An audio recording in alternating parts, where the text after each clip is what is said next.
yeas are 229, the nays are 197. Motion is ordered. Question is on adoption of the resolution. All in favor say aye. Opposed, no. In the opinion of the chair, the no, gentleman from Montgomery. Madam Speaker. Gentlemen, request vote. Those favoring a recorded vote will rise. A sufficient number having risen a recorded vote, members will record their votes by electronic device. This will be a 5-minute vote.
The resolution is adopted, and without objection, the motion to reconsider be laid on the table.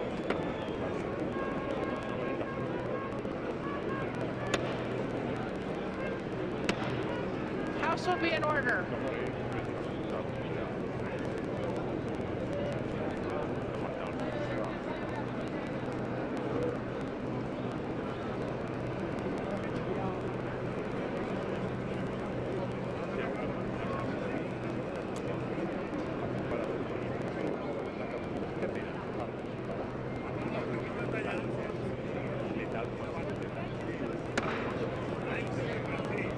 Members will take their conversations off the floor.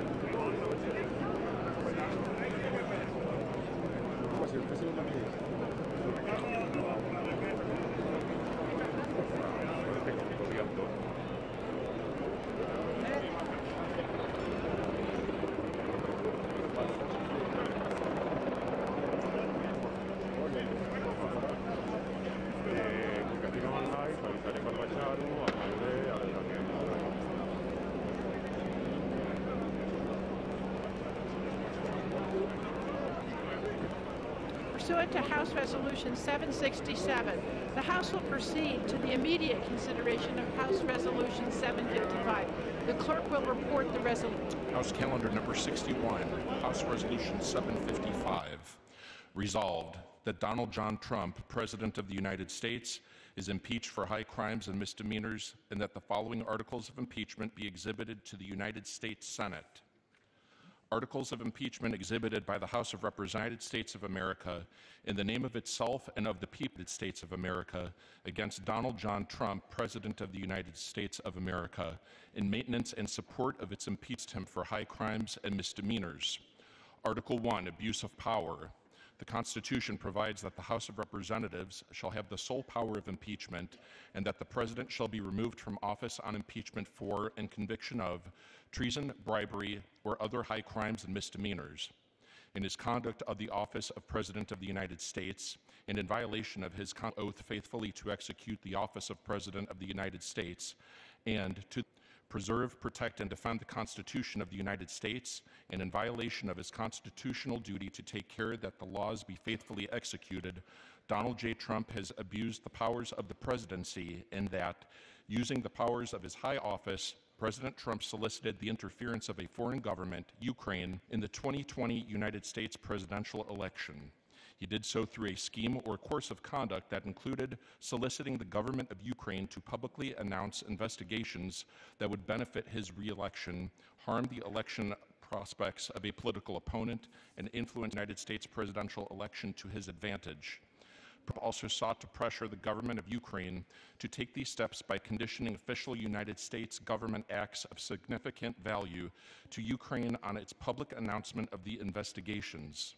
President Trump engaged in this scheme or course of conduct for corrupt purposes in pursuit of personal political benefit. President Trump used the powers of the presidency in a manner that compromised the national security of the United States and undermined the integrity of the United States democratic process. He thus ignored the interests of the nation. President Trump engaged in this scheme or course of conduct through the following means. 1. President Trump, acting both directly and through his agents within and outside the United States government, corruptly solicited the government of Ukraine to publicly announce investigations into a political opponent, former Vice President Joseph R. Biden Jr., and bigoted theory promoted by Russia, alleging that Ukraine, rather than Russia, interfered in the 2016 United States presidential election. 2. With the same corrupt motives, President Trump, acting both directly and through his agents within and outside the United States government, conditioned 2 official acts on the public announcement that he had requested. A, the release of $391 million of United States taxpayer funds that Congress had appropriated on a bipartisan basis for the purpose of providing military and security assistance to Ukraine to oppose Russian aggression, and which President Trump had ordered suspended. And B, a head of state meeting White House, which the President of Ukraine sought to demonstrate continued United States support for the government of Ukraine in the face of Russian aggression. 3. Faced with the public revelation of his actions, President Trump ultimately released the military and security assistance to the government of Ukraine, but has persisted in openly and corruptly urging and soliciting Ukraine to undertake investigations for his personal political benefit. These actions were consistent with President Trump's previous invitations of foreign interference in United States. In all of this, President Trump abused the powers of the presidency by ignoring and injuring national security and other vital national interests to obtain an improper personal political benefit. He has also betrayed the nation by abusing his high office to enlist a foreign power in corrupting democratic elections. Wherefore, President Trump, by such conduct, has demonstrated that he will remain a threat to national security and the Constitution if allowed to remain in office, and has acted in a manner grossly incompatible with self-governance and the rule of law. President Trump thus warrants impeachment and trial, removal from office, and disqualification to hold and enjoy any office of honor, trust, or profit under the United States. Article 2, Obstruction of Congress. The Constitution provides that representatives shall have the sole power of impeachment and shall be removed from office on impeachment for and conviction of treason, bribery, or other high crimes and misdemeanors. In his conduct of the office of President of the United States and in violation of his constitutional oath faithfully to execute the office of President of the United States and to the best of his ability preserve, protect, and defend the Constitution of the United States, and in violation of his constitutional duty to take care that the laws be faithfully executed, Donald J. Trump has directed the unprecedented, categorical, and indiscriminate defiance of subpoenas issued by the House of Representatives pursuant to its sole power of impeachment. President Trump has abused the powers of the presidency in a manner offensive to and subversive of the Constitution, in that Representatives has engaged in an impeachment inquiry focused on President Trump's corrupt solicitation of the government of Ukraine to interfere in the 2020 United States presidential election. As part of this impeachment inquiry, the committees undertaking the investigation served subpoenas seeking documents and testimony deemed vital to the inquiry from various executive branch agencies and current and former officials. In response, without lawful cause or excuse, President Trump directed executive branch agencies, offices, and officials not to comply with those subpoenas. President Trump thus interposed the powers of the presidency against the subpoenas of the House of Representatives and assumed to himself functions and judgments necessary to the exercise of the sole power of impeachment vested by the Constitution in the Representatives. President Trump abused the powers of his high office through the following means. 1. Directing the White House to defy lawful subpoena by withholding the production of documents sought therein by the committees. 2. Directing other executive branch agencies and offices to defy lawful subpoenas and withhold the production of documents and records from the committees, in response to which the Department of State, Office of Management and Budget, Department of Energy, and Department of Defense refused to produce a single document or record. 3. Directing current and former executive branch officials not to cooperate with the committees, in response to which 9 administration officials defied subpoenas for testimony, namely John Michael Mick Mulvaney, Robert B. Blair, John A. Eisenberg, Michael Ellis, Preston Wells Griffith, Russell T. Vogt, Michael Duffy, Brian McCormick, and T. Ulrich Breckbuhl. These actions were consistent with President Trump's previous efforts to undermine United States government investigations into foreign interference in United States elections. Through these actions, President Trump sought to arrogate to himself the right to determine the propriety, scope, and nature of an inquiry into his own conduct, as well as the unilateral prerogative to deny any information to the House of Representatives and the exercise of its power of impeachment. In the history of the Republic, no president has ever ordered the complete impeachment inquiry or sought to obstruct and impede so comprehensively the ability of the House of Representatives to investigate high crimes and misdemeanors. This abuse of office served to cover up the president's own repeated misconduct and to seize and control the power of impeachment, and thus to nullify a vital constitutional safeguard vested solely in representatives.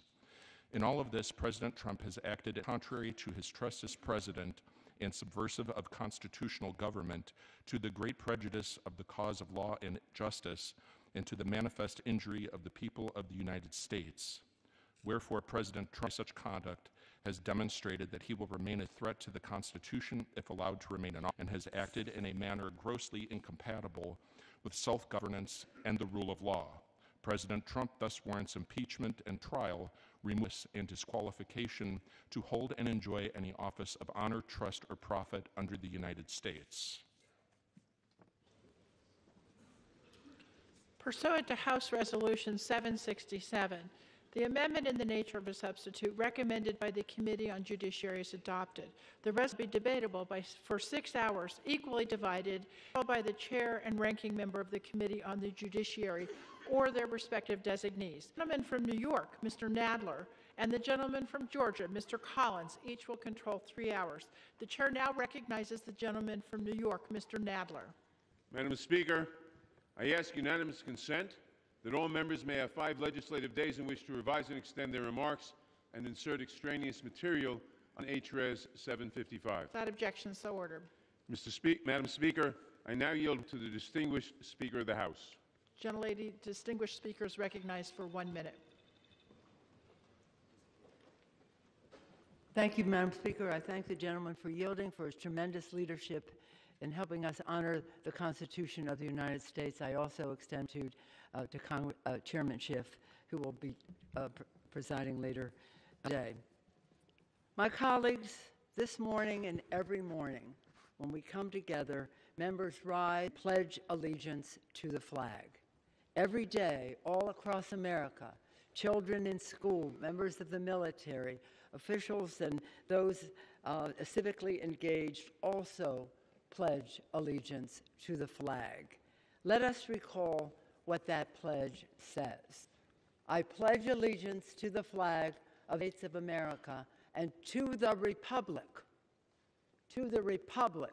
for which it stands, one nation under God, indivisible, with liberty and justice for all.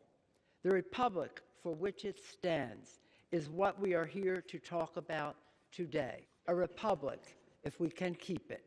We gather today under the dome of this temple of democracy to exercise one of the most solemn powers this body can take, the impeachment of the President of the United States.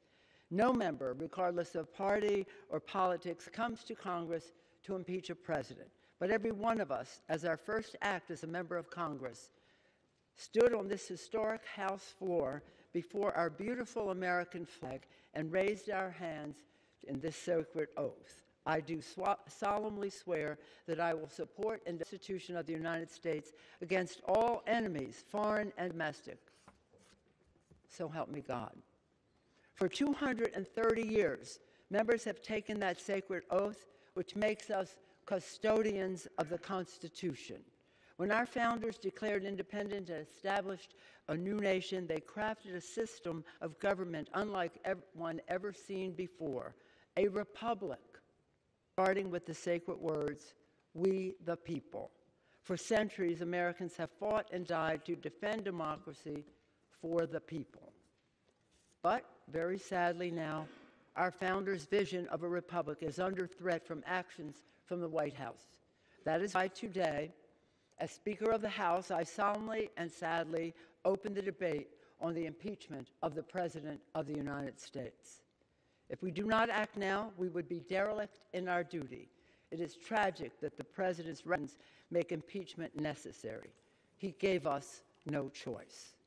What we are discussing today is the established fact that the President violated the Constitution.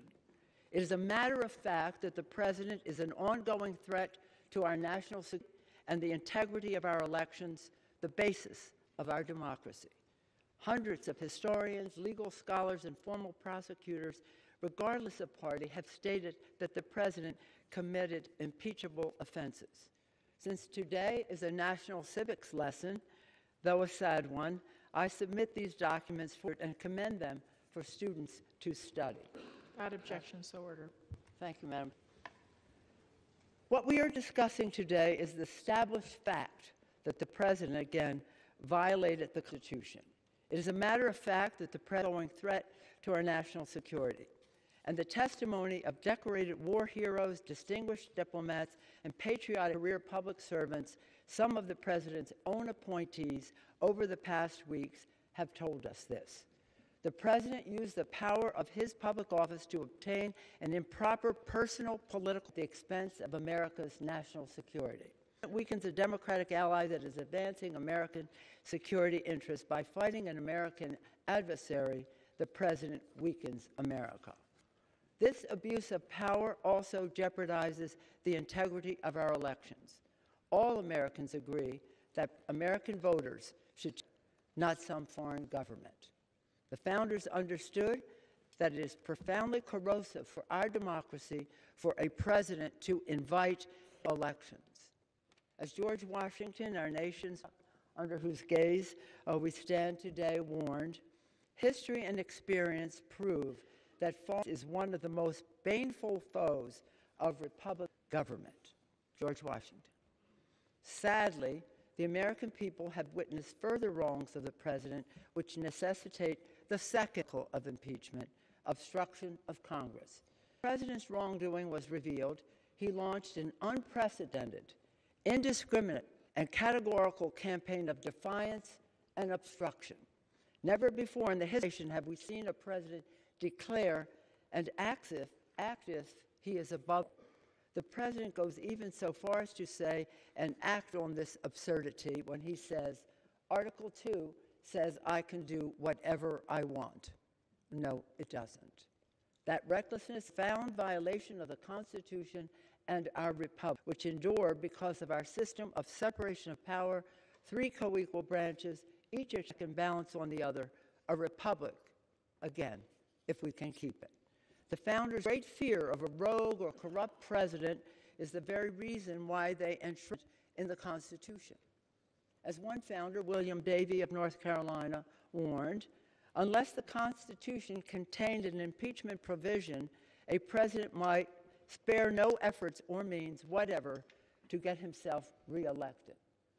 Another founder, George Mason, insisted that the president who put his appointment in the first instance through and corrupt acts might repeat his guilt and return to power. Congress, Article 1, the legislative branch, must stand up and make clear to the American people and to all people that this body still stands by the principles enshrined in the Constitution and defended by generations of Americans. Last week, in observance of the 75th anniversary of the Battle of the Bulge, members drew that hallowed ground to express our gratitude to the heroes of freedom who sacrificed everything to secure victory of freedom over tyranny, not just for America, but for the world. The veterans of that battle, who were there in their 90s, told us how after the war was won, the Europeans to whom they liberated would ask, why did you risk us and give your lives to save us? We're not Americans. And our men would say, we came here to fight because you are Americans, because we are Americans. Chairman Elijah Cummings, an Oversight Committee chair, our North, said when announcing his support for this action, quote, when the history books are written about this tumultuous era, I want them to show that I was among those in the House of Representatives who stood up to lawlessness and tyranny. He also said, almost prophetically, when we are dancing angels, the question will be, what did we do to make sure we kept our democracy intact? Elijah, as you know, has since passed on. Now he is dancing with the angels. And I know that he and all of us here are very proud of the moral courage of members who want the vision of our founders for a republic, the sacrifice of men and women in uniform to defend it, and the aspirations of our children to live freely within it. Today, we are here to defend democracy for the people. May God bless America. I yield back the balance of my time. Then Lydia Speck.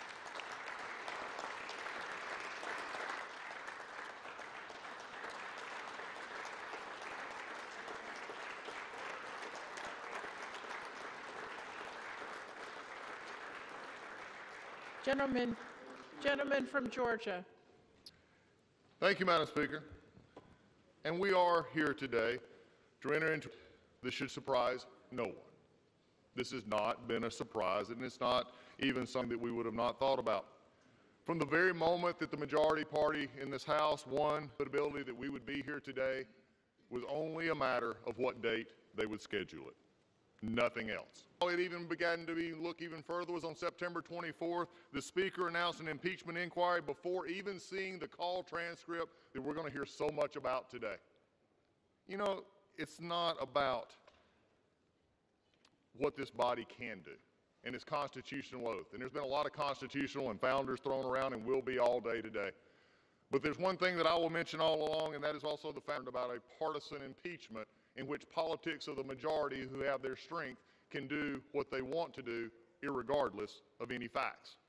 In fact, I've said it before and I will say it again. I do not believe, no matter what was said today and even what has been said, this is not a solemn occasion. When you go looking for something for 3 years, and especially this year since January, you ought to be excited, but they can't, because I know what is now happening. It took me last night, but I was thinking about it. Why do we keep calling this a solemn occasion when you've been wanting to do this ever since the gentleman was elected? Mr. President came forward and did what he saw fit for the American people, but yet they wanted to impeach him.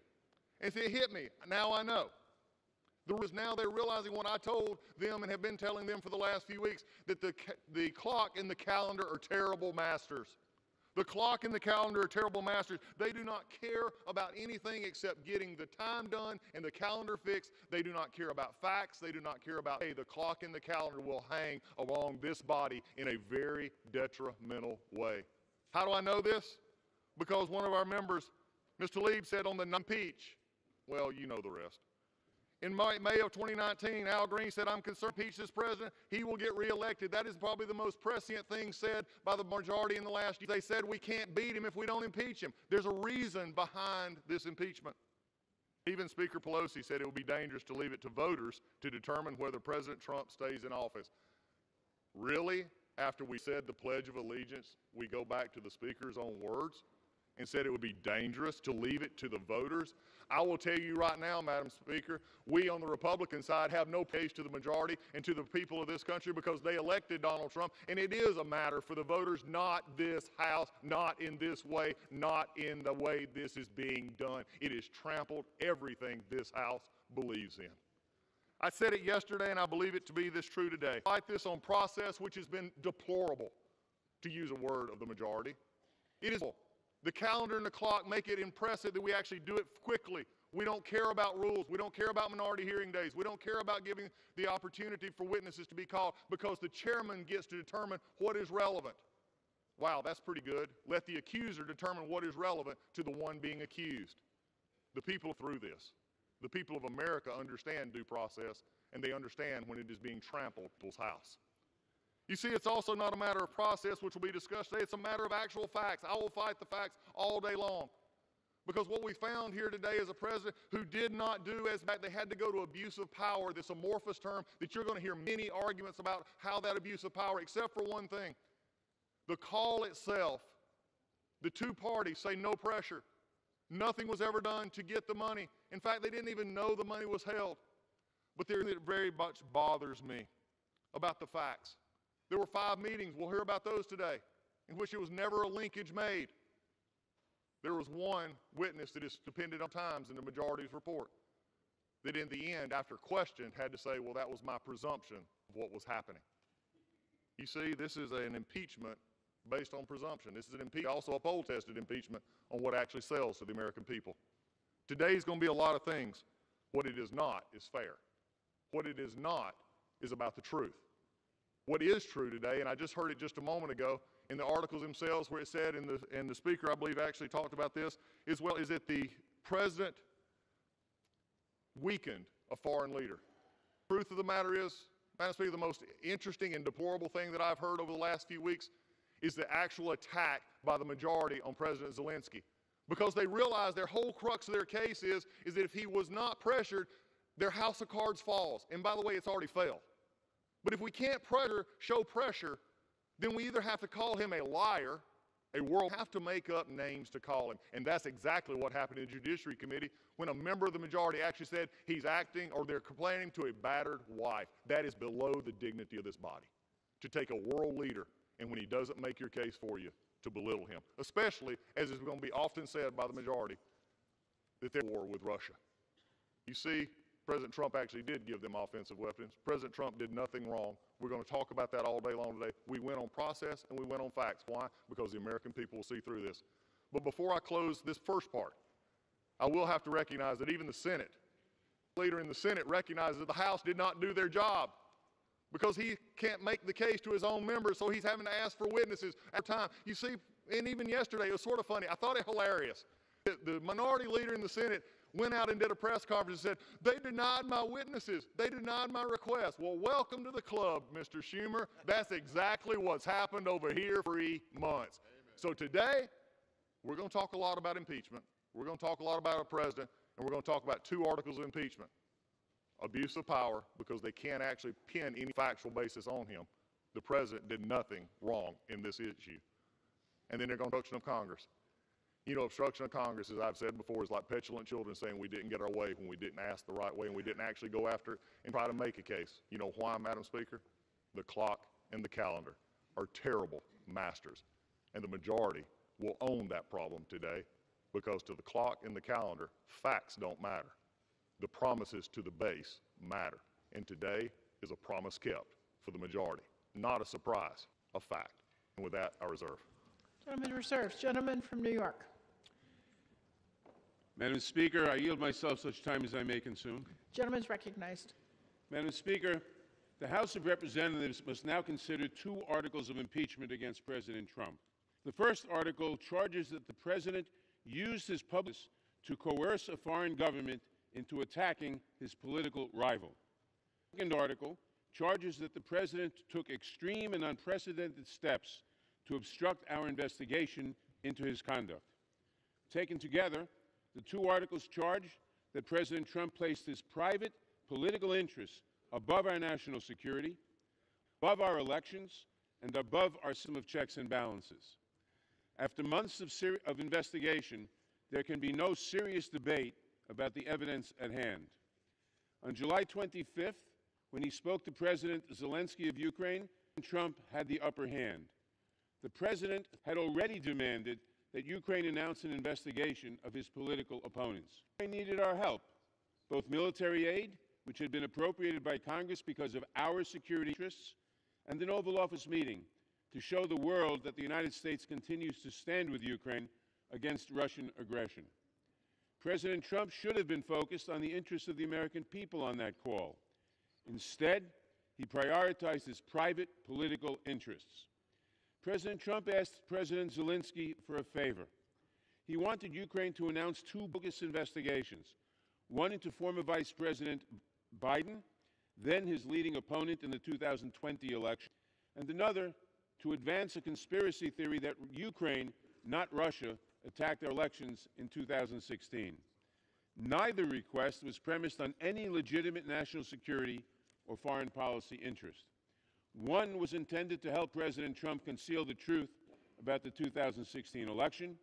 The other was intended to help him gain an advantage in the 2020 election. After the call, President Trump ratcheted up the pressure. He deployed his private attorney and other agents, some acting far outside the regular channels of diplomacy, to make his desires clear. There would be no aid and no meeting until Ukraine announced investigations. To our founding generation, abuse of power was a specific, well-defined offense. A president may not misuse the powers of the presidency to obtain an improper personal benefit.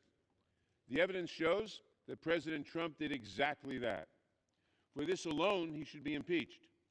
But the first article also identifies 2 aggravating factors. When President Trump conditioned military aid on a personal favor, he harmed America's national security. And when he demanded that a foreign government domestic political rival, he took steps to corrupt our next election.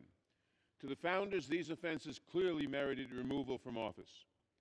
The President faces a second article of impeachment for his efforts to obstruct our investigation of his misconduct. The Constitution grants the sole power of representatives. Within our system of checks and balances, the President may not decide for himself what constitutes a valid impeachment inquiry, nor may he ignore lawful subpoenas or direct others to do so. Many presidents, including Trump, have asserted privileges and other objections to specific subpoenas. But only President Trump has ordered the categorical defiance of a congressional investigation, the automatic rejection of all subpoenas. The President is not above, and he should be impeached for this as well. Congress cannot wait for the next election to address this misconduct. President Trump has demonstrated a clear pattern of wrongdoing. This is not the first time he has solicited foreign interference in an election, has been exposed, and has attempted to obstruct the resulting investigation. We cannot rely on the next election as a remedy for presidential misconduct when the President threatens the very integrity of that election. He has shown us he will continue to put his selfish interests above the good of the country. We must act without delay. By his actions, President Trump has broken his oath of office. He continues to undermine our Constitution and threaten our next election. His actions warrant his impeachment and demand his removal from office. My colleagues to support these articles, and I reserve the balance of my time. Gentleman from Georgia. Thank you, Madam Speaker. It is my pleasure at this time to yield 3 minutes to the gentleman from Wisconsin, Mr. Sensenbrenner. Gentleman's recognized for 3 minutes. Madam Speaker, I rise in opposition to impeaching the President. The Constitution says that any civil officer, including the President, may be impeached for treason, bribery, or other high crimes and misdemeanors. Unlike the Nixon and Clinton cases, there are no allegations that the President has committed a crime. We've had almost 3 years of nonstop investigations. We've had the Mueller report, we've had the Schiff investigation, we've had the Nadler investigation, and any evidence that indicates that Donald J. Trump violated any criminal statute of the United States. So why are we here? We're here because the majority caucus, the Democratic caucus, has been hijacked by the radical left. They have wanted to reverse the course of the 2016 election ever since Donald Trump won that election. So let's look at these two phony articles of impeachment. First of all, abuse of power. The phone call in question had the President say, "Our country has been through a lot. I want you to do us a favor. Not me a favor, us a favor." And there he was referring to our country, the United States of America, not a political gain. He was afraid to let this transcript go public, and he released the transcript almost immediately. Now, the second article, impeachment, it basically says that unless the President gives us everything we want and when we want it, then he's committed an impeachable offense. That's a bunch of bunk. The President has certain individual and privileges by virtue of his office. Whenever there's been a dispute between the executive and legislative branches heretofore, they've gone to court. A couple weeks ago said they would take jurisdiction over whether the President had to comply with one subpoena relating to his tax return. Now here, the Democrats have been bent to the President of the United States before the court decides this. And this means that there's a job to do this. And why is there? Because they want to influence the 2020 elections. And they spent doing it. They spent millions of taxpayers' dollars, including the Mueller report, putting together this impeachment. And they also have had Congress wrapped around impeachment and not doing their jobs until the dam broke this week. Stop this charade, vote no, and I yield back. Yields back. The gentleman from New York. Mr. Speaker, the gentleman from Wisconsin knows full well the President asserted no privileges here. He simply ordered complete defiance of the impeachment inquiry. I yield 2 minutes to the gentlelady from Pennsylvania, Ms. Scanlon. Gentlelady is recognized. Thank you, Speaker, and thank you, Chairman Nadler, for your leadership as we navigate this challenging time, not just for our committee and Congress, but for our country. It's with profound sadness that I stand here today in support of these articles of impeachment. President Trump's behavior is exactly what our founders feared most. They knew that with the awesome power of the presidency came the risk of a president abusing that power for personal gain. They were particularly concerned about an executive filled with foreign governments, corrupted our election to avoid consequences for his own misconduct in office. That is why they included impeachment in the Constitution, to protect our republic. Our colleagues across the aisle have claimed that we're impeaching the president because we don't like him, but this moment is about more than disagreement with the president's policies or personality. Those issues belong in the voting booth. Our task here is not to judge the president himself. Instead, we must judge his conduct and whether his actions have undermined our Constitution. The president has committed the highest of high crimes under our Constitution. He used the highest office in our government and taxpayer dollars to pressure a foreign country to interfere in our elections, undermine our national security. And when he got caught, he tried to cover it up, obstructing investigation and refusing to produce subpoenaed documents and witnesses. A government where the president abuses his power is not of the people. A government where the president pressures a foreign country to undermine our elections is not by the people. And a government where the president puts his own interests before the country is not for the people. This isn't complicated. You know it. I, the American people, know it. President Trump's wrongdoing and the urgent threat that his actions present to our next election and our democracy leaves us no principled alternative but to support these articles of impeachment. Our Constitution, our country, and our children depend upon it. I yield back. The gentlelady yields back. The gentleman from Georgia. Thank you, Mr. Speaker. I wish, as the gentlelady just said, I wish they would examine the factual conduct, but at this point I yield 2 minutes to the gentleman from Louisiana, Mr. Johnson. Gentleman's recognized. Thank the gentleman from Georgia. Mr. Speaker, the founders of this country warned us against a single-party impeachment because they feared it would bitterly and perhaps irreparably divide our nation. The truth is, in the 243 years of this republic, there has never been a single-party fraudulent impeachment like the one being used today. Our Democrat colleagues have weaponized the impeachment provision of the Constitution to nullify the votes of 63 million Americans who elected President Donald J. Trump. This is not about a phone call or Ukraine or even his use of the executive privilege. You have to remember that 95 of the Democrats on this floor today voted to impeach Donald Trump before the July 25th phone call ever happened between President Trump and President Zelensky. And not only is this a single-party impeachment, it's also free. After all their Herculean efforts, they could only come up with 2 short articles. On the first, the Democrats know there is zero direct evidence in this record of these proceedings to show President Trump engaged in any abuse of power.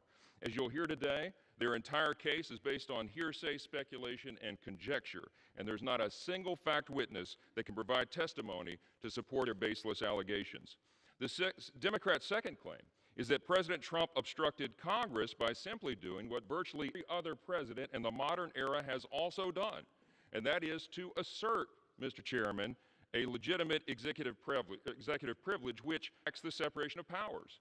And you know what? If they disagreed with that, the Democrats could and should have just simply gone a few blocks away to a federal expedited court order compelling the extra documents and information. That's what's always been done in the past, but they didn't do that here because these Democrats don't have time for it.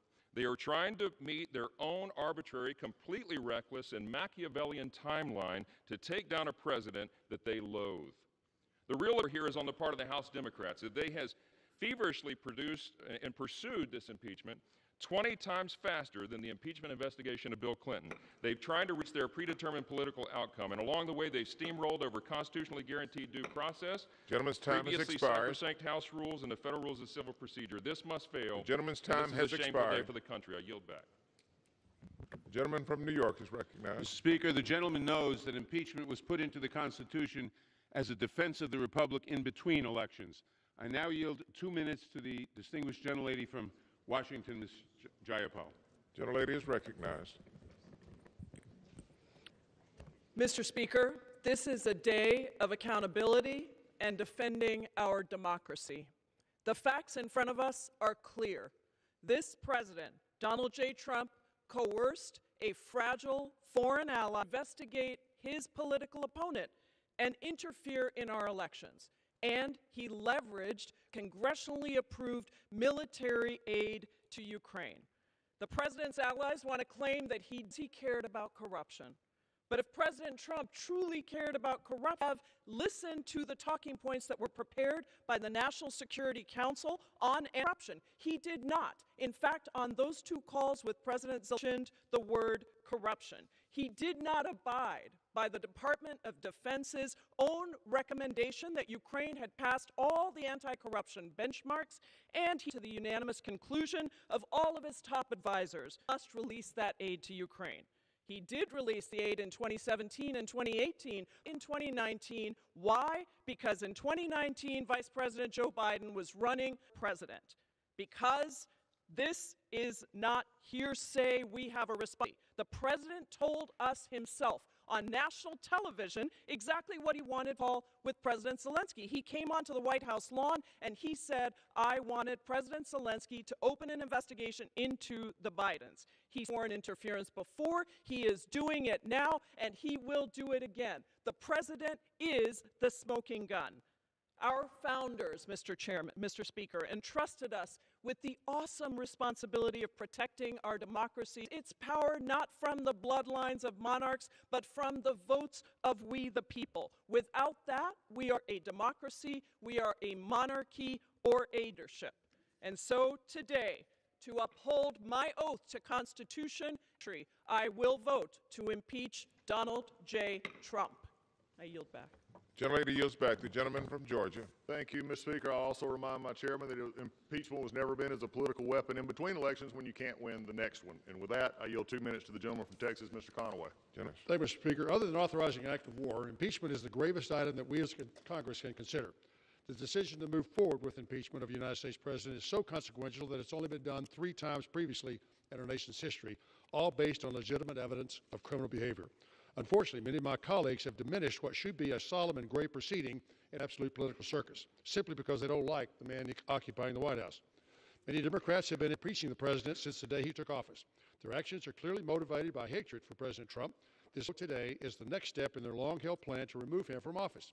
The partisan impeachment investigation run by the Intelligence Committee was unnecessarily held behind closed doors at a room designed to be shared as a room to share classified information.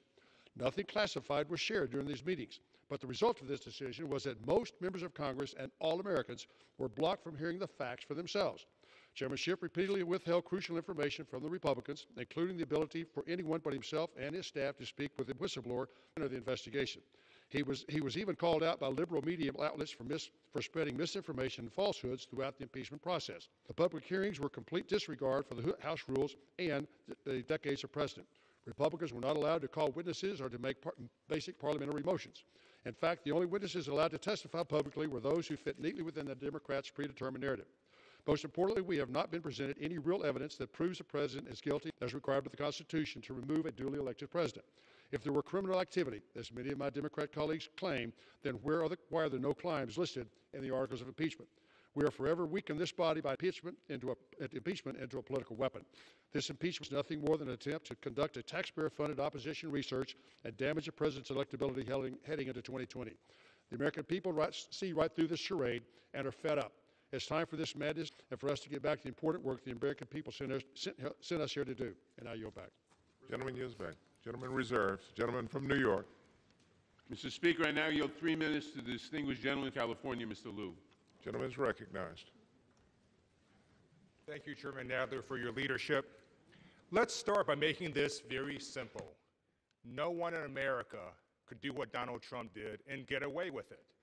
No American elected official can call up a foreign government, ask for an investigation of a political opponent. No member of a foreign official and ask for help in our re-election campaign. If we did that, we would likely get indicted. It's above the law, and the Constitution is the supreme law of the land. I first swore an oath to the Constitution when I joined the United States Air Force on active duty. And the oath I took was not to a political party or to a president or to a king. It was to a document that has made America the greatest nation. And that document contains a safeguard for when the president's abuse is so extreme that it warrants impeachment. We're not here because of policy disputes. While I disagree with the president, I acknowledge he has a right to restrict the number of refugees entering our country. He has a right to eliminate environmental executive orders. He has a right to a bill that has given tax breaks to the wealthy. But the president does not have the right to cheat and to solicit foreign interference in our election. That is illegal. It is not what the voters elected him to do, and we will not stand for it. The president's actions in this case were particularly insidious because he also used our government for his private gain. He conditioned taxpayer-funded military aid and a critical White House meeting with the Ukrainian president on the requirement that Ukraine publicly announce an investigation into his opponent. And by harming Ukrainian national security, the president also harmed U.S. national security. And then the president solicited foreign interference again on the South Lawn of the White House, when asked Ukraine to investigate his political opponent, and then he asked China, our peer competitor, to do the same. Abuse of power is not acceptable. Whether or not the Senate convicts, the House has an independent duty to do the right thing. That's why we've passed 275 bipartisan bills that are stuck in the Senate, whether impeaching or legislating, so regardless of what the Senate may or may not do. Moreover, impeachment is a form of deterrence. Our children are watching. No president ever wants to be impeached. And whether Donald Trump leaves in 1 month, 1 year, or 5 years, this impeachment is permanent. It will follow him around for the rest of his life, and history books will record it. And the people will know why we impeached. It's all very simple. Not our commander-in-chief, not our president. I yield back. Gentleman yields back. The gentleman from Georgia. Thank you, Mr. Speaker. At this time, it's my pleasure to yield 1.5 minutes to the gentleman from North Carolina, Mr. McHenry. Gentleman is recognized. Thank my colleague. In 2016, 63 million Americans went to the polls and elected Donald Trump President of the United States. House Democrats have been trying to overturn the election ever since. In fact, they've tried 5 additional times that's before us to impeach the president, including the vote in May of 2017, just 5 months into his term. In January of this year, House Democrats took control of this, and they're faced with a choice. They could use the tools of the majority to pursue legitimate priorities of the American people, policies that can impact their lives, or they could use the tools to undo the 2016 election. They made their choice. Since then, House Democrats have issued more subpoenas than bills have been signed into law. That tells us all we need to know about this Congress and that party. Rather than launch a legitimate investigation, Democrats turn to focus groups to workshop their language, to see if they could sell this, and the American people have rejected it. Instead of negotiating with the executive branch, for instance, and allowing the courts to resolve any legitimate disputes, House Democrats rushed an impeachment vote. So here we are, 12 weeks later, voting whether to impeach the president based off the thinnest record in modern history. It's no surprise that the Senate is already asking for additional witnesses and more documents and real evidence. The body of evidence is weak and woefully insufficient for impeachment. And with that, I yield back on this sad day for the Gentleman yields back. The gentleman from New York, Mr. Nadler. Mr. Speaker, I now yield 2 minutes to the gentleman from Maryland, Mr. Raskin. Mr. Raskin is recognized. Thank you, Mr. Speaker.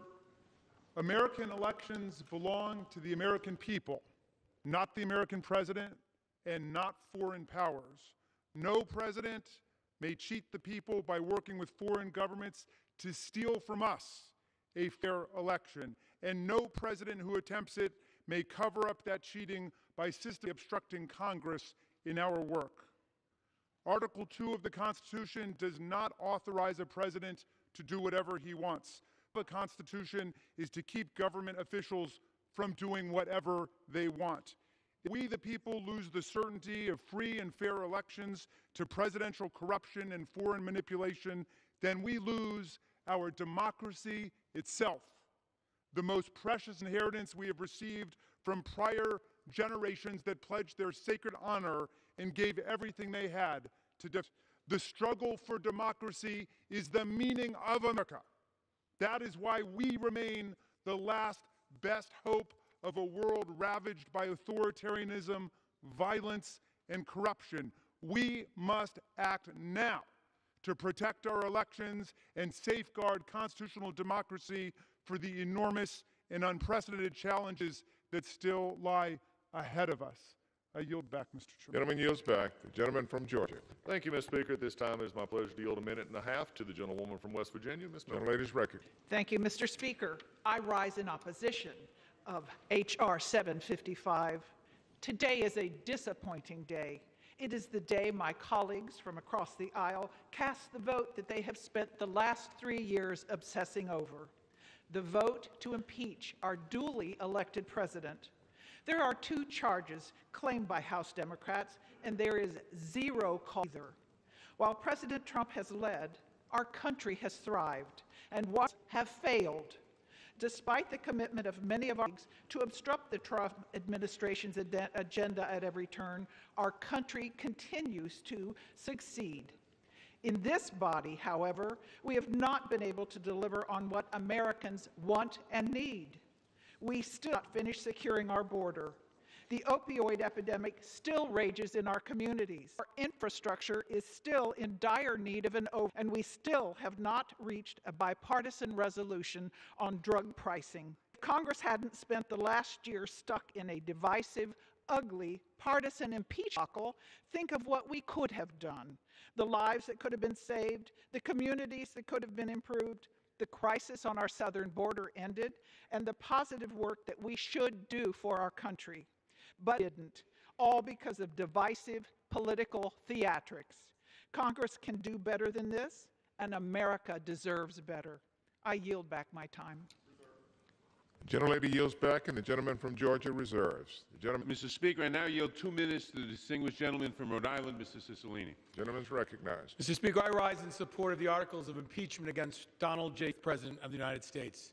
Mr. Speaker, no one runs for Congress to impeach a president, but this president has left us no choice. President Trump abused the enormous powers of his office when he solicited foreign interference for the purpose of helping him in his re-election campaign in 2020. The president betrayed our national security and undermined the security of our elections when he put his own personal political interests ahead of the of our country. He tried to cheat to win re-election. An attack on Vice President Biden, this was an attack on our democracy. And if we do not hold the president accountable today, we will no longer live in a democracy. We will live in a dictatorship where any future president will be free to abuse their office in order to get reelected. So today, every member of this chamber faces a choice, whether to do what the Constitution demands and the evidence requires, or to turn a blind eye to the president's grave misconduct, a blind eye to the overwhelming evidence of high crimes and misdemeanors. To my friends on the other side of the aisle, I say this is not about making history. This is about holding a lawless president accountable in the way our framers intended. This is a time to put our country over your political party. Do not seek safety in the house of a vote against these articles. We are all Americans. Show the American people your devotion to your country is more powerful than your loyalty to your political party. United, we can defend our democracy from all enemies, foreign and domestic. Divided, we risk losing our democracy. All you have to do is look at the evidence, because it will leave you with only one answer. The President of the United States must be impeached. Remember these facts. He tried to cheat, he got caught, he confessed, and then he obstructed the investigation into his misconduct. For our democracy, for our Constitution, who you represent, and for all who will inherit our country from us, you will do the right thing. And I yield back. The gentleman yields back. The gentleman from Georgia. Thank you, Mr. Speaker. At this point, it gives me pleasure to yield a minute and a half to the gentleman from Alabama, Mr. Rogers. Gentleman's recognized, Mr. Rogers. Thank you, Mr. I rise today in complete and total support of President Trump. The matter before the House is based solely on a fundamental hatred of our president. It's a sham, a witch hunt, and is tantamount to a coup against the duly elected president of the United States. This is a sad day for our nation when one political party, their cohorts in the deep state and the mainstream media, try to hijack our Constitution. The Democrat majority has irresponsibly turned the impeachment process into a political weapon, something they used to do when our base was calling for the impeachment of President Obama. It is well past time for the House to move beyond this hoax and put our nation first. That's exactly what President Trump is doing. The United States has record low unemployment, historic performance in the stock market. President Trump is rewriting failed trade deals of the past to put America first. He's rebuilding our military. He helped create the Space Force, and the list goes on. I implore my end this spectacle now. I yield back. Gentleman yields back. The gentleman reserves. Gentleman from New York, Mr. Nadler. Mr. Speaker, I'm hearing a lot from my colleagues on the other side of the aisle, except a defense of President Trump's conduct, which is indefensible. I now yield 2 minutes to the distinguished gentleman from Florida, Mr. Deutsch. The gentleman from Florida is recognized. Some say this impeachment lines in a call transcript, but there is so much more. This was about a scheme that lasted months and involved dozens of Trump officials. Look at the evidence. Look at the direct evidence. Text messages, emails, calls, and meetings. Way back in May, the president told his team, the president's message, no White House meeting unless Ukraine helped him in the 2020 election. Ambassador Sondland said there was a prerequisite investigations into the Bidens, and announcement of investigations was a deliverable. Ambassador said the most important thing for the Ukrainian president to do was to commit to an investigation of the Bidens. Just before the July 25th call, Volker told the Ukrainians, assuming President Z convinces Trump he will investigate, we will nail down a date for a visit to Washington. The direct evidence after the call, more texts, more emails, more calls, all with the same message. If Ukraine didn't announce an investigation into the president's political rival, then they wouldn't get the White House meeting that they had been promised, and they wouldn't get the aid that they needed in their war against Russia. American presidential power comes from the people. The Constitution requires that we protect those elections. But when the president abused his power at foreign interference, he was cheating American voters before they even had a chance to vote. President Trump's actions force us to protect our elections and the Constitution. I urge my colleague to defend the Constitution, support these articles of impeachment, and remind the world that in America no one is above the law. I yield back. The gentleman yields back. The gentleman from Georgia. Thank you. Remind this whole body that it is more than 8 lines. In fact, there's 4 facts. There's no pressure, there's no conditionality, they did nothing to get it, and they got the money. With that, I yield 1.5 minutes to the gentleman from Florida, Mr. Spano. The gentleman is recognized. I rise in opposition to this political effort to remove President Trump from office. I'm not surprised this day has come, but I am disappointed. Disappointed because impeachment is one of the most consequential decisions that we can make in this body. This impeachment is based purely on partisan motives. Speaker Pelosi said on this path, unless there was something compelling, overwhelming, and bipartisan because of how divisive it would be. Unfortunately, it's clear the majority has had laser focus on one thing for 3 years, impeaching the president. The majority has failed to deliver for the American people. They failed to pass a budget on time, failed to pass the spending bills on time, and failed to deliver bipartisan solutions that will only help improve the lives of Americans. But the American people see through this sad charade for what it is, an attempt to undo the election based on hearsay and opinion, not fact. The transcript of the call showed no conditions were placed on the aid. President Trump and Zelensky have said there was no pressure and Ukraine received the aid. Taking any actions. The Constitution is clear. The president may only be impeached for committing treason, bribery, or other high crimes and misdemeanors. Nowhere in the 2 articles of impeachment brought today does it argue that the president has committed treason, bribery, or any crime under the law. This is not overwhelming. It is not compelling. It is not bipartisan. But the Speaker has right. She was right in one way. This is incredibly divisive and has lowered the bar for what future presidents. I strongly oppose the articles before us today, and I hope that we will finally move past this nightmare and get to work to deliver results for the people. I yield back. The gentleman yields back. Gentleman reserves. The gentleman from New York is again Mr. recognized. Speaker, the evidence is clear that President Trump took advantage of Ukraine's vulnerability and abused the powers of his office to pressure Ukraine to help his re-election campaign. This is the highest of high crimes, and President Trump must be held to account. And I now yield 2 minutes to the distinguished gentleman from California, Mr. Correa. The gentleman is recognized. And I thank the gentleman for yielding. As a member of Homeland Security Committee, I know the dangers that foreign interference in our elections present to our democracy. And as a member of Congress, it is my sworn duty to ensure that our nation is secure from all threats, foreign and domestic.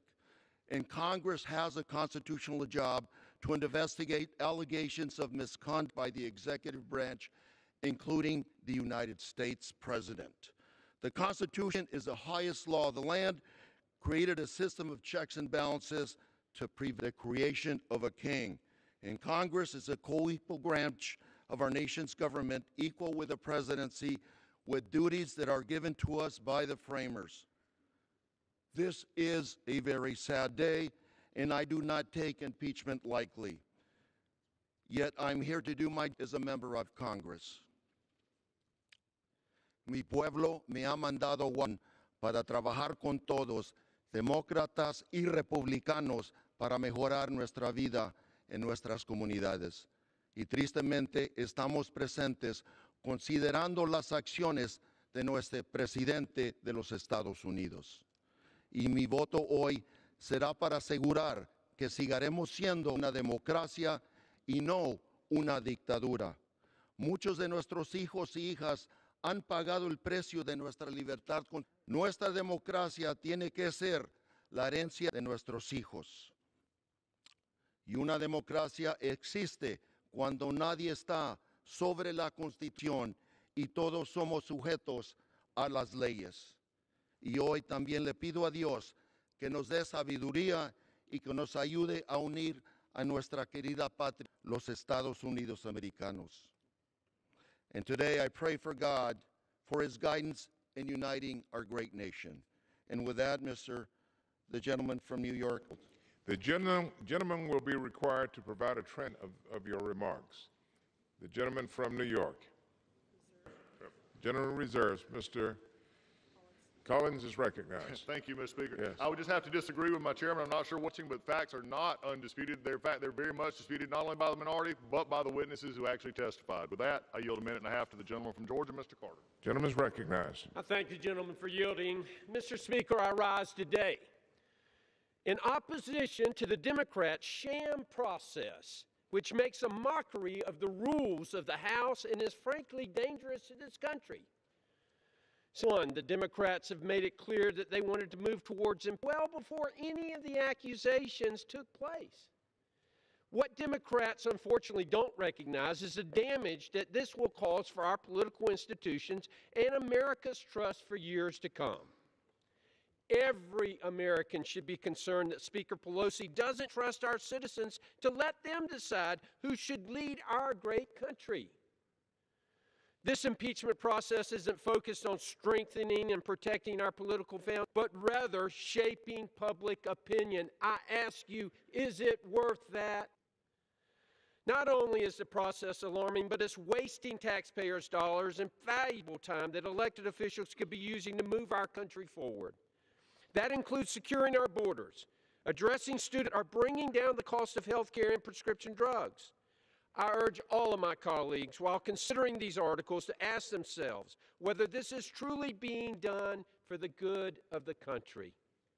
Thank you, Mr. Speaker, and I yield back. The gentleman yields back. The gentleman from New York, Mr. Nadler. I would remind the gentleman that after millions of dollars in ill-gotten gains, the Mueller investigation was actually a net plus for the tax. I now recognize the gentleman from Colorado, Mr. Neguse, for 2 minutes. Crowder is recognized.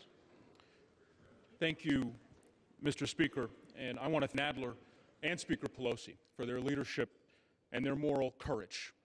Today, the House of Representatives is debating whether to take the rare step of voting to impeach a president for only the third time in our country's history. Unfortunately, President Trump has left us no choice. The fact of the matter is that the president abused the power of his office and invited a foreign country to interfere in our elections. In so doing, he undermined the sanctity of the free and fair elections upon which our republic rests. Making matters worse, over the past several months, President Trump and his administration have done everything they can to prevent Congress uncovering the truth. Let us be clear, in the history of our republic, no president has ever obstructed Congress like this before. During the Watergate investigation, as my colleagues well know, President Nixon's chief of staff testified before Congress. President Trump's chief of staff refused. Nixon's counsel testified. Trump's refused. White House aides close to President Nixon President Trump refused to allow any aide who may have knowledge relevant to this investigation to testify. Simply put, his administration has engaged in a wholesale obstruction of Congress, and that is exactly why we're considering not just one, but 2 articles of impeachment before the House today. Every member of this body has a responsibility to hold our Constitution, to defend our republic, and when necessary, to hold the executive branch accountable. And we are exercising that responsibility today. So with that, and therefore, I will vote yes on both articles because it is what the Constitution requires and what my conscience. I yield back. The gentleman yields back. The gentleman from Georgia. Thank you, Mr. Speaker. Wow, I'd have never thought that a Department of Justice investigation was used as a money revenue plot, but I guess one thing is true. It was a loser for the minority in a net profit situation. With that, I yield to Mr. Newhouse, 1.5 minutes. Gentleman is recognized. Mr. Speaker, the People's House should be better. We should be better than this. During a member's remarks in the Judiciary Committee, the committee's impeachment proceedings, he stated, and I quote, "To my Republican colleagues, how do you want to be remembered during this watershed moment in our nation's history?" Well, Mr. Speaker, it won't be watching sports on a laptop during official Judiciary Committee proceedings to impeach a sitting president. It won't be expletives to refer to our president calling for his impeachment just hours after being sworn to Congress. It won't be using the chairmanship of the once respected Intelligence Committee to distort the president's word in order to mislead the American people, and it certainly won't be using the most serious and solemn powers of Congress to overturn a legitimate national election for political expediency. No, Mr. Speaker, my fellow colleagues and I won't be remembered in history for doing any of those things, because we know this is far too grave a matter for subversions such as these of our democratic republic. We should all be better than this. I yield back. Gentleman yields back. Reserve. Gentleman reserves. Mr. Mr. Nadler? Speaker, may I inquire how much time remains on both?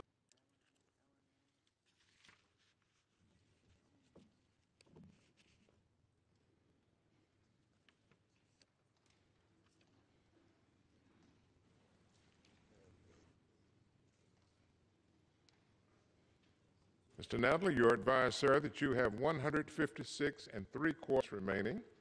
The gentleman from Georgia has 157 minutes remaining. Divide that by 60. Thank you, Mr. Speaker. I now yield 2 minutes to the distinguished gentlelady from Texas, Ms. Escobar. Gentlelady is recognized. Our country faces a great tragedy and moment of truth. We have witnessed the President of the United States abuse office for personal political gain and invite foreign governments to interfere in our election, putting the integrity of a government of, for, and by the people at great risk. The evidence is overwhelming and clearly shows that President Trump will continue to abuse his office and obstruct Congress if left unchecked. The Intelligence Committee conducted a robust investigation into the president's misconduct. Members interviewed 12 witnesses in public hearings totaling over 30 hours, conducted 17 depositions totaling over 100 hours, examined text messages and emails, reviewed the president's own words and actions, and published a 300-page report detailing their findings. All of this, despite the fact that under the president's direction, 12 current and former administration officials refused to testify, even ignoring subpoenas, and 71 document requests were denied. The Judiciary Committee then reviewed the evidence and concluded that 2 articles of impeachment, which I support, were warranted. The evidence shows that President Trump is a clear and present to our free and fair elections and our national security. The most powerful evidence of this pattern has come from the president himself. In 2016, we heard him when he called on Russia to interfere in our elections. He said, "Russia, if you're listening." He then repeated this call for election interference on the July 25th call with the Ukrainian president, and we heard him again on the White House lawn, further adding China to that mix. I stand ready to protect our sacred republic, support these articles of impeachment, and I pray that my colleagues have the courage to do the same. We must uphold our oath of office, defend the Constitution and our fragile, because no one is above the law. I yield back. The gentlelady yields back. The gentleman from Georgia. Thank you. I yield a minute and a half to the gentleman from Florida, Mr. Rutherford. Gentleman's recognized. Thank you. Mr. Speaker, in 2016, Vladimir Putin and his cronies waged a war on our elections with the goal of sowing discord and division in America. Do you think he's been successful? Somewhere in Russia, right, Putin is laughing at us today. The majority has given him once a divided America with a pure partisan politics, with nasty political rhetoric at an all-time high. The aisle are discrediting the results of future elections already. It seems to many Americans that for the past 3 years, the House majority has been carrying out the wishes of the criminal. The bad part is the Democrats have vowed to continue their sham investigations even after today's vote. Impeaching a duly elected president in a purely partisan manner with no crimes to show for it, not one element of a crime defined, disgraces the integrity of our democracy. It's the time to end the partisan politics, come together and put America first. I urge this body to vote no to partisan impeachment. The gentleman yields back. The gentleman reserves. Mr. Nadler. Mr. Speaker, I now yield 2 minutes to the distinguished gentleman from New York. Mr. Jeffries is recognized for 2 minutes. George Washington's farewell address to the nation counseled America that the Constitution is sacredly obligatory upon all. It is in that spirit that we proceed to Donald Trump pressured a foreign government to target an American citizen for political gain and at the same time withheld justification $391 million in military aid to a vulnerable Ukraine as part of a scheme to foreign interference in an American election. That is unacceptable. That is unconscionable. That is unconstitutional. There are some who cynically argue that the impeachment of this president will further divide an already fractured union. But there is a division and clarification. Slaves divided the nation, but emancipators rose up to clarify that all men are created equally. Suffrage once divided the nation, but women rose up to clarify that all voices must be heard in our democracy. Jim Crow once divided the nation. Civil rights champions rose up to clarify that all are entitled to equal protection under the law. There is a difference between division and clarification. We will hold this president accountable for his stunning abuse of power. We will hold this president accountable for undermining our national security, this president accountable for corrupting our democracy. We will impeach Donald John Trump. We will clarify that in America, no one is above the law. The gentleman yields back. The gentleman from Georgia. Thank you, Mr. Speaker. I now yield 2 minutes from the gentleman from California, Mr. McClintock. Recognized. Mr. Speaker, nullifying a national election requires an overwhelming case of high crimes supported by indisputable evidence that the vast majority of the nation finds compelling. Now, Article 1 is a made-up crime called abuse of office. It does not charge that the president broke any law, but that Congress doesn't like the way he lawfully discharged his constitutional. This would reduce the presidency to that of a minister serving at the pleasure of Congress, destroying the separation of powers at the heart of our Constitution. Article 2 is another made-up crime called obstruction of Congress. It means the president sought to defend his constitutional rights and those of his office. It removes the judiciary from our Constitution and places Congress alone in the position of defining the limit to the president. Our Bill of Rights guarantees every American the right to confront to call witnesses in their defense, to be protected from hearsay, and to defend these rights in court. The Democrats have trampled them all in their stampede to impeach.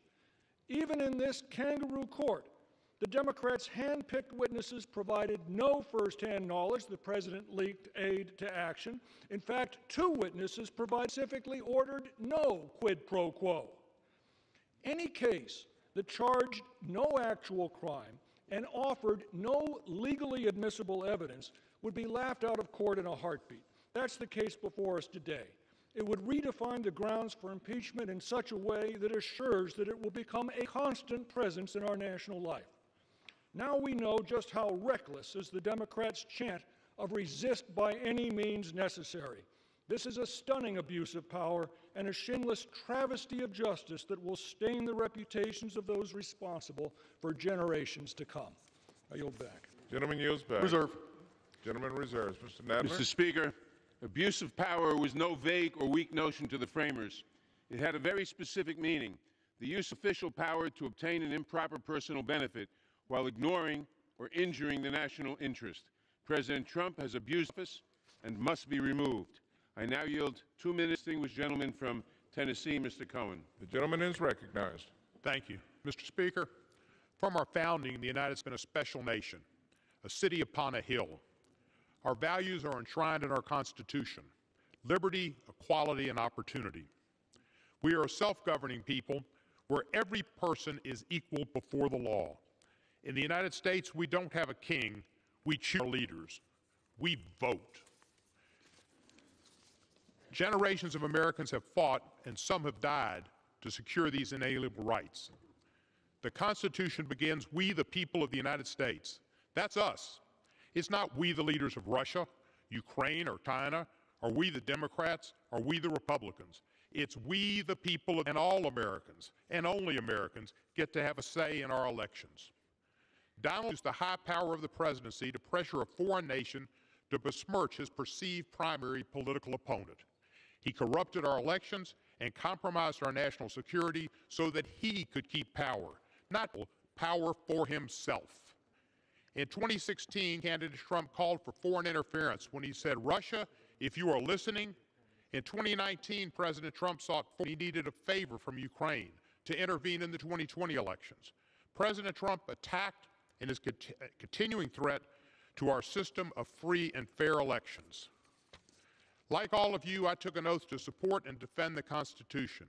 I urge my colleagues to abide by that oath and stand up to Trump's abuse of power and obstruction of Congress. To my colleagues on both sides of the aisle, I patriotism and implore you to defend free and fair elections, serve the Constitution. God save the United States of America. I yield back the balance. The gentleman yields back, and the gentleman and all members are reminded to address their comments to the chair. The gentleman from Georgia. Thank you. I believe, Mr. Speaker, that our elections should be free and fair. I do believe that with all my heart. It seems like in this case, this impeachment is based on the fact that the Speaker, who said in this month, or last month, it would be dangerous to leave it to the voters to determine if Mr. Trump stays in office. With that, I yield a minute and a half to the gentleman from Louisiana, Mr. Higgins. Gentleman is recognized.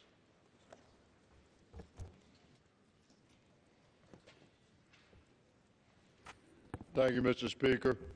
I have descended into the belly of the beast. I have witnessed the and I rise committed to oppose the insidious forces which threaten our republic. America is being severely injured by this betrayal, by this unjust and weaponized impeachment brought upon us by the same socialists who threaten unborn life in the womb, who threaten First Amendment rights of conservatives, who threaten Second Amendment protections of every American patriot, and who have long ago determined that they would organize and conspire to overthrow President Trump. We don't face this horror because the Democrats have all of a sudden become constitutionalists. We're not being devoured from within because of some surreal assertion of the socialist newfound love for the very flag that they trod upon. We face this horror because of this map. This is what the Democrats fear. They fear the true will of we, the people. They are deep establishment DC. They fear. They call this Republican map flyover country. They call us deplorables. They fear our faith. They fear our strength. They fear our unity. They fear our vote. And they fear our president. We will never surrender our nation career establishment, D.C. politicians, and bureaucrats. Our republic shall survive this threat from within. American patriots shall prevail. Mr. Speaker, I yield. The gentleman yields back. I reserve. The gentleman from New York, Mr. Nadler. Mr. Speaker, now yield 2 minutes to the distinguished gentleman from Georgia, Mr. Johnson. The gentleman from Georgia, Mr. Johnson, is recognized. Thank you, Mr. Speaker. I was not among those who supported impeachment before Ukraine, but I called for impeachment today because our president is, as we speak, abusing his power and placing himself above the law. President Trump's attempt to sabotage the 2020 election is a clear and present danger on our democracy. We, the people, know this, and more Americans support impeachment today than at any time since Richard Nixon's final weeks in office. We know that it's wrong to enlist the help of foreigners in interfering in our elections. We know it's wrong to cheat, and we know what's at stake. It's not just that our elections are under attack right now.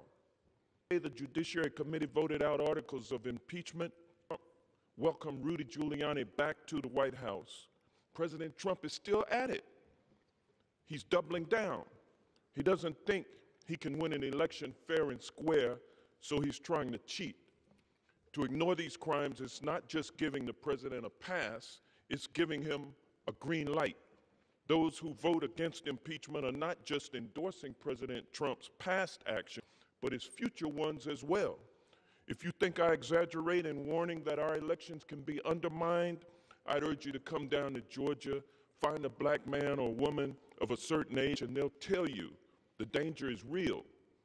And they'll tell you a brave American, patriots willing to risk far more than a political career, who marched and sometimes died so that we could have fair and free elections. We're not asked to possess even a fraction of their courage. We're simply called upon today to do what's right. And I'm proud to vote yes on impeachment, and with that, I yield back. Gentleman from Georgia.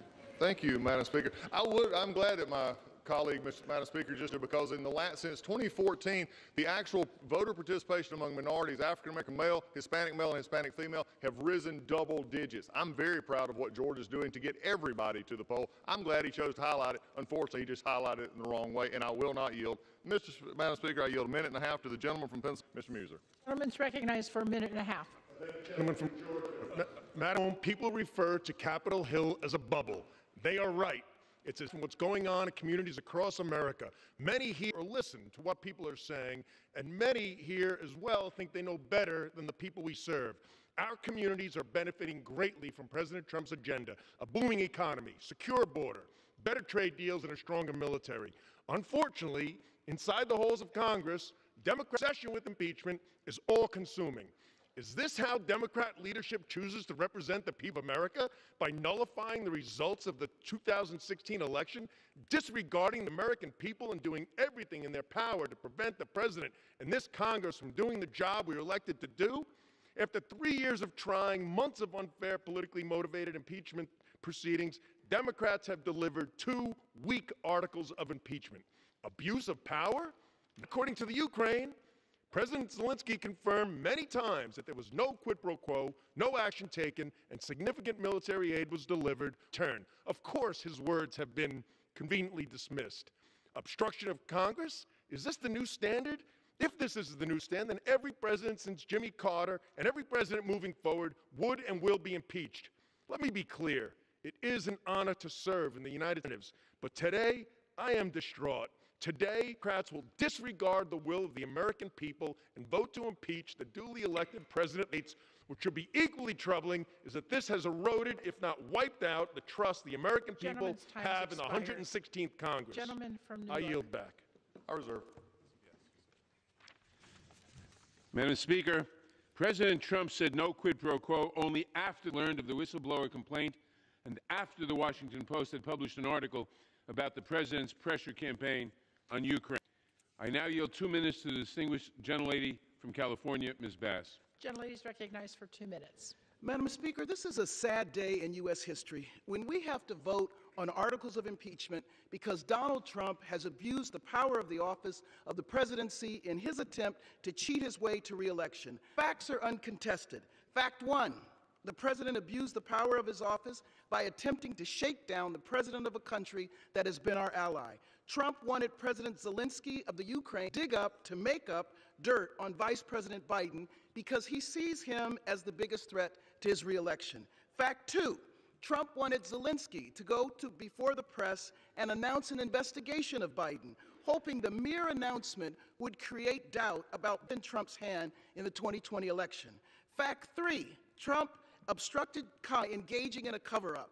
Trump has refused subpoenas and has blocked current and past employees from testifying before congressional committees. Congress is a co-equal branch of government, and one of our central responsibilities is to provide oversight and investigation of the administration. The very checks and balances the framers built into the Constitution so no one branch would have unchecked power. The House of Representatives has no choice but to vote and pass articles of impeachment because President Trump has abused her and obstructed the ability of Congress from performing our constitutional duty. The urgency to move forward with articles of impeachment is because there is no reason to believe President Trump won't continue to abuse the power of his office. No reason to believe he won't control his re-election. And in fact, his attorney just returned and in an article just released in the New Yorker magazine confessed effort to interfere in the election. In many of our congressional districts, we worry about voter suppression and schemes that purge legitimate voters from participating in the election. Or we worry about Russian interference in our election. It is a sad day in America when Commander-in-Chief interfering in the election in order to be reelected. Elections should be decided by the American people. I will vote for both articles of impeachment. It is my constitutional duty that fulfill my oath of office. No one is above the law. Gentleman from Georgia. Thank you, Madam Speaker. Utah, Mr. Stewart. Gentleman's recognized for 2 minutes. Recently, it's shocking, I know, but it turns out that some people don't like President Trump. They think he's loud, they think he can be arrogant, they think sometimes he says bad words and some to people, and to their sensitive natures, they've been offended. I get that. But let's be clear, this vote, this day, has nothing to do with Ukraine, to do with abuse of power. It has nothing to do with obstruction of Congress. This vote is about one thing and one thing only. They hate this president. They hate those of us who voted for him. They think we're stupid. They think we made a mistake. They think Hillary Clinton should be the president, and they want to fix that. That's what the vote is about. They want to take away my vote and throw it in the trash. They want to take away the president and delegitimize him so that he cannot be reelected. That's what this vote is about. And for those who think this started with this investigation, what nonsense. You've been trying to impeach this president since before he was sworn in. Some of you introduced articles of impeachment before he was sworn into office. This isn't something you're approaching prayerfully and mournfully and sadly. Oh, the chaos, oh, the sadness. This is something you're gleeful about. And you've been trying for 3 years. And it's very clear. You don't have to go Google very much to find out that is the absolute truth. I could give you pages of examples of things you have said for 3 years about this president. That's what this is about. If you think if this impeachment is successful, the next president, I promise you, is going to be impeached. And the next president after that, if you set this bar as being equal, every president in our future will be impeached. It erodes our republic in ways our fathers recognize. They got it right. High crimes and misdemeanors, other than that, settle it at the ballot box. I look forward to that day. Let the American people decide. Members minded to direct their comments to the chair. Gentleman from New York. Reserve. Madam Speaker, I would gentlemen that if President Trump is impeached and removed, the new president will be Mike Pence, not Hillary Clinton.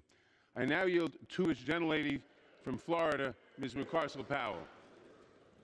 I'm sorry. The gentleman yields 2 minutes? 2 minutes. Gentleladies recognized for 2 minutes. Madam Speaker, I did not have the privilege of being born into this country. My mother brought me from Ecuador looking for freedom and opportunity, but that's not my story alone. This is a story that I share with so many people that live in Florida's 26th district and all over the country. We've left and experienced corruption in our countries of earth where brutal dictatorships have choked their potential to benefit those in power.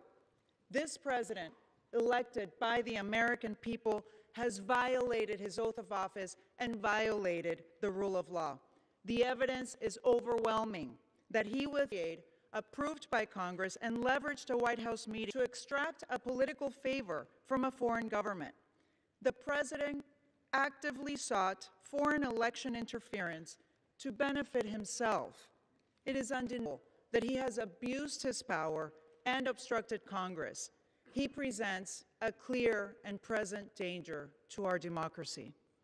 As an immigrant, I still get chills because I feel so fortunate to live in this extraordinary country.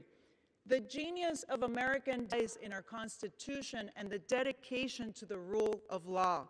I want my children and all of our children to feel the same way when they grow up. However, if we sit idly by as cracks begin to appear in our democratic institutions, our children will be in the same situation like so many of us experienced when we left countries whose leaders destroyed democracy. We in Congress must to defend our Constitution. That is, as a member of this body, that is my duty as a mother. I yield. Gentleman from Georgia. Thank you, Madam Speaker. At this time, I yield a minute and a half to the gentleman from New York, Mr. King. Gentleman is recognized for a minute and a half. Thank you, gentlemen, for yielding. Madam Speaker, I rise today in strong opposition to the articles of impeachment against President Trump. As Chairman Nadler must recall, exactly 21 years ago, I spoke on this floor in opposition to the impeachment of President Clinton. And tomorrow, I voted against all 4 articles of impeachment against President Clinton. Today's articles of impeachment against President Trump are an assault on our Constitution and the American people. A president for a phone call for which no crime is charged, never mind a high crime, and asserting his constitutional prerogatives as president is a clear abuse of power by the Congress. It sets the dangerous precedent of weaponizing impeachment to undo the solemn decision of the American people. Madam Speaker, President Trump and I grew up in the same borough of New York City, and today I am to stand with President Trump and urge a no vote on these horrible acts of impeachment, these articles of impeachment. I yield back the balance of my time and strongly urge a no vote. Gentleman yields back. I reserve. Gentleman from New York. Madam Speaker, I now yield 2.5 minutes to the gentlelady from California, Ms. Lofgren. Gentlelady is recognized for 2.5 minutes. Speaker, the President and members of Congress each take and uphold the Constitution. When the President abuses his presidential power to the constitutional order, we have an obligation to live up to our oath of office. We've been presented with direct evidence about the President's actions. They threaten our national security and undermine the integrity of the next election. We now vote on articles of impeachment for abuse of power and contempt of Congress as a result of that evidence. I've worked on presidential impeachment as part of the Judiciary Committee twice before. This third time brings me no joy. President Nixon attempted to corrupt elections. His agents broke into the Democratic Party headquarters to get a leg up on the election, and then, just like President Trump, he tried to cover it up. Then he resigned. This is even worse. President Trump not only abused his power to help his reelection, he used a foreign government to do it. He used military aid provided to fight the Russians as leverage, solely to benefit his own political campaign. Washington would be astonished, since he warned against the insidious wiles of foreign influence. The direct evidence is damning. The President hasn't offered any evidence to the contrary. These actions constitute grounds for presidential impeachment. What is before us is a serious abuse of power and obstruction of Congress. These abuses strike at the heart of our Constitution. The President's unconstitutional power, a high crime and misdemeanor, is ongoing. He totally refused to provide any information related to the impeachment inquiry. It's our responsibility to use the tool our founders gave us in the Constitution to preserve the constitutional order. We must impeach, and I yield back. Gentleman from Georgia. Thank you, Madam Speaker. At this time, I yield a minute and a half to the gentleman from North Carolina, Mr. Rouser. Gentleman's recognized for a minute and a half. Madam Speaker, the Washington Post headlined a story immediately following President Trump stating the campaign to impeach President Trump has how accurate they were. Here we are almost 3 years later, and what we are witnessing today is unprecedented in American history. A very partisan-based impeachment with no facts that warrant it. This is an impeachment based on hearsay and speculation rooted in a deep-seated hatred for a man for whom many of my colleagues on the other side detest. Not all, but many. Nowhere in the Constitution does it say that personal disdain is grounds for impeachment. At every turn, the claims made by my Democrat colleagues have turned out to be false. Early on, it was claimed there was evidence of Russian collusion. There was none. We were told the FBI didn't abuse the FISA process in its investigation of the Trump campaign. That, too, has now been proven completely false. Then, when the Russian collusion hoax collapsed, we were told that we would hear from a whistleblower that had details of a nefarious call between the President and the President of Ukraine. Then we find out they weren't even on the call, and we still don't even know who the whistleblower is. We were told there was clear evidence of a quid pro quo for personal gain. After reading the script, it is obvious that you have to make assumptions that wouldn't even stand up in traffic court to come to that conclusion. Instead, the indisputable facts of record destroy their case. And though they allege treason and bribery by the President, the articles we are considering today only make vague accusations of power and obstruction of Congress, because they found no treason or bribery or anything else for that matter. Mr. Speaker, today is a very sad day for our republic. Gentleman from New York. The country is now divided. Gentleman's recognized. The country is now more divided than it ever has been in my lifetime. The truth has been trampled by this House of Representatives, and because this is at the FBI and the Department of Justice, more Americans have an even dimmer view of important American institutions. Thankfully, the lens of history ensures that the truth is told and will endure. Gentleman from New York. Madam Speaker, one specific concern of the framers was a president who would corrupt our elections, who would abuse the greatness of his office to ensure his own re-election. The impeachment inquiry is not an effort to overturn an election. It is a reaffirmation of the simple truth that in the United States of America, no person, not even the president, is above the law, and our democracy cannot allow a duly elected president to abuse the power of his office for personal and political gain. And 2.5 minutes to the gentlelady from Texas, Ms. Jackson. Nice for 2.5 minutes.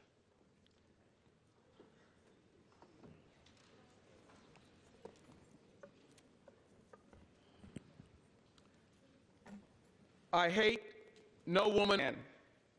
Today, the American people should receive clarity and truth.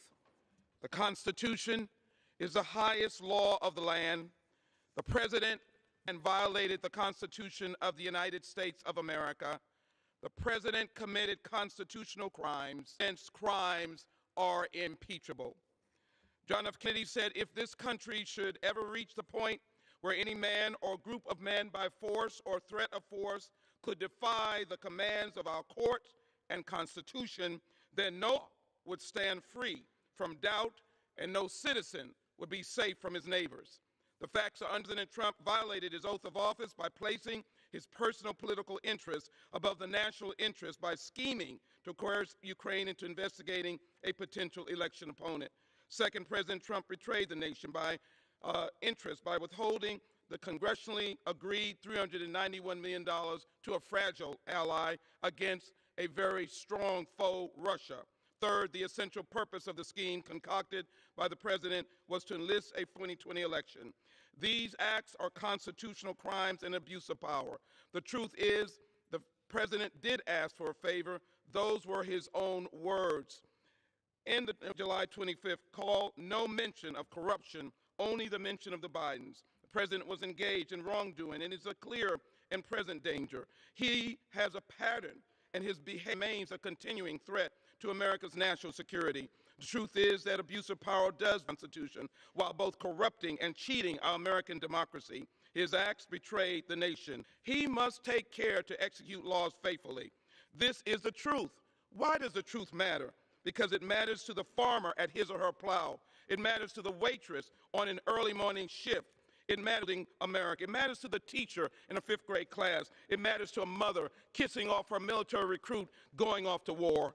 The Constitution must be preserved. Our laws must be honored and respected. The bloodshed and sacrifice of fellow Americans cannot be ignored, trampled on, or rejected. And today, our actions on the vote taken today must be for no personal gain or grandeur. The bright light of this constitutional democracy has been dimmed because of his acts. The truth no longer for all. It is for one man, Donald J. Trump. His truth, his way.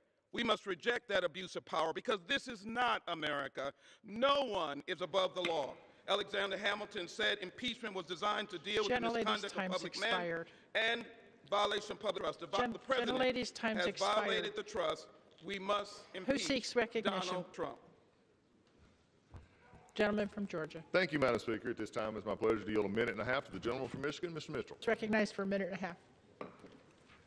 Today, the House of Representatives votes on 2 articles of impeachment for President Trump. Members and all Americans must recognize that impeachment was intended to be a safety valve. Rarely when a president acts in such an immoral and blatantly unlawful manner as to threaten the very basis of our republic. As we cast votes on these articles, the future tone of this House and politics in this nation must be carefully considered. The issue is not whether we agree with or like the president's rhetoric, political tactics, use of Twitter, policy choices, or his political rallies. One of our founders, Alexander Hamilton, warned of the risks of impeachment becoming a solely partisan act in the Federalist Papers. This impeachment inquiry and these articles clearly do not heed that warning. These proceedings are weaponizing impeachment, making it another tool. I've carefully examined the evidence presented throughout, contrary to some, considered our history, our founding documents, and our future. It is clear President Trump's actions, as described in these articles, do not constitute bribery or high crimes and misdemeanors. You simply don't like him. I'll be voting no on these articles and will hope someday we return to serving the needs of the American people. With that, I yield back. Gentleman yields back. Gentleman from New York. Madam Speaker, I now yield 2 minutes to the gentleman from Louisiana, Mr. Richmond. Gentleman's recognized 2 minutes. Madam Speaker, President Trump on January 20th, 2017 raised his hand and swore to preserve and defend the Constitution. Now we must preserve, protect, and defend the Constitution from him. Madam Speaker, I rise today not to disparage and embarrass the President of the United States, but to defend our precious democracy. I speak today not because I hate this president, but because I love this body, the People's House. I have heard Republicans say, why are we rushing to judgment? This is not a judgment, it's a rush to justice, and we must not delay. Corruption is corrosive. It eats away like acid, and the longer we wait, the more time we allow for this to do irreparable harm to our country and our democracy. Just last week, Rudy Giuliani was back at it in Ukraine. So please don't tell us to wait, because the corruption continues. There's a famous quote that says, politicians worry about election, statesmen worry about the next generation. Today calls upon us to be statesmen and stateswomen, Democrat, Republican, and independent. Our election is under attack from within. So to my Republican colleagues, many of whom spend a lifetime trying to build a reputation of honesty and courage, I beg you, don't throw that away for President Trump. He doesn't deserve it, nor will he appreciate it past the next tweet or next week. My prediction is that his actions will continue. Madam Speaker, Donald Trump recently said, I can do anything I want. He also bragged that he could shoot someone on 5th Avenue and get away with it. Well, he's shooting holes in our Constitution on Pennsylvania Avenue. And our House, the People's House, must defend the Constitution from a domestic enemy to the rule of law, Donald Trump. Because I don't want generations to come to blame me for letting our democracy die, I therefore rise in favor of impeaching Donald Trump. With that, Madam Speaker, I yield back. Gentleman from Georgia. Thank you, Madam Speaker. At this point, I yield a minute and a half to the gentleman from Missouri, Mr. Lukemeyer. Gentleman's recognized for a minute and a half. Thank you, Madam Speaker. I rise today in strong opposition to this political charade that has tormented our country for nearly. If there was ever any doubt that this entire illegitimate investigation is 100% politically motivated, earlier this month, Speaker Pelosi actually admitted the impeachment process began 2.5 years ago. Yet again, the Speaker of the House said publicly that the Democrats have been trying to remove him from office since the day he got elected, simply because it was not the outcome they wanted. Another of my Democrat colleagues publicly admitted in May that the driving force behind their actions was, and I quote, "If we don't impeach the president, he'll get reelected." This wasn't an investigation, Madam Speaker. This was a political crusade. In order to arrive at their Stalinistic, predetermined conclusion, House spent the last several months staging well-rehearsed hearings where the charges were drawn up by their own focus group. Democrat donors served as witnesses, and Democrat staff served as judge and jury. Even with the odds so blatantly stacked against the president, Democrats still came up with absolutely nothing. A while ago, the Speaker spoke of the Pledge of Allegiance. The last phrase of the pledge is justice for all. Justice was not something afforded the president during the investigation. He was denied due process, something the Supreme Court said should be afforded in all congressional investigations. That makes this process illegal and illegitimate. What a shame, what a sham. With that, I yield back. Reserve. Gentleman from New York. Madam Speaker, I now yield 2 minutes to the gentlelady from Texas, Ms. Garcia. Gentlelady is recognized for 2 minutes. Madam Speaker, I didn't come to Congress to impeach the president. Even when he separated babies from their parents at the border, even when he took from our troops to build his wall, no, I didn't call for impeachment because I'm here to make a difference in the lives of my constituents. Yet here we are in the middle of a constitutional crisis. As a former judge, I took my responsibility seriously to weigh the evidence and determine if the president's actions were impeachable. Unfortunately, the evidence in the intelligence and judiciary reports leaves us with peace, but to impeach the president. So I stand on my oath that I have sworn to the Constitution and to the American people. And today, I urge my colleagues to stand by their oaths too. The framers of the Constitution included impeachment as a safeguard against a corrupt president whose misconduct could destroy the very foundations of our country. Donald J. Trump abused his power when he obstructed Congress and ordered government officials not to appear before us. Donald J. Trump corrupted our election when he asked a foreign government to interfere for his personal and political gain. Today, sadly, my colleagues, will you put your party over our country, or will you help save our democracy and vote yes on the articles of impeachment before you? I urge you to vote yes. I yield back. Thank you, Madam Speaker. Gentlelady yields back. Gentleman from Georgia.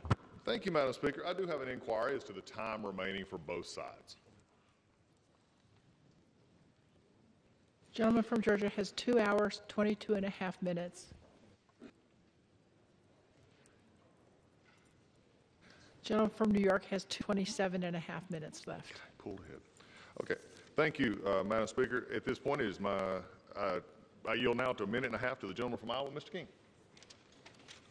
Gentleman's recognized for 90 or for a minute and a half.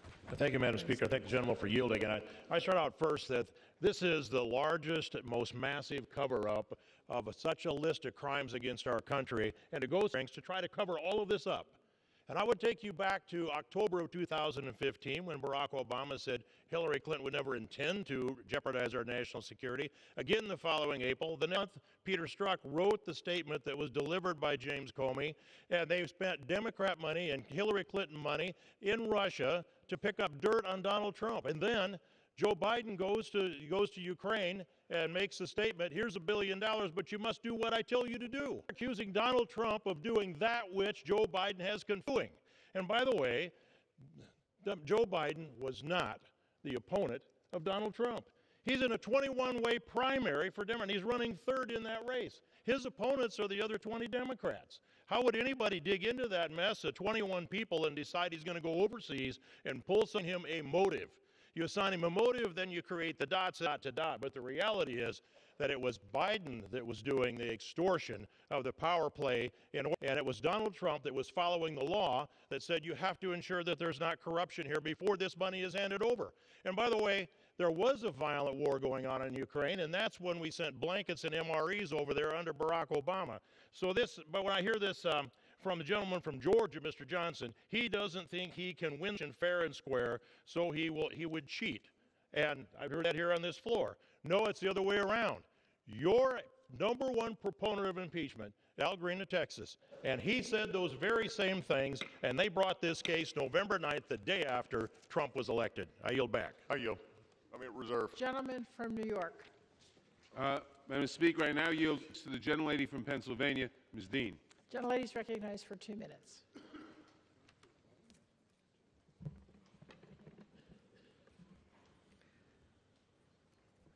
Madam Speaker, words matter. We've heard many words over the course of these last weeks. Still, what strikes me are the words that are missing from my colleagues on the other side of the aisle. A gaping hole in this conversation. The words they cannot or will not mouth, defending a president's conduct that threatens our constitutional order. And so, Speaker, I ask, when is it ever right for a president to coerce a foreign power to interfere in our elections? When is it ever right for a president to intimidate a foreign false investigations into a political rival? When is it ever right to withhold congressionally appropriated aid to the country at the expense of its national security and our very own? And when is it ever for a president to block a co-equal branch of government from investigating the scheme to cheat an election? Is never. But that word does not come trippingly from the tongues of those who are making the choice to stand behind a man whose behavior is not worthy of your tortured words. By our vote today, we are speaking to future presidents and to future generations. We are declaring that we will not tolerate foreign interference in our presidential election. Americans alone will determine the outcome, and we will not permit a president to order the complete defiance of a co-equal branch of government. And in the end, regardless of the outcome of this impeachment, the president's tenure will end, and this body and our grandchildren will be left with what we did here today. Ours is a somber generational duty about love of country and lifting a constitution to its gravest protections but its highest aspirations. Our democracy is a matter of conscience, voting to safeguard our Constitution. Mine is clear. I thank you, Madam Speaker, and yield back.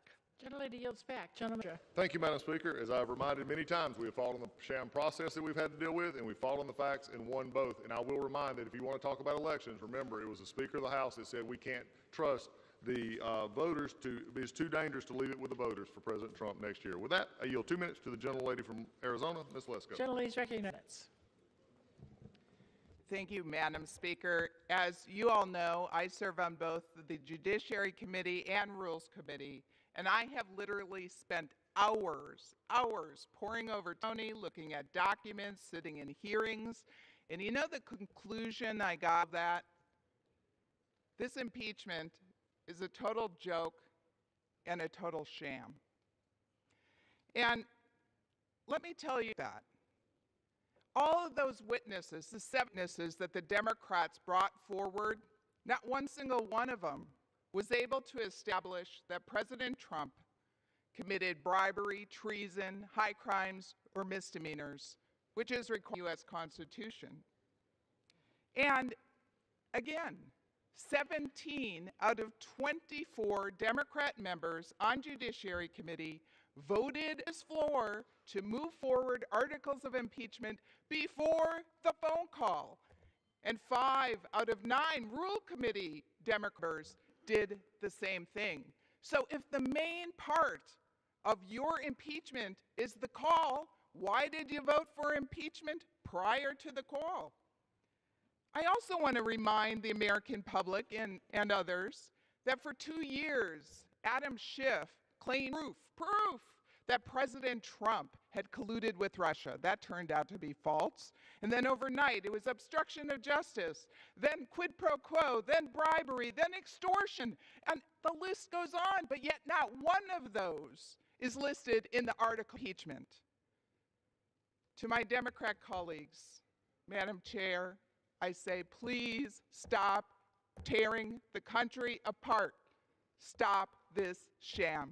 And I yield back. Gentleman from New York. The gentlelady is correct. President Trump's behavior is not new. He has engaging in misconduct and then obstructing any investigation into his misconduct to cover up his actions and hide the truth from the American people. I know from California, Ms. Roybal Allard, for the purpose of unanimous consent. Gentlelady is recognized. Okay, Madam Speaker, I rise in support of today's impeachment proceedings and ask unanimous consent to revise and extend my remarks. Without objection. The distinguished gentleman from Rhode Island, Mr. Langevin. I thank the gentleman for yielding, Madam Speaker. Our nation was founded on certain principles: that government should be of, by, and for the people, that a system of three co-equal branches of government would provide the checks and balances necessary to ensure the people's voices are heard. No one is above the law. Today, sadly, we are voting to impeach President Donald John Trump because he has fundamentally broken his covenant with the American people. In doing so, we are using the powers the Founding Fathers enshrined in the Constitution to address a president who has violated his oath of office. The evidence is clear and the facts are not. President Trump is consistently engaged in a pattern of behavior inconsistent with the rule of law. He has refused to take responsibility for his actions. He has undermined the checks and balances we rely on by obstructing Congress at every turn. And most importantly, he has abused his power by using his office to solicit foreign interference and undermining the will of the people. So on this sad day for our nation, I will do what the President often failed to do, and I will fulfill my oath to support and defend the Constitution, and I will vote in favor of impeachment. I yield back the balance of my time. Gentleman yields back. Gentleman from Georgia. Thank you, Madam Speaker. At this time, it is my pleasure to yield 2 minutes to the gentleman from Ohio, Mr. Chavez. Gentleman's recognized for 2 minutes. Thank you, Madam Speaker. Today is a sad day in our nation's history as House Democrats are poised to approve on a strictly party line vote articles of impeachment based on what constitutional scholar Jonathan Turley called wafer-thin evidence. This will set a dangerous precedent where impeachment becomes the norm rather than the exception. That's not what our founding fathers intended, to be rare. They set a high bar for impeachment: treason, bribery, high crimes, and misdemeanors. Alleged abuse of power, the first article, is not a high crime and misdemeanor. In fact, it's not even a crime. And since there's no concise legal definition of abuse of power, the majority party in the House can designate nearly any disagreement with the President for an impeachable offense. The second article, alleged obstruction of Congress, would produce a similarly dangerous precedent. Asserting executive privilege, a practice that began with George Washington, is not obstruction of Congress. Rather, it's a function of the assent contemplated under the Constitution. Here's what nearly every grade school student in America knows, but House Democrats do not. If Congress disagrees with the President, if they don't agree with the President, take it to court. Let the third branch of government decide. They're the refs. The House has never, I repeat, never approved either abuse of power or obstruction of Congress as an article of impeachment. But that's going to change today. Today, House Democrats are pursuing a WAC theory under which all 4 presidents on Mount Rushmore could have been impeached. If all of this sounds absurd, Madam Speaker, it's because it is absurd. In fact, this whole process is absurd and has been from the outset. But here's what's not absurd, but rather frightening. House Democrats today are setting a dangerous precedent under which no future president will be immune from impeachment, and that will forever negatively tarnish the history. I yield back. Gentleman yields back. Gentleman from... Madam Speaker, the President's conduct constituted the highest of high crimes against our country.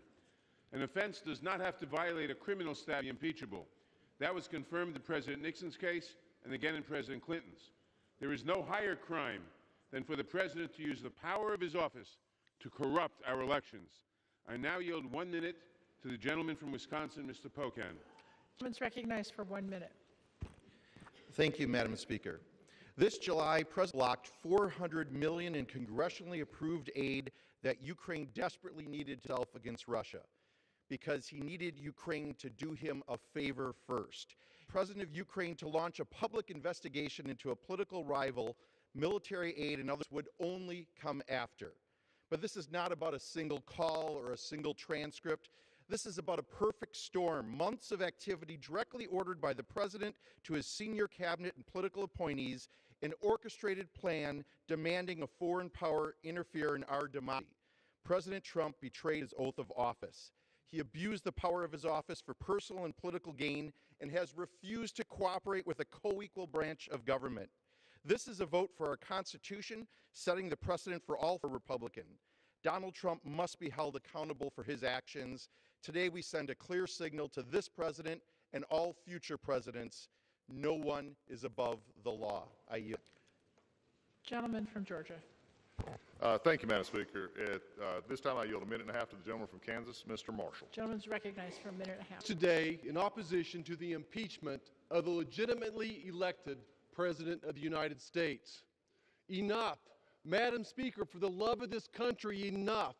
Enough of this, enough of these sham witch hunts. I'm voting no because it has done nothing wrong. The only thing the President Trump is guilty of is doing the said he would do. And if my Democrat colleagues were honest, they'd tell us the only thing President Trump is guilty of is not being Hillary Clinton. The only party guilty of obstruction, abuse of power, or whatever focus group term they're using today is the party on the other side of this aisle. They're obstructing the will of the American people. They're obstructing the very foundations of our country. By politically weaponizing impeachment, they have dangerously shattered precedent and abused our Constitution. They alone will bear this responsibility. Madam Speaker, and it's no wonder the American people don't trust this body. It's past time to be done with this circus and get to the work that matters, like securing our borders and passing trade deals. I will vote no and encourage this body to move on from this heartbreaking, disgraceful day to things that I yield back. Gentleman yields back. Gentleman from New York. Madam Speaker, I now yield 1 minute to the gentleman from North Carolina, Mr. Price. Recognized for 1 minute. Speaker, the moment our founders anticipated in establishing the power of impeachment has arrived. The evidence is clear.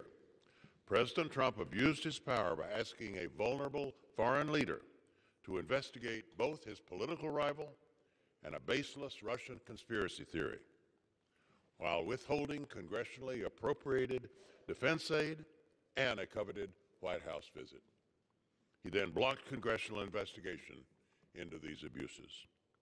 These abuses threaten the integrity of our elections, they corrupt our diplomacy, and they undermine national security. We sometimes constitutional checks and balances as the indestructible underpinnings of our democracy. In fact, they're not fixed, they're destructible. The President has demonstrated this beyond all. It's up to the Congress, the first branch of government, to apply the Constitution prescribes, because the threats to our democracy are real and present.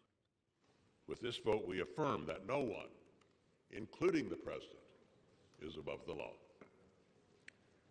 Gentleman from Georgia. Thank you, Madam Speaker. I yield a minute and a half to the gentleman from Kentucky, Mr. Comer. Gentleman's recognized for a minute and a half. Since the beginning of this impeachment inquiry, it's been extremely troubling to see the partisan, divisive way in which Democrats have carried out this entire process. I guess we shouldn't be surprised, though. They promised they'd unseat the president since the day he took his oath of office. From the start, it's been a baseless attempt to undo the will of 63 million Americans who voted for President Trump. I can tell you, the people I represent in Kentucky, the very people who voted for this president to enact change and fight for this country, are appalled at the charade they've seen in the House in recent months. They are appalled at the House Democrats who have failed to even close to proving their case. I hope all of my congressional colleagues carefully consider the precedent they are setting by voting in favor of this sham process and these illegitimate articles of impeachment. Articles were written and built on a report that was drafted with biased presumptions, cherry-picked witnesses, and vastly disputed facts. The president did not commit any impeachable offense, And it's clear for all of us to see through the now. This rigged process sets a concerning precedent for impeachable offenses moving forward. And I wholeheartedly oppose these baseless articles of impeachment. And I yield back the balance of my time. Gentleman from New York. Madam Speaker, I now yield 1 minute to the gentleman from California, Mr. Peters. Gentleman's recognized for 1 minute. Thank you, Madam Speaker. Many have lamented that this effort is not bipartisan, but that's on my Republican colleagues. Republicans have not sought the truth. They have sought to avoid the deemed and insulted witnesses, patriots, warriors, career diplomats who provided evidence against the president. No House Republican has joined to demand the documents and witnesses that President Trump has refused to produce. And Senate Republicans this week have announced that President Trump himself can set the rules of his own trial, and there will be no fact witnesses. Republicans refuse to seek the truth and condemn the abuse of power, or to work with us to prevent this ongoing behavior in the future. That's the tragedy of today's events. In our nation's history, thousands of Americans have gone into battle reservation to fight for our republic, as they still do today.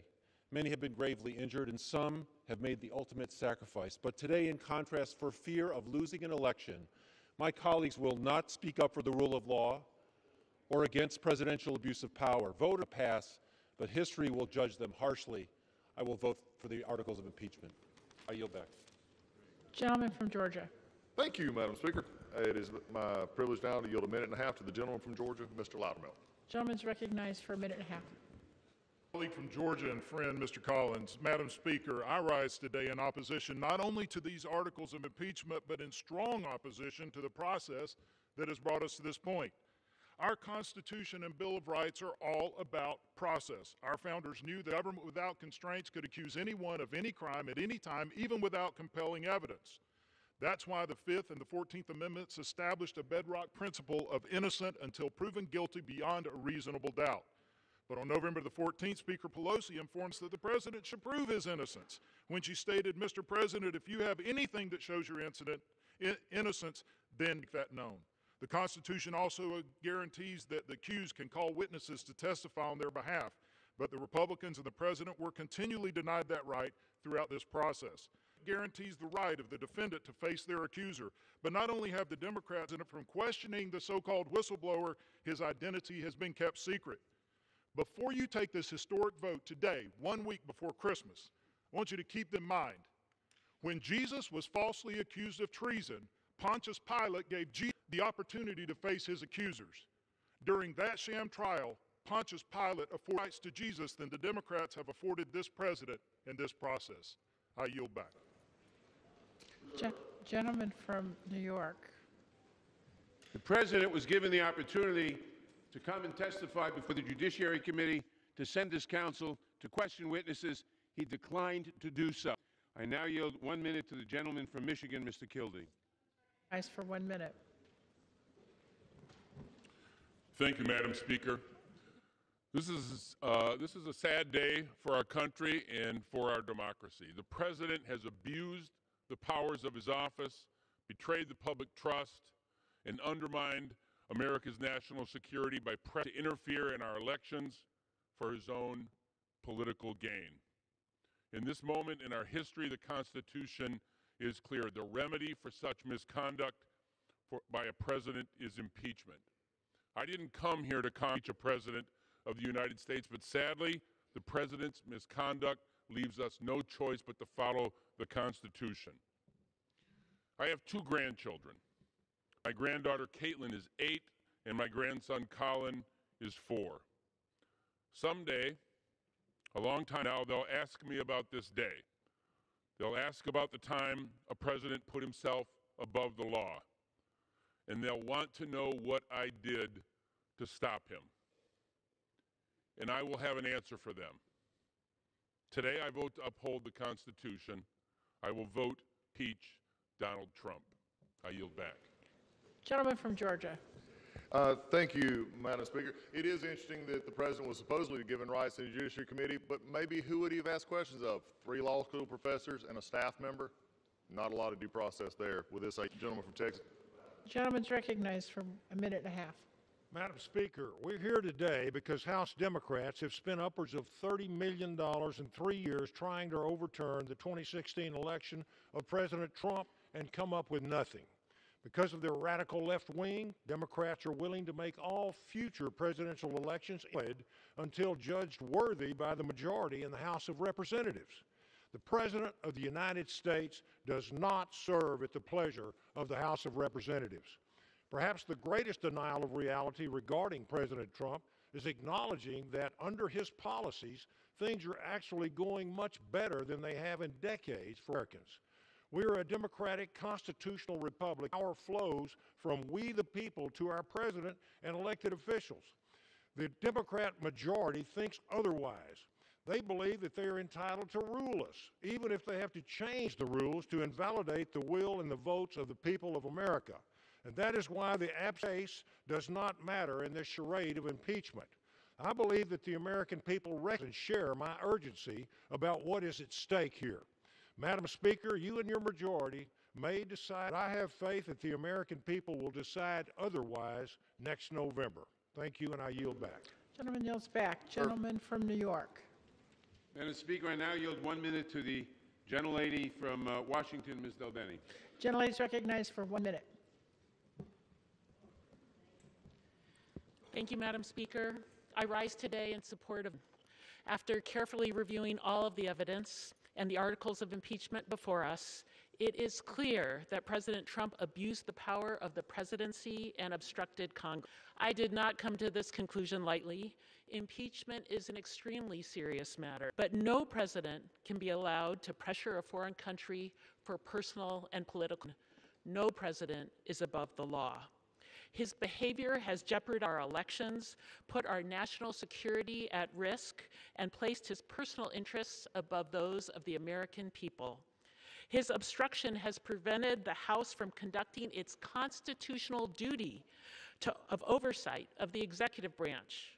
By failing to uphold his oath of office, President Trump forces each of us, as members of the House of Representatives, ours. I urge my colleagues to do just that and defend our democracy. I yield back. Gentleman from Georgia. Thank you, Madam Speaker. At this time, I yield 1.5 minutes to the gentleman from Virginia, Mr. Riggleman. Gentleman is recognized for 1.5 minutes. Thank you, Madam Speaker. I oppose this impeachment effort and will vote no on the articles of impeachment. I represent the 5th District of Virginia, which is home to many founding fathers whose vision shaped the great country we are living in today. Thomas Jefferson and James Madison are not around to see what their creation has become, but I don't think they would be pleased to see Congress subverting the will of democracy by holding an impeachment vote because the majority party simply cannot accept the 2016 election. Instead of wasting the taxpayers' time and money on specious investigations, we could have passed legislation to secure the border, address the opioid epidemic, reduce student debt, a litany of other issues that Americans actually care about. Tomorrow, we might have a vote on the USMC, which we should have passed months ago had it not been for the obstruction and delays from Democrats, delays that have made farmers in my district and other districts suffer. Votes like the one we will take today, the decisions that have led up to today's vote, the nature and entire process of this proceeding reeks of careerist bureaucrats and politicians that put politics over people. I was not elected to take political votes that attempt to overturn the will of the American people. I ran for office. Let's remember, that's why we are here. Weaponizing emotion is not the way to serve the United States of America. And to my colleagues who do just that, I offer a quote Thomas Paine wrote in The Crisis. To argue with a person who has renounced the use of reason is like administering medicine to the dead. Thank you, and I yield back the balance of my time. Gentleman yields back. Gentleman from New York. Mr. Speaker, Madam Speaker, I would remind the gentleman that the House has passed over 400 bills, 275 bipartisan bills, driving down costs of health care and drugs, raising wages, rebuilding infrastructure, taking on corruption and self-dealing in Washington. 80% of these bills are languishing on Senator McConnell's desk. I now yield 1 minute to the gentlelady from Ohio, Ms. Capter. Gentlelady is recognized for 1 minute. Madam Speaker, I Chairman for yielding. Wish to place on the record that members of Congress swear a solemn oath to protect and defend the Constitution against enemies, foreign and domestic, and today we fulfill our oath by defending liberty. The central figure testing America's resolve is not here in Washington today. Rather, the closeted villain sits in Moscow at the Kremlin. Vladimir Putin has coordinated murders, election hacking, the entrapment of willing fools and greedy underlings, their own selfish interests over liberty. Putin seeks to sow disarray and destabilize democracies and the NATO alliance. At Putin's direction, Russia illegally invaded Ukraine in 2014, and as Ukraine defends, 14,000 people have been killed at Putin's hand, with over 2 million displaced. Rather than stand up to Putin, President Trump and his minions aided Putin, first in hastening Russian interference in our 2016 elections, and then more recently withholding vital military aid from Ukraine to coerce its interference in our 2020 elections for Mr. Trump's personal gain. Gentlelady's time's expired. Might I end by saying, onward liberty, vote for the articles of impeachment. Gentleman from Georgia. Speaker, at this time I yield a minute and a half to the gentleman from North Carolina, Dr. Murphy. Madam Speaker, I rise in Gentleman's opposition recognized. to these baseless art of impeachment and the unprecedented process that's been used in this effort to impeach the duly elected President of the United States. It is a mockery of American justice. In 1780, our founding fathers, Alexander Hamilton, wrote in the Federalist Papers, in many cases, will connect itself with the pre-existing factions. In cases, there will always be the greatest danger that the decision will be regulated more by the comparable strengths, majority and minority, than by real demonstrations of innocence or guilt. What does this mean? It means that the majority can exert its influence regardless. In this statement, Hamilton warned us about the danger of mob rule. Democrats have a criminal and have been searching for a crime for 3 years. But this president has not committed a crime. As the leader of American foreign policy, the president has an obligation to root out corruption in countries to which we provide aid. This is not an abuse of power. It is his job. One of the articles is obstruction of Congress. The only thing that's been obstructed is this president's right to due process. I don't blame the president for refusing to fully participate in this guilty until proven innocent search. This is not how our founding fathers framed American justice. This is a tragic day in our nation's history. We have individuals that hate this president more than they love this country. Our country needs prayer and not this destructive partisanship. Thank you. I yield back. Gentleman from New York. Speaker, the president's obstruction is unprecedented and categorical. President Trump claims that the House cannot investigate his misconduct outside of an impeachment inquiry. He defies lawful congressional subpoenas and then he sues to block third parties from complying with such subpoenas. Even as he pursues his own interests in court, his administration simultaneously argues that Congress is barred from obtaining judicial enforcement when executive branch officials disregarded subpoenas. So when can the president be held? In his mind, never. The Constitution, however, disagrees. I now yield it to the gentlelady from the District of Columbia, Ms. Holmes Norton. The gentlelady is recognized for 1 minute.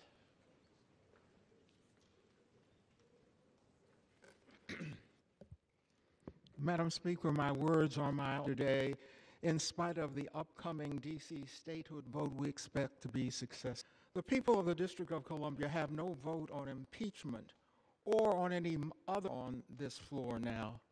I spoke on this floor on the impeachment of President Clinton 20 years ago.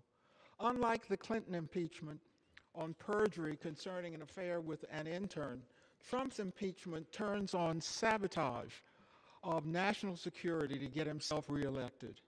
Clinton repented. Trump insists that he did nothing wrong. Promise to continue his long pattern of abuse of power and obstruction of Congress. Impeachment is our only recourse. I yield back. Gentlelady yields back. Gentleman from Georgia. Thank you, Madam Speaker. At this time, I yield 2 minutes to the gentleman from Colorado, member of the Judiciary Committee, Mr. Buck. Gentleman's recognized. Minutes. Thank you, Madam Speaker. I thank the gentleman from Georgia. Today, Democrats lower the bar for impeachment. Under the standard, a president can be impeached in the absence of a crime without due process and for asserting a legally, constitutionally recognized privilege. History shows Democrat presidents have abused power to undermine democracy and win elections, and yet they have not been impeached. President Franklin Roosevelt used the IRS to target his political opponents. His son later admitted FDR used, quote, the IRS as a weapon of political retribution. President John F. Kennedy used the FBI to wiretap and monitor political opponents, including congressional. He deported one of his mistresses to avoid scandal. President Lyndon spied on Goldwater's campaign, signing off on wiretapping his opponent and Goldwater's airplane, a CIA spy, to obtain advanced copies of Goldwater's strategies and speeches. President Barack Obama refused to provide documents to Congress related to Fast and Furious. His unconstitutional recess appointments were unanimously struck down by the Supreme Court. He used national security agencies to lie to the American people about Benghazi to win the 2012 election. He spied on reporters. Finally, it was the Obama administration that committed 17 serious violations before the FISA court to spy on Trump campaign associates. Despite these clear abuses of power by FDR, JFK, LBJ, and Obama, Republicans did not impeach. Why? Because the framers did not want a low bar for impeachment. They wanted Congress and the President to work out their differences. When I asked early in a Judiciary Committee hearing if any president could avoid impeachment with this low standard, he said no. I yield back. Gentleman from New York. Madam Speaker, I would remind the gentleman that President Obama provided thousands of pages of information to congressional requests that Attorney General Holder and others provided.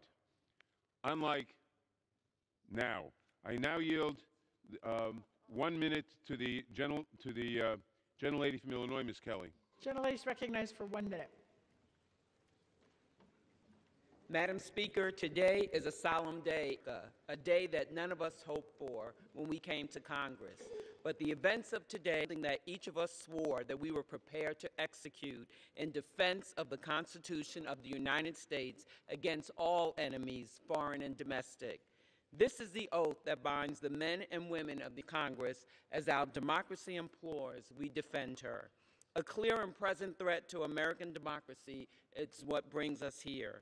The architect, a president who asked that a foreign nation interfere in our election. This was our founding fathers' greatest fear. I cast this solemn vote for the many individuals in my district who trusted me to be their voice in Congress. They entrusted me to uphold our Constitution for them. I vote yes for Sarah in Chicago, Doug in Kankakee, Diane in Flossmoor. Yes for Kathy in Momentum in Crete, and Jimmy in Park Forest. The facts are simple. The path forward is clear. Impeachment is not an option. It is an obligation because no one is above the law. I yield back. Gentleman from Georgia. Thank you, Madam Speaker. At this time, it is my privilege to yield 2 minutes to the gentleman from the Judiciary Committee, Mr. Reschenthaler. Gentleman's recognized for 2 minutes. Thank you, and thank you, Ranking Member Collins. You know, in the Navy, we had a saying, bluff, up front. Well, I'll give you the bottom line. Democrats are terrified that President Trump is going to win re-election. Can't beat him on the merits. So the Democrats are caving to their far-left radical base, and they're using the thoughts and the feelings and the assumptions of some unnamed bureaucrat rather than relying on facts and law to impeach a fully elected president. Let me be clear. This is nothing more than a political hit job. You know, I've been on all sides of the courtroom. I was a prosecutor in the Navy. I was a district judge in my hometown. And let me tell you, as a lawyer, I would defend every day of the week. As a judge, I would dismiss this on day one for lack of merit. There's no prima facie case here. I'll tell you who I'd prosecute, though. I would prosecute Adam Schiff for abuse of power. Why? How about the fact that he used his position as chairman to leak phone number to Devin Nunes? How about the fact that he dumped over 8,000 pages of documents on Republicans less than 48 hours before a hearing? That is the abuse of power. And obstruction? I'd prosecute the Democrats for obstruction. How about the fact that Judiciary Democrats voted down my request to subpoena the whistleblower? The fact that Chairman Nadler refused every single Republican request for a fact witness. That is obstruction of Congress. So again, let me be clear. Today is nothing more than a political hit job. Thank you, and I yield back. Gentleman yields back. Reserve. Gentleman from New York. Madam Speaker, once again, I hear a lot of attacks on Democratic members of Congress, but not one single word of substantive of the President's conduct. I now yield 1 minute to the distinguished gentleman from Virginia, Mr. Connolly. Gentleman's recognized for 1 minute. Madam Speaker, each of us here took an oath to protect and defend the Constitution of the United States, not the President and not our political party. Today, history will judge. Did to extort a foreign country to investigate your political opponent is an unconstitutional abuse of power. To solicit foreign interference in an American unconstitutional abuse of power. The need to protect against just such abuses prompted our founders to grant the sole power of impeachment to this House. The delicate balance of power that underpins our democracy is threatened when a president disregards the Constitution by obstructing Congress to cover up illegal behavior. In doing that, President Trump violated his oath. Today, we must put country over conscience over complicity. Today, we must assert no one's above the law. Today, we're summoned by history to do the right thing. I yield back. Thank you, Madam Speaker. I know this is probably not true, but I think the speakers are not working on the majority side. Talked about it. Many of our members have talked about the facts. Let's just go over them real quickly. No conditionality. Nothing was ever denied them when they got through. They actually got the money and they never did anything for it. We have talked about the facts. That's a distraction that doesn't need to happen. With that, Madam Speaker, I yield a minute and a half to the gentleman from Ohio, Mr. Davidson. Gentleman's recognized for a minute and a half. Madam Speaker, I've heard numerous colleagues say they didn't run for Congress to impeach the president. Well, maybe not originally, but unfortunately from the moment proceedings began, after the fourth vote to launch an impeachment inquiry, today's vote was inevitable.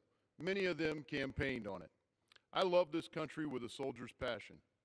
I came here to defend freedom, not to deny due process to anyone.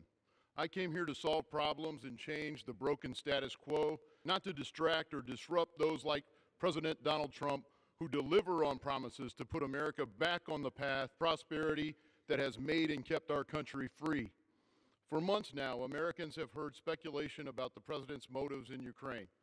Despite months of effort, dozens of hearings, and countless documents, Americans have not seen proof that the president committed a high crime or a misdemeanor. We have a republic if we can keep it. This is disgraceful, this process. It's a discredit to this body and to our nation. I urge the House to drop divisive articles of impeachment and get to work for the American people. I yield. Gentleman yields back. Gentleman from New York. Madam Speaker, how much time, would you tell me how much time I have left, please? Gentleman from New York has 2 hours and 2 minutes. Gentleman from Georgia has 2 hours and 3 minutes. Madam Speaker, I now yield 1 minute to the gentlelady from New York, Ms. Velasquez. Gentlelady is recognized for 1 minute. Madam Speaker, the facts are clear.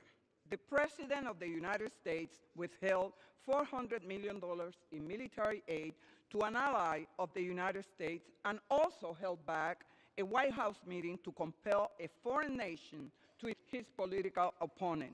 At the exact time the President was doing this, Ukraine was engaged in a battle for its very existence with one of America's adversaries, Russia. The President abused his power to persuade a foreign nation to dig up dirt on a political opponent, and that's the truth. This was quite simply a geopolitical shakedown.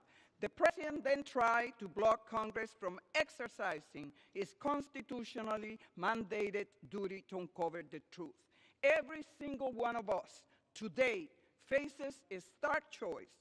If we choose to turn a blind eye to put political expediency before solution, then we are complicit in this subversion of democracy. We do not hold this president accountable. We have failed the people who sent us here. We have abdicated our own oath to defend the Constitution. In the United States of America, no one is above the law, not even the president. Thank you, Madam. This time it is my pleasure to yield 2 minutes from the gentleman from Alabama, Mr. Byrne. Gentleman's recognized for 2. Madam Speaker, in 3 months, we've gone from receiving an unsubstantiated hearsay and discredited whistleblower complaint to the production of articles of impeachment against the President of the United States. Not since Andrew Johnson has the House engaged in such a partisan political. From the beginning, this has been a sham, and this House has been nothing but a star chamber. The Democrat majority literally locked themselves in the basement of this building, hiding from the American people. When my colleagues and I refused to stand for it, Democrats moved to public hearings, but denied us questions, denied us witnesses, and denied the president any meaningful opportunity to defend himself. With this complete abusive process, the Democratic majority has produced the flimsiest and most legally unsound articles of impeachment in the Never before has the House reported an article of impeachment that does not allege an underlying crime, yet this majority will do so today. Read the transcripts. There was no quid pro quo, no bribery, no extortion, no crime, and no abuse of power, and they don't even limit their articles of impeachment. The president raising Ukrainian corruption is not an impeachable offense. If the dealings of Hunter Biden were so above board, you would think the majority was fine looking into this matter. Yet they haven't moved my resolution asking for an investigation, and our subpoenas for Hunter Biden have all been denied. Hunter Biden doesn't get a pass because it's dead. I am proud to have fought against this charade every step of the way, and I will proudly vote no today, and I yield back. Gentleman yields back. Gentleman from New York. Madam Speaker, I now yield 1 minute to the gentlelady from Wisconsin, Ms. Moore. Gentlelady is recognized for 1 minute. Madam Speaker, the facts are uncontestable. The evidence is overwhelming. The president grossly misused the office of president and obstructed Congress, and justice requires this. I feel compelled to respond to the false narrative that Democrats are using this process to overturn it.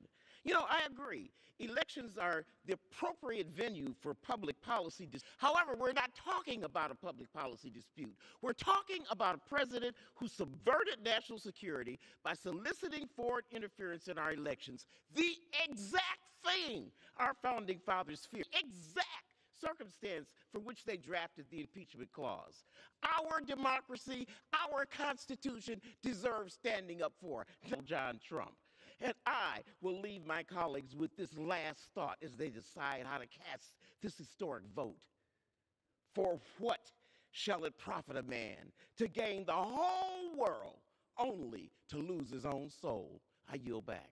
Lady yields back. Gentleman from Georgia. Thank you, Madam Speaker. At this time, I yield 1.5 minutes to the gentleman from Texas, Mr. Goodman. Gentleman's recognized for 1.5 minutes. Thank you, Madam Speaker. This is the day the Founding Fathers feared, when they granted Congress the power of impeachment, where we have a political party so dead set against the president that they will do anything to impeach him. And they're about to get away with it simply because they have. But that's not how this process is supposed to work. It's not meant to be dictated by a thin partisan majority, nor is it meant to be used when an election is just around the corner. And no one understands that better than our Speaker, who I have great respect for, and I agree with the comments she made March the 6th of just this year. Impeachment is so divisive to the country that unless there's something so compelling and overwhelming and bipartisan, I don't think we should go down that path and that's exactly what's happened. And when we walk out of here tonight, we all know how this result's going to go. The Democrats are voting for this. Not one Republican is breaking. This is not bipartisan. The American people are disgusted with the United States House of Representatives, and we bring shame upon this body today by moving forward this impeachment. I yield back. Gentleman yields back. Gentleman from New York. Madam Speaker, I now yield 1 minute to the gentleman from California, Mr. Lowenthal. Gentleman's recognized for 1 minute. Thank you. The facts in this case are as simple as they are tragic. Witness after witness attested to these facts. No one has credibly refuted them. President Trump tried to coerce Ukraine to interfere in the 2020 elections. He used the power of his office for personal political gain. By withholding aid to Ukraine, the president has endangered our ally Ukraine and undermined our own national security. And when he got caught, the president attempted to cover up the crime and shut down any investigation by obstructing Congress. We have overwhelming evidence that this president poses an urgent threat to our elections, to our nationality, and to the rule of law. Must vote to impeach him to protect our constitutional republic. There is no alternative. Thank you, and I yield back. Gentleman from Georgia. Thank you, Madam Speaker. The only urgent threat to this body is the clock in the calendar and the desire to impeach the president before we go home for Christmas. With that, a minute and a half to the gentleman from Tennessee, Mr. Rowe. Gentleman's recognized for a minute and a half. Thank you, Madam Speaker. Sad day in the people's house. Since Donald Trump was elected in 2016, Democrats have been on a crusade to stop him by any means. I believe the American people, the fairest people on this earth, they believe that everyone should be treated equally under the law, no matter what your station you occupy in life. Rich, poor, president, factory worker, fair. This process has been anything but fair. For 2 years, we've been told that then-candidate Donald Trump colluded with Russians to interfere with our elections. 2 years, millions of dollars spent on the Mueller investigation. No collusion. You'd think after being that wrong, Democrats would finally decide to work on the problems that the American people sent us here to do. You'd be wrong again. Then we were told that the president withheld money to the Ukrainians in a quid pro quo. No, a bribery, no, abuse. I guess whatever polls best to gather information on a political rival, potential rival. Well, here are some facts about what happened. Fact number one, the transcript of the fifth phone conversation that the president released shows no pressure. Fact number two, President Zelensky did not, he was withheld. Fact number three, no investigation occurred or was announced. Fact number four, the money was released September 11th, 2019. Facts are stubborn things. One side of the aisle said, quotes, I'm concerned that if we don't impeach this president, he will get reelected, end quotes. That is it all. I yield back. Gentleman yields back. Gentleman from New York. Madam Speaker, I now yield 1 minute to the gentlelady from Oregon, Ms. Bonamici. Gentlelady is recognized for 1 minute. Thank you, Madam Speaker. I take my oath to uphold and defend the Constitution, and I do not take today's proceedings lightly. The Founding Fathers included the impeachment process in the Constitution to uphold our values and to maintain the checks and balances that are essential to separation of powers and to democracy. They knew way back in 1787 that a president could abuse the power of the office. In fact, they adopted the phrase high crimes and misdemeanors from a phrase that had been used in the English Parliament since 1386, intended to cover who abused his power and included in disobeying an order from the Parliament. Donald Trump has abused the power of his office by inviting a foreign government to interfere in his election. And he did this not to help the United States, but to benefit himself. That's wrong, and it's an impeachable offense.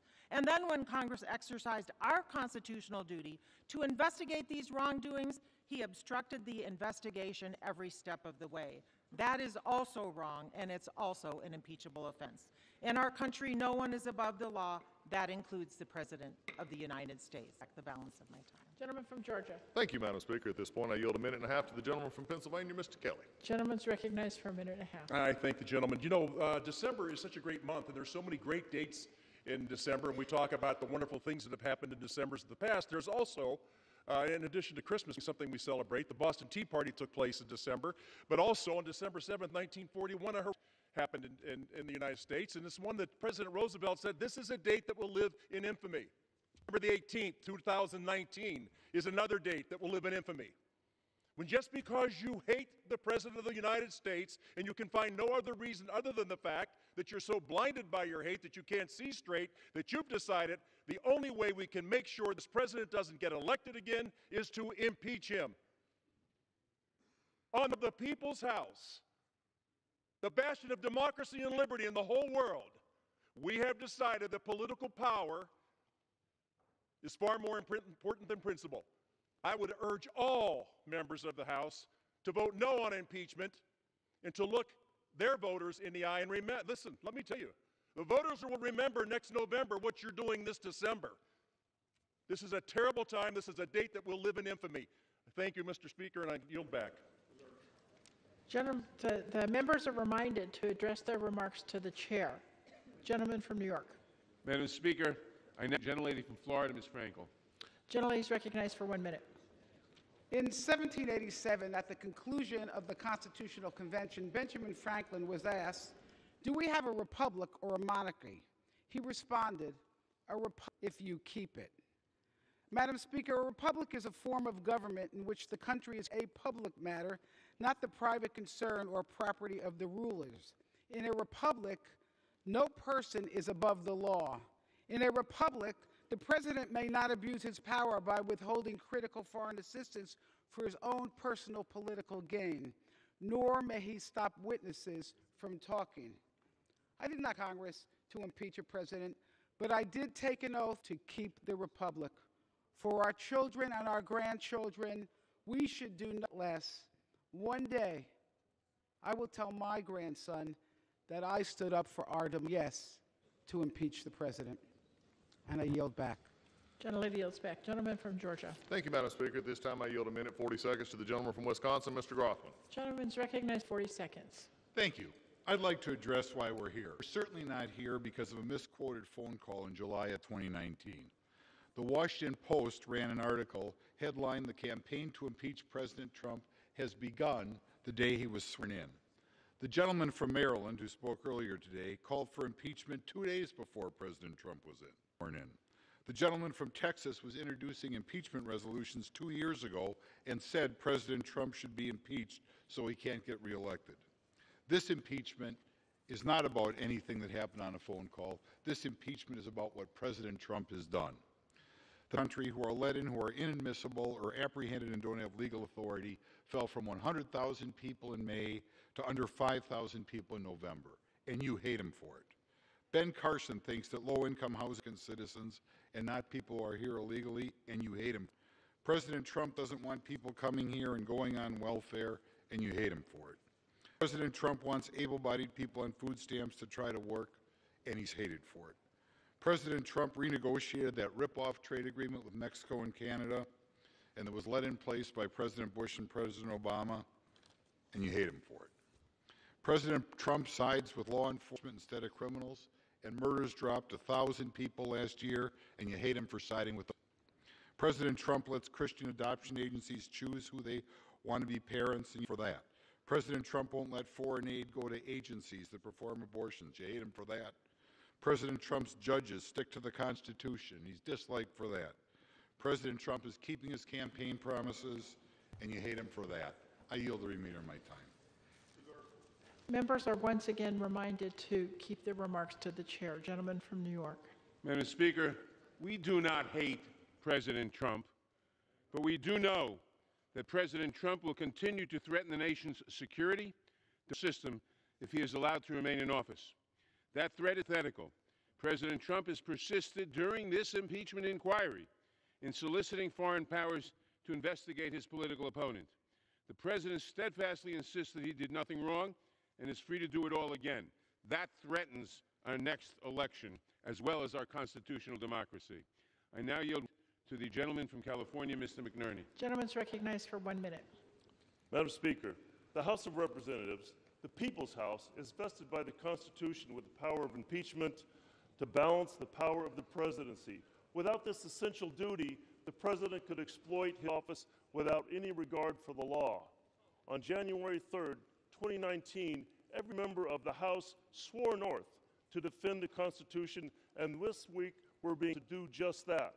When allegations arose that the president tried to coerce a foreign government to help undermine the 2020 election, the House carried out its duty to investigate a potential abuse of power. But the president refused to cooperate, and from doing so, obstructing Congress from carrying out sworn responsibility. If these actions bear no consequence, future presidents may act without constraint, and American democracy will be at an end. Compelled by my sworn duty to defend the Constitution, I will vote to impeach this president. I yield back. Gentleman from Georgia. Thank you, Madam Speaker. At this time, I yield to my friend from Florida, 1.5 minutes. Gentleman's recognized for 1.5 minutes. Thank you, Madam Speaker. I'd like to address my colleagues on the other side of the aisle and reiterate President Washington's warning to the Republic 223 years ago. The Constitution rightly sets a high bar for impeachment, but the integrity of the process also depends on the ability of the legislators' minds independent of party politics. Having a president is too important, and lawmakers are given too much latitude to define high crimes and misdemeanors for it to be any other way. Otherwise, excessively partisan politicians could overturn an election simply because the president is a member of the opposite and opposing party. It is in regard to this impeachment process that George Washington forewarned us as a nation at this moment in history. When political parties may now and then answer ends, they are likely in the course of time and things to become potent engines by which ambitious and unprincipled men and women will be enabled to subvert the power of the people to usurp for themselves the reins of government. How wise he was. Vote no on this assault to our republic, Constitution, and against President Trump. Yields back. Gentleman from New York. Madam Speaker, John Adams warned in a letter to Thomas Jefferson that these risks were unavoidable and might sometimes overlap. Quote, "You are apprehensive of foreign interference, intrigue, influence. So am I. As often as elections happen, the danger of foreign influence recurs." Close quote. I now yield 1 minute to the gentlelady from Michigan, Ms. Lawrence. Gentlelady is recognized for 1 minute. Madam Speaker, today history is being written. The facts are the president attempted to use the power of the powerful office of president to force Ukraine to influence our 2020 election. In the process, President Trump jeopardized our national security and withheld vital military assistance intended to prevent further Russian aggression to our region.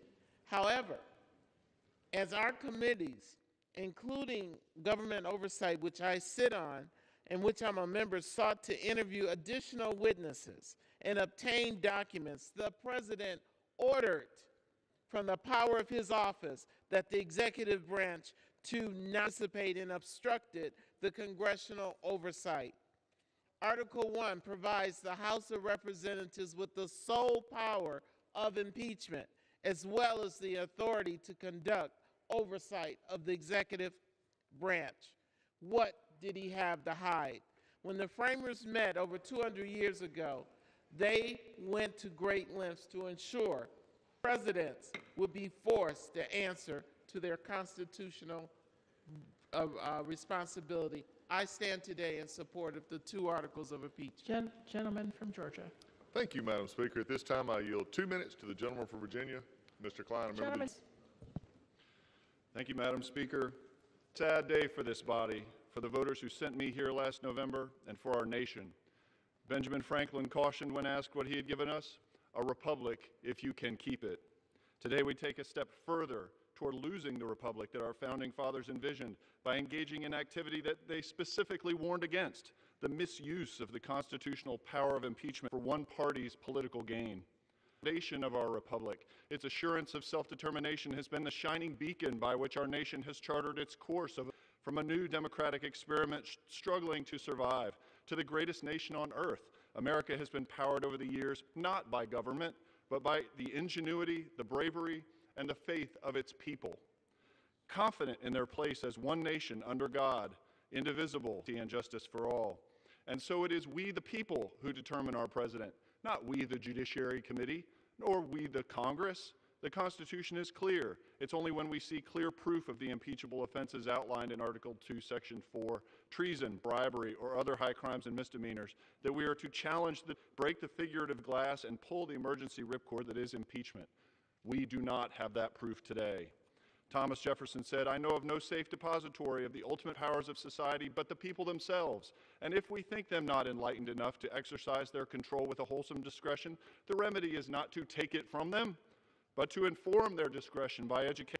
But rather than educate, this majority has chosen today to obfuscate with hearsay, innuendo, and speculation. Back on this shameful period for this House, it will judge it for what it truly is, the ugly hijacking by the majority of our Constitution and the powers it so solemnly entrusts to us to engage in a blatantly political process designed to finally achieve what they could not achieve at the ballot box, the removal of a duly elected president. Compelled by my sworn duty to uphold this nation and for the people, I vote no on impeachment today. I yield back. Madam Speaker, I now yield 1 minute to the gentleman from California, Mr. Huffman. Gentleman's recognized for 1 minute. Madam Speaker, as we take this solemn, necessary step of President Trump, my Republican colleagues have made up their minds. We can't persuade them to do things, so I'll address my remarks to the future. Today's vote will be judged by future generations, including my precious children, Abby and Nathan, maybe grandkids.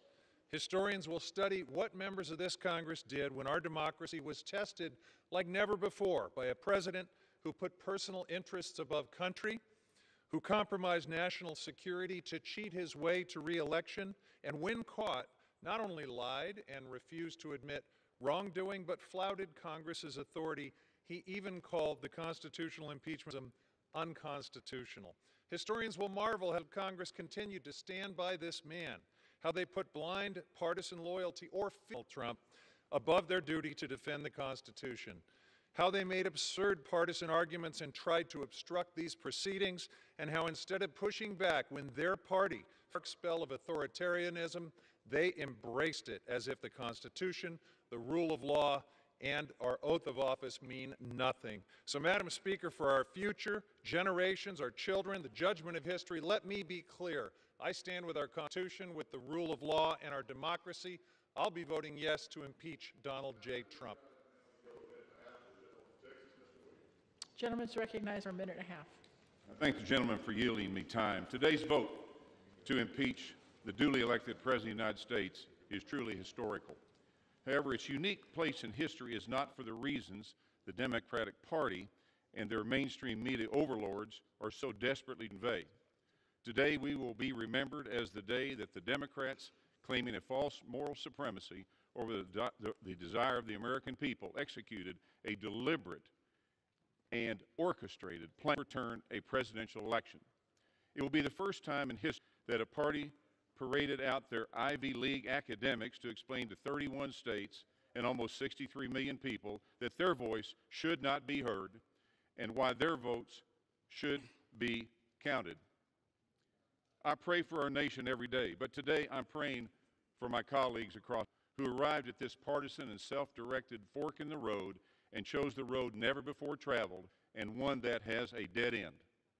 Donald J. Trump is our president, chosen by the American people. Fair and square, as we say in Texas, it's a done deal.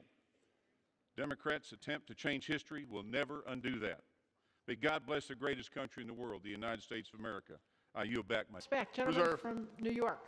Madam Speaker, I would remind that the impeachment clause was placed in the Constitution to protect the American people and our form of government against to subvert our constitutional liberties in between elections. I now yield 1 minute to the distinguished gentleman from Texas, Mr. Green. Recognized for 1 minute. And size, Madam Speaker, I rise because I love my country. And Madam Speaker, shall any man be beyond justice? This is the question posed in 1787 by George Mason at the Constitutional Convention. Shall any man be beyond justice? Madam Speaker, if this president is allowed to thwart the efforts of Congress, impeachment inquiry, the president will not only be above the law, he will be beyond justice. We cannot allow any person to be beyond justice in this country. In the name of democracy, on behalf of the Republic, and for the sake of the many who are suffering, I will vote to impeach, and I encourage my colleagues to do so as well. No one is beyond justice in this country. I yield back the balance of my time. Gentleman from Georgia. Thank you, Madam Speaker, and I'd also remind my chairman that the impeachment was not to be used in the between election cycles to defeat a sitting president who you think will be reelected. With that, I yield 1 minute to the gentleman from Florida, Mr. Buchanan. Gentleman's recognized for 1 minute. Thank you, Madam Speaker. I will vote today against both articles of impeachment because we are a dangerous precedent for our country. This political vendetta is an abuse of the impeachment process and would subvert the votes of 63 million Americans. Just because the president's opponents are afraid that he'll win re-election is no excuse for weaponizing impeachment. No president in history has ever been impeached 10 months before an election. Elections are the heart of our democracy. Our founding fathers devised a simple way to a president if you disagree with him. It's called an election, and we have one coming up in less than a year. People decide this next November, and I yield back. Gentleman yields back. Gentleman from New York. Madam Speaker, I now yield 1 minute to the gentlelady from Michigan, Ms. Tlaib. Gentlelady is recognized for 1 minute. Thank you. I rise today in support of impeachment. I learn so much every single day from my residents at home. Their common sense and understanding of what is right and wrong is centered on why they oppose any person using the most powerful position in the world for personal gain. We honor our veterans in this on a daily basis, but do we ever follow their lead? Where we serve the people of the United States as Republicans or Democrats, but as Americans. Responsibility to country and democracy, not political party. Doing nothing here, Madam Speaker, is not an option. Looking away from these crimes against an option.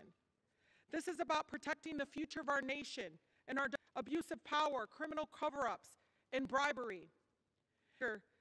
This vote is also for my sons and the future of so many generations. So I urge my colleagues to please vote yes on these articles of impeachment. With that, Madam Speaker, I yield. Gentleman from Georgia. Thank you, Madam Speaker. At this time, I yield 1.5 minutes. Gentleman from Pennsylvania, Mr. Joyce. Gentleman's recognized for 1.5 minutes. Speaker, I rise today on this dark day in the United States House of Representatives to voice my opposition to the shameful impeachment process that has occurred in the People's House.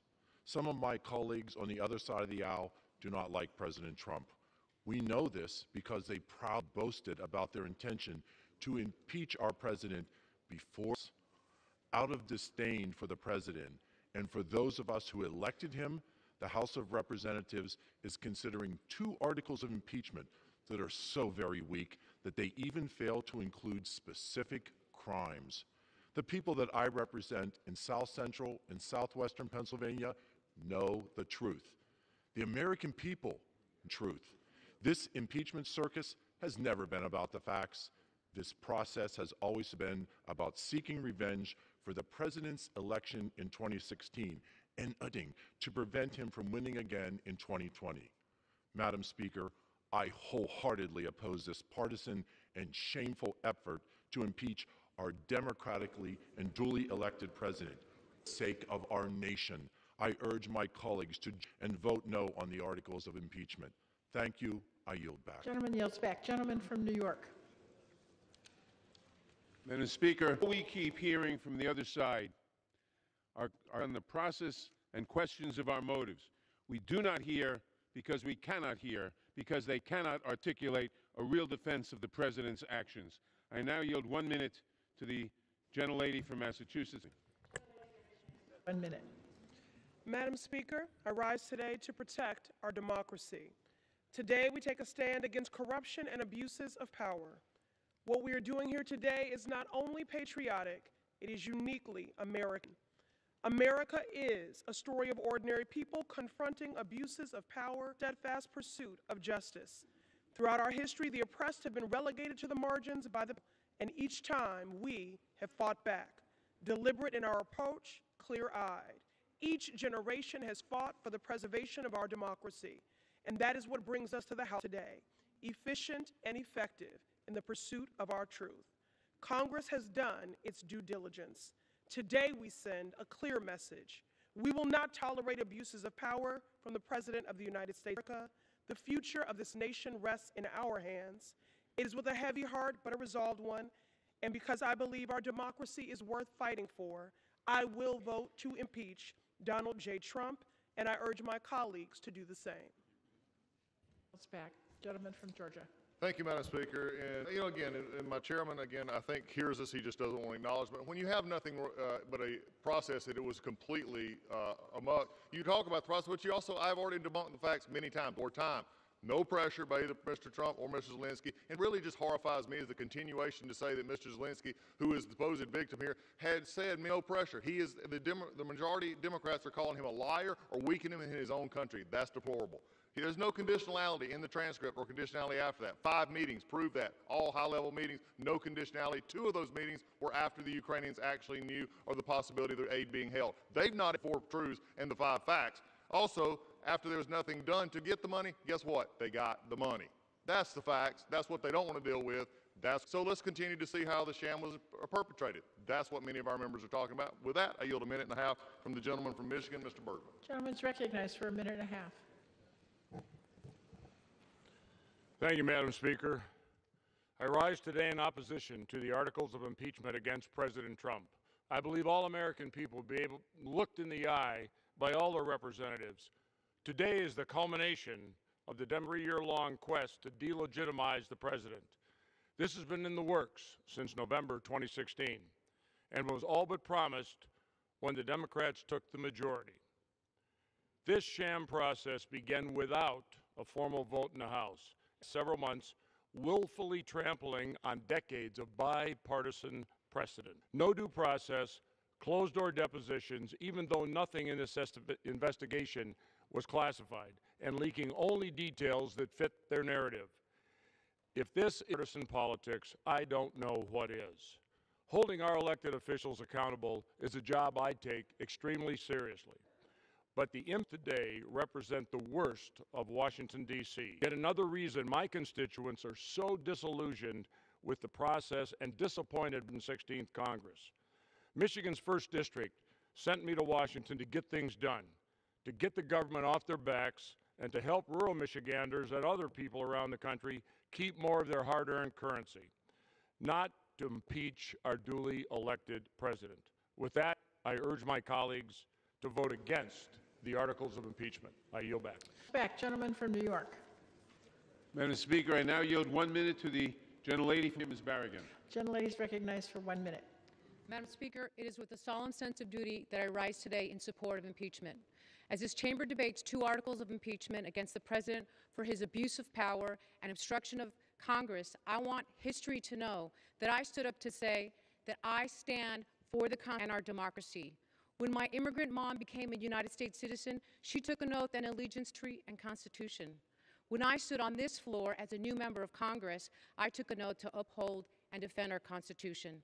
The president abused his power when he used his official office and power to ask a foreign government to interfere in our elections. When he asked a foreign government for a personal favor to dig up dirt on his political opponent so he could cheat. The president got caught, and then he tried to. Today we say no more. Today we say we will not allow this to abuse his power and endanger our national security. I stand to say no one is above the law, not even this president. I yield back. Gentleman from Georgia. Thank you, Madam Speaker. I yield a minute and a half to the gentleman from Pennsylvania, Mr. Perry. Gentleman is recognized for a minute and a half. I thank the gentleman. Since before inauguration, the press, members of this Congress have been for impeachment. Members attend the inauguration. They called for impeachment. They voted for impeachment without any evidence for impeachment, creating and manufacturing evidence. Recall and votes of no confidence are not included in our Constitution for a reason. Our system demands evidence of high crimes and misdemeanors. If such evidence existed, there would be an agreement in this chamber, but there is not. There is not an agreement because there is not evidence. Madison and Hamilton warned us that this might happen, that impeachment would veer toward political factions, and that's exactly what this is, bitterly and nakedly partisan. My colleagues on the other side of the aisle have made a mockery of this process and this government. They despise the president and are themselves abusing the power of their office, all to settle the political score they were unable to resolve at the ballot box. Madam Speaker, hope that if they repeat them over and over and stay on message, their charges. Repeating things that aren't true does not make them true.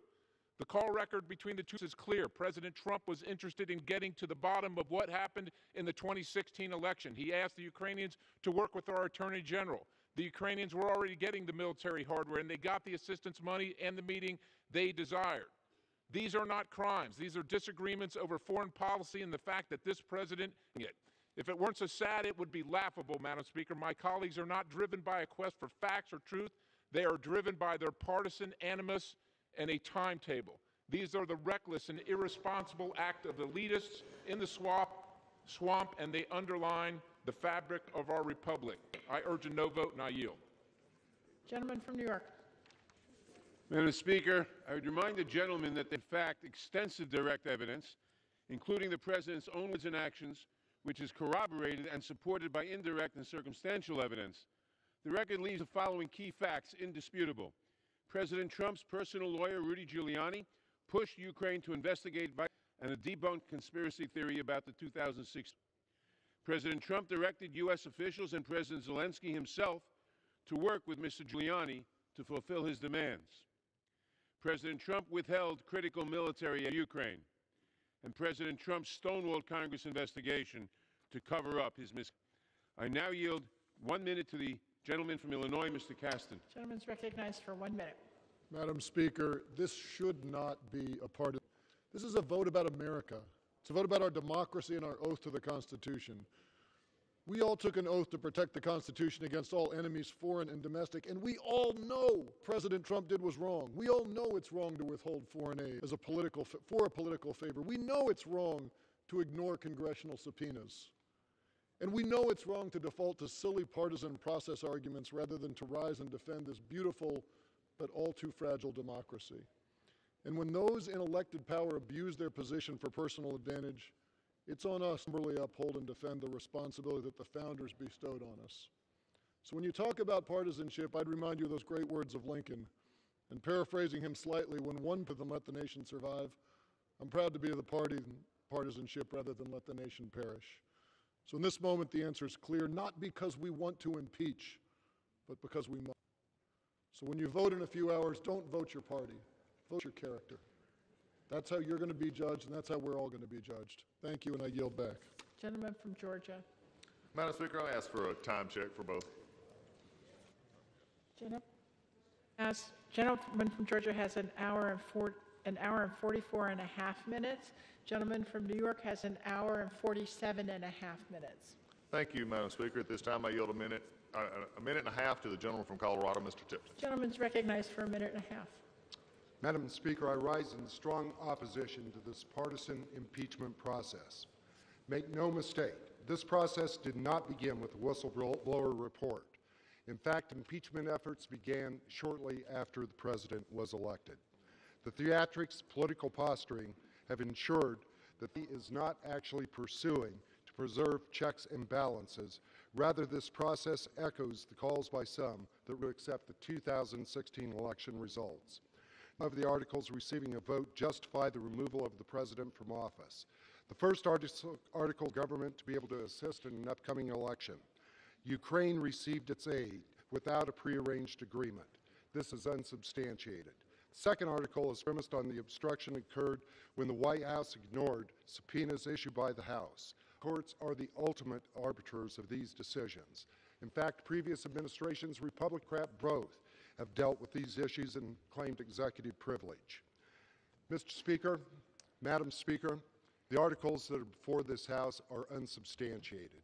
I intend to vote no on these articles. I would encourage my colleagues to be able to do the same. Gentleman yields back. Gentleman from New York.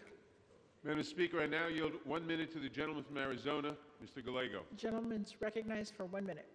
Madam Speaker, today I will vote to impeach President Donald Trump for abuse of power and obstruction of Congress. Those still defending the president's actions are desperately grasping at straws while living in an alternative where facts don't exist. To those still unwilling to search their souls, who support a Democratic president using taxpayer dollars to pressure a foreign government to investigate a Republican political opponent based false Russian conspiracy theories? Of course not. That's absurd. Any president who does that has abused the power of the presidency for personal gain and undermined our most sacred tradition, our elections. In a few hours, every member will make a choice. Will you fall into the evil trap of thinking blind partisanship is all that matters? Or will you vote to defend the Constitution and our democracy so that the President Trump and every future president will know that they are not above the law and will be held accountable for their actions? I have made my choice. I hope every member puts the defense of our nation first and joins me. I yield back. Gentleman from Georgia. Thank you, Madam Speaker. I need to yield a minute and a half to the gentleman from Nebraska, Mr. Smith. Gentleman's recognized for a minute and a half. Madam Speaker, I rise today out against this attempt to remove the duly elected President of the United States. Impeachment is importantly established in our Constitution. The impeachment of a president has only happened twice in our country's 243-year history. Yet today, for highly political, the House majority is trying to remove President Trump from office on second-hand, indirect accounts. The articles of impeachment we are voting on today offer no evidence of a crime, but instead are purposely broad to fit the majority's narrative.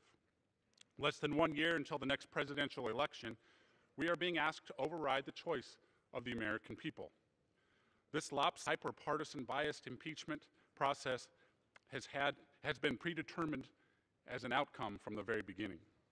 This is an unfortunate day in the history of our great country. We must hope this political game does not set a precedent of which to follow. Surely there will be disagreements between a president and Congress for many years to come. Instead of unnecessarily dividing our country, as we are seeing today, we should be looking at ways to bring our country together. Thank you. I yield back. Gentleman yields back. Gentleman from New York. Madam Speaker, President Trump's actions are both impeachable and criminal. The violation of the federal criminal statute is neither necessary nor sufficient to justify impeachment. President Trump's conduct violates the anti-bribery statute very clearly. Speaker, I now yield 1 minute to the gentleman from Virginia, Mr. Beyer. Gentleman's recognized for 1 minute. I thank that today I vote to impeach President Donald Trump for abuse of power and obstruction of Congress. I don't hate the president, but I love my country and I have no other choice. Voting for these articles of impeachment is the only moral course of action, the only way to honor our oath of office. I have no doubt that the votes I cast today will stand the test of time. This has nothing to do with the 2016 elections. I'm so disappointed that my Republican friends approve of the president's abuses of power and solicitation of foreign interference in our elections. This is the very definition of the willful suspension of disbelief. They know in their hearts that what the president has done is deeply wrong. They know that they would vote without hesitation to impeach the president who had done these things. I remind all Americans the president did not rebut the facts which have led to the articles of impeachment today. For the sake of our democracy, our Constitution, and our country, we must do the right thing and vote to impeach President Trump. I yield back. Gentleman yields back. Gentleman from Georgia. Thank you, Madam Speaker. I was just amazed by what the chairman just said. If it was obviously that he violated the bribery statute clearly, then why article of impeachment? The reason why? It didn't. With that, I yield 1.5 minutes to the gentleman from Mississippi, Mr. Gibbs. Gentleman's recognized for 1.5 minutes. Thank you, ma'am. Section 4 of the United States Constitution states that the President of the United States may be removed from office for treason, bribery, high crimes, and misdemeanors. As a former I am confident that no court would accept these of impeachment as having met the standards set forth by our founding fathers. The impeachment articles rely almost exclusively on hearsay and opinion testimony, and they present no direct wrongdoing. As a former district attorney, I'm dismayed that the Democrats have submitted articles of impeachment against using circumstantial evidence that fails to offer proof of an impeachable offense. Additionally, the charges levied against the president in the articles of impeachment lack historical precedent and are motivated by pure political reason. If the House of Representatives passes the articles of impeachment, the Democrats will have set a precedent by undoing America's votes for president because a single party disagreed with the 2016 presidential election results. I urge my colleagues to vote no on the articles of impeachment. Back. Gentleman from... Madam Speaker, I now yield 1 minute to the distinguished gentleman from California, Mr. Thompson. Gentleman's 1 minute. Madam Speaker, I find no pleasure coming to the floor today to consider impeachment. I ran for Congress to represent my community and to serve the country I love. As a combat veteran and having served 8 years on the Intelligence Committee, I understand the threat that foreign actors can play in our elections. Dedicate themselves to protecting our democracy. No one should invite a foreign country to interfere with the most sacred act of voting. It was abuse of power by the president to ask a foreign nation to interfere in our election to benefit his personal and political interest and to condition bipartisan, congressionally approved aid on that interference. Unchecked, these actions could lead us down a path that will unravel the fabric of our nation.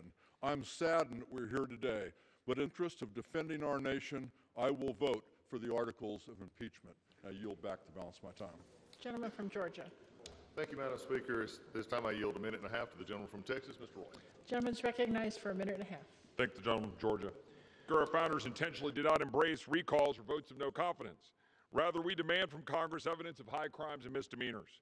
While my colleagues are free to dislike the president, and while they may reasonably view the infamous phone call and negotiations with the Ukrainians as something less than perfect, they are not free to impeach something less than a high crime and misdemeanor. In just over 10 months, though, the people are free to decide, and we should let them. The eyes are upon us, Madam Speaker. The press galleries are full. Our floor is filled with members. When will we give the world something better than this? My colleagues wax eloquent about the constitutions they found under mothballs.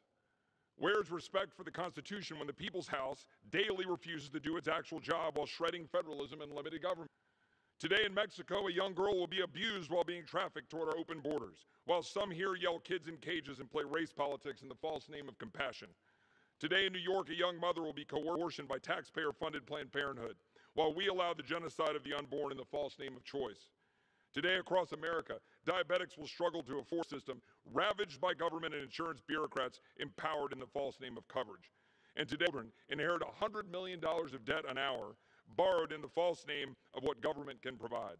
In this conduct by Congress to do its jobs, that should be impeached. And one might ask if America would be better off taking the first 435 names out of the phone book to represent us in the United States House than what is on display here today.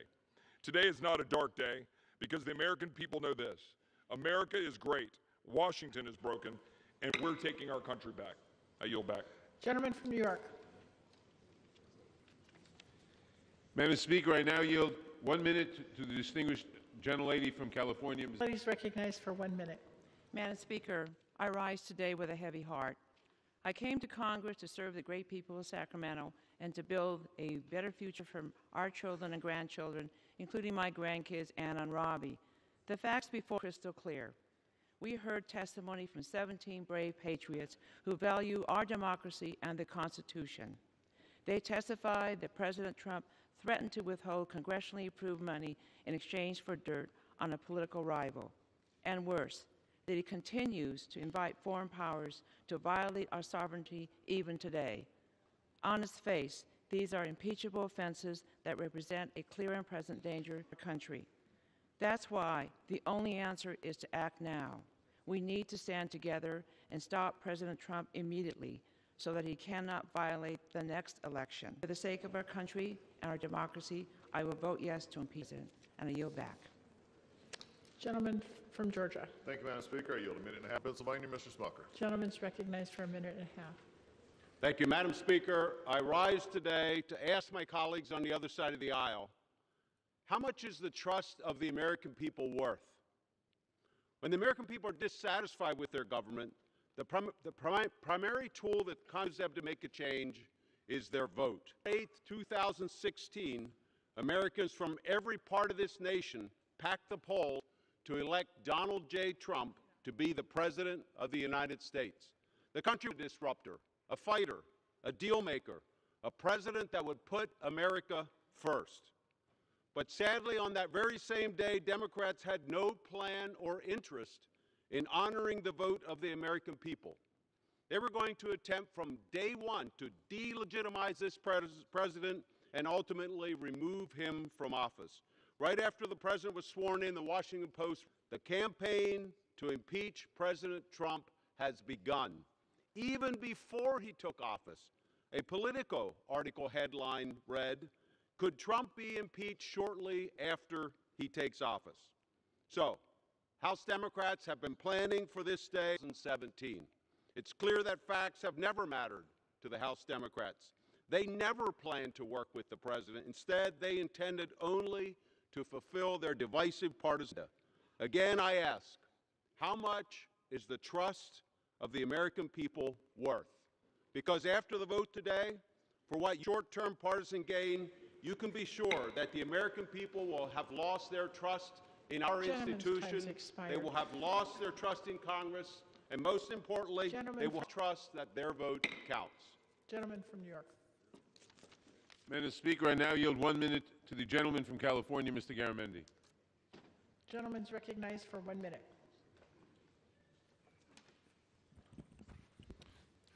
Thank you, Madam Speaker. Impeaching a president is one of the most solemn and consequential decisions the United States Congress can make. It's not an action that I or my fellow House colleagues take lightly. Investigations and hearings conducted by the House prove overwhelming evidence that President Trump abused his power and endangered our national security. President Trump also issued a order prohibiting all executive office personnel from testifying, responding to subpoenas, or turning over. Therefore, he has obstructed the legitimate constitutional obligation of Congress. His actions leave me no choice. Violated his oath of office. Now, I will uphold my oath of office to preserve and protect our Constitution, and my promise to my constituents to carefully analyze all issues before me. I will vote in favor of both articles of impeachment against President Donald John Trump. I yield back. Gentleman from Georgia. Thank you, Madam Speaker. I yield a minute and a half to the gentleman from Done. Gentleman is recognized for a minute and a half. Madam Speaker, I stand behind. I am disappointed in a broken and partisan process that has consumed the House Democrats. We were told this investigation was going to be blunt and transparent. Instead, the proceedings were held in secret behind closed doors with no attempt at a fair hearing. All this was done deliberately in an effort to undo the results of the 2016 election. Madam Speaker, my constituents in Florida want to see us get to work. They want us, they're counting on us to actually fix the surprise medical billing, to lower the cost of prescription drugs. Instead, we're here a week before Christmas voting to a legitimate president, Donald J. Trump, on the strength of nothing but rumors. We've wasted almost a year on this project while House Democrats chose political theater over serving the American people. This shameful vote to impeach our president will be a lasting stain on our House, and I urge all of my colleagues, no. I yield back. Gentleman from New York. Madam Speaker, I now yield 1 minute to the distinguished gentleman from Oregon, Mr. DeFazio. Gentleman is for 1 minute. Thank the gentleman. It's clear-cut. The President of the United States has violated his oath of office and betrayed the Constitution and the American people. He admitted to soliciting assistance from a foreign leader to interfere in a U.S. election and aid his political re-election campaign. That's a violation of the law, Constitution, and a betrayal of the American people and an impeachable offense. The evidence also demonstrates the President withheld congressionally approved taxpayer dollars to blackmail the young new president of Ukraine under attack from Russia. Now, the gentleman from Georgia says he didn't feel any pressure. They're being invaded by Russia. Vladimir Putin, you know, Trump's friend, and he withheld that aid until the whistleblower report came out. Then the aid was released. It wasn't released for any good purpose. Congress voted for that aid, the President bill. That is another impeachable offense. And the Judiciary Committee has put together an extensive document which shows that there is evidence of numerous other federal crimes, including bribery and wire fraud. The President's actions threaten the continuation of our representative democracy. I'm proudly voting for impeachment today. Gentleman from Georgia. Thank you, Madam Speaker, and I am glad to know that Mr. Trump was giving them lethal aid, actually something to fight back with. There was, again, from the President himself, no pressure put on him. Your whole case sort of destroys if you're coercing somebody if there was no pressure felt. But yet we don't seem to get that part on this floor debate today. So with that, I yield a minute and a half to the gentleman from Montana, Mr. Gianforte. Gentleman's recognized for a minute and a half. Today, this chamber is pushing through the most partisan, baseless articles of impeachment in our history. House Democrats' hyper-partisan impeachment has been a sham since day one, driven by those whose bitter Trump has blinded their better judgment. The fact resolved to overturn the results of the 2016 election the day President Trump. Earlier this year, Speaker Pelosi said, impeachment is so divisive to the country that unless there's something so compelling and overwhelming and bipartisan, I don't think we should go down that path. None of those standards have been met. None. The committee hearings were a scripted, substance-free, made-for-TV show. They would be comedy if impeachment weren't so serious and grave. Witnesses denied awareness of an impeachment. And because the majority has failed to make the case for impeachment, there is no bipartisanship. Compelling, overwhelming, bipartisan, Speaker Pelosi has not met her own criteria for impeachment. But here we are. Despite Democrats testing and tweaking their impeachment message, the American people have rejected it. I will vote against this partisan impeachment sham Let's get back to the work the people sent us here. And on this sad day of an impeachment charade, I yield back the balance of my time. Gentleman from New York. Madam Speaker, I now yield 1 minute to the gentleman from Texas, Mr. Gonzalez. Gentleman's recognized for 1 minute.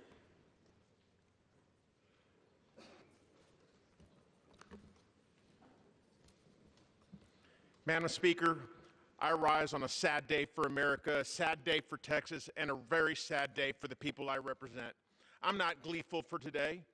I came to Congress to lower the cost of prescription drugs, fight for a debt-free education, improve the cost of special needs children or senior veterans. I did not come to Congress to impeach a senator. We've been given no choice. He has eroded the foundations of our democracy and used the office of the presidency for personal and political gain. Our founding fathers feared that one day the power of the presidency would stretch beyond its limits. Thus, they enshrined in the Constitution a system of checks and balances. We cannot and will not lower the ethical standards of our presidency. We cannot afford to wither like a cheap flower in bad weather, watching our democracy crumble and rot from within. That is not the America the world knows and loves, and it's certainly not the America proud to have our future generations inherit. And that today I must vote to impeach the President of the United States and fulfill my oath to the Constitution, and I yield back. Gentleman from North Dakota. Madam Speaker, I yield 1.5 minutes to my friend from Texas, Mr. Hurd. Gentleman's recognized for 1.5 minutes. Throughout this process, the American people have learned of bungling foreign policy decisions, but we have not heard evidence beyond a reasonable doubt of bribery or extortion. Allegations of these two crimes aren't even mentioned in the articles of impeachment being debated today. But today, we have seen a rushed process divide our country. Nations have been hurled at each other, questioning one another's integrity. Today, a dangerous precedent will be set. Impeachment, weaponized political tool. We know how this partisan process, what happens tomorrow. Can this chamber put down and get back to work for the American people? This institution has a fabled history of passing legislation that has not only changed our country, but has inspired the world. This feat has been possible because this experiment we call America has a perpetual goal: make a more perfect union. We can contribute to this history if we recognize the simple fact that way more unites our country than divides us. Tomorrow, can we start focusing on that? Gentleman yields back. Gentleman from New York. Madam Speaker, I now yield 1 minute to the gentleman, Mr. Davis. Gentleman's recognized for 1 minute. Thank you, Madam Speaker. This is indeed a sad day for America, but a day for our Constitution. It is a sad day for our country because President Trump has defied our Constitution, our rules, our requirements, and our expectation that President Trump places himself above the law, above our Constitution, and above the expectations of the American people. My last town hall meeting, which was held Saturday, December 15th in Malcolm in Chicago, someone asked the question, what is our position on impeachment? Madam Speaker, every person there rose and said, impeach. When I speak for the people of the 7th, and my vote will be impeach, impeach, impeach. And I yield back the balance of my time. Gentleman from North Dakota. Madam Speaker, I yield two minutes to Texas, Mr. Gomer. Gentleman's recognized for 2 minutes. Thank you. In 1998, Senator Schumer said, and I quote, that this impeachment will be used as a routine tool to fight political battles. We thought it was a prediction. It was a promise, and now it's playing out. It's exactly what's being done here. And for those that say we don't address the defenses of fact, here you go. The impeachments are two purposes. Number one, stop the investigation by the U.S. Justice and Ukraine into the corruption of Ukraine interference into the U.S. Election in 2016. You said this was about oh, this terrible Russia collusion. Oh, then that fell through. It's about emoluments. It's about bribery. It's about extortion. It's changed. But one thing hasn't changed is the intent to impeach this president. It's always been there. But let's be honest. The president back on Ukraine, that happened in 2009. Because in 2008, Ukraine invaded Georgia. What happened? Bush put sanctions on Russia to teach them a lesson. What happened after that? Well, in March of 2009, Hillary was sent over to Russia with a reset button to say, Bush overreacted. We're okay that you invaded Georgia. It was a green light to Russia to invade Ukraine. And what do? Oh, yeah, you send blankets and MREs they can eat and be warm while the Russians are killing them. That is what the Obama administration did. This is a travesty, and we're in big trouble because Schumer was right. Now it's even farther, the bar. It will be used for political battles, and this country is now inside. I hope I don't live to see it. This is an outrage. I yield back. Gentleman from New York. Mr. Speaker, I am deeply any member of the House would spout Russian propaganda on the floor of the House. I now yield 1 minute to the gentleman from New York. The gentleman from New York is recognized for. The House will come from New York is recognized for 1 minute. Thank you. The House will come to order. The House will come to order. The gentleman from New York is recognized for 1 minute. Thank you, Mr. Chairman, Madam Speaker.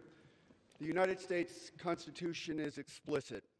Bribery is a teachable offense. Bribery involves the abuse of power, and the President of the United States abused the power of his office by soliciting a bribe of a foreign leader to interfere in an election that he was afraid he could not win honorably, fairly, or freely.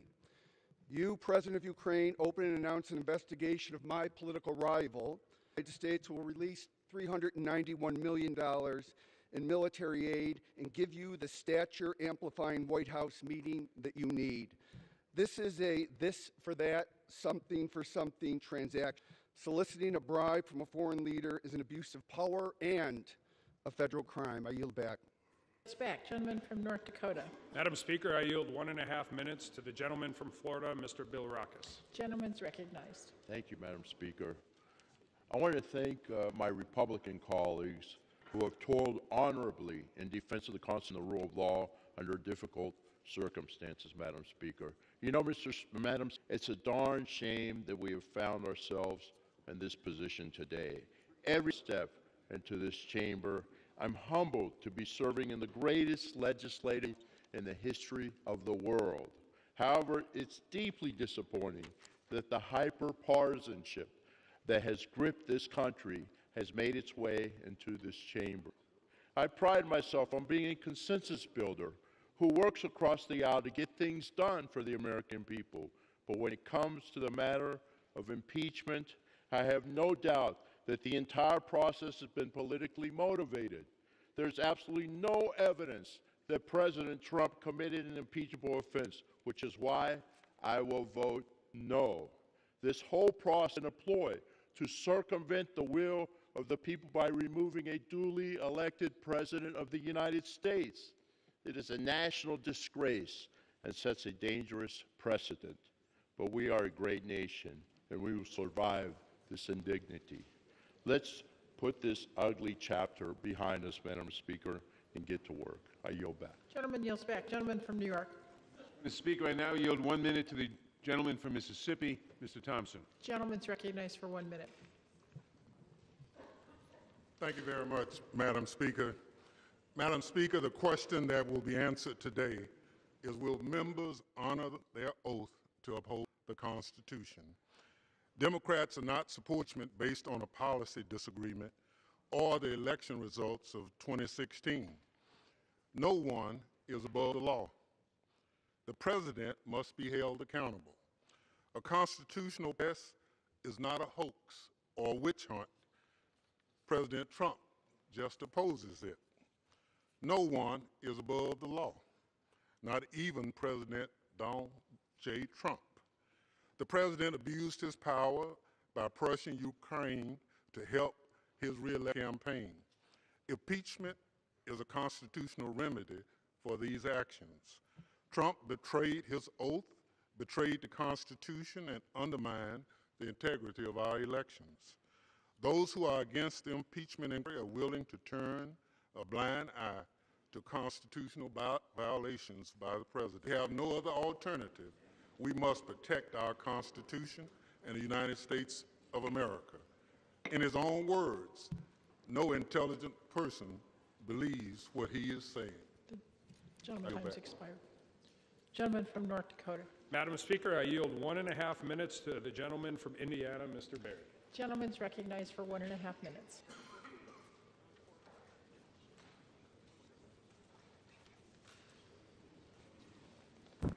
Madam Speaker, the totality of this process is just another reminder that my colleagues across the aisle are more focused on politics than policy.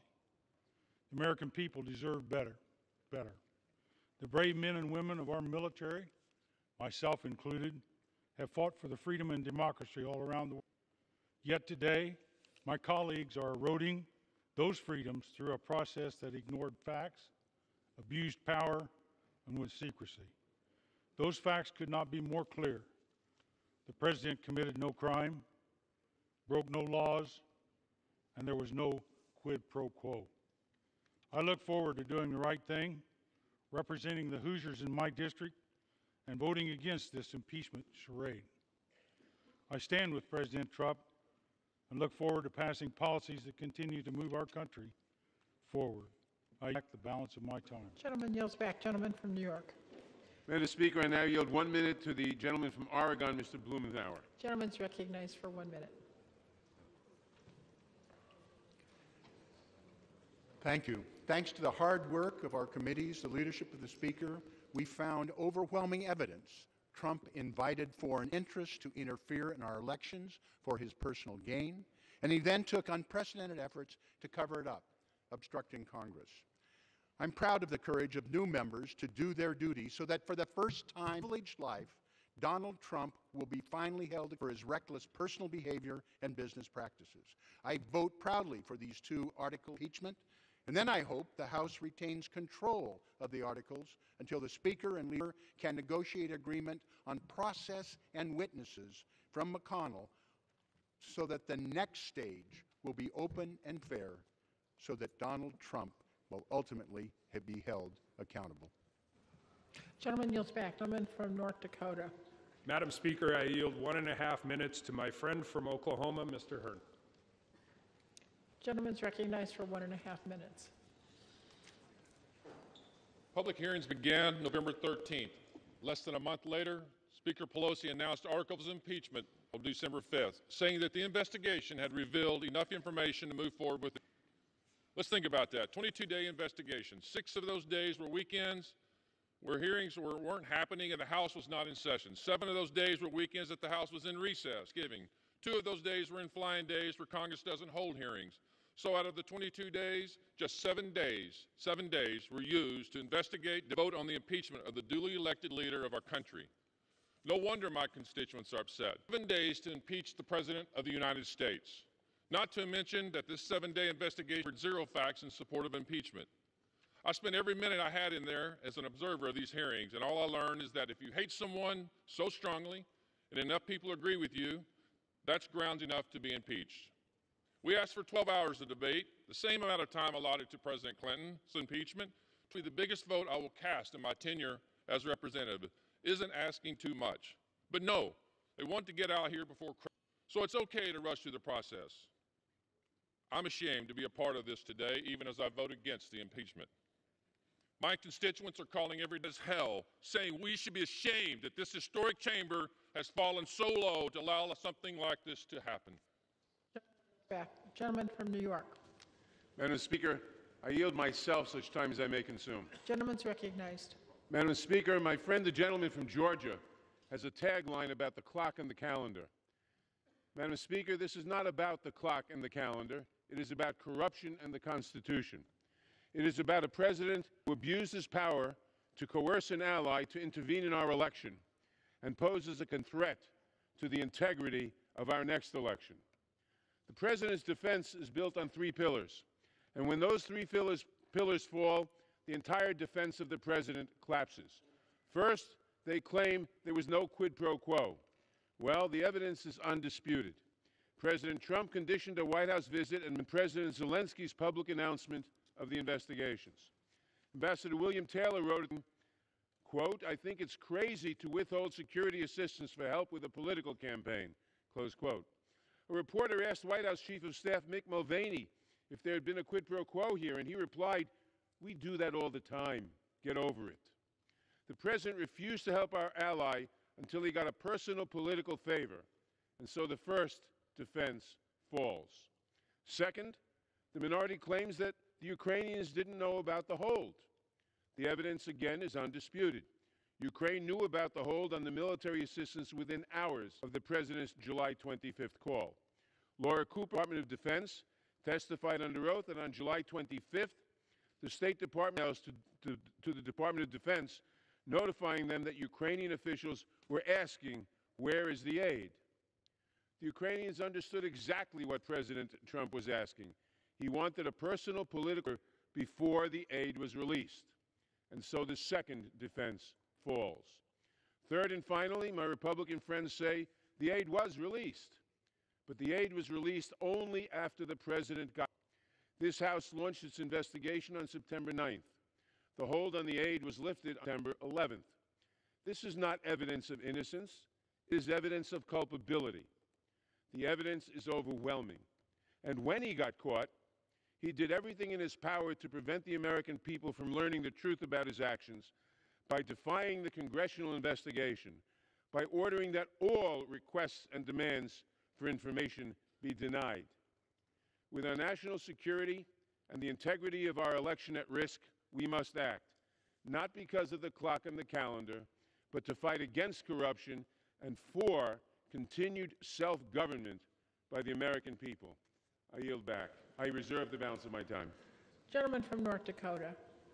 Madam Speaker, I would just point out that to believe, you have to also believe that President Zelensky is a pathological liar. And with that, I yield 1.5, my friend from South Carolina, Mr. Duncan. Gentleman's recognized for 1.5 minutes. Thank you, Madam Speaker. You know, we're not debating impeachment of an American president today. Your minds are already made up. The Democrat majority has had a verdict, impeachment, looking for a crime since the inauguration. The Washington Post ran the headline, "The campaign to impeach President Trump has just 19 minutes after President Trump took the oath of office." 19 minutes. Freshman Congresswoman from Michigan told a group of supporters, "We're going to impeach blank," shortly after she was sworn in. Even Speaker Pelosi admitted last week that the impeachment effort has been going on for 2.5 years, long before any phone call between two world leaders. In fact, 71% of the Democrats on the Judiciary Committee supported impeachment before the phone call. The impeachment sham is on hearsay, conjecture, and opinion. You know what?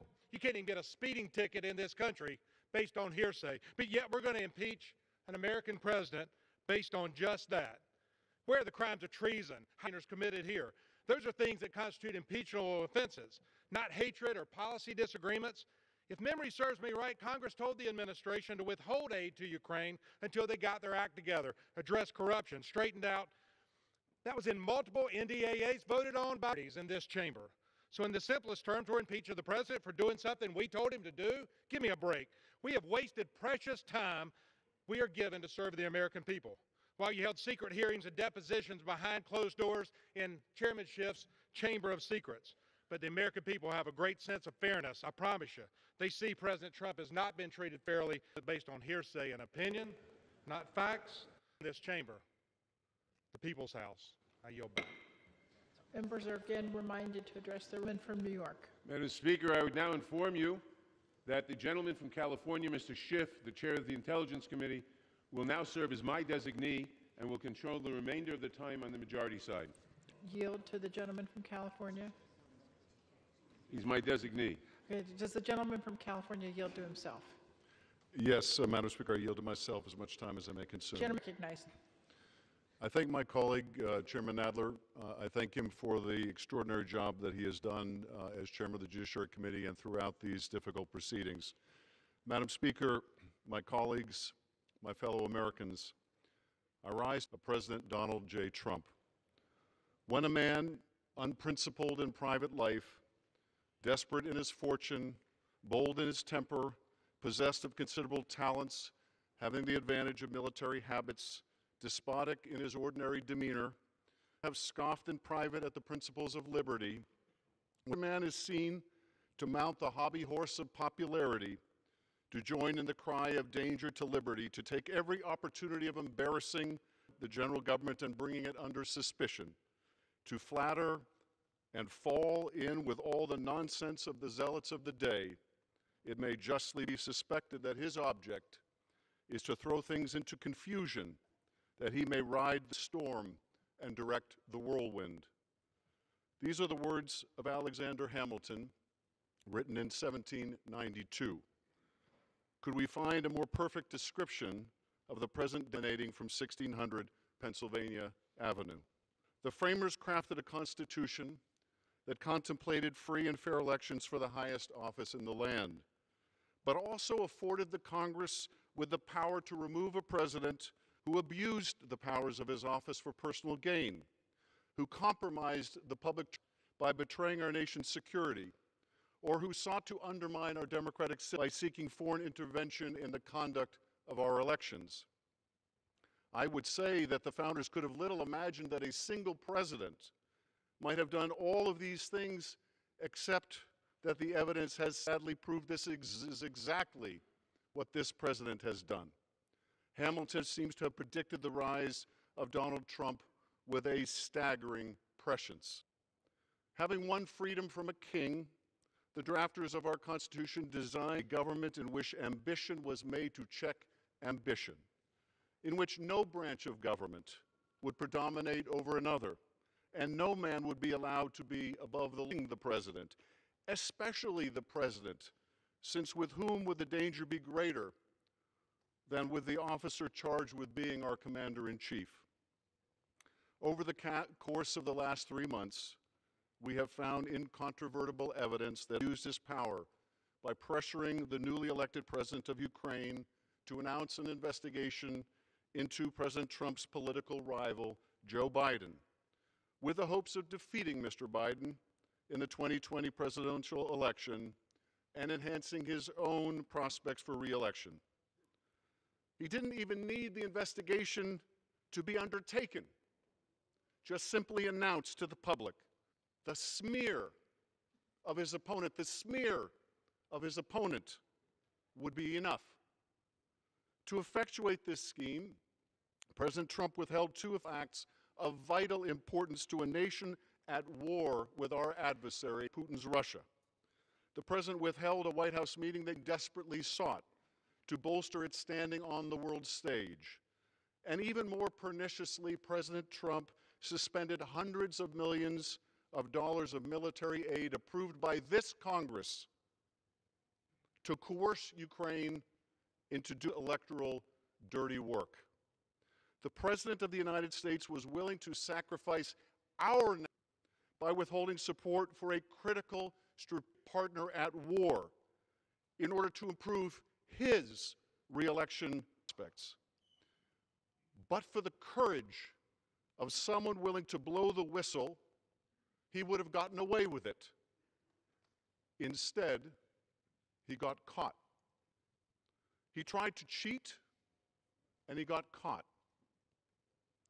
Now, this wasn't the first time. In 2016, Donald Trump invited Russian interference in his presidential campaign, saying at a campaign rally, "Russia, if you're able to find the 30,000 emails that are missing," a clear invitation to hack Hillary Clinton's emails. Just 5 hours later, Russian government hackers tried to do exactly that. What followed was an immense Russian dumping operation and a social media disinformation campaign designed to help elect Donald Trump. Not only did candidate Trump welcome that effort, but he made full use of it, building it into his campaign plan, his messaging strategy, and then to cover it up. This Russian effort to interfere in our elections deter Donald Trump. It empowered him. The day after Special Counsel Bob Mueller testified before Congress about Russia's sweeping and systemic effort to influence the outcome of our last election, the day after President Trump believed that the investigation into his first electoral misconduct had come to an end, the president was back on the phone urging yet another country, this time Ukraine, to help him cheat in another. 3 consecutive days in July tell so much of the story. 3 consecutive days in July of 2019. July 24th, the day that Special Counsel Mueller testified before Congress, and President Trump thought he was finally in the clear. July 25th, the day that President Trump got on the phone with the president, and in the context of a discussion about military support for that embattled nation that the president had recently frozen, said, "I would like you to do us a favor, though," and asked Ukraine to do 2 investigations to help his re-election efforts in 2020. That was July 25th. And then we come to July 26th, the day Gordon Sondland on his cell phone from a restaurant in Ukraine. Gordon Sondland, not some anonymous never-Trumper, but $1 million donor to the president's inauguration and his hand-picked ambassador to the European Union. What does President Trump, the day after this call, what does President ask? What does the president want to know? Did he ask about Ukraine's efforts to battle corruption? Of course not. Did he ask how the war with Russia was going? Not a chance. On the phone, his voice loud enough for others to hear, President Trump asked Sondland, "So he's going to do the investigation?" And the answer was clear. Sondland assured Trump that the Ukrainian president was going to do it, and that he would do anything you asked him to. If that wasn't telling enough, my colleagues, in a conversation that followed, an American diplomat dining with Sondland asked if it was true that President Trump didn't give a blank about. Sondland agreed, saying the president cared only about big stuff. The diplomat noted that there was big stuff in Ukraine, like a war with Russia. And Sondland replied, the president cared only about big stuff that benefits him personally, like the Biden investigation that Mr. Giuliani was pushing.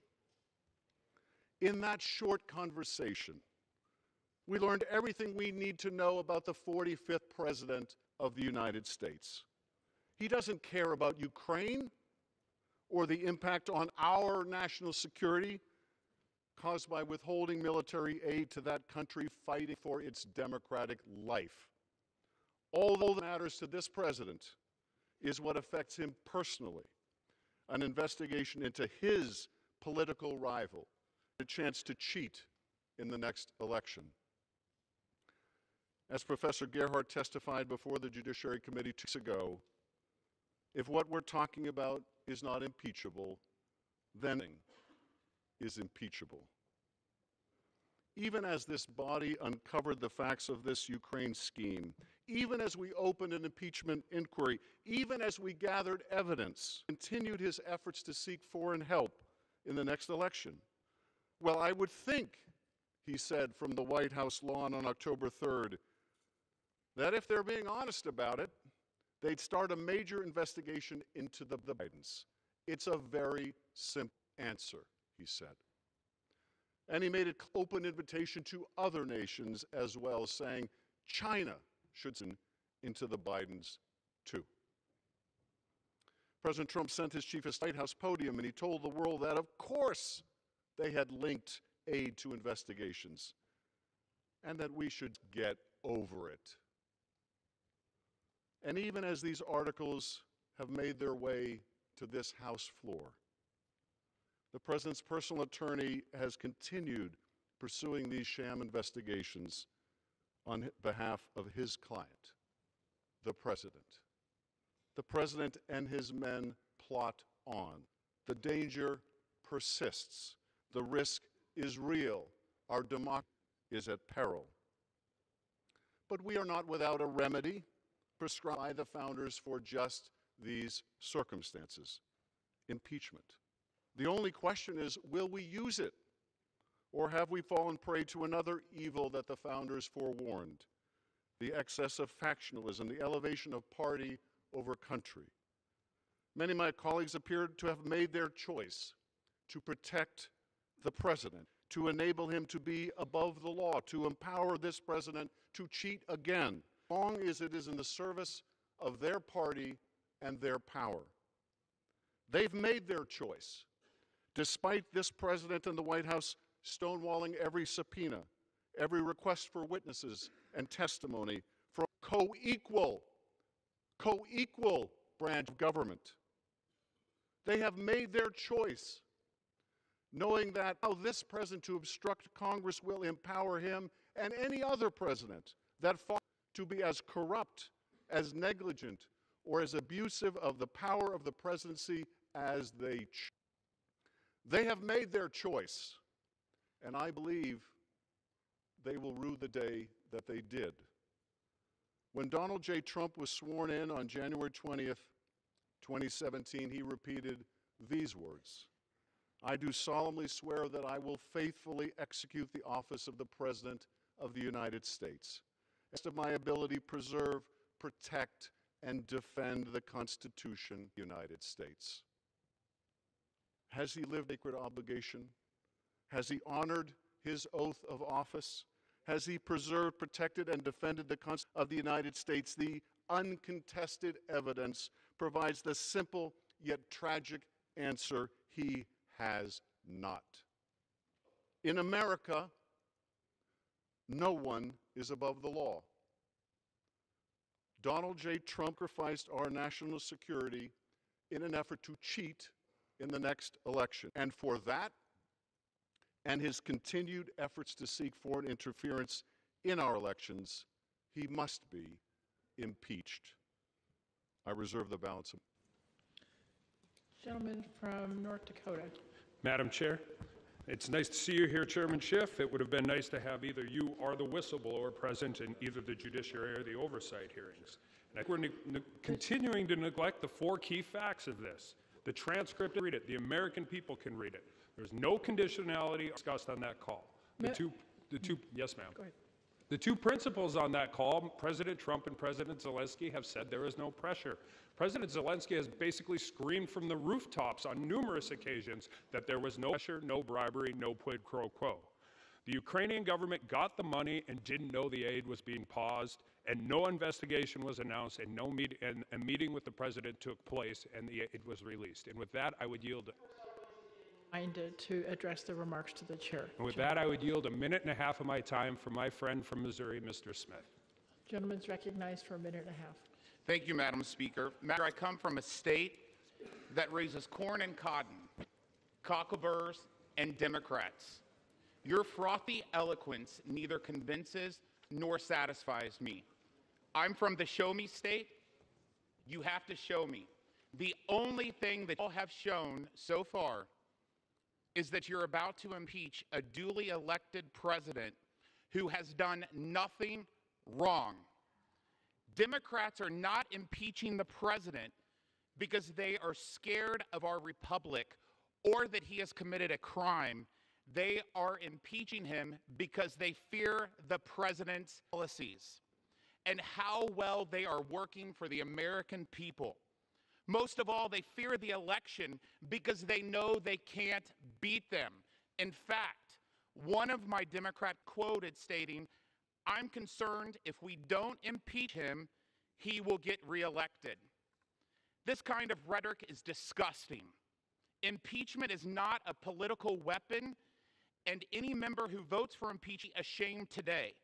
You cannot undo the results of the 2016 election simply because your flawed candidate did not win.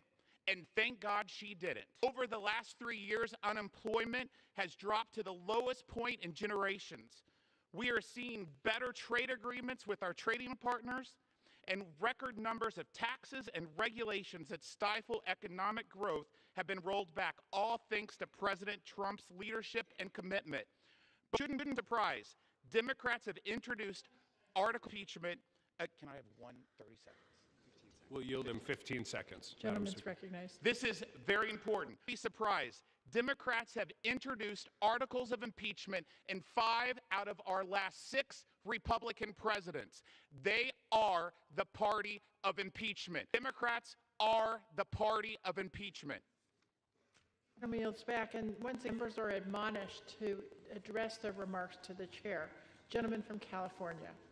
Thank you, Madam Speaker. It is my pleasure to yield 2 minutes to the gentleman from California, Mr. Swalwell. Mr. Swalwell is recognized for 2 minutes. Donald Trump is using the presidency to put his own personal gain above our national interests. He is using our tax dollars and foreign interference to cheat the next election, and it jeopardizes our national security and integrity at the ballot box. And not a single fact in this case is seriously in dispute. I ask my colleagues, who sent his personal lawyer to Ukraine to investigate his political rival? Who fired an ambassador who stood in his way? Who conditioned a White House meeting on investigations that only personally benefited him and not the national interest? Who cut off military aid to an ally that desperately needed it? Who pressured President Zelensky to? Who stood on the White House lawn and asked not Ukraine to investigate his rival, but also China? Who has buried evidence and blocked witnesses from testifying? And who is still, today, personal lawyer to Ukraine to dig up dirt and rig an election? The answer to these questions is President Donald Trump. This is a crime spree in progress, but we know how to stop it. Courage. Yes, this investigation has shown us how corrupt President Trump is, but it's also shown us the courage of some of our fellow patriotic civil servants who have used their courage to not only stand up around the world to extinguish corruption, but also to extinguish it at the White House. How? Well, my colleagues argue, no harm, no foul. Ukraine got the aid. Wrong. Trump cheated. Patriots caught him.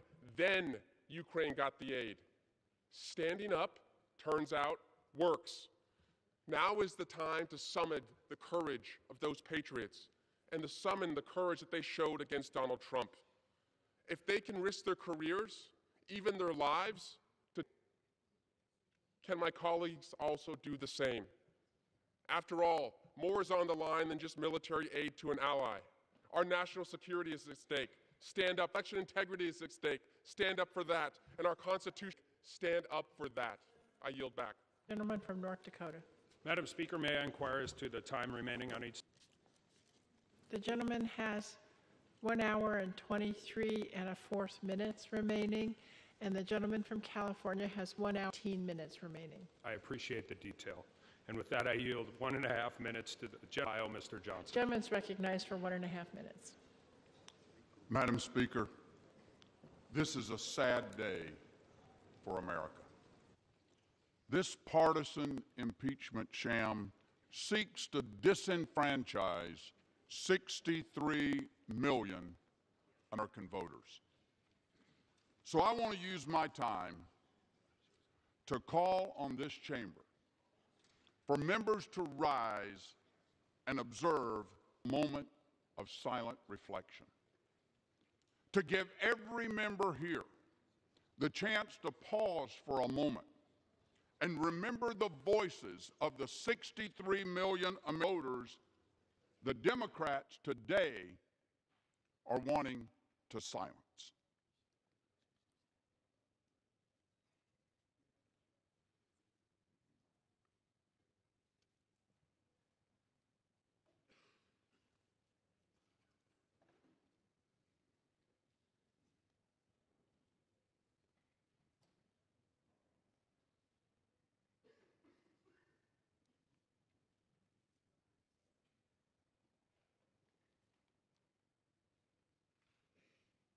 Madam Speaker, disenfranchising 63 million voters gives me 63 million reasons to vote no, and I urge my colleagues to do the same.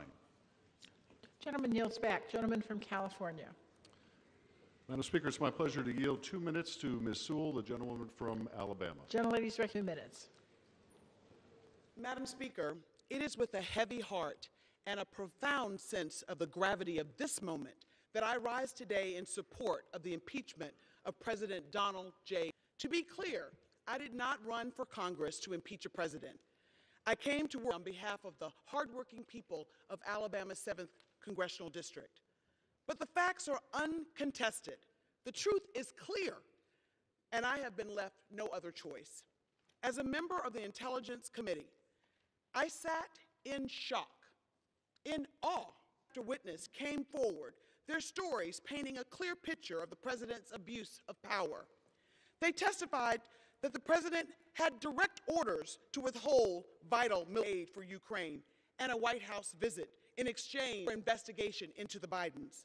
To date, all the military aid has not been released, and there still has been no White House meeting. The bottom line is clear.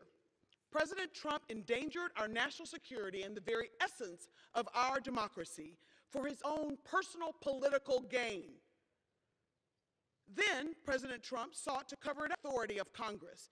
If presidential abuse of power is left unchecked, we all become accomplices when he does it again. This cannot become the new normal, not on our watch. While President Trump's indefensible set in motion this event, my vote for impeachment today is not about the president. It is about my oath to defend and protect the Constitution of this United States of America, and to make sure that I uphold and honor the sacred trust that my constituents gave me. President Trump has betrayed his oath of office. Let us not betray ours. I yield back the balance of my time. Gentleman from North Dakota. I'm from. You're back? I'm back. From I'm back.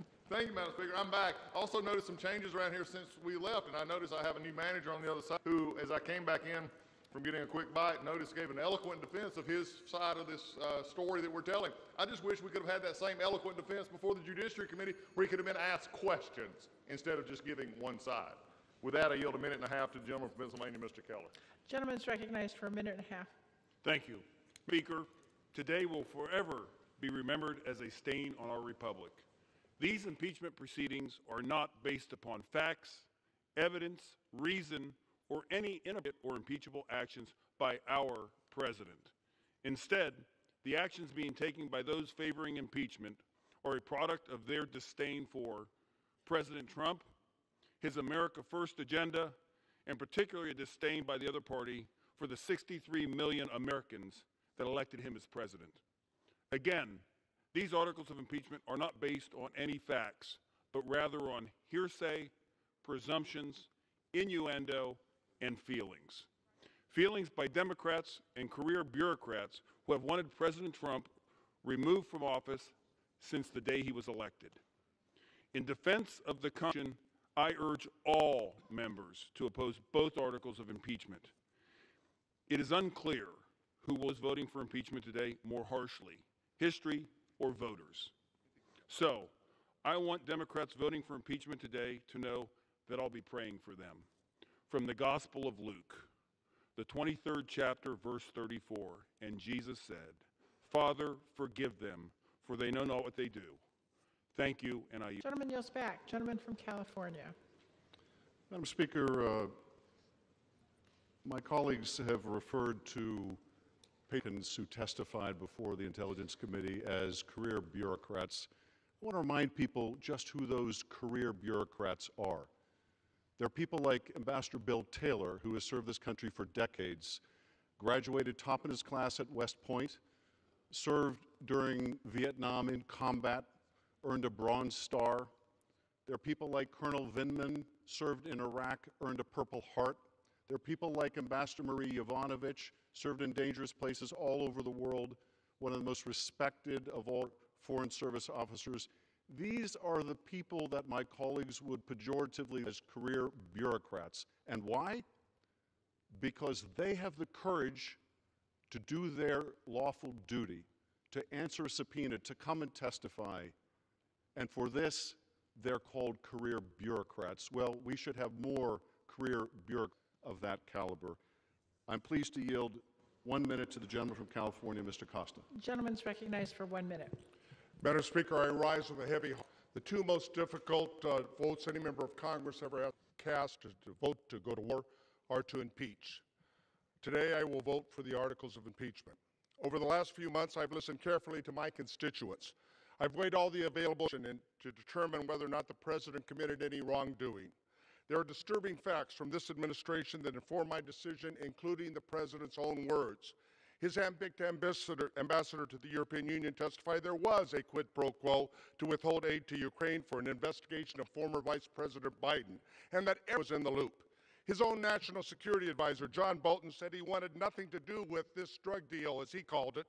And then the President openly acknowledged that China and Ukraine should investigate Mr. Biden. There's much more evidence pointing to the President violating his own oath of office. I have not made this decision lightly, but I must uphold my own oath because I believe the President has failed to uphold his oath of office.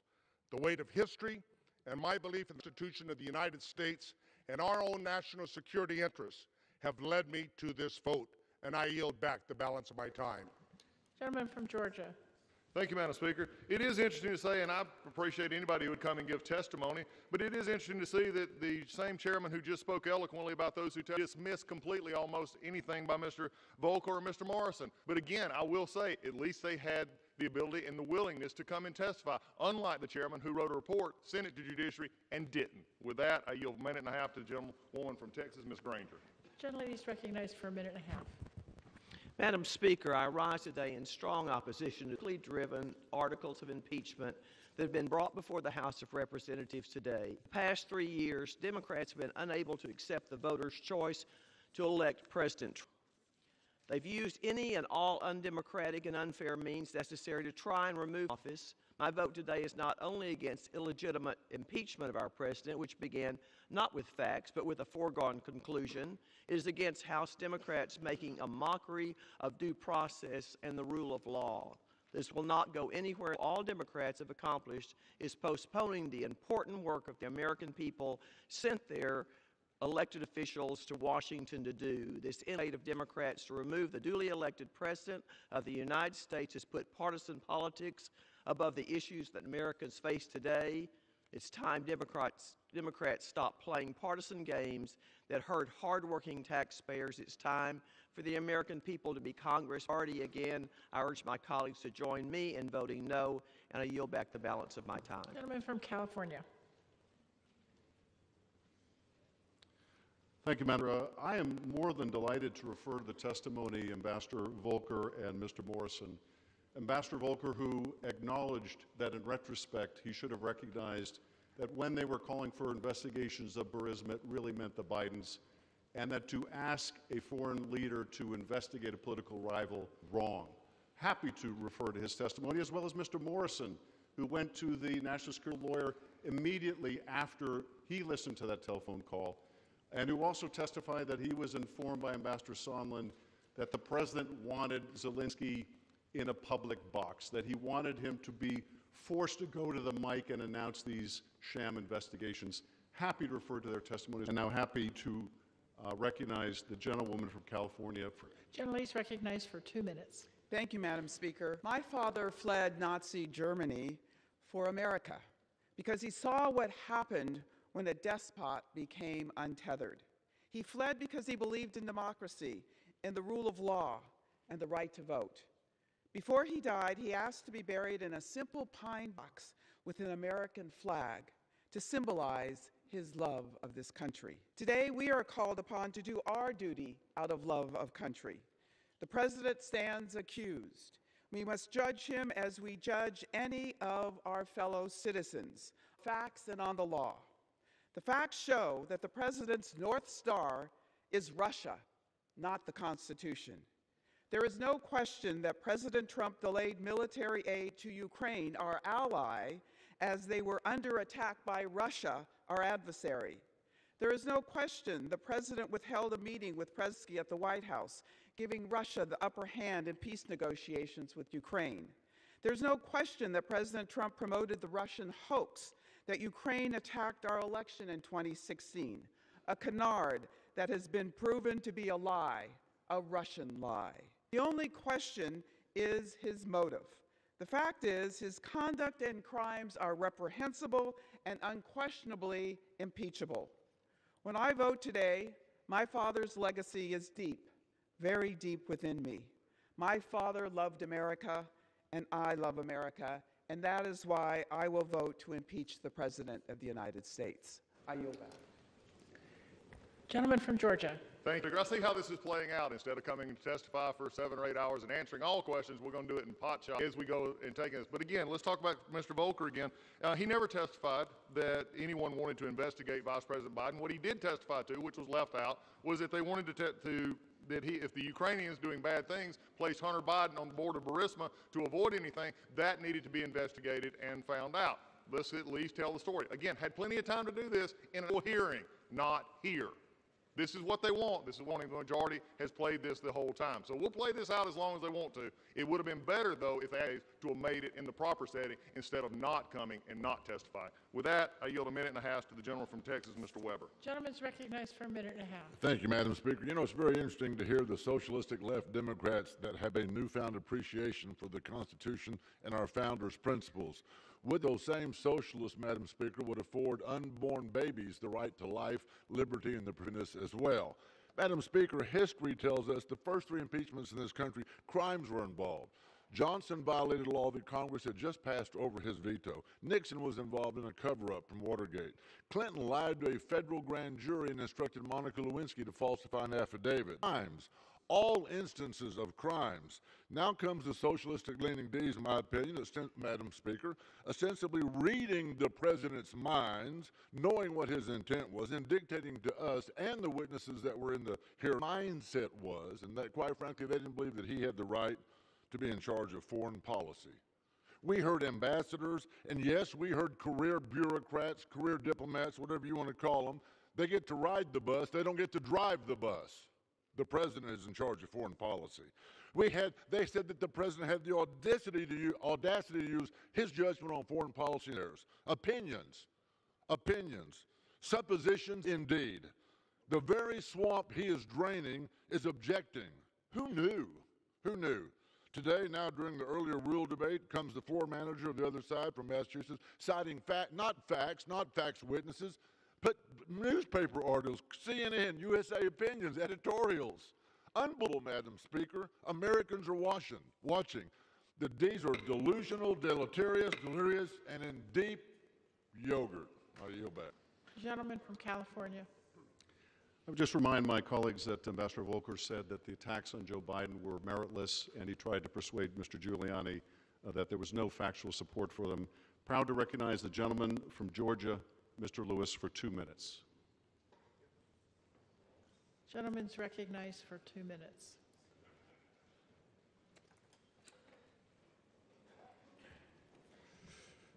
Madam Speaker, I want to thank you for yielding. Madam Speaker, I rise with a heavy to support this resolution. When we came to Washington in 1961 to go on the Freedom Rise, we chose that day.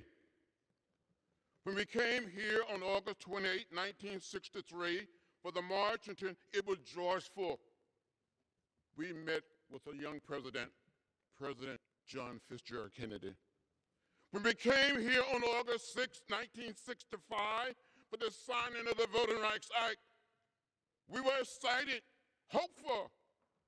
We met with President Lyndon Johnson, but today, we didn't ask for this. This is a sad day. It is not a day of joy. Our nation is founded on the principle that we do not have kings, we have presidents. And the Constitution is our compass. When you see something that is not right, not just, not fair, you have a moral obligation to say something, to do something. Our children and their children will ask us, what did you do? What did you say? For some, this vote may be hard, but we have a mission and a mandate to be on the right side of history. I yield back to balance of my time. From Georgia. Thank you, Madam Speaker. I always like to be polite, and I do appreciate the gentleman from California confirming everything I just said in my statement just a moment ago. With that, I yield 2 minutes from the gentleman from Ohio, Mr. Winstrup.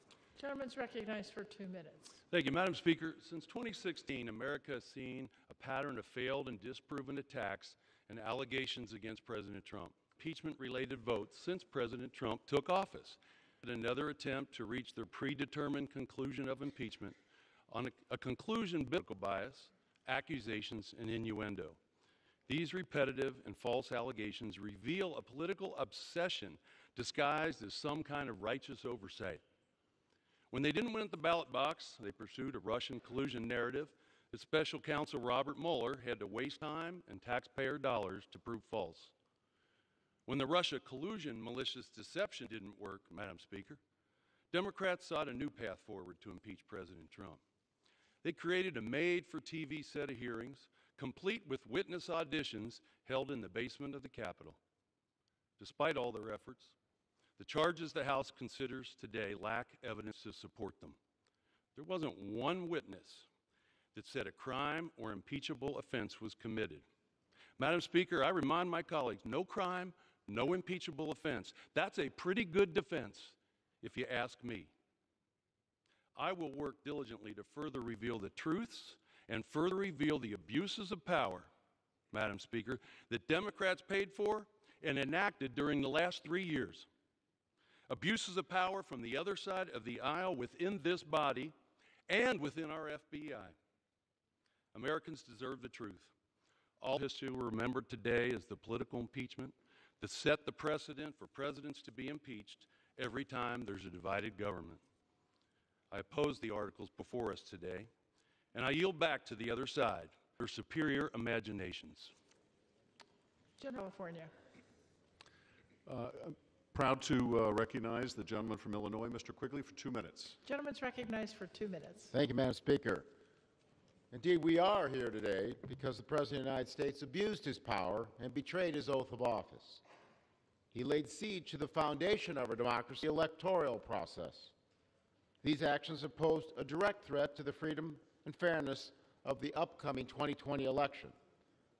The very day after Robert Mueller testified that Russia had systematically and relentlessly attacked the 2016 election, the President picked up the phone and made his now infamous 25th call to Ukrainian President Zelensky, asking the President on that call to, quote, do us a favor, though, and announce investigations into his political rival, Joe Biden. We have since learned from numerous national security State Department officials that the President did not even expect Ukraine to open these investigations. Rather, he just wanted them announced so he could smear his rival. Rather than trusting the voters to decide who should hold the White House, he again sought the aid of a foreign country to tip the scales in favor again. After Russia's unprecedented interference in the dark election, and instead of leading the American people out from under the cloud, the President, emboldened by perceived lack of consequence, attempted to pressure Zelensky to interfere in the 2020 election. After a courageous whistleblower came forward and warned Congress and the public about the President's scheme, the President stood on the White House lawn in front of TV cameras broadcasting around the world and called for China to interfere too. Some of my colleagues have asked, why not wait? Why are we waiting? That's very simple. Because nothing could be more urgent. We are on the precipice of the 2020 election, and Congress has ultimate responsibility to protect the sacred advisor, our right to vote, to defend the integrity of our elections, and to fulfill our duty to the Constitution. I will be voting in favor of impeachment today, and I yield back. From Georgia. Thank you, Madam Speaker. At this point, I yield 1 minute to the gentleman from Colorado, Mr. Lamborn. Gentleman's recognized for 1 minute. Madam Speaker, anyone watching this impeachment sound and fury signifying nothing should look out for 3 misrepresentations the Democrats are making. 1, Trump endangered national security.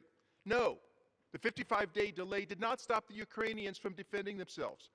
Trump actually gave them lethal aid, which Obama never did. During Obama's negligence, Democrats said nothing.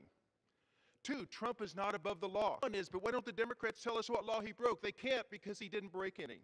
So Democrats have resorted to 2 vague and subjective articles, abuse of power and obstruction of justice. And 3, the evidence is not in dispute. No, the evidence is very much in dispute. In fact, for every statement, Democrats cherry pick to indict Trump, many more statements back up the president. In reality, this is nothing but a partisan ploy by Democrats to overturn an election. But this charade will fail, and the Senate will exonerate Trump, and everyone knows it. Gentleman yields back. Gentleman from California. Madam Speaker, I'm proud to recognize the gentleman from Texas, Mr. Castro. Gentleman's recognized for 2 minutes. Thank you. As my colleagues have said, the evidence of the president's abuse of power and obstruction of Congress is uncontested. But let's outline a few key events involving the nearly $400 million in military aid that was held up by President Trump and for President Trump despite congressional. The summer of 2019 was the summer of shame at the White House. On July, the White House first blocks security assistance money for Ukraine with no explanation. 10th, Gordon Sondland states during a White House meeting with Ukrainian officials that they will get a White House meeting only after announcing an investigation into President Trump's political rival. On July 18th, a staffer announces the freeze on Ukrainian aid per direct presidential order. And just one day after Robert Mueller's testimony before Congress, President Trump makes the now infamous phone call with Zelensky, asking him to investigate the Bidens. Then, things start to fall apart. See, the White House learns that a whistleblower has reported President Trump's phone call with President Zelensky in a complaint. And on September 9th, Congress starts to investigate the president's actions. And then the jig is up. 11th, the aid is suddenly released without explanation over 2 months later. When you read the call transcript and follow the timeline I've laid out, guilty is the president's supposed concerns over corruption. Let's be clear. The military aid was released because the president got caught. But getting caught doesn't get you off the hook. And I ask my colleagues, is attempted murder a crime? Bribery a crime? Is attempted extortion and bribery by a president a crime? Yes, it is. And the only question now is whether we will find the moral courage to stand up for our country and impeach the President of the United States. I yield back. Gentleman from Georgia. Thank you, Madam Speaker. At this time, I yield a minute and a half to the gentleman from Alabama, Mr. Palmer. Gentleman's recognized for a minute and a half. Madam Speaker, I rise in opposition to the impeachment of President Trump. Today is a day that diminishes the reputation and stature of the United States House of Representatives, a day I never dreamed I'd see. Today, my Democrat colleagues seek to overturn an election by forcing a vote that will forever stain on this Congress. They are not just voting to impeach President Trump. My colleagues are voting to impeach the judge who voted for him and the process by which we elect a president and by which we will govern our nation. My Democrat colleagues claim the Russians influenced the outcome of the 2016 election, but based on their corrupt impeachment proceedings, it appears my colleagues have been influenced by how Russia conducts political trials. No real evidence, no real crime, no due process, and no justice. The Democrats have failed to show any legitimate justification for the impeachment of President Trump. When they could not find real evidence, they made it up, called it a parody. They conducted most of the secret. They instructed witnesses not to answer Republican members' questions, and they denied Republicans our right to call witnesses, making it absolutely clear their objective was from the beginning pathetically political. We all have consequences. To all my colleagues, Democrat and Republican alike, this day will surely have consequences as well, as we descend into more disrespect, distrust, and even that will eventually be destructive of this chamber, and I fear eventually our republic. I urge all members to vote no on impeachment. I yield back. Gentleman from California. I thank the Speaker. Very quickly, my colleagues have made repeated reference to some secret proceeding. This is apparently what they call depositions. I remind my colleagues that when they were in the majority, they conducted depositions, but they were different in this respect. In the depositions we conducted in the Intelligence Committee, over 100 members were able to participate. That's how secret they were. We revealed all of the transcripts of those depositions. The repetition of the true, it only makes the falsehood that much more deliberate. With that, I am pleased to recognize the gentleman from Michigan, Mr. Amash, for 2 minutes. Gentleman's recognized for 2 minutes. Thank you, Madam Speaker. I rise today in support of these articles of impeachment. I come to this floor not as a Democrat, not as a Republican, but as an American, who cares deeply about the Constitution, the rule of law, rights of the people. Under our system of government, impeachment is not about policy disagreements or ineffective governance, nor is it about criminality based on statutes that did not exist at the time our Constitution was written. Impeachment is about maintaining the integrity of the office of the presidency, and in power is directed toward proper ends in accordance with the law. The Constitution grants the House the sole power of impeachment, and the Senate the sole power to try all impeachments. We in the House are empowered to charge impeachable conduct. The Constitution describes such conduct as high crimes and misdemeanors, but because it pertains to high office and relates to the misuse of that office. We need not rely on any other branch or body to endorse our determinations. We have the sole power of impeachment. In Federalist Number 65, Alexander Hamilton wrote, "High crimes and misdemeanors, quote, are those offenses which proceed from the misconduct of public, or in other words, from the abuse or violation of some public trust. They are of a nature which may, with peculiar propriety, be denominated political, as they relate chiefly to injuries done to the society itself." End quote. President Donald J. Trump has abused and violated the public trust by using his high office to solicit the aid of a foreign power, not for the benefit of the United States of America, but instead for his personal political gain. His actions reflect precisely the type of conduct the framers of the Constitution intended to remedy through the power of impeachment, and it is our duty to impeach him. I yield back. Gentleman from Georgia. Thank you, Madam Speaker. Undoubtedly, the House Resolution 660 does not matter to the majority, and particularly the manager of this bill, because the Inspector General, I see, his transcript has not been released. There's not been documents transferred that were supposed to be transferred to the White House, and we're still not sure we got everything we're supposed to get in Judiciary Committee. I guess when you want to be transparent and open, you hold it in a skiff and do whatever you want. With that, I yield 2 minutes to the gentleman from Florida, Mr. Stubbe. Gentleman's recognized for 2 minutes. Thank you, Madam Speaker. This impeachment charade did not start with a whistleblower complaint. The campaign to impeach a duly elected president and overturn the will of 63 million Americans started 19 minutes after the president took the oath of office. 19 minutes after the inauguration, the Washington Post published a story headline, "Campaign to impeach President Trump has begun." The first day of this campaign, a Democratic member of my class called for the impeachment of the president long before the call to the Ukraine.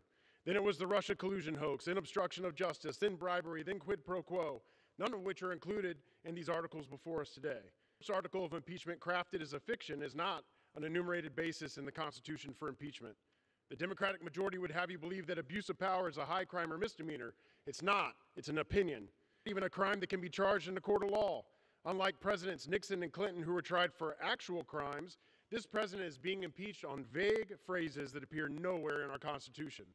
The second article, obstruction of Congress, again, doesn't exist in the Constitution as a basis for impeachment, and is attempting to impeach a duly elected president for asserting constitutionally based privileges that have been asserted on a bipartisan basis by administrations of both political parties throughout our nation's history. This House is impeaching a president over a phone call to another world leader, a few lines in a phone transcript that have been completely and utterly misrepresented by the majority. The process that ensued was anything but open, transparent, bipartisan, or equitable, abandoning all past historical due process afforded the minority and the president. The Democrats ran a partisan investigation, refusing the rights of the minority, refusing the ability for the President's counsel to call to allow the President's counsel to cross-examine fact witnesses, and refusing a minority hearing day, just to name a few. The majority waves around a report drafted that the Democratic staff concocted as a matter of fact. When they needed backup for their approach, they paraded out liberal professors with animus against the president, who gave them license to impeach the president for any reason they wish. House Democrats are making themselves kings in a manner far worse and more obvious than what they are accusing the president of doing. The only abuse of power here is the Democratic-led Congress. Gentleman from California. Madam Speaker, I'm proud to yield 1 minute to Mr. Cisneros, the gentleman from California. Gentleman's recognized for 1 minute. Thank you, Madam Speaker. When I was 18 years old, I joined the United States Navy and took the oath to support and defend the Constitution for the first time. I took that oath again earlier this year as a member of Congress. Every day, I work hard to live by that oath and give the 39th District the representation it deserves. I have always maintained that impeachment is a serious undertaking and must be done with incredible care. When the unprecedented allegations against the President and his interactions with Ukraine were first reported, I felt it was Congress's duty to investigate and find out the truth. And now the facts are before Congress and the American people. The President betrayed his oath to support and defend the Constitution by attempting to undermine the integrity of our election for his own personal benefit. He asked a foreign government to investigate a political rival and endangered our national security by withholding military aid to an ally. For me, it's not about personal politics or party affiliation. It's about upholding my oath to put our country and our Constitution first and protect our national security. This is why I will vote to move forward with the impeachment of the President. I hope all my colleagues will join me in recognizing this grave threat and stand up to this administration in defense of our country and our Constitution. With that, I yield the balance of my Gentleman time. from Georgia. Thank you, Madam Speaker. I yield a minute and a half to the gentleman from Tennessee, Mr. Costello. Gentleman is recognized for a minute and a half. Madam Speaker, going back almost 3 years to when the President was sworn into office, we've seen some members on the other side of the aisle pledging and promising to impeach President Trump. Prior to the start of this inquiry, Speaker Pelosi claimed that the impeachment must be compelling, overwhelming, and bipartisan. The impeachment inquiry was announced less than 3 months ago, and what we know is that the president has been fast, faulty, and flawed. What we've witnessed since September 24th, when the inquiry was announced, evidence we've seen is not compelling, it's not overwhelming, and the process is undoubtedly and unquestionably not bipartisan. I'm viewing this through the lens of a former United States attorney, and as we take this vote, here's the bottom line for the American people. There was no bribery, there was no extortion, there were no high crimes and misdemeanors committed by the President, and I yield back. Gentleman from California. Madam Speaker, I now recognize the gentlewoman from California, Ms. Chu, for 1 minute. Gentleman is recognized for 1 minute. Madam Speaker, we know that President Trump withheld needed military aid to Ukraine. We know that he used it to demand Ukraine interfere in the 2020 election for his benefit. And we know that Ukraine knew. None of these facts have been disputed. Instead, the White House has tried to hide the truth. But the President is not above the law.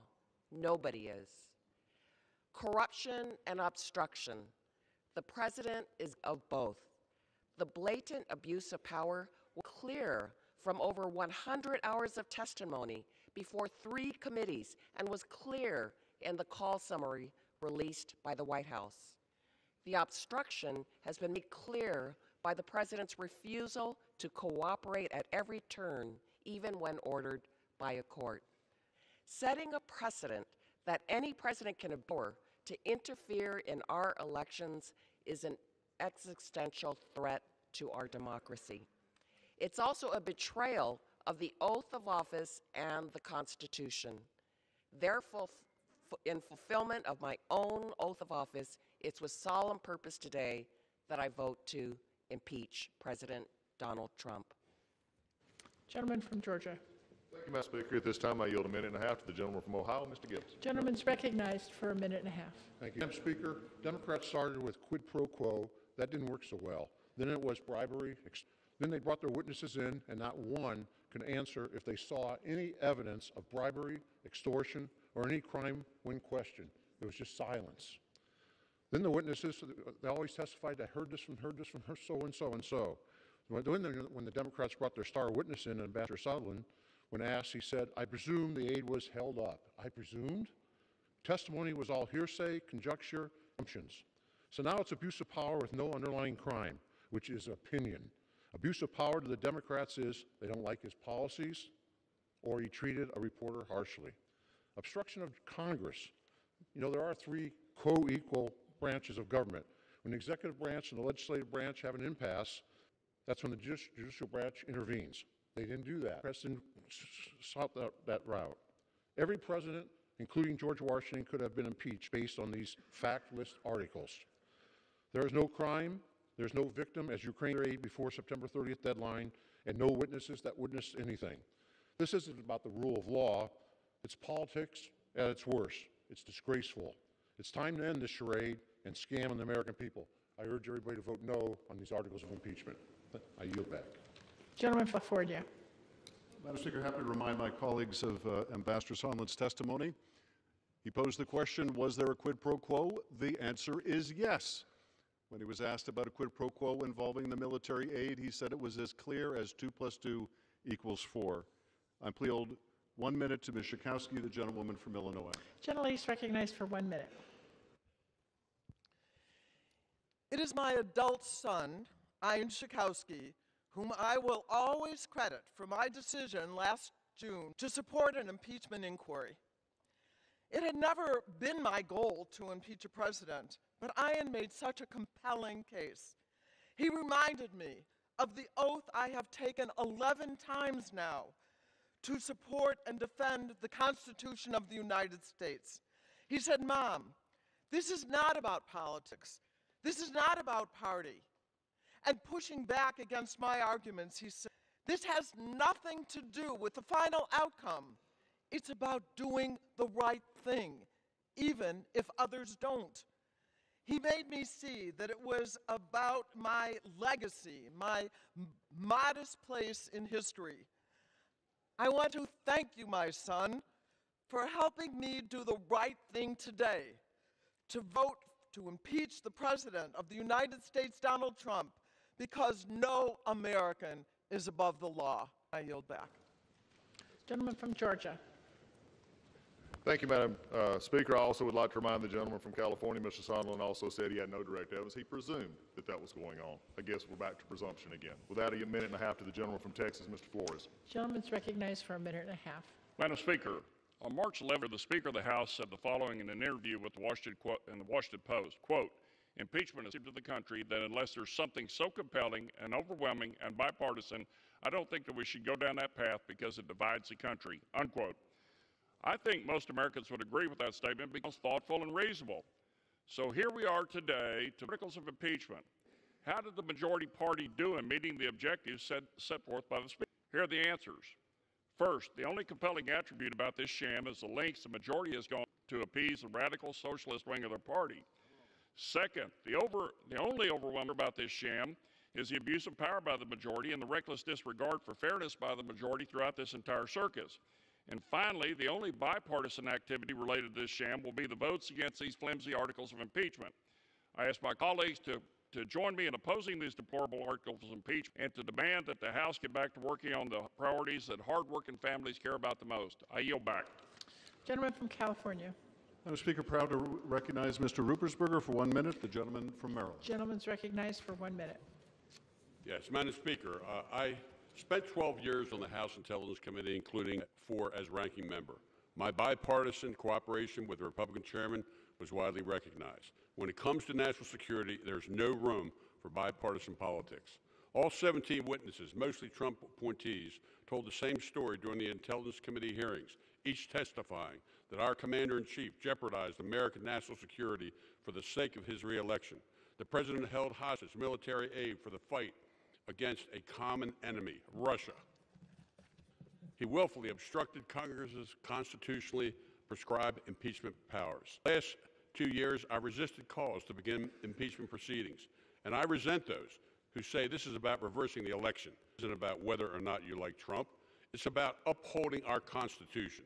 Allowing this conduct to go unquestioned sets a dangerous precedent and permanent damages our system of checks and balances. No one is above the law.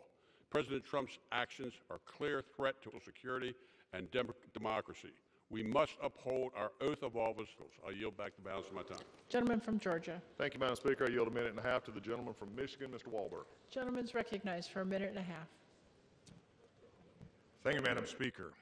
I rise today in opposition to these baseless articles of impeachment. Our founding fathers never intended impeachment to be a one-sided political weapon. Sadly, it has reduced this serious constitutional action to a purely partisan tactic to take down President Trump. History will not be kind to the vote today. It will be remembered as a rushed process that lacks credibility or transparency, with a predetermined outcome that puts a premium on political theater and facts. By any objective standard, the Democrats' impeachment case is the thinnest imaginable. There's no impeachable offense before us today. Complete and total sham. I close not by quoting a president from the past, but rather from the duly elected Donald Trump. To my Democrat colleagues, through you, Madam Speaker, you are the ones interfering in America's election. You are the ones subverting America's democracy. You are the ones obstructing justice. You are the ones bringing pain and suffering to our republic for your own selfish, personal, political, and partisan gain. These are hard words, I know, but that is the sad reality of this entire process. I will proudly vote no today, a vote that upholds our Constitution, defends our president, and preserves the pillar of the nation's democracy, and now I yield back. Gentleman from California. Madam Speaker, I recognize the gentleman from Arizona, Mr. Grijalva, for 1 minute. Gentleman's recognized for 1 minute. I will vote in favor of impeachment today. It's irrefutable, and the ongoing obstruction and cover-up is... You know, my parents came here as immigrants, and I'm proud to live in a nation that rewarded their hard work by providing a better future for my sisters and I. And as a first-generation American, and now a member of Congress, a story like mine is only made possible by a nation that upholds the rule of law and truly lives out the values enshrined in our Constitution. Mona and I are blessed with 3 wonderful daughters and 5. Because of this living legacy and the legacy I pass on to my grandchildren, my vote today is rooted in protecting their future. The underpinnings for impeachment are real and historic. Trump has perverted the rule of law, abused his power, and engaged in a cover-up. No amount of misdirection, lies, disinformation, tantrums, and cries of victimization by Trump and others can undo the abuse of power and obstruction of Congress that remain clear and present. The president leaves us no choice but to vote to impeach so that we can protect our democracy and correct the damage that's already done. I will vote in favor of impeachment of Donald J. Trump, not as a partisan act, but as a serious, urgent, and necessary one. And I yield back. Gentleman from Georgia. Thank you, Madam Speaker. I yield 1 minute to the gentleman from Texas, Mr. Brady. Gentleman's recognized for 1 minute. 21 years ago this week, I spoke here on impeachment. In this, sadly, history will not treat Democrats well. They'll be forever remembered as the Senator Joe McCarthy's of our time. So blinded by their hatred of President Trump, they abandoned American rights of due process and fairness and decency. Reminiscent of Joe McCarthy, they assaulted the Constitution, took glee in secret hearings, blocked evidence, and switched charges. Ultimately, they chose abuse of power because they practice it so well. President Trump committed no crime or impeachable offense, none. His legacy won't be stained. Democrats will. We'll look back at these days in shame because Trump haters in Congress, like red haters of the past, are willing to plunge America into darkness for raw political gain. This impeachment betrays the nation, the Constitution, and the American people. I vote no. Gentleman yields back. Gentleman from here. Madam Speaker, I recognize the gentleman from Texas, Mr. Doggett, for 1 minute. Gentleman's recognized for 1 minute.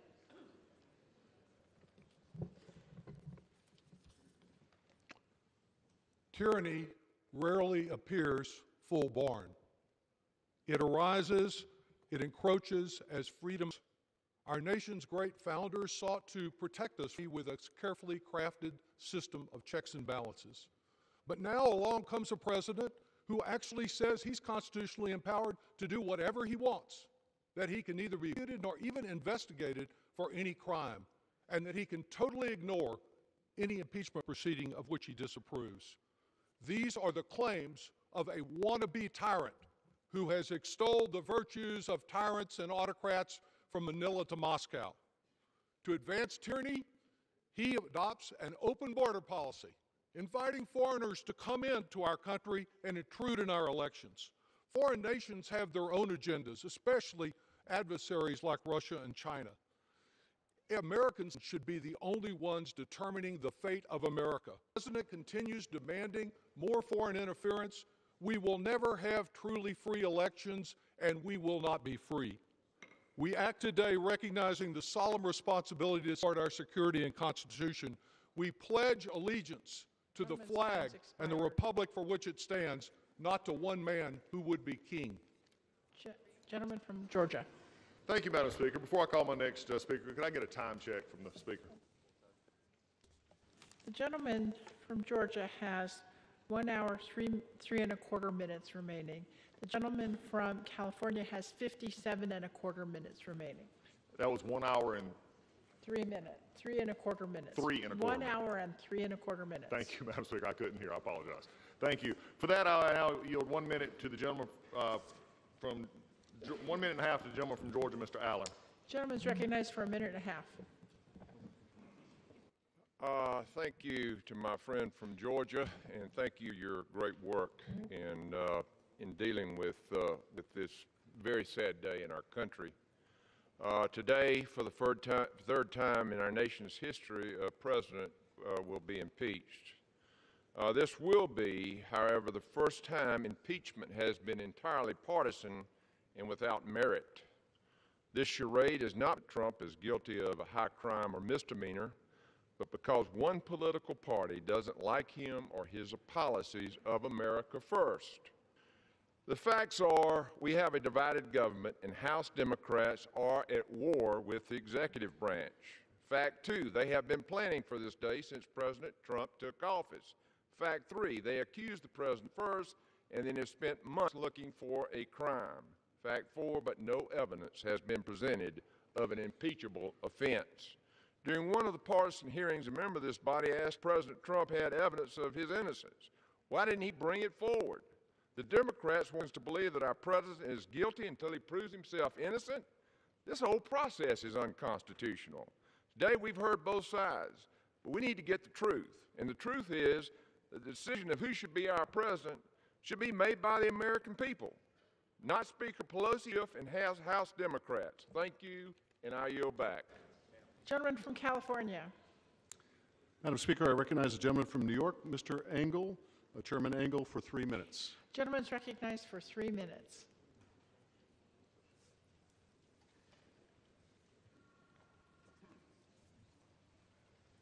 I thank my friend, Mr. Speaker.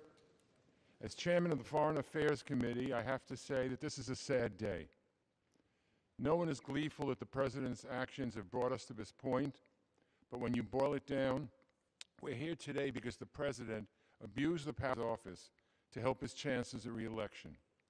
He used the enormous weight of the presidency and American foreign policy to push a foreign government to smear a political rival, and he got caught.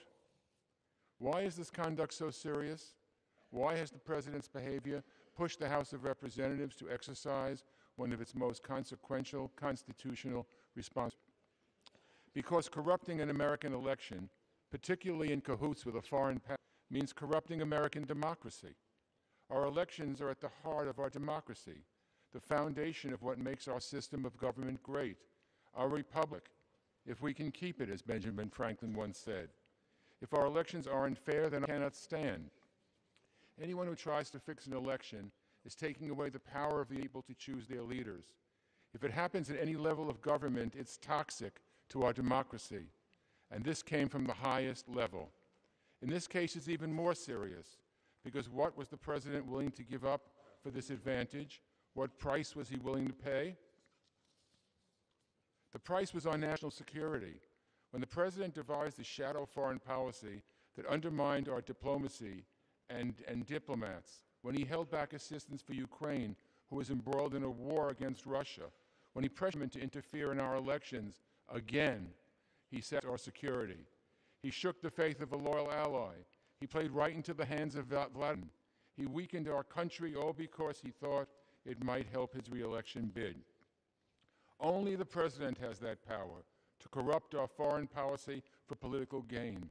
And the moment he chose to do so, the moment he undermined our security in a scheme to undermine our democracy, whether he succeeded or not, and thank God he did not, at that moment it became an abuse of power.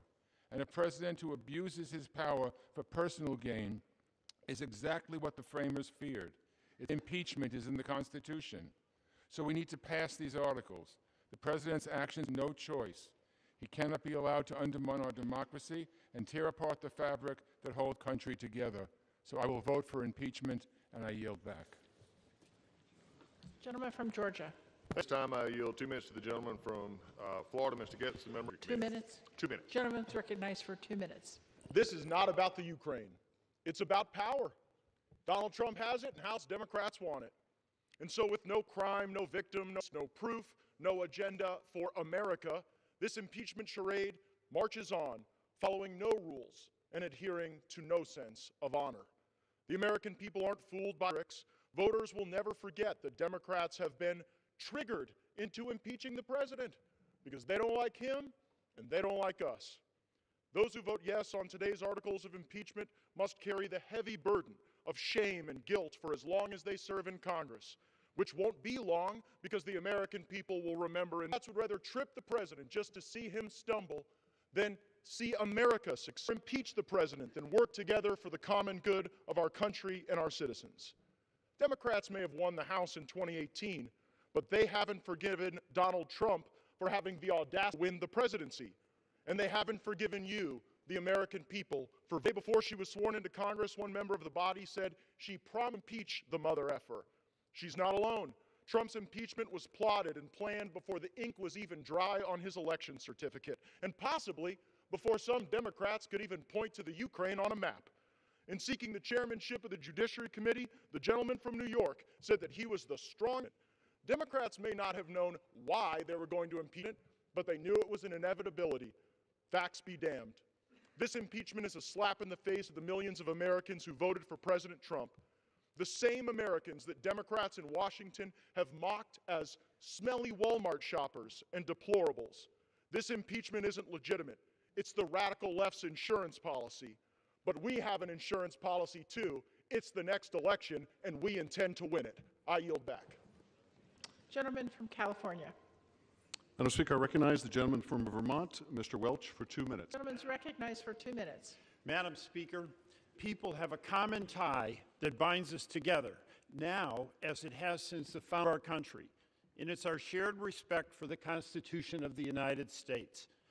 Let us all step back from the maelstrom of the moment to recall that our country's inception 43 years ago, the concept of a democratic, self-governing rule was a breathtaking and idealistic aspiration. And when the 13 American colonies boldly rejected the rule of a British monarch, our founders were determined to form a government that would rule instead with the consent of the governed. Ensuring that this noble experiment endured through the ages was an enormous existential challenge. It was met with the adoption of the Constitution in 1788. And at its heart are two bedrock principles that have served as touchstones for our country ever since. First, it established America as a nation of laws where no person is above the law. Second, it established the concept of a separation of powers where three co-equal branches of government would check each other, lest power be concentrated in one at the expense of liberty to all. Madam Speaker, when President Trump abused the power of his office by soliciting foreign interference in the upcoming election for his personal benefit, he willfully infringed upon the right of citizens to decide who will lead our nation. And in doing so, he placed himself above the law and in violation of his oath. And when he denounced, denied, and defied the clear authority of Congress to investigate his conduct, he repudiated our constitutional system of checks and balances and further violated his oath to preserve, protect, and defend the Constitution. And it is for these reasons I will cast my vote in favor of impeaching President Donald John Trump. I yield back. Gentleman from Georgia. Thank you, Madam Speaker. I yield 2 minutes to the gentleman from Arizona, Mr. Bigg. Gentleman's recognized for 2 minutes. Thank you, Madam Chair. Colleagues across the aisle have said, hey, where are the facts? As if we have the burden of proof. It's your burden of proof, Madam Chair. It's the Democrats' burden of proof. But the facts are unchanged. The Ukraine received the aid that they were promised and appropriated for. The aid was lawfully dispersed. In fact, it was dispersed within the time limits set by this Congress.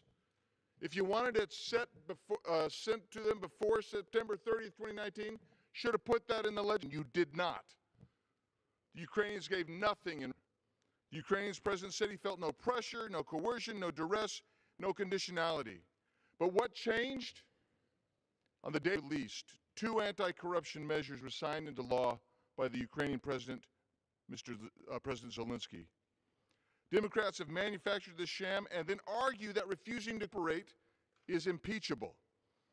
The Supreme Court is currently considering the extent of executive privilege when fighting dubious subpoenas. But instead of taking their process to court or waiting for the court to rule on the pending case, the Democrats chose to press forward because simply they said, we don't want to wait. We don't have time, they say. But failing to do so is an abuse of power of this institution that will have grave consequences for our republic. Now, when the other side claims they proceed with soberness, I'm bemused by media reports that indicate they have been admonished not to do a jig today when they win the vote, which we know they will. I am struck that solemnity of process shouldn't need to have an admonition against levity. This process has been partisan, vindictive, dishonest. In this impeachment, Democrats have lied about the content of the July 25th call, met secretly with the whistleblower, held Soviet-style hearings behind closed doors where the Judiciary Committee, the Committee of Jurists, could not attend, blocked the President's Council from participating in the fact-finding portion of the Inquisition. It has been a sham from start to finish, and I yield back. Gentleman from California. Madam Speaker, I recognize Mr. Scott for a unanimous consent request. Madam Speaker, I ask unanimous consent to revise and extend remarks in favor of both articles of impeachment. Without objection. Madam Speaker, I recognize Mr. Carson, the congressman from Indiana, for 2 minutes. Gentleman's recognized for 2 minutes. Thank you, Chair, and thank you, Madam Speaker. You know, Madam Speaker, as we continue to consider this historic impeachment vote, let's be clear that the President's actions seriously jeopardize not only America's national security, but our closest allies. His actions threaten the goals of the U.S.-led NATO alliance. You see, Ukraine is a nation working hard to make its democracy stronger. And make no mistake, Ukraine is on the front lines of Russian aggression. Thankfully, U.S. military defended itself against Russia and integrated itself into the community. When our European allies are stronger, America is stronger. We are better equipped to promote democracy and put a stop to tyranny. But to President Trump, strengthening this valuable national security objective was not as important as smearing a political rival. Madam Speaker, we know that he held nearly $400 million of aid to Ukraine until President Zelensky agreed to help up dirt on his potential 2020 opponent. This aid was approved by Congress with strong bipartisan support. President Trump's actions hurt American diplomacy and undermine the integrity of the nation's promises to our allies. We will not allow our leaders to trade away our national security. We cannot allow Russia's continued threats to democracy go unanswered. And we must not allow our own president of these United States to get away with breaking his own oath of office. Madam Speaker, that is why we take this necessary vote to impeach. Thank you, and I yield back the balance of my time. Gentleman from Georgia. Thank you, Madam Speaker. I yield a minute and a half to the gentleman from Ohio, Mr. Latta. For what period? Minute and a half. Gentleman's recognized for a minute and a half. Thank you, Madam Speaker. This is a sad day for our country, one that our forefathers warned us against. We have watched a legitimate impeachment process unfold while making a mockery of our constitutional duties. House Democrats have conducted the most polarizing impeachment process in our nation's history, and the men and women I represent are tired of this Democrat-run House putting political games above our nation's national interest.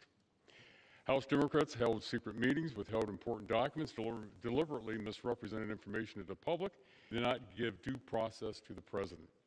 This investigation was unfair, and the American expect more out of Congress. The articles of impeachment are not based on facts, but instead are entirely politically motivated. The truth is, there was no pressure put on President, and the transcripts confirm that there was no conditionality. This inquiry has been rigged from the start, lacking fairness, transparency, and truth. It has been a waste of taxpayers' dollars and is based off the opinion of an unnamed whistleblower and hearsay. The accusations in today's proceedings do not align with the facts. This impeachment process is with existing precedent for presidential impeachment proceedings and is not a process I will support. I urge my colleagues to put country first and vote in opposition to the articles of impeachment. Thank you, Madam Speaker. I yield back. Gentleman yields. The gentleman from California is recognized. I thank the gentleman. It is now my pleasure to recognize the gentlelady from New York. Chairwoman Maloney is recognized for 3 minutes. Gentlewoman from New York is recognized. Mr. Speaker, I rise today in support of the impeachment of President Donald J. Trump. Trump abused the power of his office for his own personal and political gain at the expense of our national security. President Trump's wholesale obstruction of Congress is unprecedented, indisputable, and impeachable. President Trump is the first president in history to openly and completely defy all aspects of the constitutional impeachment process.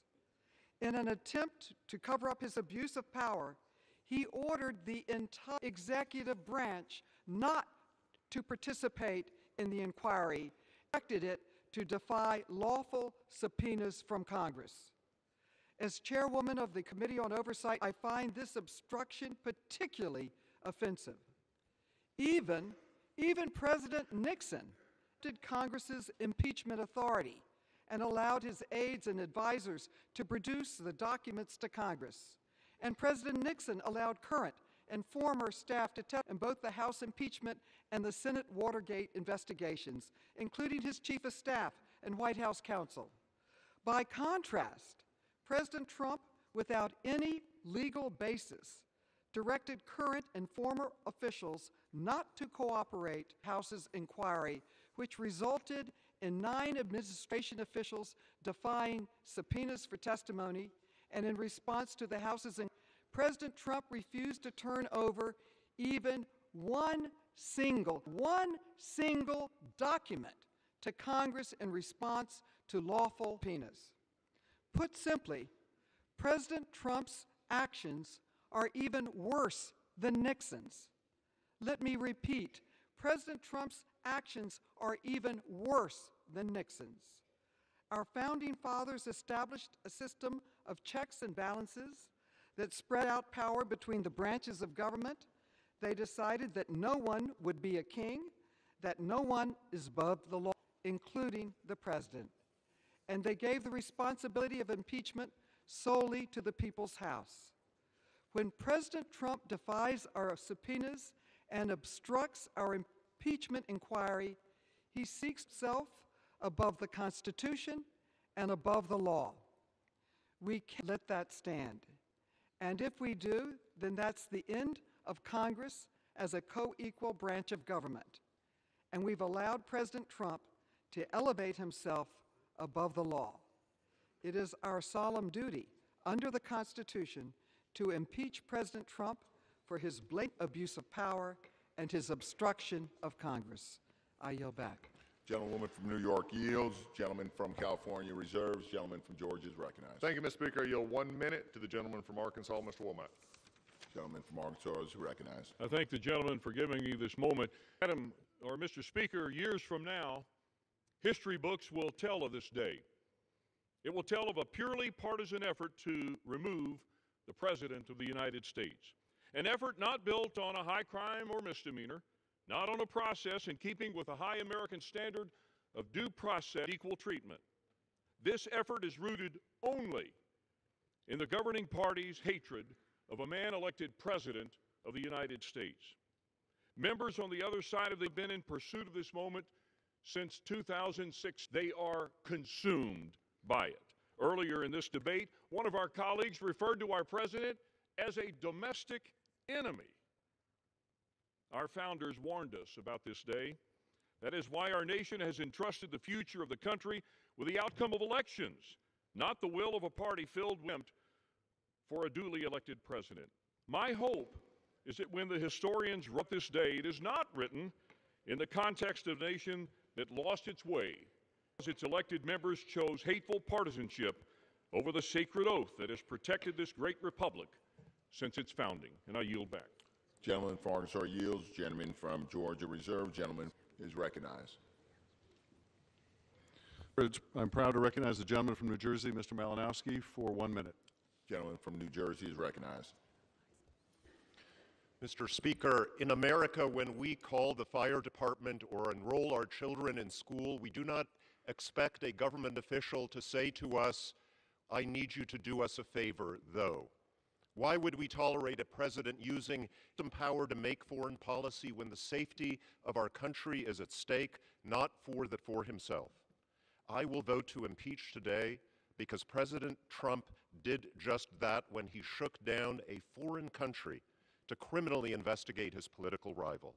If we fail to say that this was wrong, then any president will be free to ask a foreign power, be it Russia, China, to help him hurt his political enemies at home. And every foreign tyrant and kleptocrat know that America's foreign policy can be bought by doing our president a political favor.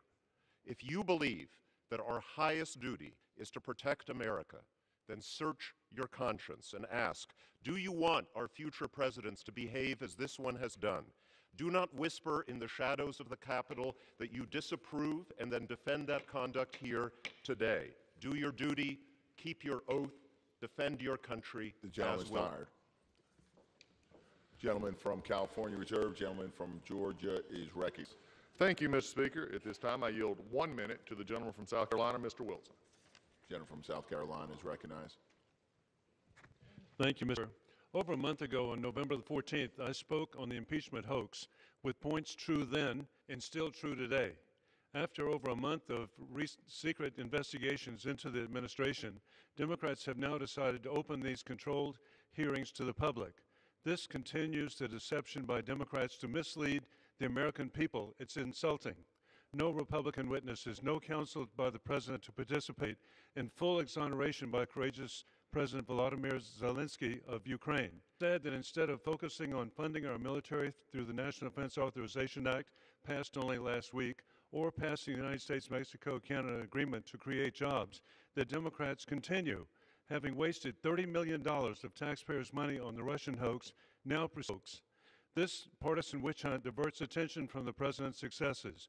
The unemployment rate remains at a record low. There is record job creation, and the stock market again today is thriving, showing that President Trump keeps his promises. In conclusion, God bless our troops, and we will never forget September 11th and the global war on terrorism. Gentleman from Georgia reserved. Gentleman from California is recognized. Mr. Speaker, I'm proud to recognize the gentleman from California, Mr. Gomez, for 1 minute. Gentleman from California is recognized. Mr. Speaker, we're here at this moment in our nation's history because the president abused of his office, bribed a foreign government to intrude into our democracy, and engaged in an unprecedented campaign of obstruction of Congress to cover it up. Our credibility in the global community, our character and motivations are questioned. We know where the president's true loyalties lie, not with our constituents, not with our allies, but with our adversaries and himself. Abraham Lincoln once said, "Nearly all men can stand adversity, but if you want to test a man's character, give him power." Donald Trump has failed this test, and now our test is whether we will be a check on that power. Therefore, we must hold anyone to account, regardless of party or politics, who sets fire to the very institutions that define our nation and our values. And with this in mind, I want to impeach Donald J. Trump. I yield back. Gentleman from California yields. Gentleman from California reserved. Gentleman from Georgia is recognized. Thank you, Mr. Speaker. I yield 1.5 minutes to the gentlewoman from North Carolina, Ms. Fox. Gentlewoman from North Carolina. Thank you, Mr. Speaker. I rise in strong opposition to the resolution. When Congress sees fit to examine its solemn power of impeachment, it is imperative that it does so in genuine pursuit of justice, fairly, transparently, and objectively. Anything less is unacceptable.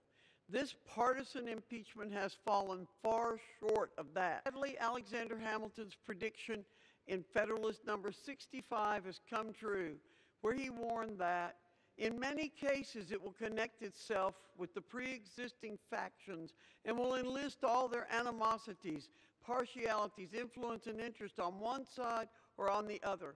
And in such cases, there will always be the greatest danger that the decision will be regulated more by the comparative strength of parties than by the real demonstrations of innocence or guilt. After years of investigations, hearings, and millions of taxpayer dollars, Democrats found no proof that the president committed a crime. No proof, as the vague accusations in these articles clearly reflect. A basic prerequisite for impeaching for high crimes and misdemeanors is a charge that an actual crime was committed. These articles expose for the American people what this is: a desperate partisan to avenge the loss of the Democrats' preferred candidate in 2016. We must respect American voters and make these articles.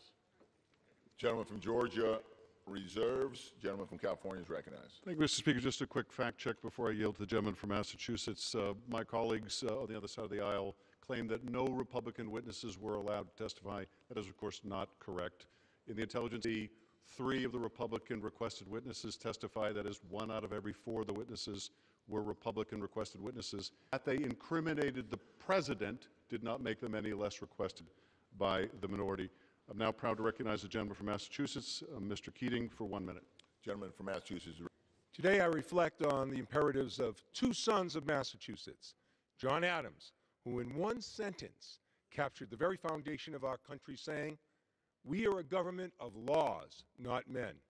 Translation: no one is above. John F. Kennedy, who in his iconic City Upon a Hill address cautioned that any one of us holding public office would be judged by the high court of history on whether we were truly men and women of courage, with the courage to stand up to one's enemies as well to one's associates, the courage to resist public-private greed, and on whether we are truly men and women of integrity who never run out of the principles in which we believe, and whom neither financial gain nor political ambition could ever divert the fulfillment of our sacred trust.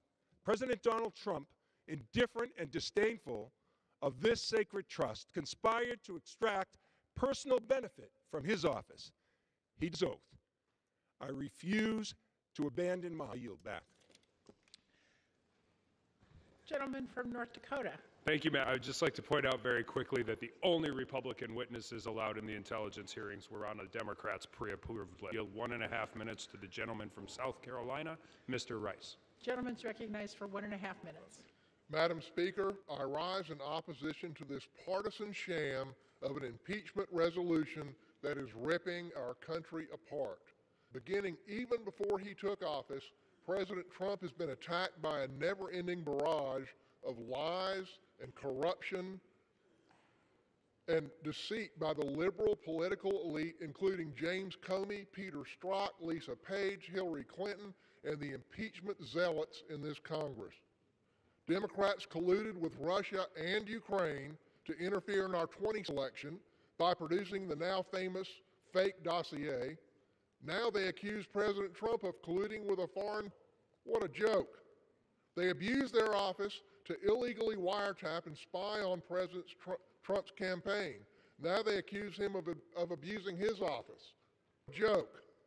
They structure these proceedings to the President and Republicans in Congress a fair hearing, then they accuse the President of obstructing Congress. Error, folks. The reaction of the American people that this is contrived and corrupt was entirely predictable and is entirely correct. The public turned against them, and the Democrats are desperate to stop the bleeding. We're cramming this vote in today just before leaving for Congress to dispose of impeachment as quickly as possible. The actions of the Democrats are a stain on this chamber. I urge my colleagues to join me in fighting against this shameful abuse of power and vote no on this sham of an impeachment resolution. Thank you, Madam Speaker. I yield back. Gentleman from California. Madam Speaker, didn't think I'd have to do another fact check so quickly, but of course there was no pre-approved witness list. I'm now proud to recognize a gentleman from New York, Mr. Meeks, for 1 minute. Gentleman's recognized 1 minute.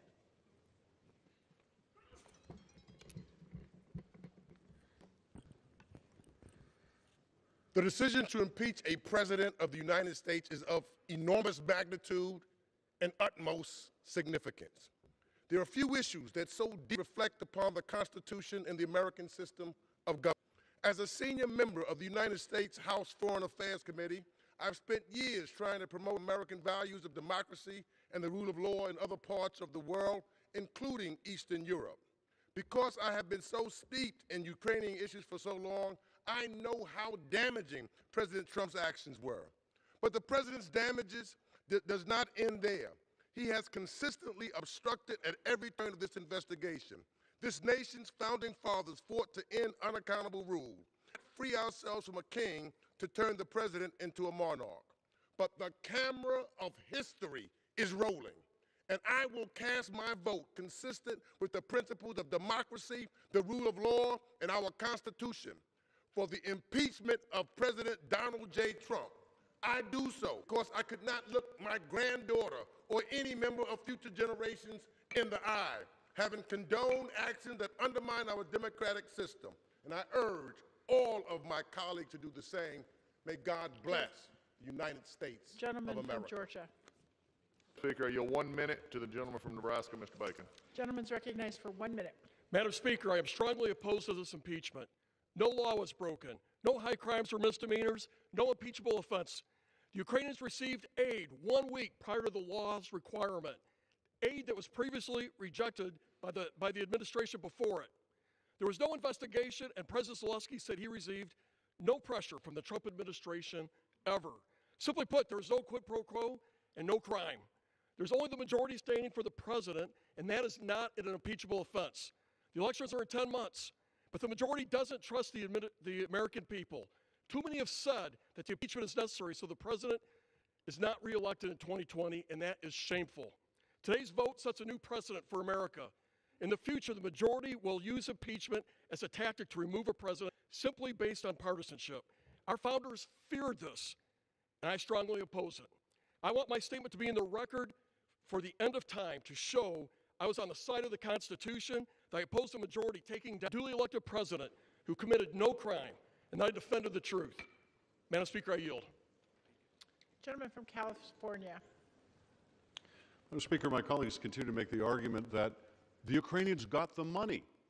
Yes, the president got caught, but they got the money. No harm, no foul. If you're pulled over by a cop and you attempt to bribe the cop, and the cop doesn't take the money but arrests you, where's the crime in that? They didn't get the money. This is what my colleagues would have you accept. This is what my colleagues would have you accept, that because the president got caught in the act, we must look the other way. But of course, that's not the way the law works. That's not the way the Constitution works. That's not the way our oath of office works. Our oath of office requires us to impeach a president that abuses his power, whether he gets away with it or he gets caught. And in this case, he got caught. I'm now proud to recognize the gentleman from New Jersey, Mr. 1 minute. Gentleman's recognized for 1 minute. Madam Speaker, I rise today, a time of grave concern for all Americans. This past weekend, I joined a bipartisan delegation traveling to Belgium, to Luxembourg, for the 75th anniversary of the Battle of the Bulge, a battle that over 19 gave their lives. Today, we're called to preserve that democracy that they so bravely defended. Over 2 years ago, I was one of the first members in Congress to vote to advance the inquiry. Since then, I have withheld final judgment as I review the facts and the testimony. I believe there's overwhelming evidence, well beyond reasonable doubt, that President Donald Trump is guilty in both articles of impeachment of power and obstruction of Congress. Therefore, I will uphold my oath to defend the Constitution of the United States in favor of impeachment. It is our solemn responsibility to honor all those who have fought and given their lives, to uphold the truth. In America, no one is above the law. Gentleman from Georgia. Well, I just love this. Again, pot shot it in when you can. Remember quid pro quo. Didn't work out real well for him because that was supposedly had pressure on Mr. Zelensky. You know, in fact, it didn't work out so well. You had to go poll test it. The majority didn't work out because focus groups didn't like it. So what do? We throw it in here, a bribe. Woo, it's all in their report. But if they had a bribe or if they actually had a crime, it'd be in the articles. Guess what?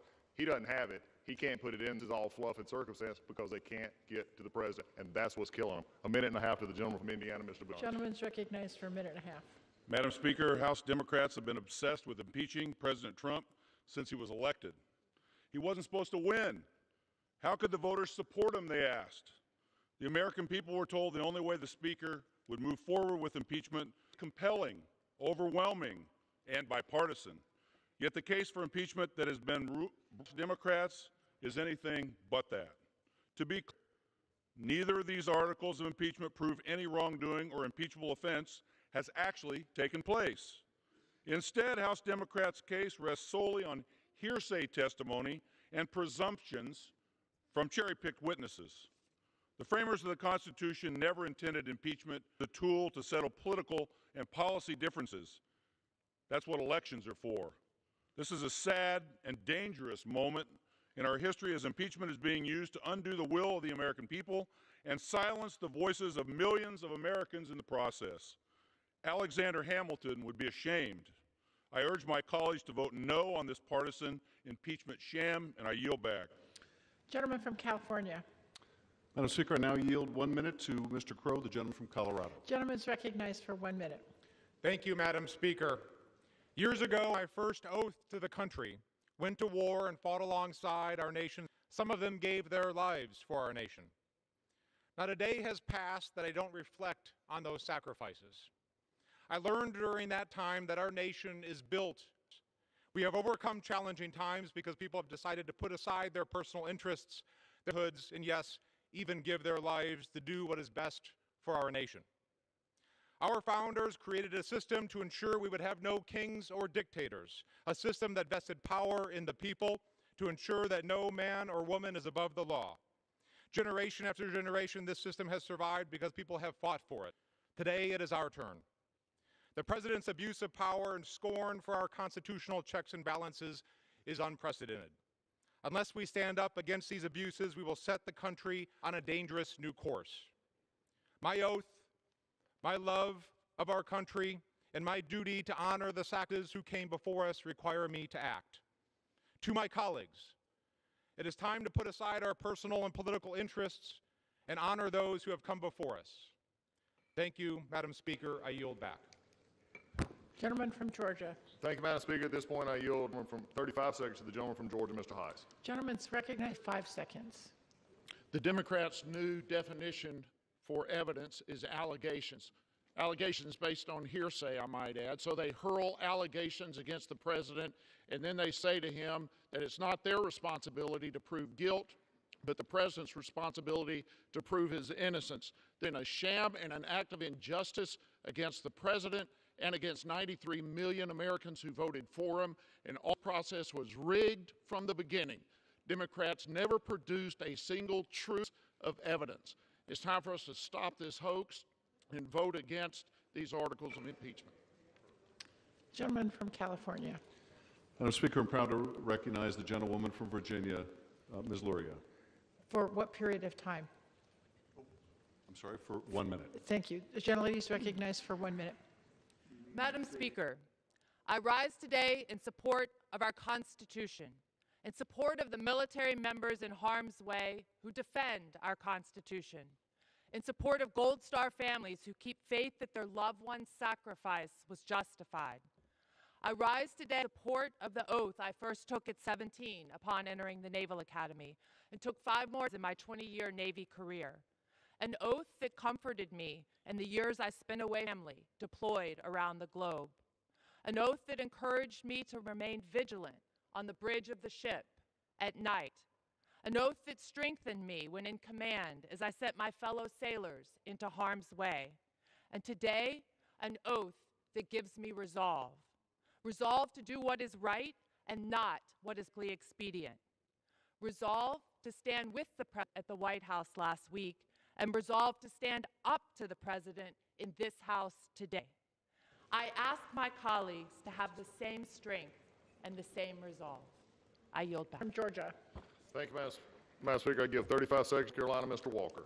Gentleman's recognized for 35 seconds. When emotion supersedes the facts, the conclusion is cataclysmic. Today, we are wrapping up not a 3-month process, but rather a 3-year process with Democrats' disdain so much that it's led to the abuse of this very House. These are the same Democrats who promised America they saw collusion.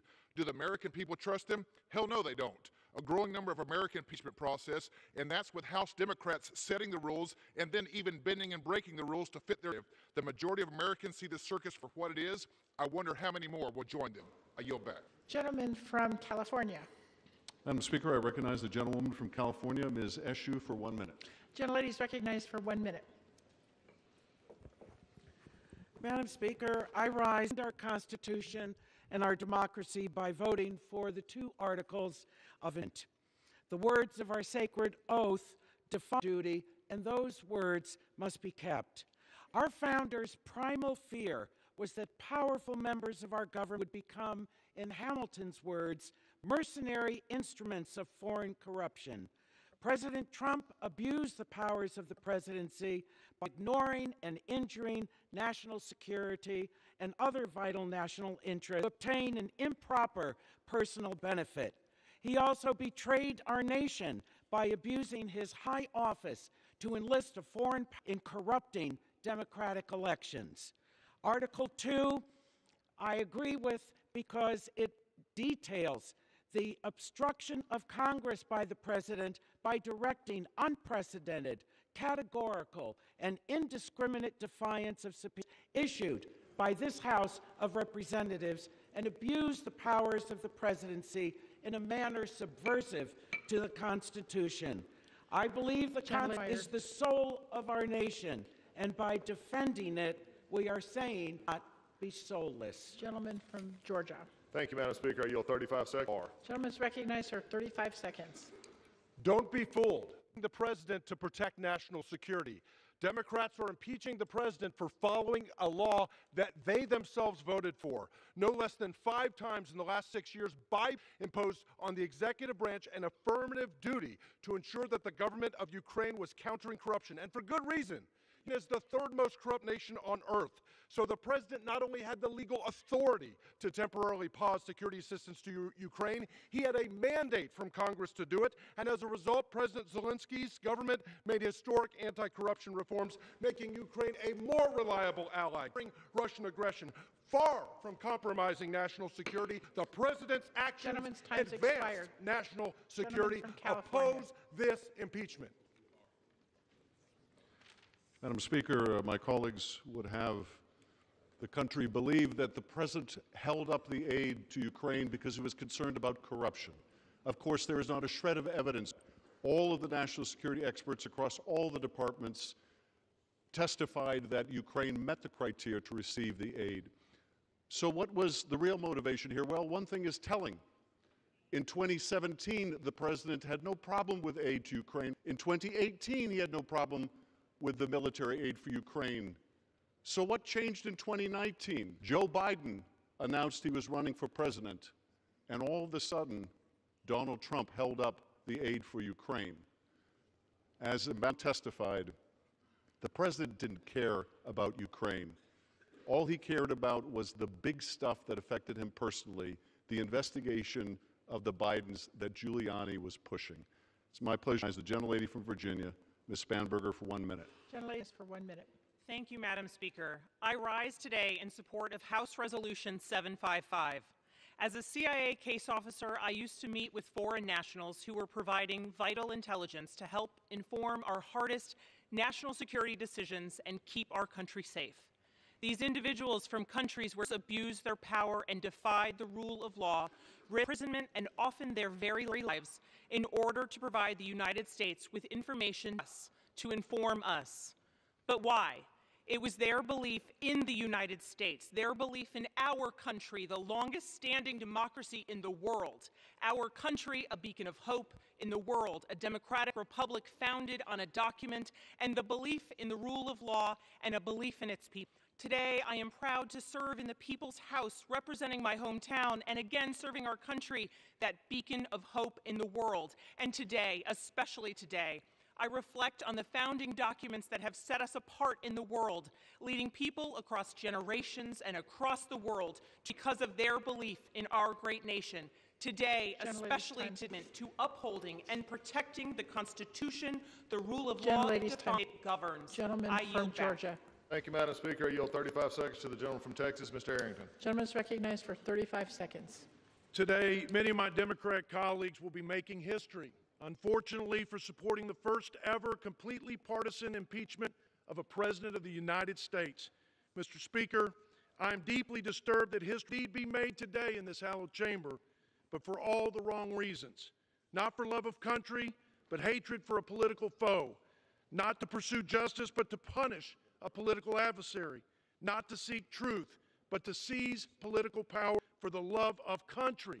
I urge my colleagues to oppose this disastrous political ruse. I yield back. Gentleman yields back. Gentleman from California. Recognize the gentlewoman from California, Chairwoman Waters, for 3 minutes. Gentlelady is recognized for 3 minutes.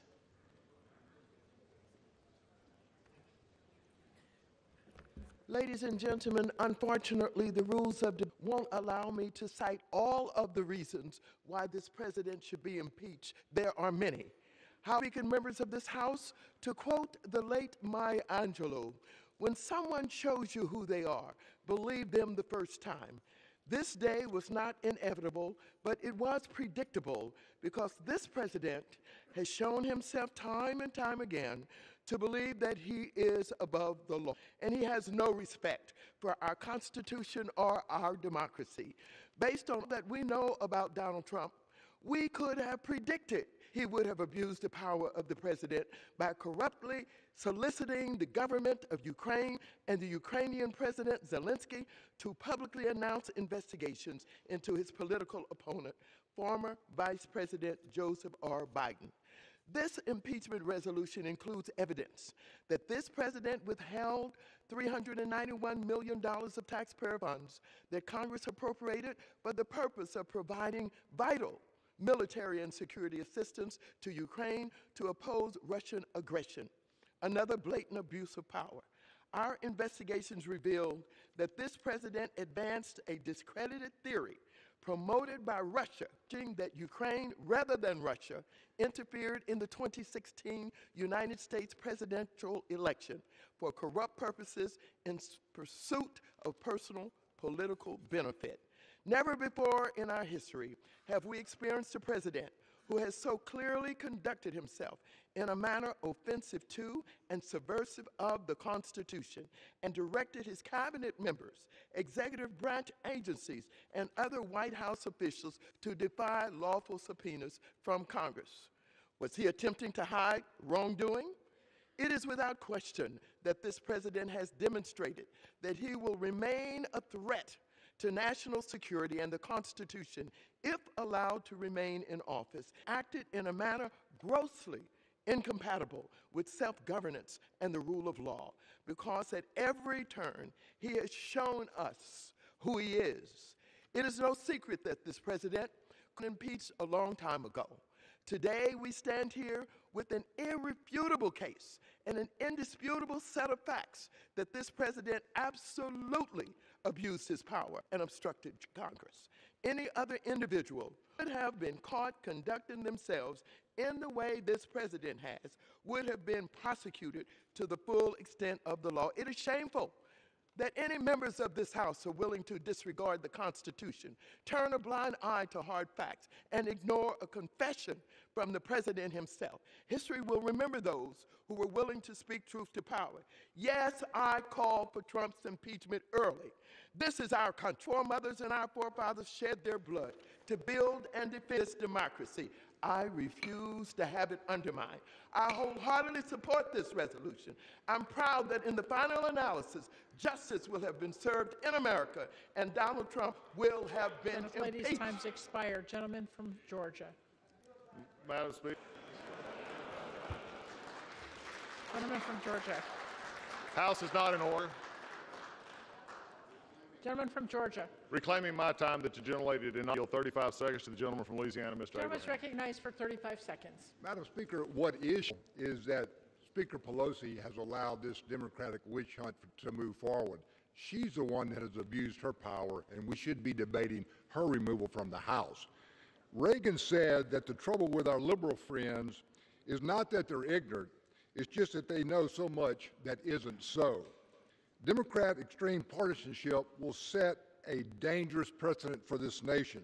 And mark my words, Madam Speaker, this sinister attempt to remove this lawful president will not go unnoticed. I yield back. Gentleman, California. Recognize the gentlelady from Nevada, Ms. Titus, for a unanimous consent request. Gentleman recognized. Thank you. Madam Speaker, I ask unanimous consent to enter my statement into the record supporting the impeachment of Donald Trump. Order. And I now recognize the gentleman from Connecticut, Mr. Himes, for 2 minutes. Gentleman's recognized for 2 minutes. Thank you, Madam Speaker. I rise today in anger and hope. I'm angry that President Donald Trump has treated his oath in office so disrespectfully that now we must hold him to account. The truth is clear to anyone not deliberately looking away. The President withheld military aid and a White House meeting unless and until a vulnerable Ukrainian president announced a nakedly political investigation. It didn't matter if the Ukrainians uncovered any wrongdoing. The mere announcement of an investigation would damage his political opponent. Mr. Trump didn't care about stopping corruption in Ukraine, never mentioned the word corruption once in the infamous July 25th call. This was not an attempt to reduce Ukrainian corruption. It was an attempt by Donald J. Trump to aim Ukrainian straight at the heart of the presidential election of 2020. The President knows this, which is why he has not given this Congress a single email, phone record, or document. That is not the behavior of a man with nothing to hide. It is simply and undeniably contempt of this Congress. But what makes this impeach essential is that the President's abuse of power has not stopped. As we speak, he continues to urge foreign interference in our democracy, beseeching China to investigate the Bidens, sending Rudy Giuliani overseas to chase Russian conspiracy theories. This morning, the President tweeted, "I did nothing wrong." All caps. He believes it, too. He sees nothing wrong with inviting Russian, Ukrainian, or Chinese interference into our election. He continues to do it, and he sees nothing wrong with it. He'll wake up tomorrow and do it again if we don't stop him today. Therein lies our hope. I'm proud today to answer the call to defend our democracy and the United States Constitution and to do the same. And yield back the balance of my time. Gentleman from Georgia. Thank you, Madam Speaker. Things that I really don't understand, I'm having to yield 30 seconds to the gentleman from Mississippi, Mr. Kelly. Seconds. Madam Speaker, I'm saddened today that I spent 2 Christmases defending our country overseas, and I get a measly 30 seconds to speak in this laughable process.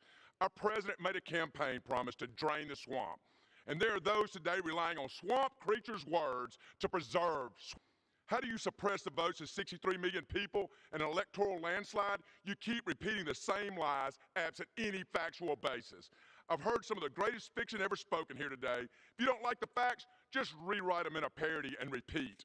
If the facts are so clear and indisputable, why is the minority leader begging? You can't disprove something that never happened. I ask my colleagues to vote into this sham. Thank you, and I yield back. Gentleman from California. Madam Speaker, I'm proud to recognize the gentleman from Illinois, Mr. Krishnamurthy, for 2 minutes. Gentleman's recognized for 2 minutes.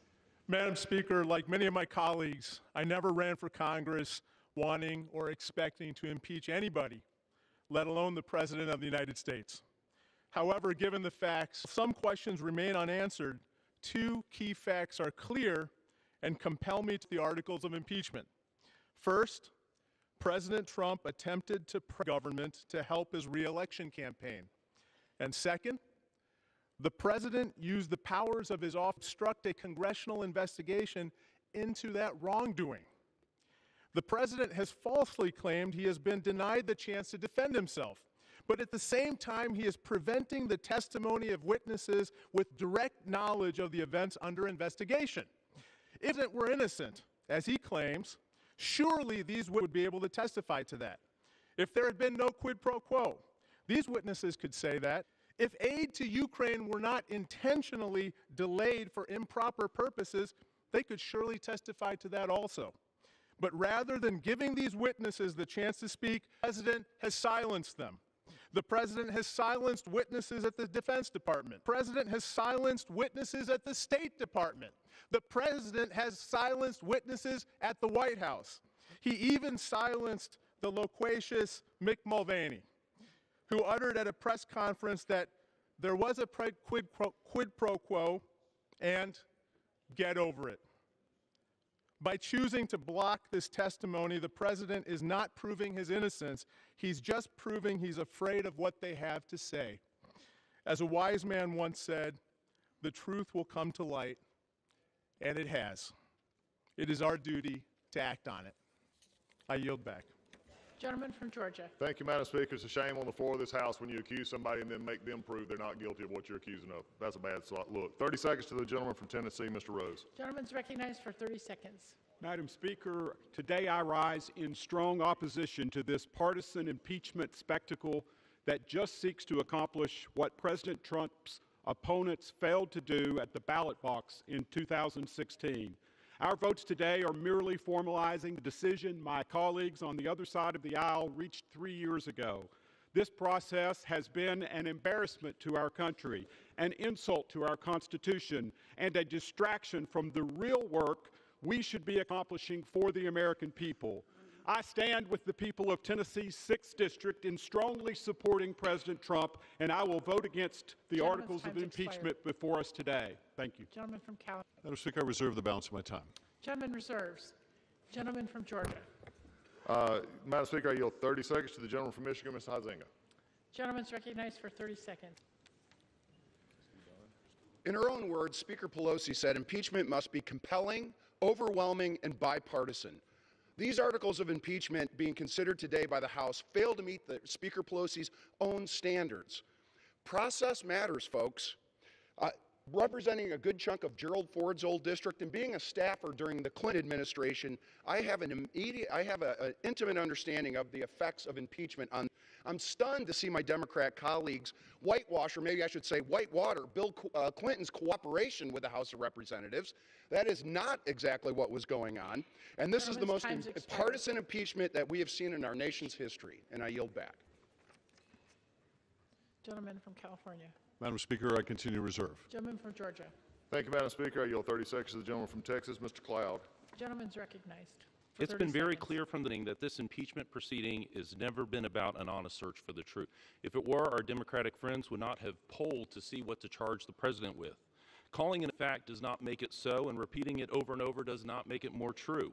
When one produces a report with fabricated findings based on no fact witnesses and then quote from it like it's authoritative, it's no more valid than having a campaign pay for a foreign entity to create a fraudulent dossier and then selling it to a FISA court in order to spy on a campaign.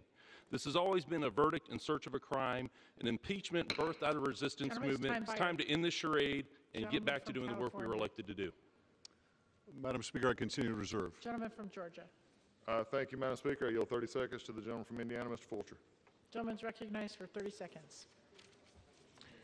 Thank you, Madam Speaker. In a day heavy in verbal debate, I choose to use my time to enumerate in detail every high crime and misdemeanor by the President of the United States. I will do so now.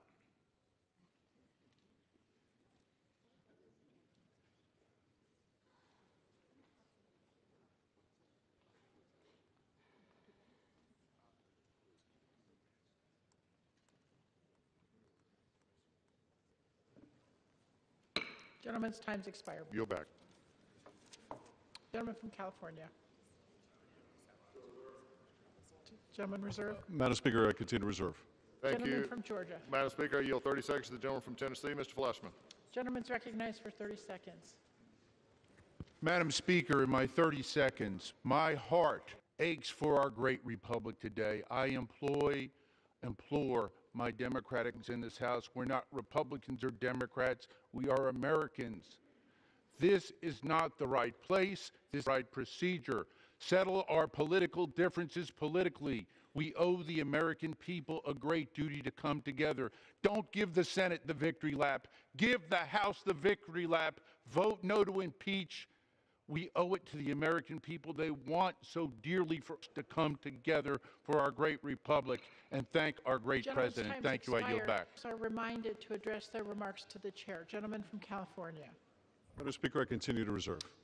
Gentleman from Georgia. Madam Speaker, while we get to catch our breath, could you give us the time for both the majority and the minority? It has 43 minutes. Gentleman from California has 29 minutes. Gentleman from Georgia. Thank you, Madam Speaker. I appreciate that. I yield 30. Gentleman from Florida, Mr. Waltz. Gentleman's recognized for 30 seconds. Madam Speaker, I'm a Green Beret and a proud veteran, but this process does not make me proud. I've fought all from Africa to Afghanistan and seen fairer and more transparent processes than this. Since the Democrats lost the election in 2016, they've been focused on impeaching this president. Meanwhile, we have not solved the problems America entrusted us to solve: immigration, healthcare, infrastructure. Nothing in President Trump's call rises to the level of high crimes and misdemeanors of impeachment. For that reason, I'll be voting against impeachment Gentleman from today. California. Ready to reserve. Yes, Madam Speaker. Gentleman from Georgia.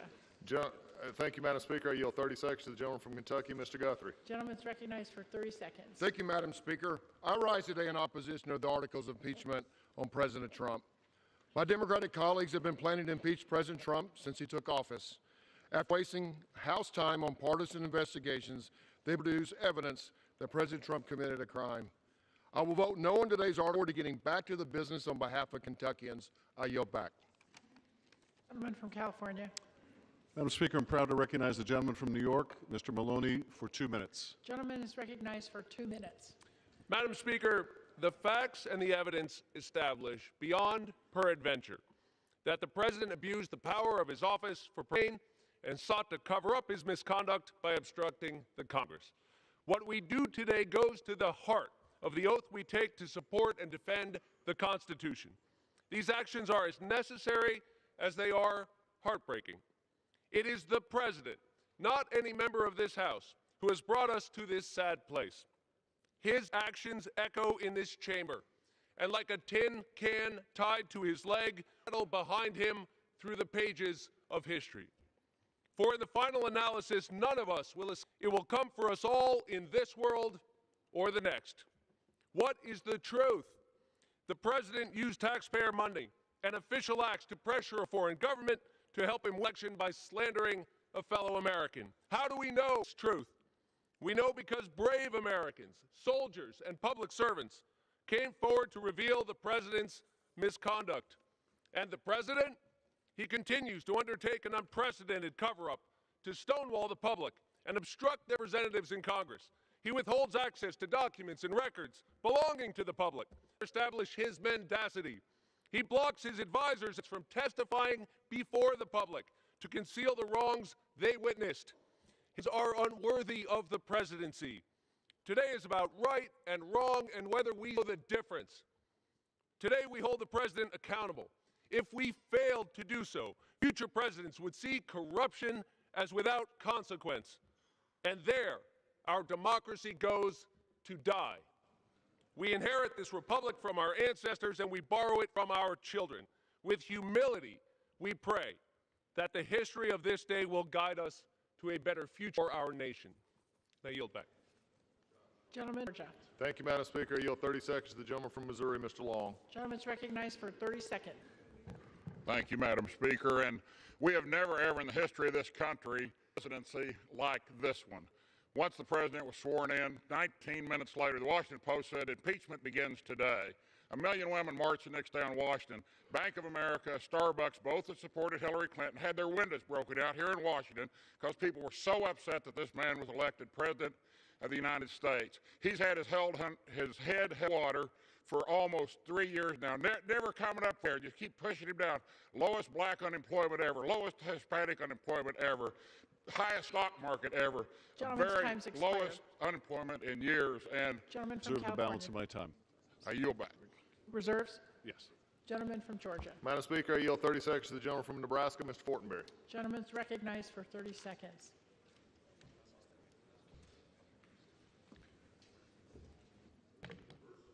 Thank you, Madam Speaker. I'm concerned since the beginning of this impeachment process that has been driven by a predetermined verdict. It's unfair, it's wrong, and now every future president, Democrat or Republican, will worry that the impeachment process will be driven as a blunt force political instrument. It's been said that this day is sad. It's not sad, it's regrettable, but this day will end shortly. The House has had its cathartic moment. Tomorrow will begin a new day to work. I yield back. Gentleman yields back. Gentleman from California. Madam Speaker, we continue to reserve. Gentleman from Georgia. Thank you, Madam Speaker. I yield 30 seconds to the gentleman from... Nice for 30 seconds. Ready, fire, aim. What we're hearing today are made-up articles to fit an ever-shrinking impeachment foothold. George Washington could be impeached under this criteria. Democrats believe they are saving our democracy with these hysterical made-up charges, which is odd because we're not a democracy, as they keep insisting. No one came to Congress to impeach, we hear. Several new and returning members have come specifically to impeach President Trump. I hear a lot today about sadness and solemnity. From impeachment? No, because their candidate lost in 2016. The American people chose Donald J. Trump, prosperity, not a socialist government. We will survive this day, but I call upon the American people to see through this sham and live to hear speaking Speaker, the we truth. reserve the balance of our time. Gentleman reserves. Gentleman from Georgia. Thank you, Madam Speaker. I yield 30 seconds to the gentleman from Alabama, Mr. Adderholt. Gentleman's recognized.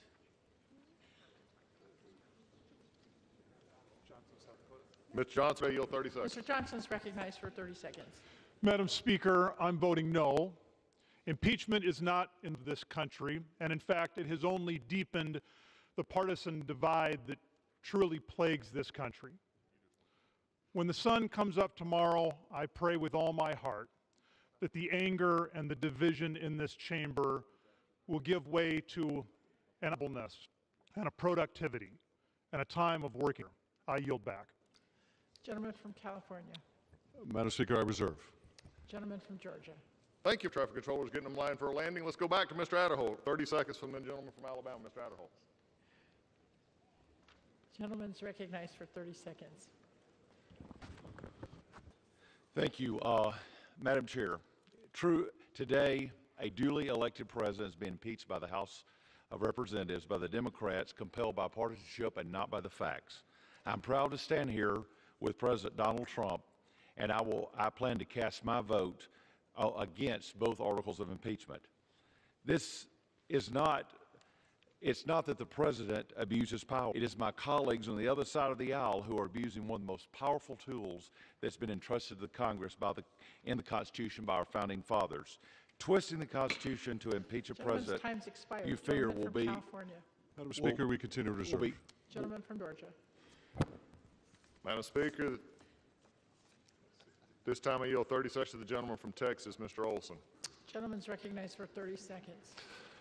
Madam Speaker, Webster's dictionary defines the Star Chamber as, quote, characterized by secrecy and often being irresponsibly arbitrary and oppressive.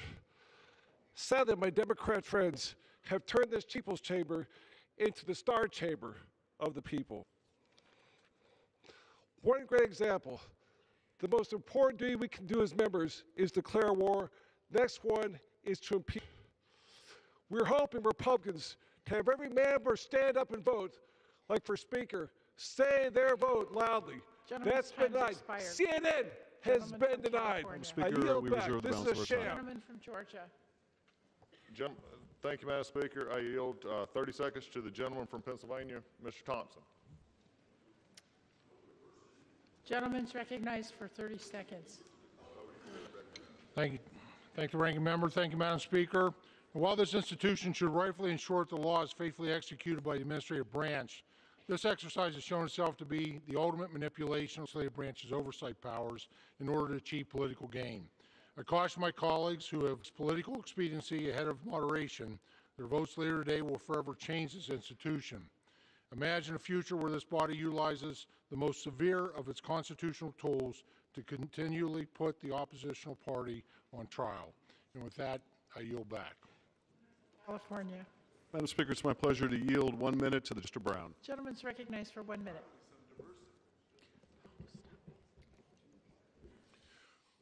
Madam Speaker, when I was commissioned as Secretary of the States Army, I swore an oath to support and defend the Constitution, and I've done so 13 in my 35 years of public service. That oath means everything: to fight for our country, to protect and promote our values. Yet President Trump betrayed his oath. He abused his power, the immense power of the presidency. He threatened our elections by inviting foreign interference. He chose investigating a political rival over defending our national security. So today, we must use our power, the extraordinary power in our Constitution and entrusted by the people, the power to. We must hold President Trump accountable, or else we will be complicit in undermining our democracy, our security, and our dignity. His conduct demonstrates his unfitness to serve as Commander-in-Chief and warrants removal from office. The oath I took as a member of Congress is the same I took as a soldier. It reminds me, values matter, duty, honor, and the rule of law matter. To keep my oath to the people I serve and the country I love, today I will vote to impeach the President of the United States. I yield back. Madam Speaker, I yield 30 seconds to the gentleman from Illinois, Mr. LaHood. Gentleman's recognized for 30 seconds. Thank you, Madam Speaker. I've said from this process, impeachment is and should be the nuclear option, reserved for the most treasonous activity and the most serious activity. Clearly, that has been not met here. As I've reviewed the evidence as a former federal prosecutor, I've read the transcripts of hearings, I've read the whistleblower report. That has not been met here. In addition, this has lacked fairness, due process, and transparency. We shouldn't be here tonight doing this. This is a travesty. Gentleman yields back. Gentleman from California. Madam Speaker, I reserve the balance of our time. Gentleman from Georgia. Thank you, Madam Speaker. I yield 30 seconds to the gentleman from Maryland, Mr. Harris. Gentleman's recognized. Thank you, Madam Speaker. You know, it's unbelievable. The few Americans that are going to be watching this, because they know what the outcome is. We all know what the outcome is. They're wondering why trying to negate the vote of 63 million Americans instead of talking about the things that Americans care about. Prescription drug coverage, the high cost of prescription drugs, the high cost of health care, securing our borders, keeping our economy going. These are the things we should be talking about. No, instead, we're going to pass this resolution tonight and then go home for Christmas vacation instead of doing the job of America. I yield back. Gentleman from California. Madam Speaker, we can reserve. Gentleman from Georgia. Thank you, Madam Speaker. I yield 30 seconds to the gentleman from Kansas, Mr. Watkins. Gentleman's recognized for 30 seconds.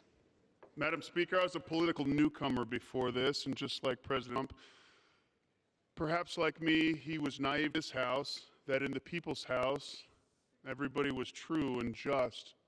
It's not the case. Democrats weren't saddened by this solemn day. They weren't waiting for all the evidence. This was always about politics, because they loathe the president, because he didn't play by their Beltway rules. I should have known. But the fact is, Kansas is better, the U.S. is better, and the world is better.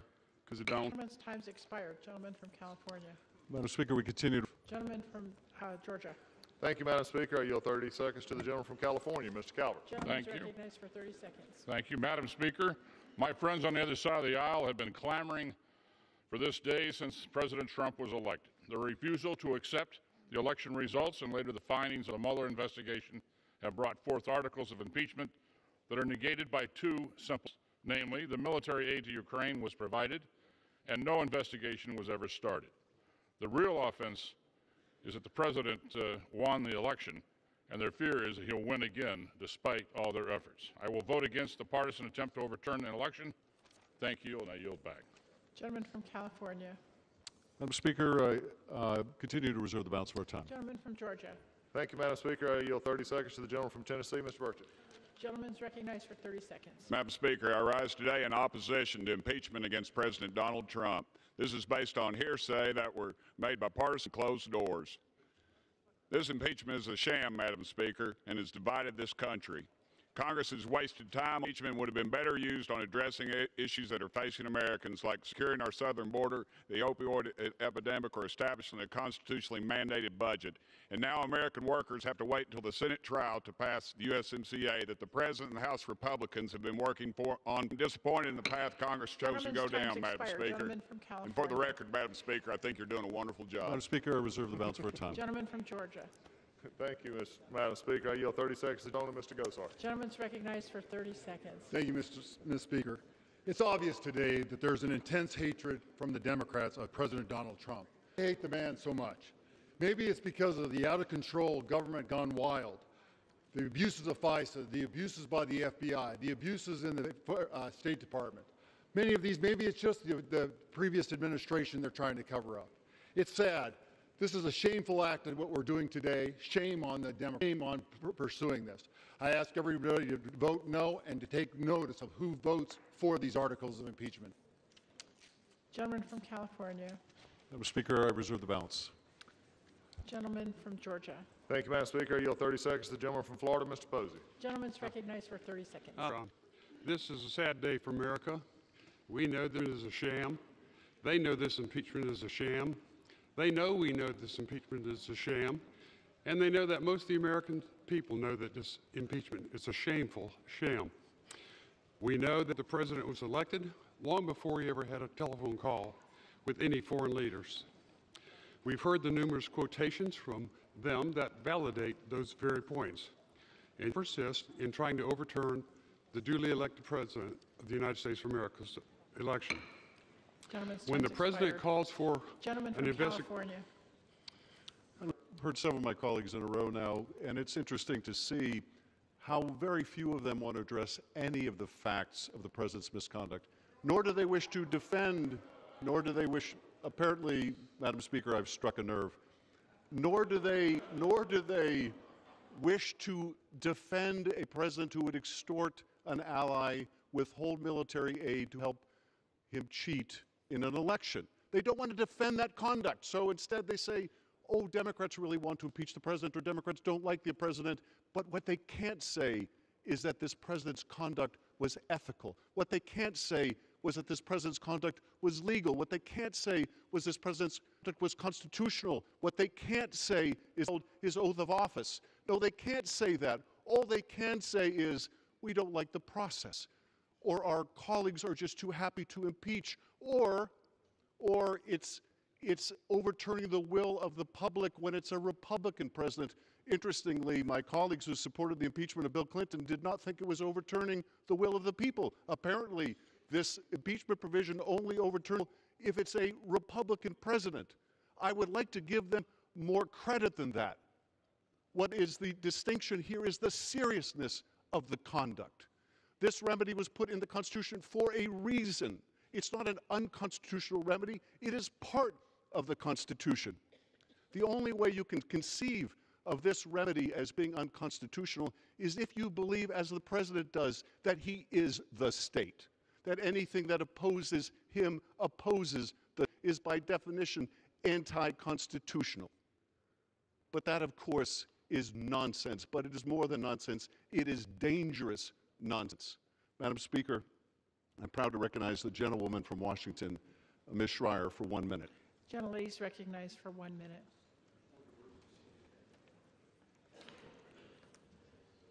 Speaker, the people of Washington's 8th District sent me to Congress to fight for their families and make thoughtful, evidence-based decisions. I did not come to Congress to impeach a president, but evidence is evidence, and a balance of powers is fundamental to our democracy. On my first day in office, like everybody else here, I took an oath to uphold the Constitution and protect our country. History will judge this moment. Given all the facts before us, only remedy. I yield back. Gentleman from Georgia.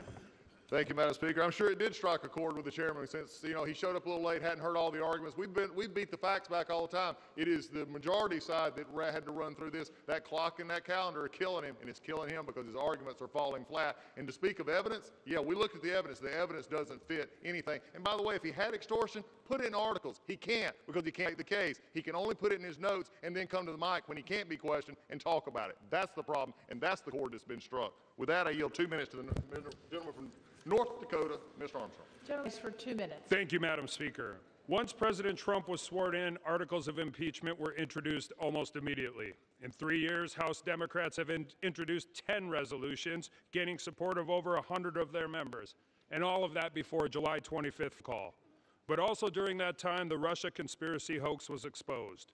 Obstruction of justice charges were abandoned after the Mueller hearings fell flat. So after 2 years, 19 lawyers, 40 agents, 2,800 subpoenas, 500 warrants, and 17 lies in a FISA warrant application, they had nothing to show for it. Undeterred by the facts and uninterested in governing, the beat marched on. So here we are today. We have no quid pro quo, no extortion, no crimes alleged in the articles at all. But don't worry, because we have a brand new 632-page report alleging all kinds of things, some for the very first. This isn't a somber, solemn process. This is a political drive-by. They just want President Trump gone. But this never-ending march towards overturning the 2016 election consequences, because you're telling 63 million voters that that you don't respect their vote. Voters in states like mine, who not that long ago used to send Democrats to this august chamber, but recently have found no home in the Democratic Party. Their values have been replaced by a liberal elitist agenda, who feel that partisan points are more important than practical solutions. Your never-ending impeachment to them that you don't trust their judgment, you don't understand their way of life, and you couldn't care less about the issues that are important to them. As Chairman Nadler has so ominously stated, if you're serious about removing a president from office, is overturning the results of the last election. Well, they were serious. They spent the last 3 years talking about it, unwilling to accept the results of 2016. I wonder if my colleagues recognize the irony that their impeachment vendetta is the greatest election interference of all. And it was homegrown right here in the halls of Congress. And with that, Members are reminded to address the chair. Gentleman from California. Madam Speaker, we reserve the balance for time. Gentleman reserves. Gentleman from Georgia. Thank you, Madam Speaker. At this time, I yield 3 minutes to the gentleman from New York, Mr. Zeldin. The gentleman's recognized for 3 minutes. This impeachment is an embarrassment for House Democrats. On the substance, Dems claim that their case is uncontested, relying on presumptions, here's 3% of the story, trying to connect dots that aren't acted. Some inconvenient truths. President Zelensky didn't know that there was a hold on aid until August 9th. The aid gets released shortly thereafter, and Ukraine didn't have to do anything in order to get that aid released. Now, President Zelensky says no demand, no quid pro quo, no pressure. But Democrats want the public to ignore the other 97% of the story. See, it doesn't work like that. Senate Democrats want new witnesses to show why there was a hold on aid. Odd request if you think you've already proven your case. Now, at the heart of this debate, two investigations are being discussed between countries. Democrats and media allies want the public to believe it's all just debunked that Ukrainians in the 2016 election. They want you to ignore Charlie's comments that Chalupa worked with the Ukrainian embassy, origins of the Steele dossier, Black Ledger, and more. The problem with all of this is that the American public are smarter than Democrats are giving them credit for. Next, the Democrats claim Republicans are arguing that it was Ukraine and not Russia that wanted to interfere and was interfering in the 2016 election. No, that is not what Republicans are saying. And of course, we have the Burisma-Biden issue of a corrupt Ukrainian energy company run by a corrupt Ukrainian oligarch hiring Hunter Biden at least $50,000 per month with no energy experience and no Ukrainian, only because he is VP Biden's son. Now, the company wanted to hire Hunter Biden because they wanted to, there was this ongoing corruption investigation. Enter Joe Biden.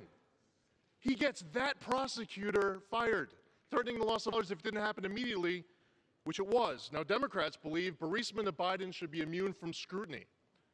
I disagree. Never again should that conflict of interest ever happen. And our governments should be working together to get to the bottom of all of this. This has also been a total disaster on the process, from getting a federal worker to file a whistleblower complaint to Schiff's version made up of the July 25th call. In closed-door interviews, Schiff was prosecutor, judge, jury, and witness coach. Every day he loved getting America drunk on his favorite cocktail, 3 ingredients: cherry-picking leaks, withholding key facts, and misstating evidence. In the depositions and in the public hearings, the President Counsel was not invited to attend, present evidence, or cross-examine witnesses, and Republicans like Hunter Biden, Joe Biden, and many others. Then there was the House Judiciary debacle, where Schiff couldn't even show up to present his reports. He had to have one of his staffers present it for him. This impeachment is ripping our country in half. It's fatally flawed on the process, the substance, the intentions, and the consequences.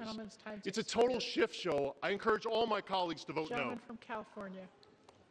I thank the Speaker, and we continue to reserve the balance. Serves. Gentleman from Georgia. Madam Speaker, I yield 3 minutes, North Carolina. Mr. Meadows. Gentleman's recognized for 3 minutes. Thank you, Madam Speaker. You know, today, as we sit here debating impeachment, you know, they all want to talk about it's the Constitution. It's Alexander. You know, the last 30 days I've heard more about Hamilton from my Democrat colleagues, and until then, the closest came to Hamilton was a $10 bill. I mean, you know, all of a sudden what we have is these strict constitutionalists on the other side of the aisle. Listen, this has nothing to do with the Constitution. It has nothing to do with anything but raw politics. You know, there's only one person on the other side of the aisle that got those for not telling the truth. No one on this side of the aisle got that during this impeachment process, Madam Speaker. And the American people need to understand facts. The Democrats in control set their own rules of evidence. They said what we need to do for impeachment is to have compelling evidence and bipartisan support. Well, they don't have either of those two things. They failed the rules that they made up themselves. We've got President Zelensky of Ukraine saying there was no pressure. We've got the #2 guy in Ukraine saying there was no pressure. We've got the #3 guy in Ukraine, no pressure. These are the supposed victims of this alleged crime. And here we are, supposedly having this compelling evidence and facts when the best witness they have, the very best witness they had to change his testimony 611 times, and ultimately, he said, I presume that that's what the president meant. You know, there are not facts here to support it, but what is more important than that, Madam Speaker, is this. Because here we are today, we have bipartisan opposition to impeachment, not bipartisan support. You know, my colleagues opposite want the American to think that this is a sad and somber day. Well, this is a sad day. It's a sad day for the Constitution because we've lowered the bar to impeach a president that continues to give us an economy that not only is growing, but growing at levels that we have never seen in the history of our country. When we look at unemployment at a level that is truly remarkable, they want to impeach. But it's another sad day because what they're doing is they're telling the American people that 233 Democrats deserve to decide who the President of the United States should be and disenfranchise 63 million voters. When all is said and done, when this impeachment is written, it will be said that my Washington Democrat friends couldn't bring themselves to work with Donald Trump, so they consoled themselves instead by silencing the will of those who did, the American people. And I yield back. Gentleman from California. Madam Speaker, I'm proud to recognize the gentleman from California. Gentleman's recognized for 1 minute.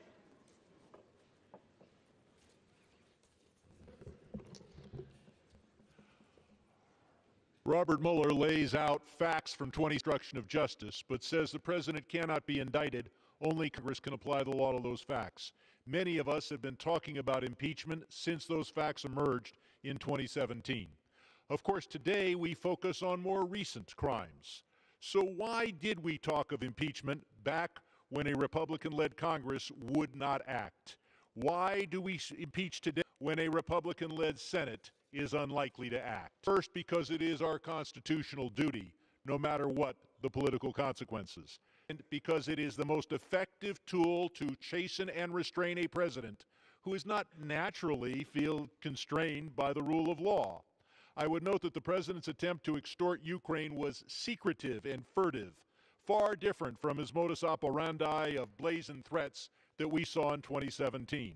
We can only imagine what high crimes and misdemeanors this president would have boldly committed had been talking about impeachment then, had he felt immune from impeachment. Today demonstrate that the president is not above the law. Gentleman from Georgia. Thank you, Madam Speaker. It would have been nice if they had actually thought those crimes were bad enough to put in the articles. They didn't. I yield 3 minutes to the gentleman from Texas, Mr. Ratcliffe. Gentleman's recognized for 3 minutes. Madam Speaker, do you know who doesn't think the Democrats have presented enough testimony or evidence to impeach President Trump today? It's the Democrats. House Democrats running this inquiry have declared they've done everything needed. They have all the evidence necessary to impeach right now. But right now, down the hall, Democrats in the Senate are saying the exact opposite. They're complaining. They need more evidence and more testimony because Senate Democrats know that House Democrats have built them a house of cards impeachment. An impeachment built by the same Democrats who told America, trust us, President Trump committed treason. He's a Russian agent. We got evidence, which of course proved to be totally false. And to quote the favorite catchphrase of one member of the House, they got caught. Along the way, the Democrats said, trust us. The FISA law and court weren't abused by the Obama administration. Democratic opposition research dossier against the Trump campaign and President Trump. Again, totally false, and again, they got caught. And when Democrats started this latest impeachment inquiry, they said, trust us. We have not yet spoken to the whistleblower. Again, totally false, and they got caught. Sadly, my Democratic colleagues have placed their own credibility in the hands of members of this body that have no credibility left, members that nobody trusts because they keep getting caught betraying America. But unless a bolt of courage and integrity strikes that side of the room in the next hour, history will reflect that Donald Trump is the third president to be impeached. History may also shortly reflect that he'll be president to be reelected after being wrongfully impeached. If that happens, Democrats won't be able to hide behind a pretend veneer of caring about the Constitution. History will record the Democrats' legacy as a betrayal of the Constitution because the founders meant for impeachment to be used for actions so extraordinary, so rare that it happened 3 times in 2.5 centuries. It wasn't meant for congratulatory phone calls where there's no crime alleged, where there's no victim, and where the Democrats themselves couldn't even decide what to accuse the president of doing wrong before ending up with this embarrassment of a grab bag of abuse of power article. Obstruction of Congress, to even allege it, is an admission of constitutional illiteracy. The founders had a term for what the Democrats call obstruction of Congress. The founders called it the separation of powers. And the funny thing about obstruction, every time Democrats get caught trying to frame this president for some crime he didn't commit, they follow up by accusing him of obstructing their efforts to frame him for the things he never did in the first place. The founders warned and feared today might come when impeachment was used politically by the party that had the most votes.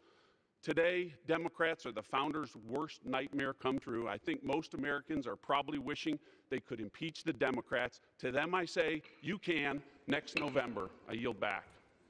Gentleman from California. Madam Speaker, I think when the history of this time is written, it will record when my colleagues found that they lacked the courage to stand up to this unethical president, they themselves by attacking those who did. I now recognize the gentleman from California, Mr. Takano, for a unanimous consent request. Gentleman's recognized. Madam Speaker, I ask unanimous consent to enter into the record my remarks supporting the impeachment of President Donald Trump. So ordered.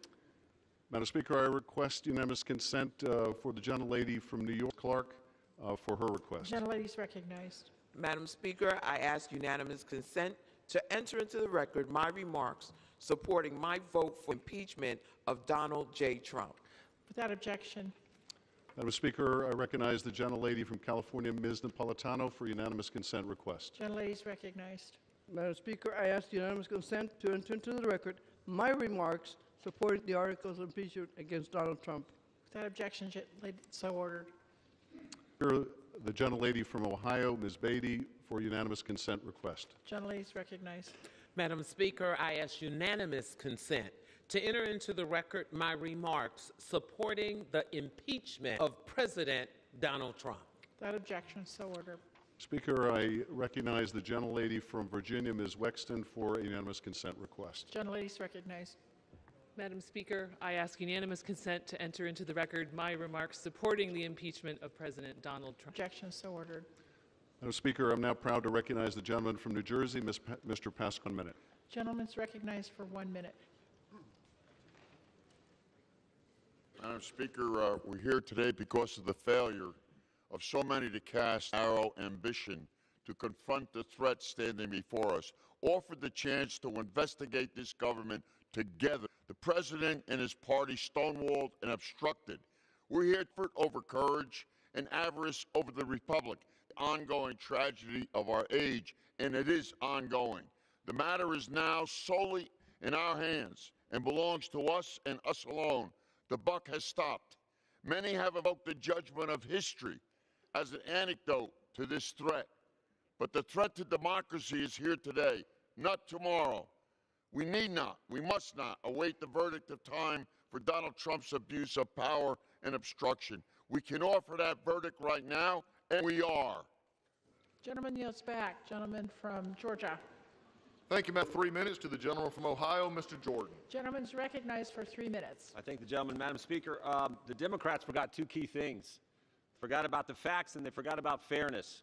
4 facts will never change. We have the call transcript, no quid pro quo. We have the 2 guys on the call, excuse me, who've repeatedly said there was no pressure, there was no pushing. We have the fact Ukraine didn't know aid was held up at the time of the phone call, and most importantly, Ukraine took no action, no announcement of investigation to get the aid released. Democrats don't care. They don't care about the facts, and they sure don't care about the process. No subpoena power for Republicans, no Republican witnesses. During the depositions, Republicans were prevented from getting all their questions answered, but Democrats got every one of their questions. They were just responding to every one of theirs, but not Republicans. The chairman wouldn't let them in. Of course, the whistleblower, the anonymous whistleblower with no bias against the president who worked for Joe Biden was never compelled to testify. The guy who started it all.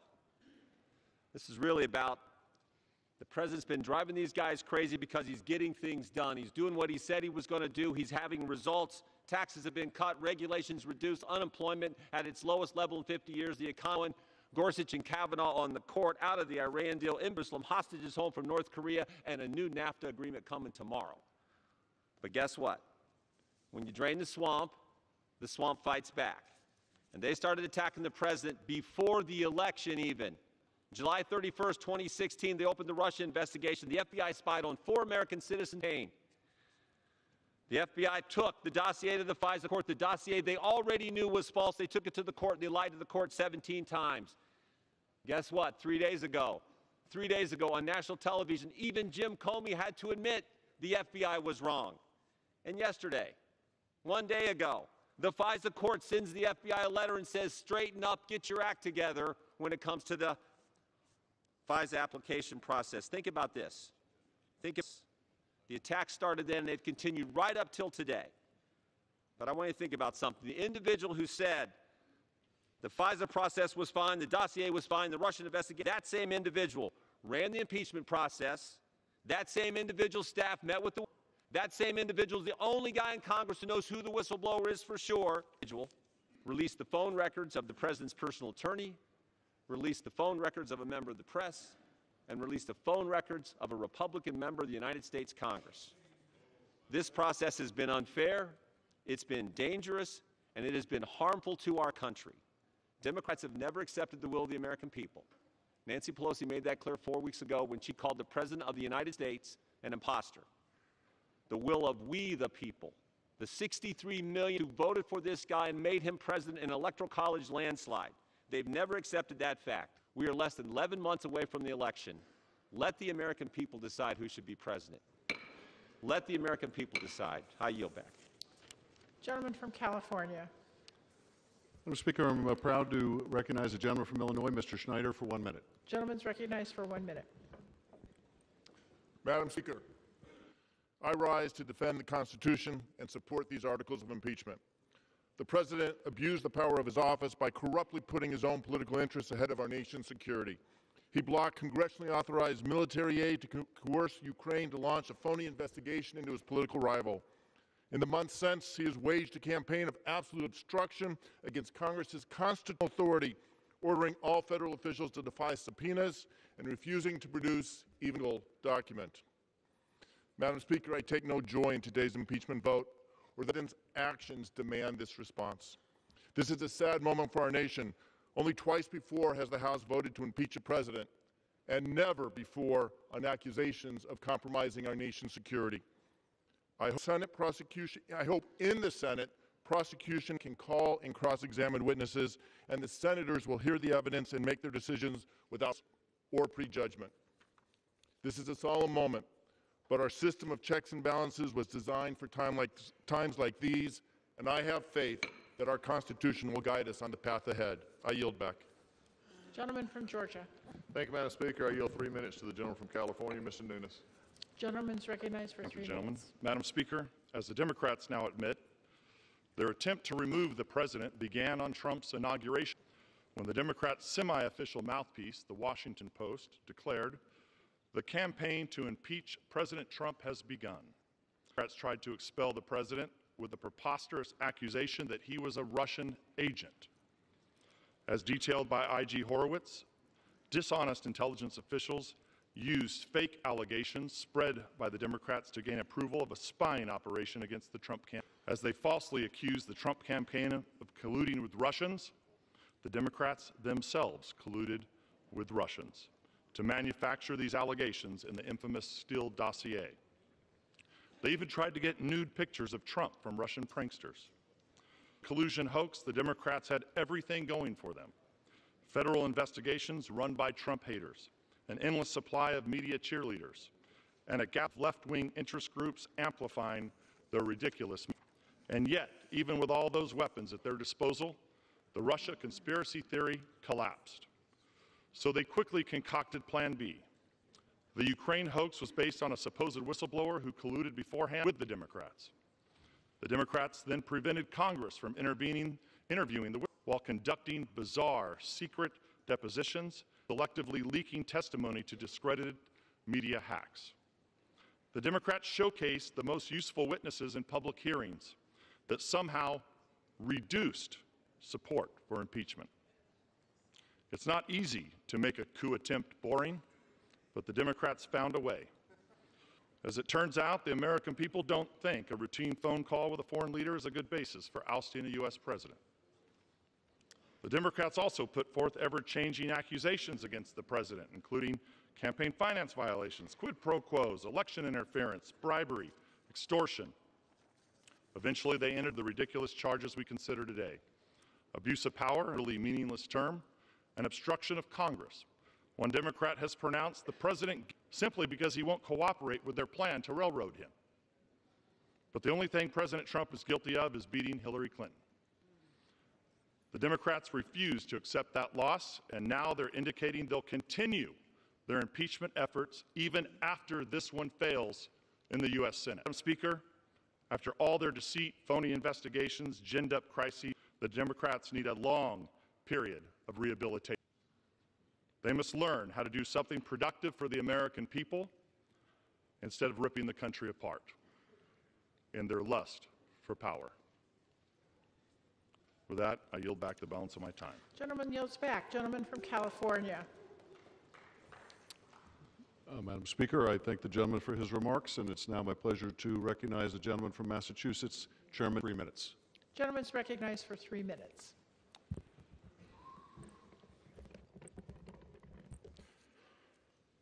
Thank you, Madam Speaker. Deeply unfortunate that we have to undertake this impeachment proceeding that unfolds this evening. But the part we play in this process is not optional. Among other things, as the Intelligence Judiciary Committees have painstakingly documented, the President has indeed abused his authority, and he has indeed obstructed justice. He threatened to withhold congressionally appropriated U.S. taxpayer dollars from an ally under attack from Russia unless they agreed to interfere in our election on his behalf. He has expressed no remorse, and he continues to maintain that his behavior was, quote, perfect, while simultaneously obstructing legitimate congressional oversight and subpoenas and blocking members of his administration from providing truthful testimony to investigators. His actions are so far beyond the pale that they have left us with no remaining recourse except impeachment, and so we shall impeach. Because as drastic and as unwelcome as this step is, our country faces even greater long-term risk if we fail to respond. We cannot excuse a president who feels entitled to or break the law with impunity. We are a nation built upon the rule of law, not the law of rulers. The framers gave us their best effort in 1787, and indeed it was an extraordinary one. The Constitution they set down wasn't perfect, but it founded a republic that has endured and thrived with exceptional stability. As the late Senator Moynihan pointed out, only 2 countries in the world both existed in 1800 and have never had their governments changed by violence since then, the United States and Britain. Only 8 governments have existed since 1914 and have not had their form of government changed by force since then. The United States, the United Kingdom, Australia, Canada, New Zealand, South Africa, Sweden, and Switzerland. The innovative system of checks and balances that they constructed with the separation of powers brought about and successfully negotiated a generation of challenges that we have sustained. In the very first week that the began crafting this blueprint for America's freedom and stability, and negotiations indeed immediately started on impeachment. No government in the world at that time exposed the head of government to impeachment, but America was to be different. In the view of the framers, impeachment is in no way a constitutional crisis. It is a process that the framers wisely judged that we would sometimes need. This evening is one of those rare moments. Madison worried that one day the country would elect a, quote, might pervert his administration to a scheme of peculation or oppression. He might betray his trust to foreign powers, end of quote. George Mason asked the delegates, quote, shall we see any man to be above justice? And above all, shall that man be above it? Then who can commit the most extensive injustice? End of quote. Of course not, because having just thrown off one king, they would never consent to anoint another one. America firmly rejected the notion of divine right. Rayburn summed it up, but I have 30 extra seconds, Mr. 30 extra seconds. Without objection. Thank the gentleman. Gentleman's recognized. Article 1 of the Constitution prescribes Congress as the first branch of government. And just as importantly, let me quote Speaker Rayburn, who was asked, how many presidents did you serve under? And Speaker Rayburn answered, none. I served with 7 presidents of the United States. Impeachment is reserved for moments of constitutional order, becomes dangerously out of balance, this one, and that's why I will vote to impeach. Gentleman from Georgia. Thank you, Madam Speaker. I yield a minute 45 to the Mr. Ferguson. Gentleman's recognized for 1 minute 45 seconds. Thank you, Madam Speaker. We are on the verge of doing exactly what America doesn't want us to do and what they feared that you would do. In 2016, I, along with 63 million representing 304 electoral college votes, went to the polls and we raised a collective political middle finger to D.C. and voted for Donald Trump. Folks like my father watched this place destroy his profession of community banking. My friends saw their way of life destroyed following NAFTA. Americans in rural areas whose opportunity in life and voice have been drowned out by the screams of socialist Democrats. Our friends and neighbors living in poverty and crime, broken down, project-based public housing, who for generations have been told by this place, this is the best that you can do, here's your check, God bless you, now move along. Those voters, you want to remove our voice from office. Well, our voice will be heard, and I stand here determined to make sure that it will be, because we will fight back against this corrupt and unfair impeachment process. How dare you, the liberal elites, the condescending bureaucrats, and every other kind of swamp critter in this godforsaken place tell the American public who the president should be. That's the job of the American voter, not yours. This whole flipping goat rodeo is a sham and a shame, and it will not be forgotten. Mr. Speaker, I yield back. Gentleman yields back. California. Madam Speaker, I'm proud to recognize the gentlewoman from Washington, Mr. Heck, for 2 minutes. Gentleman's recognized for 2 minutes. Madam Speaker, this week Americans are busy finishing up their Christmas shopping, mostly for their children, or if they're lucky enough to have them, their grandchildren, and high school and college student final exams and sweating out the results. And that got me to thinking about those who follow and what our obligation is to them. And that got me thinking about those who came before and how they might have seen their obligation to us. People like my grandfather, whom our family believes literally was born on the boat on the way over here from Germany, or my father, who fought in World War II against the very people that his grandfather had left. We're all here today, all of us, because someone before us sacrificed that they could journey here and build a new life in this unique land. And we are here today because those immigrants and their children were dedicated not just to the land, but to the idea. Freedom and opportunity secured by self-government, choosing our own leaders in free and fair elections, and the rule of law under the Constitution. Gentleman's time's expired. Madam Speaker, happy to yield another 30 seconds to the gentleman from Washington. Gentleman's recognized. This idea of America is in peril, brought about so by this president not to cheat in an election. A president who puts himself above the law and attacks the bedrock constitutional precept of checks and balances. Yet the question is, can America survive this behavior? What idea hand down to those who follow us? And finally, what is our obligation to those who would follow? It is simply this: to do our duty, to defend the Constitution and the value by voting yes on the articles of impeachment. I yield back the balance of my time. Gentleman from Georgia. Gentleman reserves. Gentleman from California. Sure. Madam Speaker, I'm proud to yield to the gentlelady, Florida, Ms. Demings, for 2 minutes. Gentlelady is recognized for 2 minutes. Madam Speaker, we live in the greatest democracy in the world, and I am convinced that the overwhelming majority of Americans are good, decent people who work hard and play by the rules. But then we have people who have no respect for the law, people who have little regard for the rules, who spend a lot of their time trying to figure out how to game the system. Law enforcement officers call them habitual offenders. And the more they get away with, the more likely they are to engage in misconduct. Some say it takes courage to hold for people accountable, but I see it differently. I see it as a sense of duty, a regular part of my job as a member of Congress. However, habitual offenders usually don't sneak up on you. They usually telegraph their intentions time and time again. On July 7th of 2016, in my home state of Florida, then candidate Trump said, "Right, if you're listening, I hope you will be able to find the 30,000 emails, thereby inviting foreign interference into U.S. elections."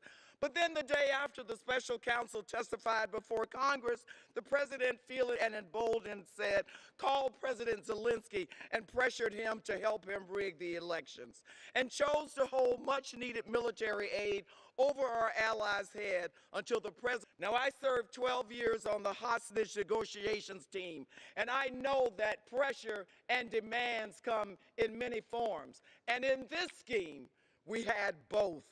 I've enforced the laws, and now I write the laws. But the laws mean nothing if the accused can destroy evidence, stop witnesses from testifying, and blatantly refuse to cooperate. I ask you to, in your community or your family, who can do that. I know that said that he can get away with anything he wants to. I come today to tell you that no cannot, because no one is above the law, and he shall be held accountable. Gentleman from Georgia. At this moment, I yield for a unanimous consent request. The gentleman from Arkansas. Gentleman's recognized. Consent to enter my remarks into the record in opposition to the sham impeachment. Without objection, so ordered. Gentleman's recognized. Thank you, Madam Speaker. At this time, I yield 4 minutes to the gentlewoman from Wyoming, Ms. Cheney. Gentlelady is recognized for 4 minutes. Thank you very much, Mr. Collins. And Madam Speaker, I rise today on the floor of this magnificent chamber, the very heart of our democratic republic. And I would imagine, Madam Speaker, that every one of us in this chamber, regardless of party, understands, shares a common view that being citizens of this great republic is among life's most tremendous blessings. We all know that no force on earth is more powerful than the force of freedom. It is our miraculous constitutional system, Madam Speaker, defended by our men and women in uniform, that has safeguarded that freedom for 230 years. Each one of us in this chamber bears a sacred duty passed down to us through generations and affirmed in office to preserve and protect our Constitution. Madam Speaker, our framers recognized that this republic is fragile and that extreme partisanship can be among the most severe threats to its survival. That is why in Federalist 65, Alexander Hamilton wrote, quote, "There will always be the greatest danger that the impeachment decision will be regulated more by the comparative strength of parties than by real demonstrations of innocence or guilt." Here, Madam Speaker, our Democratic colleagues have been working to remove this president since the day he was elected, searching for an offense on which they could impeach. Failing to find one, Madam Speaker, they have decided to assume one. Rather than attempting to enforce their subpoenas in court, they have also decided to declare it a high crime misdemeanor when the President of the United States asserts his constitutional privileges.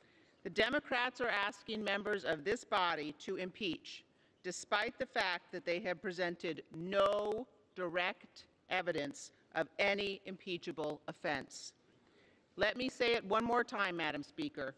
They have presented no direct evidence of any impeachable offense. If anyone in this chamber still believes the Democrats have proven I would urge those members to ask the chairman of the Intelligence Committee, Mr. Schiff, why he failed to appear to answer questions about his report. Before vote for impeachment, they might want to know why the author of the impeachment report will not defend it under questioning.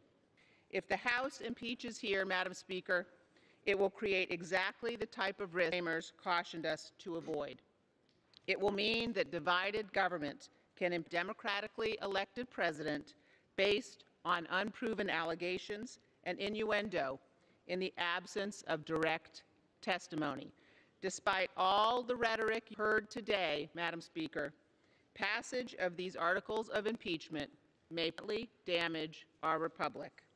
From this day forward, a hyper-partisan, bare majority can cite this precedent to try to remove a future commander-in-chief. I urge my colleagues on both sides of the aisle, Madam Speaker, think of our republic, think of the Constitution, think of the oath that we all swore to protect and defend that Constitution, and vote against these partisan, reckless, and dangerous articles of impeachment. I yield back. Gentleman from California. Madam Speaker, I'm proud to recognize the gentleman from Michigan, Mr. Levin, for 1 minute. Gentleman's recognized for 1 minute.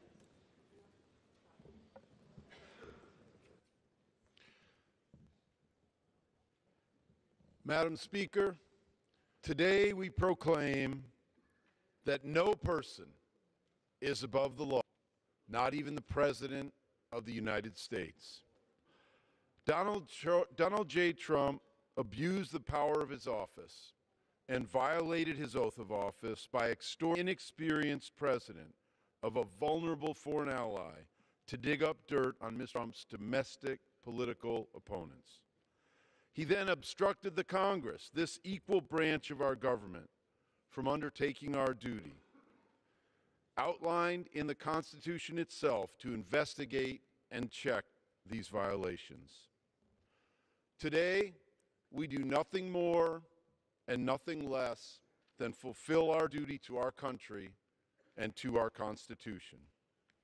Mr. Trump has allowed foreign powers to enter domestic affairs. He has endangered national security and our democracy itself. For those reasons, we must impeach this president. Thank you, Madam Speaker. I yield back. Gentleman from Georgia. Is it?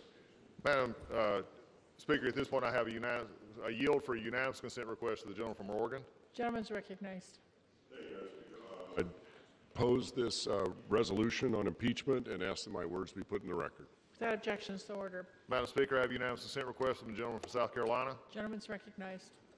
Madam Speaker, I oppose these resolutions. I ask for my comments to be admitted into the record. Without objection, so ordered. Thank you, Madam Speaker. I ask unanimous consent for the gentleman from Mississippi.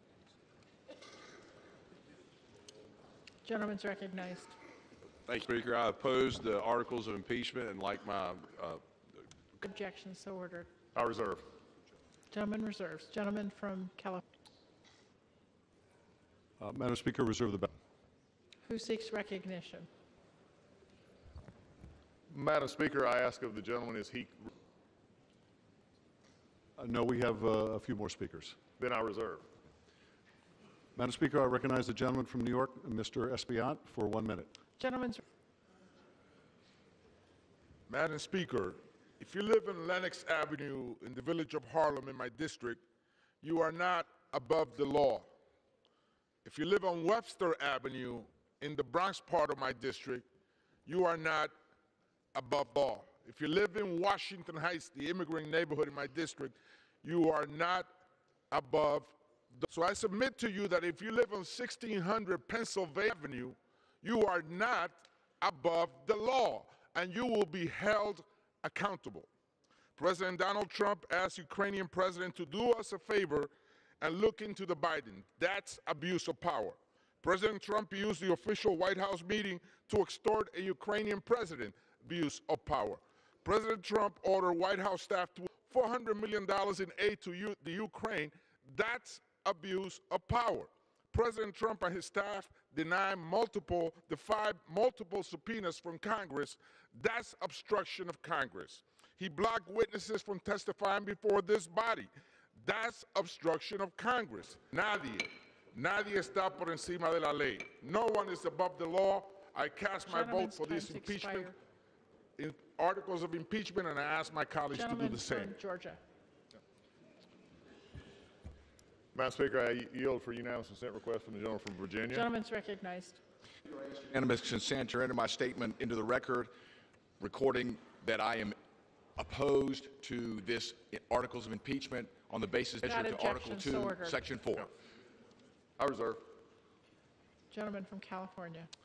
Madam Speaker, I'm proud to recognize the gentlelady from California, Ms. Brownlee, for 1 minute. Gentlelady is recognized for 1 minute. Madam Speaker, as the chair of the Women's Veterans Task Force, I see every single day the immense sacrifice our women veterans and all of our nation's veterans have made in service to our country, in service to our Commander-in-Chief, our Constitution, to protect our democracy, and for every single man, woman, and child in our country. When the President of the United States used $400 million meant to protect our national security in order to cheat in our elections, he not only abused his power, he turned his back. Sacrifices of our veterans and their families have made for all that we hold so dear. That abuse of power is reprehensible, and it is exactly what impeachment was designed to prevent. We have a solemn duty to protect our Constitution, to protect our democracy, and to honor all those who have laid their lives on the line for these United States of America. I yield back. Gentleman from Georgia. Thank you, Madam Speaker. At this time, I yield for a unanimous consent request to the gentlelady from Indiana. Gentlelady is recognized. Thank you, Madam Speaker. I ask unanimous consent to enter into the record my opposition to these articles of impeachment. Without objection. I reserve. Gentleman from California. I was proud to recognize the gentlewoman from California, Ms. Davis, for 30 seconds. Gentlelady is recognized. Madam Speaker, make no mistake. We are not impeaching this president. He is impeaching himself. If you are the president and you obstruct justice, try to bribe a foreign leader, and threaten national security, you're going to get impeached. End of story. Yields back. Gentleman from Georgia. Speaker, at this time, I recognize the gentleman from North Carolina for a unanimous consent request. Gentleman's recognized. Madam Speaker, unanimous consent to enter into the record my opposition to these articles of impeachment. Without objection. I reserve. Gentleman from California. Speaker, I'm proud to recognize the gentlewoman from New Mexico, Ms. Holland, for 1 minute. Gentlelady is recognized for 1 minute. Madam Speaker, I stand before you as a representative of New Mexico, a place where we believe in dignity and respect for all. In Congress, I've been fighting for this. We've been working to make health care more affordable, education accessible, and move our country forward for the people. But today, this president has forced us into a serious debate. We're talking about a president who used the power of the presidency for his own political gain, risking our national security and putting the integrity of the next election at risk. It's a sad day when a president shows complete disrespect for Congress as a co-equal branch of government and for the Americans who elected us. We collected the evidence and the facts are immutable. We all took an oath to protect and defend our Constitution. We have the solemn responsibility to hold this president accountable because it's our job. I urge my colleagues to live up to our responsibility and show our fellow Americans that no one, not even the president, yields. Gentlelady yields back. Gentleman from Georgia. Thank you, Madam Speaker. At this moment, I yield to the gentleman from Oklahoma for a unanimous consent request. Gentleman's recognized. Ask unanimous consent to enter into the record my opposition to these articles of impeachment. Without objection. And I reserve. From California. Madam Speaker, I recognize the gentlelady from North Carolina, Ms. Adams, for unanimous consent. Gentlelady is recognized. Thank you. Madam Speaker, I ask unanimous consent to enter into the record my statement in support of the articles of impeachment against President Donald J. Trump. Without objection, so ordered.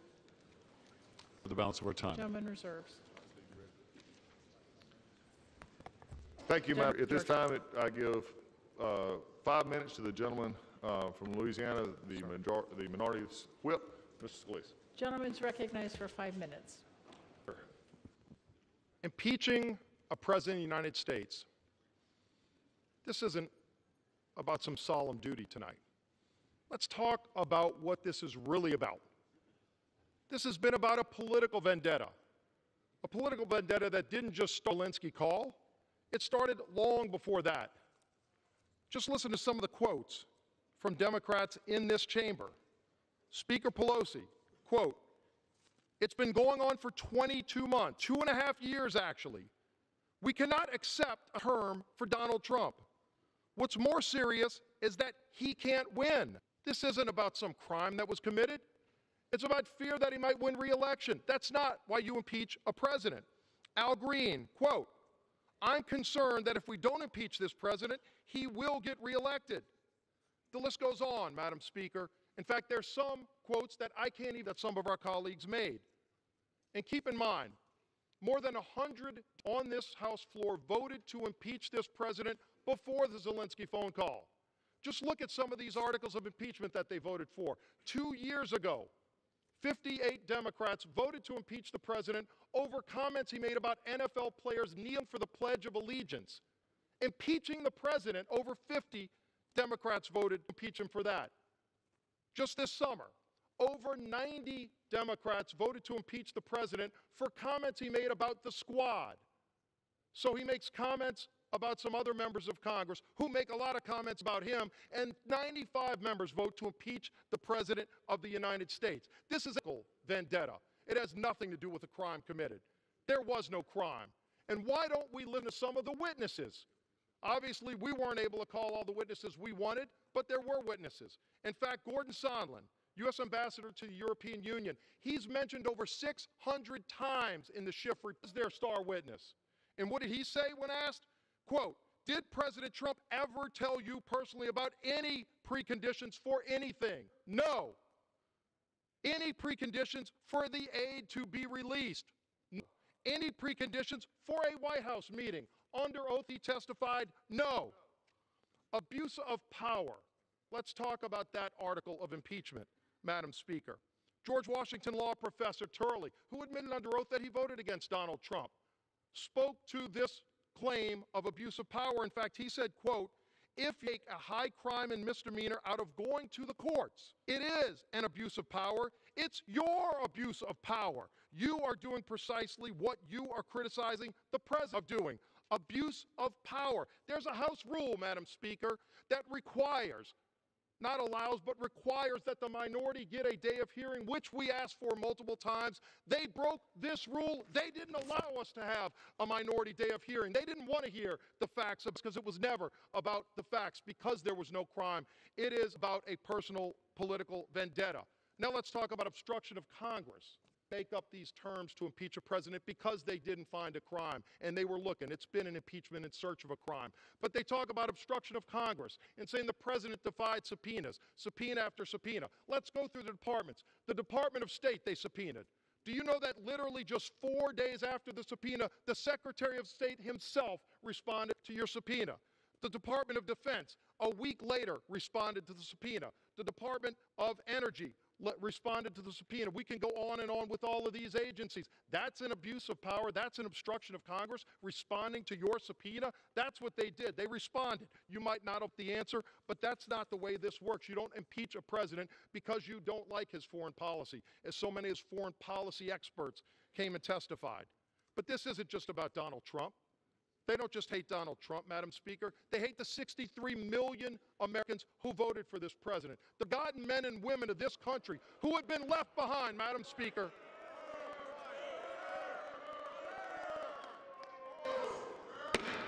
House will be in order. Gentlemen may proceed.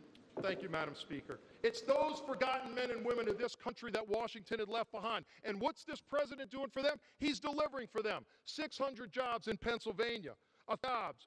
Workers in Mingo Junction, Ohio, $750 million investment for 600 new jobs across this country.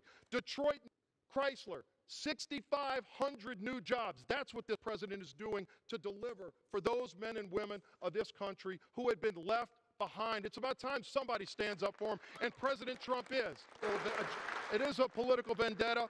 But if they're going to go through with this, Madam Speaker, just be a stain on this Democrat majority. Impeachment will be their legacy. I yield back. Members are reminded to address their remarks to the chair. Gentleman from California.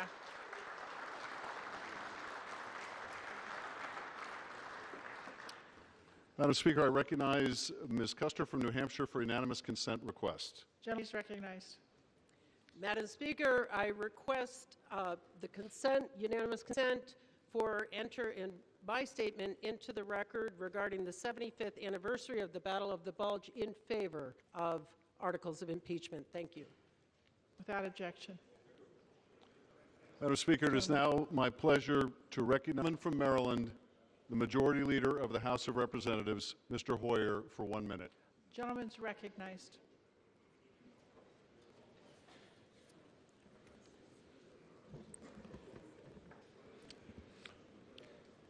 My colleagues, The gentleman will suspend. The House will come to order.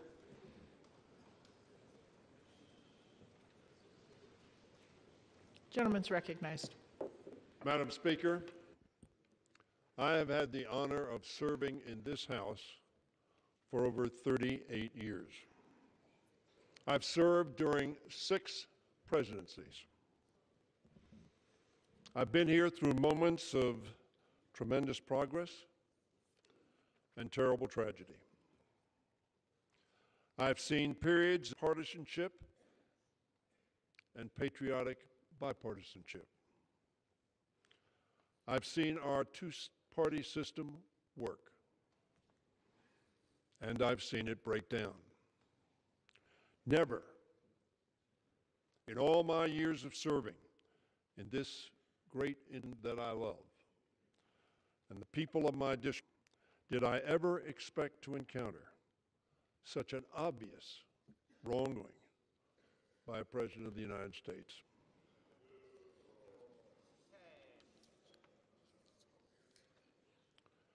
Nor did I expect to witness such a craven rationalization of presidential actions, which have put our national security at risk, undermined the integrity of our election, and defied the constitutional authority of the Congress side.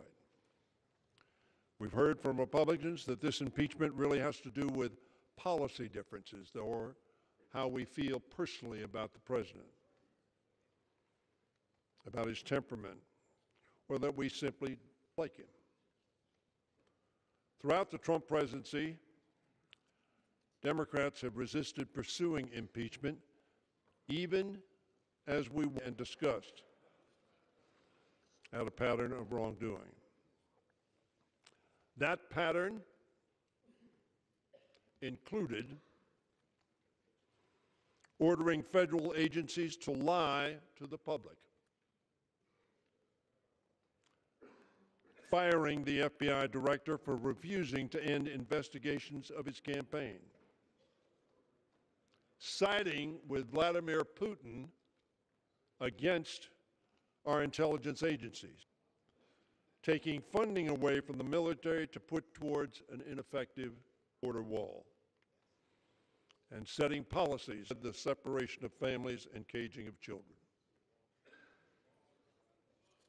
We have to be sure deep disagreements with the policies and actions taken by this president.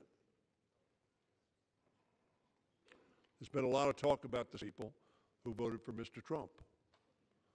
Little talk about the 65 million people who voted for Hillary Clinton.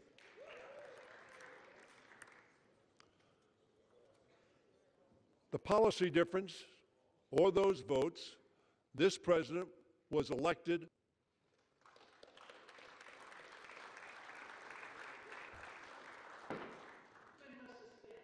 The House will stay in order. The gentleman deserves to be heard.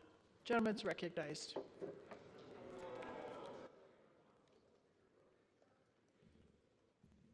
Because we have an electoral college. But none of these are reasons to pursue what is called a wrenching process for the nation. In fact, Democrats rejected that process emphatically in 3 specific. In December of 2017, overwhelmingly voted against pursuing articles of impeachment, including the Speaker and myself. We did so in 2018 with over 60% of the Democrats rejecting pursuing articles of impeachment. And again, just in July of 2019, 60% of the Democrats said no to pursuing articles of impeachment. Just days before the infamous July 25th telephone call. We did the same with 60% of Democrats voting not to proceed. Credible witnesses, many of whom were appointed to office by President Trump, have corroborated the details and timeline of his abuse of presidential power, which forms the basis of the first article of impeachment in this resolution. Instead,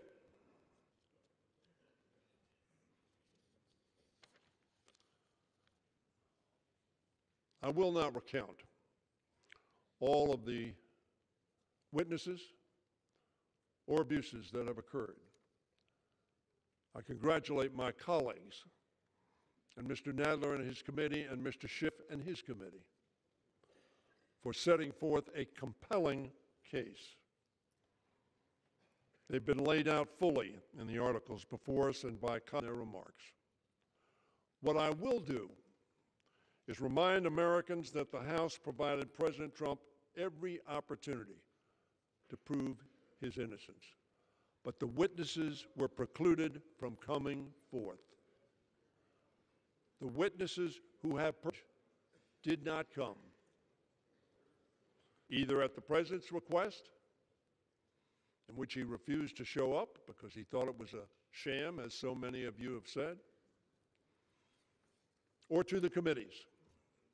Instead, he ignored congressional subpoenas for documentary by White House officials and ordered his subordinates not to cooperate.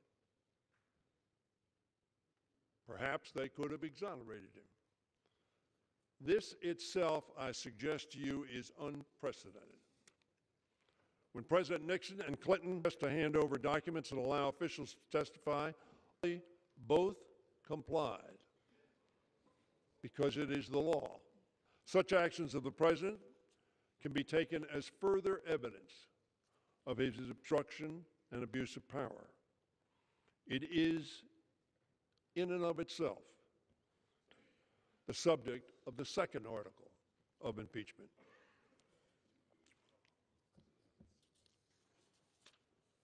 These two articles before us concern two very profound constitutions about the abuse of power in our republic.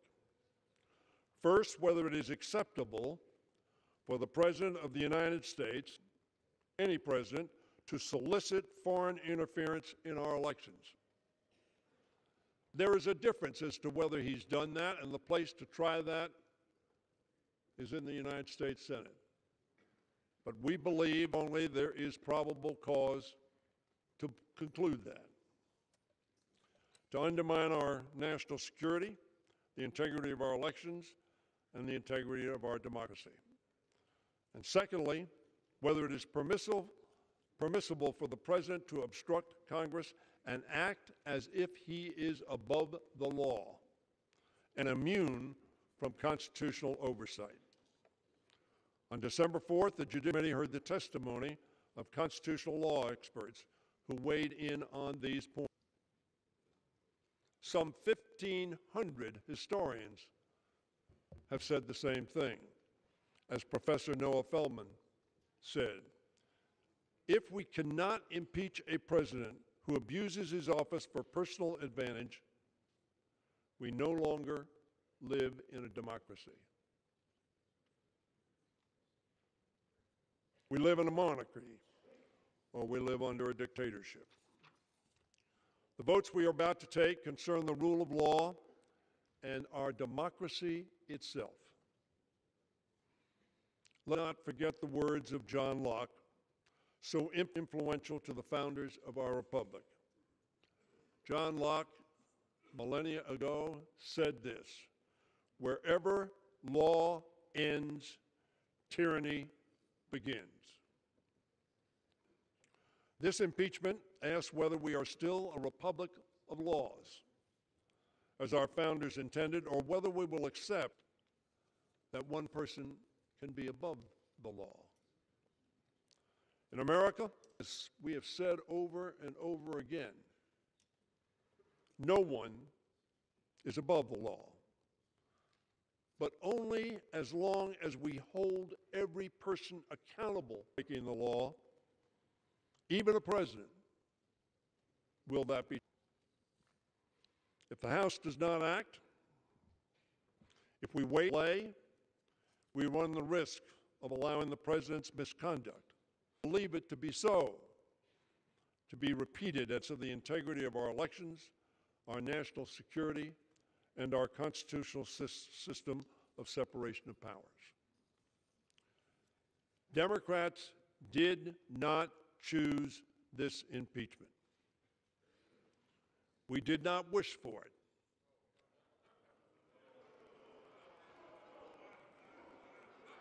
We voted against it. We voted against it once. We voted against it 3 times as recently as July. We did not want this. However, President Trump's misconduct has forced our constitutional republic to protect itself. These votes that we are about to take and the process that will follow in the Senate are not only an assessment to the Constitution or to his oath of office, it is as well a test of our own. Damning evidence of high crimes has emerged.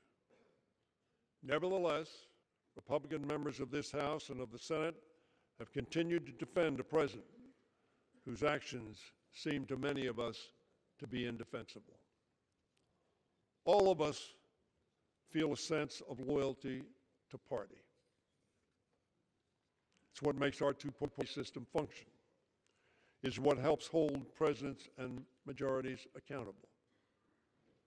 But party loyalty must have its limits. Of the president's impeachable offenses have mounted daily as the witnesses testified. It has become increasingly clear that the limits of partisanship have been reached and passed.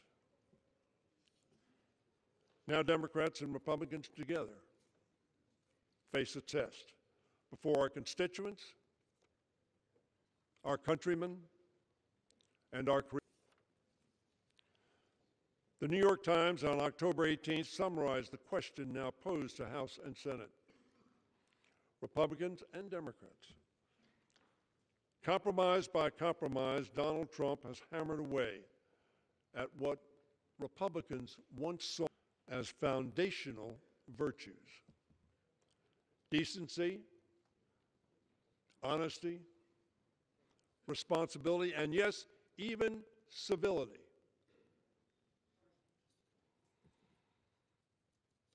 Went on to say, will they commit themselves and their party wholly to Mr. Trump, embracing even his most actions, or will they take the first step towards separating themselves from him and restoring confidence in the rule of law? Madam Speaker, we have seen Republican courage throughout our history, from the Civil War to the Cold War. In 1950, Margaret Chase Smith, the senator from Maine, a Republican, spoke bravely against the cancer of McCarthyism in her party, leading 6 of her Republican colleagues in a declaration of conscience against their own leadership. We are Republicans, they declared, Americans first. In 1974, Congressman took the brave and principled step of becoming the first Republican on the Judiciary Committee to impeaching President Nixon.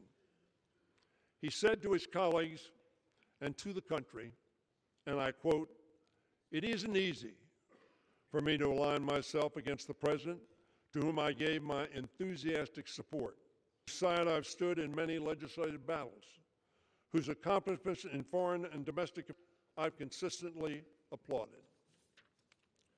But it is impossible," he went on to say, "for me to condone or ignore the long train of abuses subjected the presidency and the people of this country. The Constitution and my own oath of office," he said, "demand that I bear true faith and allegiance to the principles and justice upon which this nation was founded." And he concluded, "I cannot, in good conscience, turn away from the evil that is to me so clear and compelling." My colleagues, that congressman's name was Larry Hogan Sr., 5th District of Maryland, which I now represent. His son is presently the second-term Republican governor of our state. When Larry Hogan Sr. died in 2017, every obituary led with praise for his political courage. Who among us, many years from now, will receive such praise as a man or woman of courage? Who will regret not having earned it? We've talked a lot about partisan differences. There is one person who has spoken today who is neither a member of the Republican Party nor the Democratic Party. It's Justin Amash, who represents a Republican district. He left the Republican Party, and in doing so, he admonished that, quote, this president will only be in power for a short time, but excusing his behavior will forever tarnish your name. He spoke on this floor in support of the two articles that we will consider this evening. Neither a Democrat nor a Republican. Representative Amash, of course, is the only member of this House who has no allegiance to either party, but to his country. He is supporting, I've said, both articles. We need not ask who will be the first to judge by standing up to President Trump. The question we must now ask is, who will be the last to find it? The pages of our history are filled with Americans who have the courage to choose country over party or personality. But as President Kennedy wrote, the stories of past courage can teach. They can offer hope. They can provide inspiration. But they cannot supply courage itself. For this, President Kennedy said, each man, each woman must look into their own soul. I urge my fellow colleagues in the House and yes, in the Senate, to look into your soul. Summons the courage to vote for our Constitution and our democracy. I understand we will all not see the same conclusion, but to do less betrays our oath and that of our founders, who pledged their lives, their fortune, and their sacred honor. Let us neither turn away from the evidence, which to me seems so clear, nor from our good conscience, which compels us to do what in our hearts. Let us not allow the rule of law to end or for tyranny to find its toehold. With our votes today, we can bear true faith and allegiance to the vision of our founders, and we can show future generations what it truly means to be Americans first. Those Gentleman yields back. Gentleman from Georgia.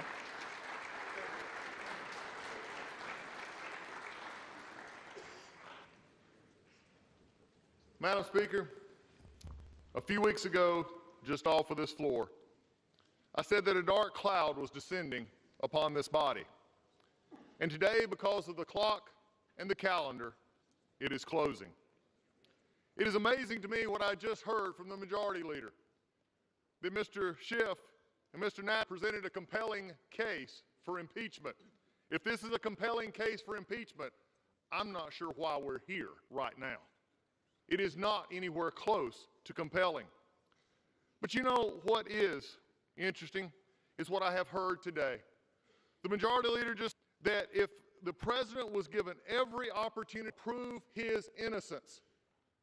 I tell you what, Madam Speaker, let me have just a few minutes and let me go around to the press corps and to everybody here, and I'm going to accuse you of something. You did it. You did it. You did it. Now prove it's wrong. You did it. Guess what? You don't want to, because deep down you know that that's turning the entire jurisprudence of this country upside down. You are you're not guilty until you're proven. You're innocent. And to this floor, we have heard the Majority Leader say this president is guilty and not the other way. He is innocent, and these come nowhere close to proving it. But what is left of this conversation, Madam Speaker? What we have found over the past few weeks is it is okay for the majority to tear down a foreign leader because they can't make their case. They've called him a liar or weak or worse, or as it was called in the committee, even looked like a battered wife. It is below the dignity of this body and this majority to tear down a foreign leader because they can't make their case against. We have broken rules in this House, even to this moment. Chairman Schiff and the others have broken House Resolution 660 by not turning over the things that they should be turning over. I still have not got a transcript. We still don't know what we got, and the White House still has not got their stuff. I guess minority hearing rule days don't matter either. You see, there is a problem here, because we're going to vote this tonight while breaking the rules. What a shameful incident. But we also found in creative interpretations, we saw the rise of partisanship because of things that have been done even further. And we've even seen members smeared in reports by drive-by political hacks when they match numbers of the majority or the ranking member and the members of the press concern every one of you as much as it concerns every one of us. Nothing but a drive-by hit. But you know something? This majority leader also just said, wherever law ends. But I will say this, in this House, wherever the rules are disregarded, chaos and mob rule actually begin, and has taken that to a new level. It has been said today, where is bravery? Tell you where bravery is found and courage is found. It's found in this minority who has lived through the last year of rules being broken, people being put down, questions not being answered, and this majority say, be damned with anything else, we're going to impeach and do it. Why? Because we won an election. I guarantee you, one day you'll be back in the minority, and it ain't gonna be that fun. At it, when you actually trash the rules of this House, you want to really look at what did you gain at the end by trashing the institution you claim to love. That's the things we found out so far. But you know, they're really careful with saying, oh, you want to deal in process and process. I said last night in the Rules Committee where they didn't want to listen, I'll win on process and I will win on facts because we have the truth on our side. Let me remind you that here's what the process actually says. There was no pressure. Look at the call. President Zelensky, President Trump, no pressure. There was no conditionality. There was nothing done to get the aid, and the aid actually came. There were 5 meetings. But when you look at it right now, none of which matter, because right now the dark cloud is descending upon this House. And Madam Speaker, when I look out in that abyss, I don't know what I see, but I tell you what I do see. I see coming off a president who will put his head down even through this sham impeachment, and he will do his job. He will put the American people first. He will tell them that I care about you. He will still put the economy first, and he will make sure this country stands strong. That's what I see in this abyss. That's where we're going. And Madam Speaker, it is with that hope in the future that I recognize right now that I to the Republican leader of this House, the Republican from California, Mr. McCarthy. Gentleman's recognized. Madam Speaker, I must warn you, I'm about to say something my Democratic colleagues hate to hear. Donald J. Trump is President of the United States.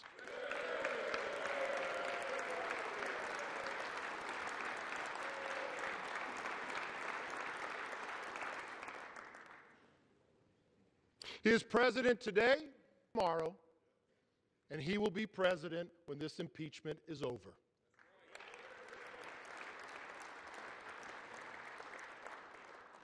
Madam Speaker, when they accept that, maybe this House can get back to work for the American people. Now, tonight I rise not as the leader of the opposition to this impeachment, or as the elected representative of the Central Valley of California. I rise as Kevin McCarthy, citizen, no better, no worse than the 435 representatives that are, or the 330 million Americans watching this institution make what I believe to be one of the worst decisions we have ever made. It doesn't matter whether you're a Democrat or a Republican, whether you're liberal or you're conservative, whether you're the first generation or the 10th, at our core, we are American, all of us. We choose our future, which kind of nation we want to be. Here's our choice tonight. Will we let impeachment become an exercise of raw political power, regardless if it damages our country? Or will we protect the proper grounds and process for impeachment now and in the future? For months, Democrats, many in the media, have attempted to normalize the impeachment process that would remove a duly elected president from office. After 3 years of breathless and baseless outrage, this is their last attempt to stop the Trump presidency. Madam Speaker, Speaker Pelosi even recently admitted that Democrats have been working on this impeachment for 2.5 years. Those were her words, they were not mine. Because they lost to him in 2016, they'll do anything or say anything to stop him in 2020. That's not America. That's not democratic republics behave. Elections matter. Voters matter. And in 11 months, the people's voice will be heard again. Impeachment is the most consequent decision Congress can make other than sending our men and women into war. Yet 85 days ago, Speaker Pelosi chose to impeach the President of the United States. She wrote the script and created an artificial timeline to make the details fit. Why else are we doing this just hours before Christmas? If that's all it was, a rush to judgment, she could be forgiven. But before the Speaker saw one word or one shred of evidence, she moved to impeach. In the past, in this body, such a step demanded a vote from all of us from the start. But not only did she move to impeach before she gave this House and the hundreds of millions of people we represent a say in whether to pursue an impeachment inquiry, she threw out the bipartisan standards this House gave President Nixon and Clinton. That is why I immediately sent Pelosi a letter asking her to follow the rules of history and follow those standards that have served America well. She say? She rejected it. She rejected it because Democrats knew a fair process would crumble their case. A fair process would have exposed to the American public what many already knew. Democrats have wanted to impeach President Trump since the day he was elected. And nothing was going to get in their way, certainly not the truth. Chairman Schiff said he had evidence, more than circumstantial, of collusion. That was false. In January, where we all in this body, we stood up, we raised our hands, we swore that we'd uphold the Constitution.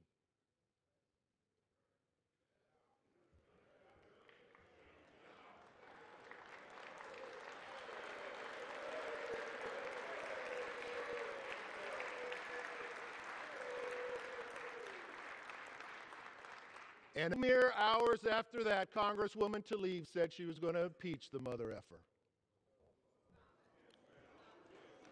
Those are not my words. Here before taking the majority, Chairman Nadler campaigned Democrats that he wanted to be chairman of the Judiciary Committee where impeachment is. The New York Times writes, Madam Speaker, because he is the strongest member to lead a potential impeachment. Congressman Raskin, a leading Democrat on the Judiciary Committee, one that the Democrats had represented in the Rules Committee for these articles just yesterday, told a crowd he would impeach President Trump 2 days before he was ever sworn into office. What we've seen is a rigged process that has led to the most partisan and least credible impeachment in the history of America. That is this legacy. Any prosecutor in this country would be disbarred for such blatant bias, especially if that prosecutor was the fact witness, the judge, and the jury.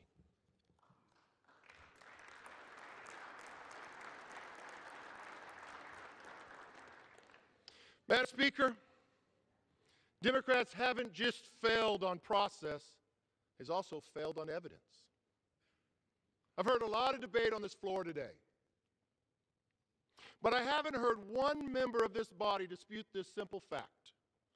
President Trump provided lethal aid to Ukraine. It came before the call, it came out, and it continues to this day. President Trump provided Ukraine tank-busting bombs. The previous administration, they gave blankets. Meanwhile, the Democrats' case is based on second-hand opinions and hearsay. Simply put, there are no grounds for impeachment. As constitutional scholar Jonathan Turley, and I would challenge to say he's probably the most respected, and we all know it, a Democrat who did not vote for the president said under oath there was no bribery, there was no extortion, no obstruction of justice, and no abuse of power. Based on the facts, based on the truth, based on the lack of evidence, Turley called this the fastest, thinnest, and weakest impeachment in the U.S. history. Such a definitive answer should be the... But Speaker Pelosi is still moving forward with this without evidence of facts or truth or public support. The Speaker says it is out of allegiance to our founders. On this, I agree. I agree with the Speaker. We listen to the founders. And if one does, it's very clear that this impeachment is unfounded and improper. In the Federalist Papers, Hamilton wrote, there would always be the greatest danger, that impeachment would be driven by partisan animosity instead of innocent or guilt. That impeachment would be driven by partisan animosity instead of real demonstrations of innocence or guilt. James Madison, another author of the Federalist Papers, wrote, the danger of legislative abuse must lead to the same tyranny as is by executive abuse. The founders did not want impeachment to be used for political or partisan battles. If my colleagues do not want to follow constitutional high standards for undoing a national election, you could have followed Speaker Pelosi's standard, the one she promised to follow back in March. It was a very sensible standard. She says impeachment is so divisive that the evidence must be overwhelming, compelling, and bipartisan. Those criteria have been met today. Based on the facts, based on the truth, this impeachment even fails that Pelosi test. Those now who say removing President Trump would protect the integrity of our democracy have it backwards. By removing a duly elected president on empty articles of impeachment, Congress will erode the public trust in our system of government. I understand you dislike the president, his beliefs, the way he governs, and even the people who voted for him. How do I know this? Because you say so day in and day out. In 2016, they even dismissed his supporters. Remember calling us deplorables? Now they are trying to disqualify our voice before the 2020 election. They want to undo the results of the last election to influence the next one. As I said, President Trump will still be president when this is all over. But Congress will have wasted months of time and taxpayers' dollars on impeachment than doing what America's people want us to do. It didn't have to be this way.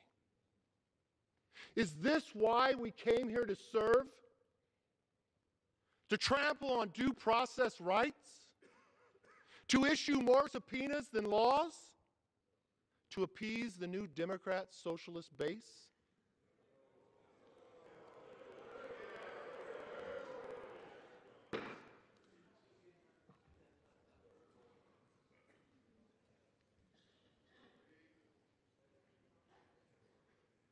That is not leadership.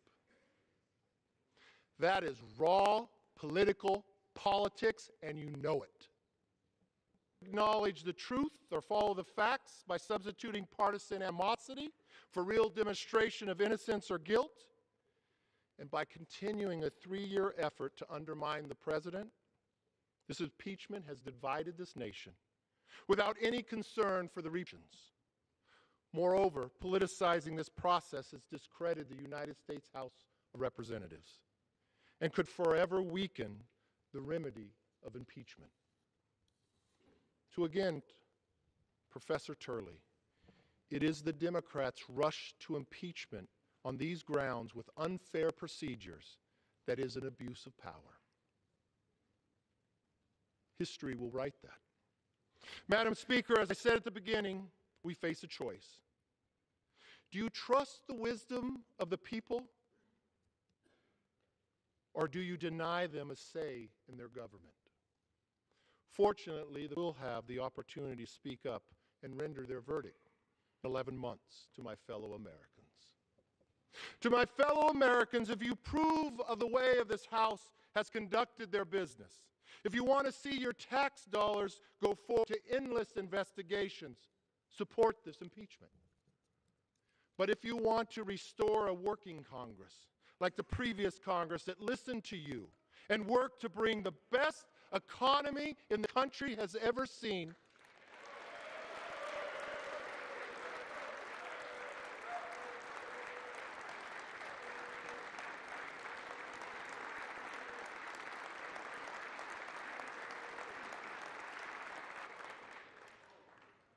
and one that once again will work with the president to get things done for you and your family, then join with us in rejecting this baseless impeachment. That's what's wonderful about this system of ours. We are a government of, by, and for the people. Always remember we work for you, not the other way around. Now, I will say this stronger and with more conviction than I have ever said it before. In this time of great trial and tribulation, may God bless America. I yield back.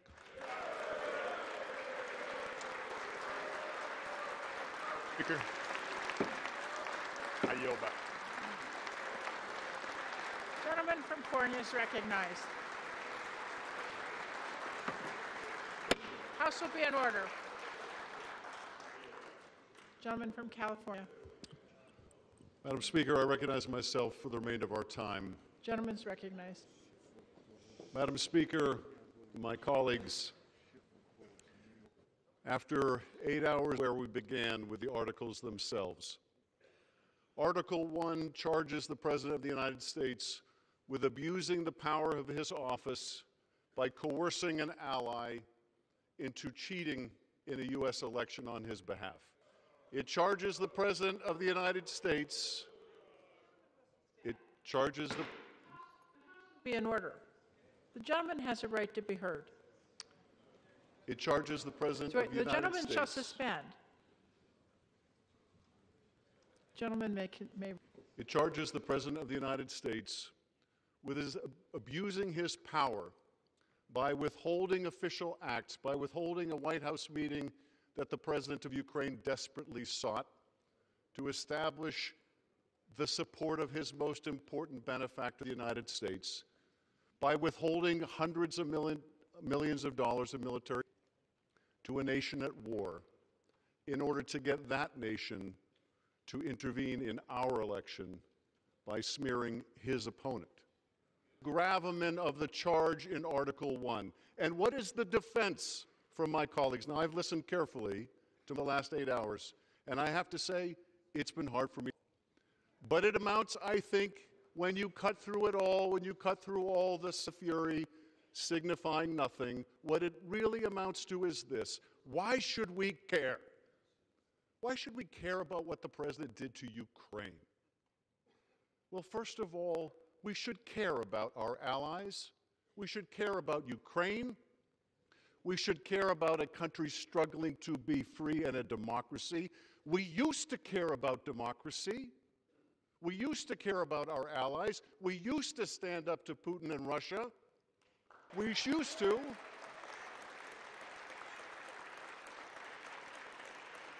I know the party of Ronald Reagan used to.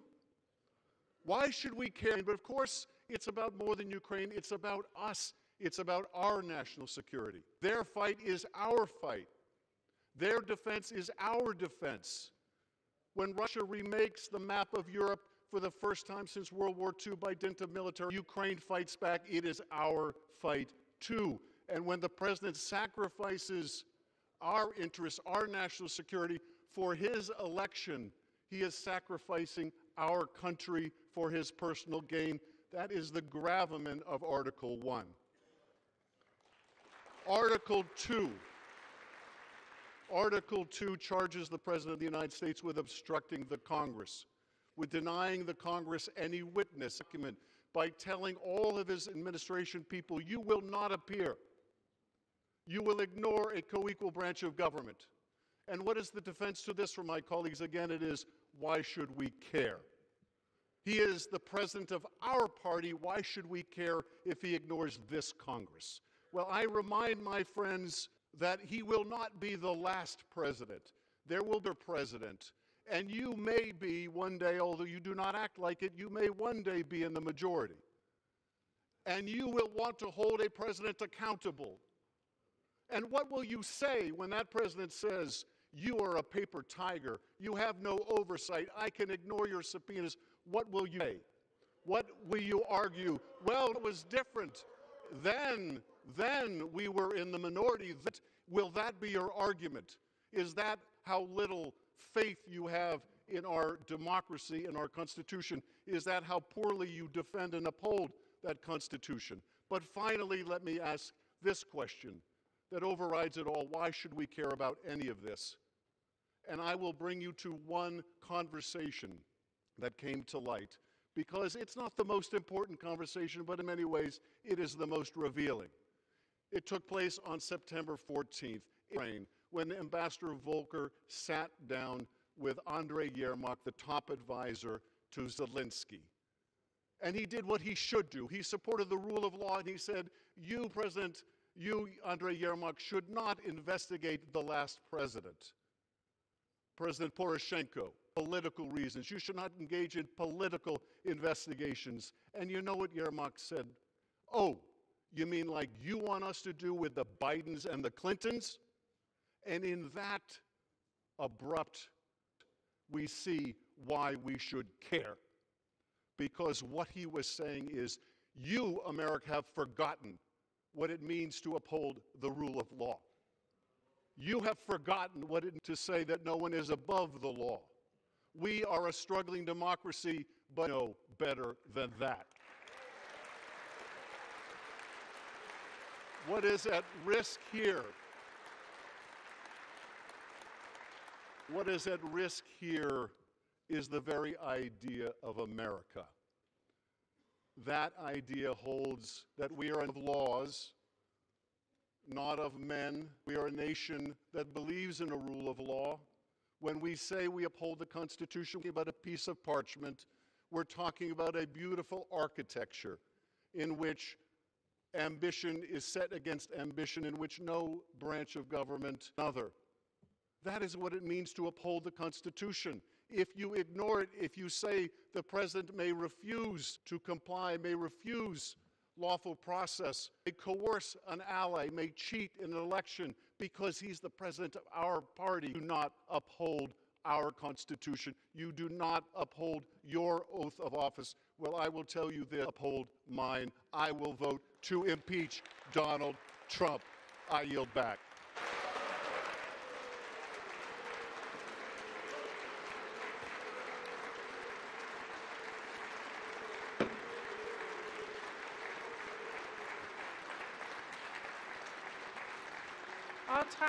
All time for general debate has expired. Pursuant to House Resolution 767, the previous question is ordered on the resolution as amended. The question of adoption of the amended shall be divided between the two articles. The question now occurs on the adoption of Article 1. All in favor, say aye. Aye. Opposed, no. The ayes have it. Gentleman from Georgia. Speaker. Madam Speaker, I ask the ayes and nays on that vote. The yeas and nays favoring a vote by the yeas and nays will rise. A sufficient number having risen, yeas and nays are ordered. Members will record their votes by electronic device. A 15-minute vote.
On this vote, the yeas are 230, the nays are 197, present is 1. Article 1 is adopted. The question is on adoption of Article 2. The question is on the adoption of Article 2. Those in favor say aye. Those opposed, nay. The ayes have it. The ayes have it. For what purpose does the gentleman from New York seek recognition? For what purpose does the gentleman... Madam Speaker, I ask for a roll. For what purpose does the gentleman from New York seek recognition? I ask for a roll call vote. A recorded vote is requested. Those favoring a recorded vote that will be in order. A sufficient number have been recorded vote as orders. Members will record by electronic device. Vote.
On this vote, the yeas are 229, the nays are 198, is 1. Article 2 is adopted.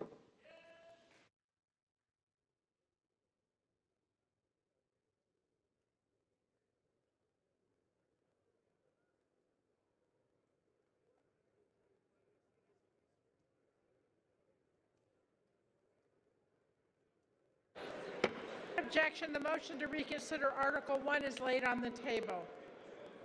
Without it, the motion to reconsider Article 2 is laid on the table.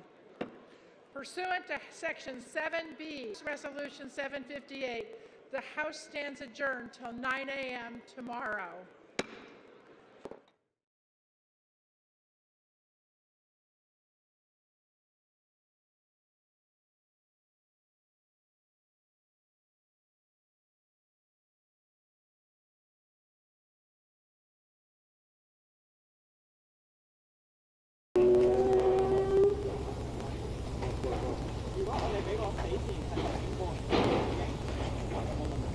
冇問題，絕對係冇問題嘅。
Good evening. December 18th, a great day for the Constitution of the United States. A sad one for America that the President's reckless activities necessitated our having to introduce articles of impeachment. May I thank our 6 chairs who for a long period of time have been legislating, investigating, and litigating. Today that came to a culmination on the floor of the House with the Judiciary Committee under the leadership of Jerry Nadler of New York and the Intelligence Committee under the leadership of Adam Schiff of California, articles of impeachment to the floor to a conclusion where they have passed. I thank them for their tremendous leadership. I thank Chairwoman Maxine Waters of California, Richie of the Financial Services, Neal of Massachusetts, the chair of the Ways and Means Committee, Carolyn Maloney, the chair of the Government Oversight Committee, and of course Adam, the chair of the Intelligence Committee, for their great work over a period of time. I just want to say before yielding to the chairman that I could not be prouder or more inspired of the House Democrats. We never asked one of them how they were going to vote. We never whipped this vote. We saw the vote. Well, you saw the public statements that some of them made. We saw the result when everyone else did. The statements on the floor about patriotism and about being very true to the vision of our founders. And so I view this day, this vote, as something that we did to honor, to establish a republic, the sacrifice of our men and women to defend our democracy and that republic, and the aspirations of our children that they will always live in democracy, and that we have tried to do everything we can to make sure that that is their reality. We'll hear from our chairman, and then we'll take 3 questions. I'm now honored to yield with great appreciation and respect to the chair of the Judiciary Committee, Chairman Nadler. Thank you. The framers reserved the power of impeachment for the gravest offenses against our liberty and against our democratic institutions. His office, for his own personal political gain, to the detriment of the national security interests of the United States. That is the very definition of an impeachable offense. When we began to investigate President Trump's wrongdoing, he engaged in an unprecedented pattern of obstruction. That, too, is why the impeachment power exists.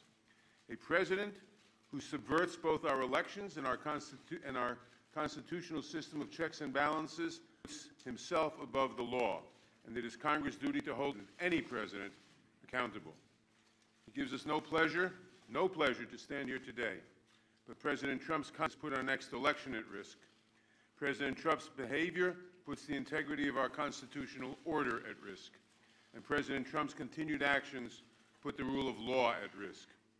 The framers gave us the power of impeachment for exactly this reason, and in fulfillment of oath and obligation to the American people, today we should to hold President Trump accountable for the serious and undisputed risk he poses to our free and fair elections and to the separation of powers that safeguards our liberty. A president must be allowed to become a dictator.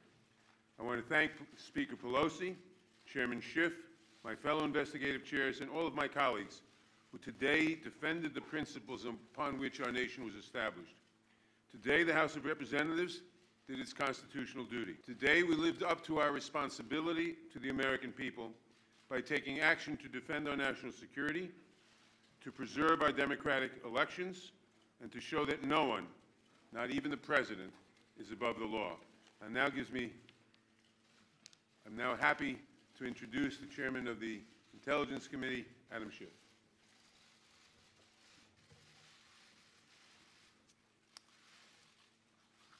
The President of the United States has been impeached for now only the 3rd time in history.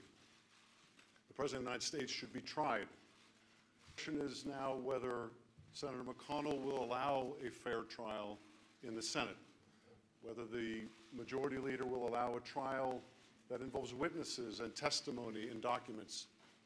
A trial that should be fair to the president, yes, but should be fair also to the American people. The American people want to hear from people like John Bolton. People want to hear from people like Mick Mulvaney. The American people want to see what's in those documents that the president has been hiding at the State Department, in the Office of Management and Budget, in the White House itself. We have done our duty here in the House. We have upheld the Constitution. We have done as the framers would have us do when a president abuses his office, instructs a co-equal branch of government. The question now is, will the Senate uphold its duty? Will the senators uphold their oath? Do the senators want to hear from the witnesses? Do they want a real trial? We have to hope that they do. The reason we undertook this extraordinary step is because the president not only abused his office, but threatens to abuse it again, threatens to interfere again by inviting foreign interference in our election. The remedy isn't complete as long as the president is free to continue to invite foreign interference in our affairs. I just want to close by thanking the Speaker for guiding the Congress through this tumultuous time, but have guided the Congress with a steadier hand, insight, and intellect than the Speaker of the House. And I also want to thank my colleagues, in particular, so many new members of the House who have displayed such courage, who have shown that they truly have the courage of their convictions. Thank you.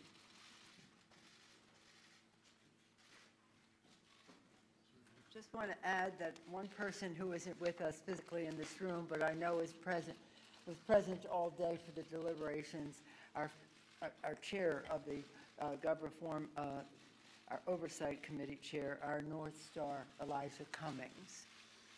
He said, when the history books are written about this tumultuous era, I want them to show that I was among the House of Representatives who stood up to lawlessness and tyranny.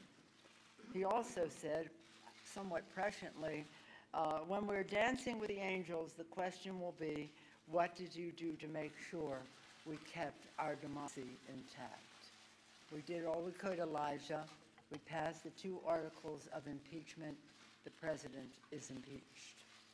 Madam Speaker, do you view the House's role in this as complete now, or are there steps you might take to try to ensure, as the chairman suggested, a more fair trial in the Senate?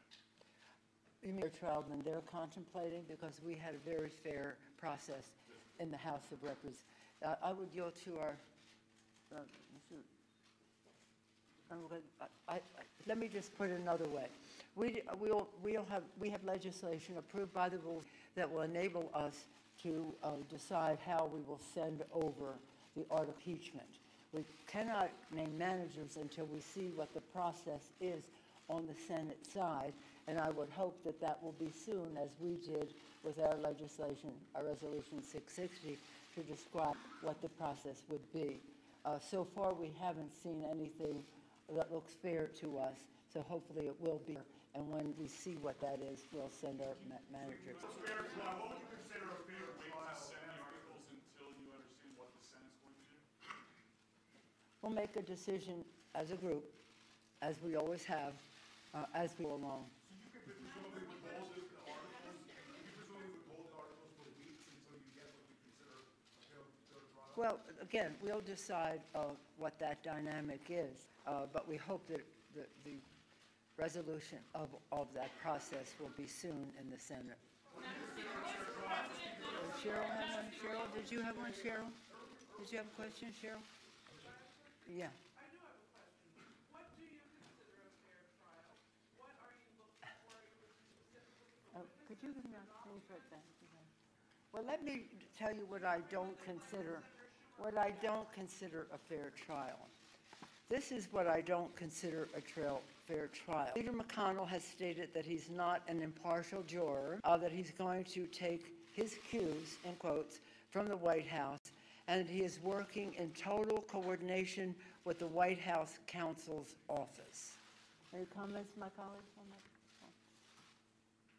Let me just say that obviously Senator McConnell, by that declaration, has said that he is as in effect the foreman of the jury, is working with the defendant's counsel. That's not fair. We'll have to see what else, but that's certainly an indication of an intention to have an unfair trial. We'd like to see a trial look, it's up to the senators to make their own decision, working together, hopefully in recognition of the witnesses that the president withheld from us, their documents that they withheld from us, and we would hope that that information would be available trial to go to the next step, because that's another level in terms of convictions of this. But right now, the president.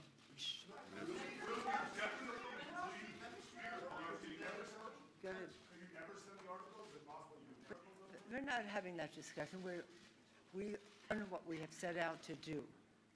The House has acted on a very sad day to protect and defend the Constitution of the United States, to do so in a manner that was fair, even though the other side was mischaracterizing it. Nonetheless, it was fair and appropriate and urgent. So we will make our decision as to when we're going to send it when we see what they're doing at side, but that's a decision that we will make jointly. Okay, you're starting to act like another country. Don't shout, okay? Who's not going to shout your question? Yes, sir.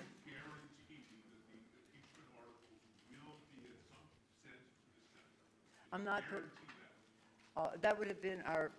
And we'll see what happens over there. So you may not send. That is not.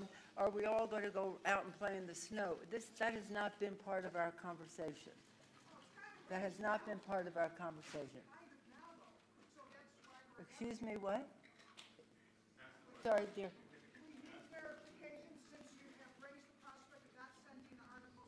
No, I've never raised the prospect.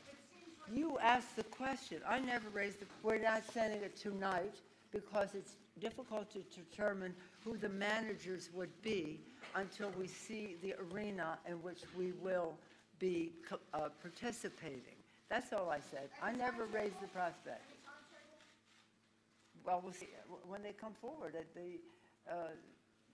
It's up to the Senate to say what their rules will be. My colleagues, do you want to say anything about this? It is, this is a serious matter, even though the majority leader in the United States Senate says it's okay for the foreman of the jury to be in cahoots with the lawyers of the accused.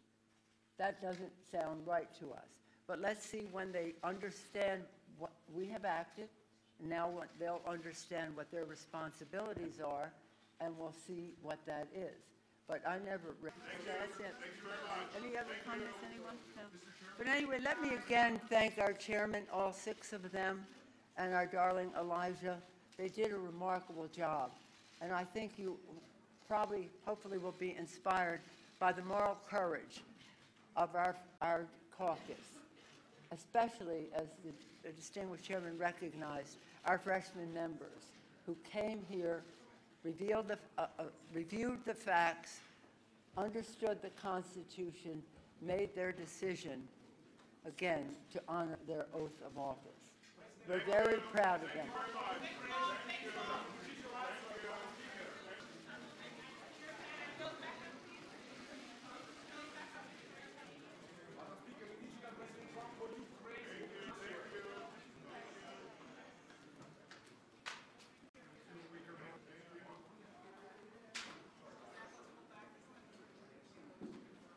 Before that, that's 24, 25 years ago.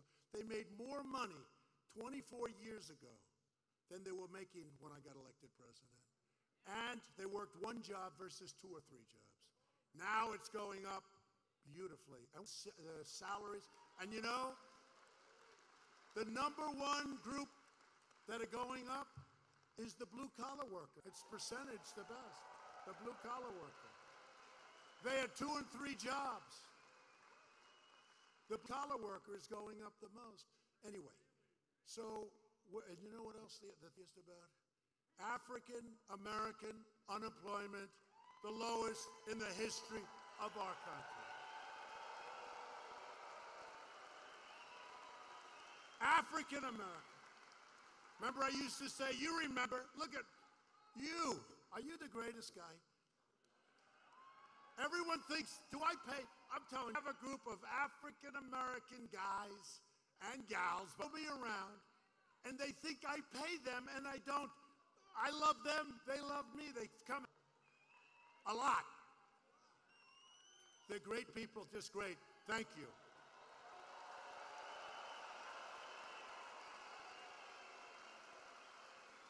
I don't even know who the hell he is. I like him. I see him at so many rallies. I appreciate it. You and your group, they're great people. Thank you. You're obviously doing well if you can travel around like that, right? He knows. I appreciate it. I really do. I think it's fantastic. Thank you. Thank you. But think of this. African American unemployment is the lowest it's ever been in the history of our country. Their poverty levels, at a horrible poverty level, in the negative sense. Now their poverty levels are the best they've ever been in the history of our country. Same with Hispanic Americans. Best unemployment numbers and employment numbers. And the same with Asians. The best unemployment. And women, I'm sorry, 71 years. Best in 71 years. I've let the women down. But I think within another couple of months you'll be historical. So only 71 years. The best in 71 years. But what we're doing has been an incredible thing. It's an incredible thing. And when I'm on the debate stage with one characters, and they try and say negative stuff, and I'll just say, well, here's the story. In the history of our country, this group's doing the best, and that group's doing the best, and the women are doing the best. And frankly, you know what it is? The whole country's doing the best. Okay? The whole country's doing the best. So we have records on everything, and yet they're trying to, and they really are, they've never said anything like it. They're accusing me, really, of doing what Joe Biden admitted what he did. How about this? They protect him. Did you see the crummy debate? They're dying. They're dying. They're dying. While it's totally unsupported. What's unsupported? He's on tape saying that he's holding back $1 billion from Ukraine unless you change the prosecutor. While this, how about that question? I won't say who answered because, you know, I actually used to like the guy. He was a nice, now I don't like him so much, but that's okay. But he goes, well, it's totally unsubstantiated. And while we beg your mercy that we're asking you even to bring up this question. But President Trump said you refused to give $1 billion of taxpayer money to Ukraine unless they get the prosecutor to stop looking at your son and your...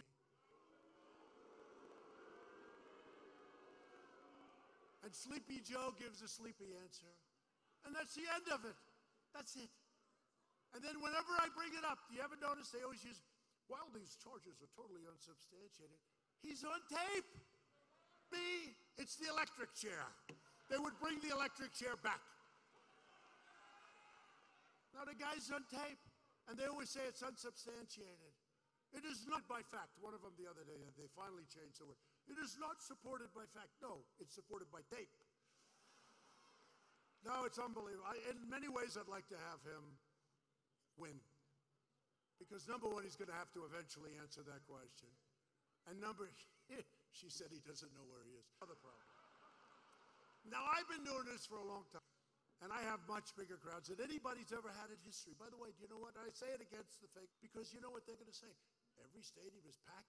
I give my people one instruction. Get the largest stadium you can get. Now, that's why I was a little surprised, but in Battle Creek, right? Not too many stadiums. But I wanted to be here. You know why I wanted to be here? First of all, the crowd is incredible. The crowd outside. But let me tell you. No, you know why I wanted to be here? Because we have a lot of, but I wanted to be here because this area supported me so overwhelmingly, and I said I want to be there. Pretty simple. Pretty simple. I wanted to be here for that reason, and I just want to say thank you, because I'll tell you what, you came in. I don't know, I didn't get 100%, but we got a damn good percentage, right? We got a damn good percentage. So it's really thrilling to be here. But we're joined tonight by many terrific Republican leaders. Your Michigan House Speaker, Lee Chatfield. Where's Lee? Lee, come up if you want. Come on, what the hell? We have nothing else to do. Should we get him up? Yes. Come up, Lee. Get up here. Come on up, Lee.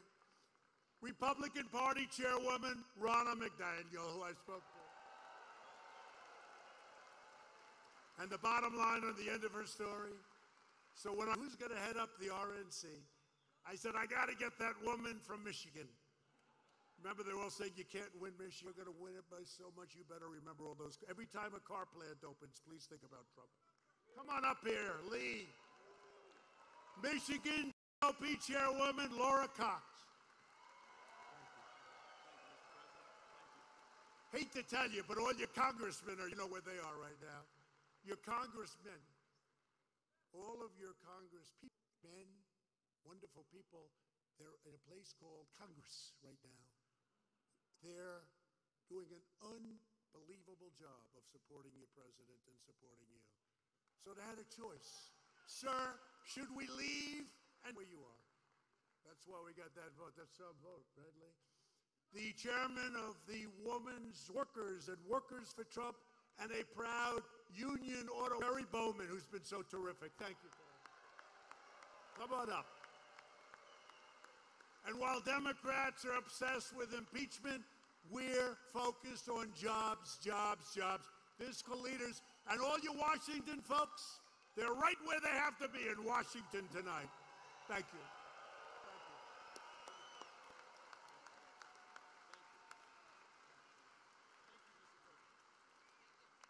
Great job. Thank you very much. We've eliminated more job-killing regulations than any administration in the history of our country, whether it's 4 years or 8 years, or in one case, much more than 8 years. In a period of 2.5 years, have eliminated more regulations than any other president by far. You're saving almost $3,000 a year because of regulation cuts. Total income gains for median households will reach $10,000 a family. I'll give you a couple of quick numbers. So under President Bush, for 8 years, you save $450, meaning you took in $450. Okay, fine. Under President Obama, you took in $975. Under President Trump, including the energy savings and the regulation savings and the tax cut savings, it's more than $10,000 in less than 3 years. Pretty good, right? So for 8 years, you had a 400, 450, and a 8 years, 450. In less than 3 years, you had more than $10,000. That goes right into your pockets. It's one of the reasons our economy is doing well, because the consumer is doing better than they've ever done, and that's great. That's what we wanted. Energy in the United States is now the #1 producer of oil and natural gas on planet Earth. And these maniacs want to close it up. How about going to Texas? You know, Beto, what? Remember when he said, I said, oh, this guy's a loser. You know, a salesman, like if you're a great salesman, you never talk that you're a great salesman. You don't walk in and say, oh, I'm a great salesman. I can sell. Any guy that does that, they're no good. It's those quiet type that get you, you know, that don't talk. So Beto, when he first got in, remember this clown? He gets in. No, he gets in. I was made for this job, to run for president. After about 2 weeks, they killed him.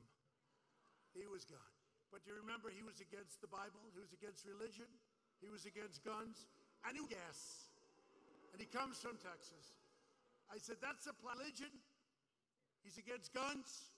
And against oil and gas. Think of it. Now, I don't like to bring it up because he's gonzo. But he comes from Texas. I said, Abe Lincoln can't win in Texas with that platform. But they are, all of them. To close up your energy, it's a big deal. They want to close up your steel mills. They don't want your steel done for steel. I mean, the steel is back. We taxed all of the dump steel coming in from China and other places. Steel mills are doing great. They're expanding all over the country. They were going to be out of business within 2 years. The way they were going, they were gone. United States Steel is spending now billions of dollars on expansions. Every major Democrat running for president has pledged to eliminate gas mills and destroy the U.S. auto industry forever. And you know why? Because they have these maniacs that say, you got to go all electric. I want to have an alternative, a big alternative. And you can always have the alternative. And a lot of people don't know if the electric can ever catch the gas, you know. And by the way, there'll be different forms of energy coming along. But they want to close them up. And we're not closing them up. We're going to have lots of alternatives. Have it from a pricing. You can have it for a lot of different reasons. We're even bringing back the old light bulb. You heard about that, right? The old light bulb, which is better. I say, why do I always look so orange? You know why? Because of the new light. They're terrible. You look terrible. They cost you many, many more, like 4 or 5 times more. And you know, they're considered hazardous waste.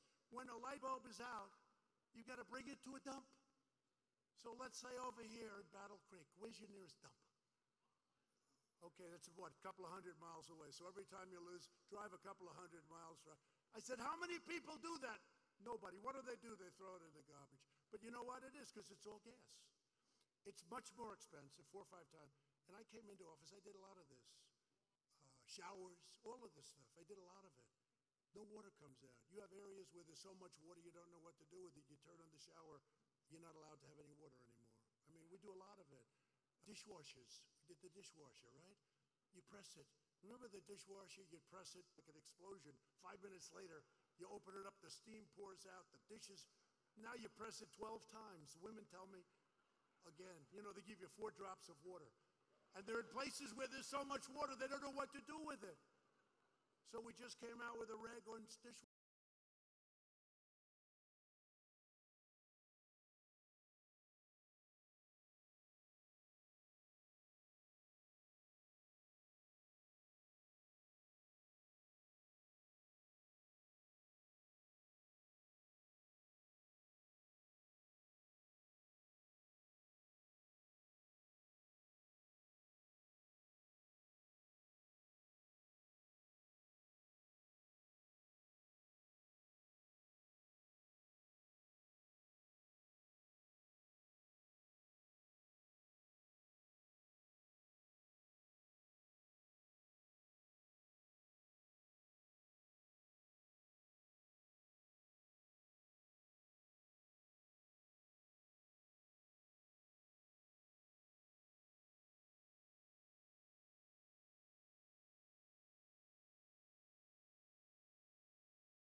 係被逼已經撤退入到去立法會，咁當然中間又發生好多衝突啦。之後，咁 Apple Daily 咧，我直情係見到有個警察，佢冇去攻擊，冇去追。未講完咧，就係日薪啦，加班費。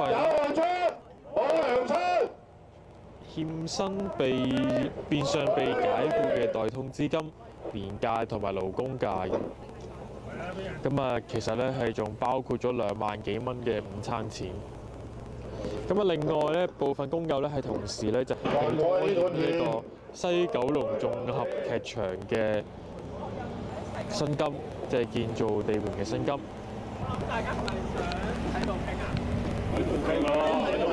喺度講一講先啦。起碼你要你就算冇理由我哋入晒去㗎。而家班工友，所以我哋想啦，因為你又派工友或者工人代表，我哋有份做 cover， 即係呢度知唔知道我哋喺度？哦，呢度啦，呢度啦，呢度啦，呢度啦。幫我寫字。咁啊，啱啱咧就係代表咧就係問喺呢一度咧就係商討今次嘅最新。咁啊，就係話喺度傾，咁喺度傾就即係喺度傾㗎啦。係啦，即係我哋聽就一齊聽，但係咧，如果入去傾個唔係代表咧，就冇出聲啦，冇講嘅就係呢三個，呢三個度出聲㗎，我哋冇得聲，就係冇得聲，唔係你一句我一句即係傾唔成㗎，你話係咪啊？一齊聽下佢講咯，一齊聽佢講。係啦，跟住聽完佢個方案，我哋再商量。我見到咧呢位紫色衫嘅女士係咪紫色啊？哦，紅色、桃紅色，總之都係。咁樣係咪有方案？我想再聽聽究竟嗰個。個情況係咪啊？嗱，好簡單嘅啫。頭先或者可以都睇翻新聞啦。班工友就係其實分兩個盤嘅，一就係呢個海洋公園嘅小世界啦，二就係西九嗰邊嗰個劇場綜合劇場係嘛？綜合劇場咁兩邊嘅。咁佢哋分別咧，我哋已經都有個大表㗎啦，可以睇下呢度背脊黃色嗰一抽嘢咧，我嘅欠薪嘅 list 啦。咁最早嘅有兩位係18年嘅7、8、9月就已經喺欠咗薪㗎啦。呢咧就係由今年嘅1月開始咁啊欠薪。咁其實我諗條數你哋都一定會有嘅，係咪？定係你哋需唔需要我哋再俾條數你？定係你哋點樣你哋而家想？係咪可以揾個地方坐低？因為如果大家都要對數要計數咧，要睇明。我哋有冇地方同大家坐低？即係首先，我哋唔係話想，即係我哋唔係話想推搪嘅，即係點樣爭取時間？我哋實事求是，我哋想坐低同啲工人傾條數出嚟，好冇？我諗其實我哋因為已經有個 list 喺度㗎啦，佢哋欠咗幾多呢啲明碼實價可以對埋拍卡記錄嗰啲都得，反而係我哋想知道係咪你哋會負責晒全部？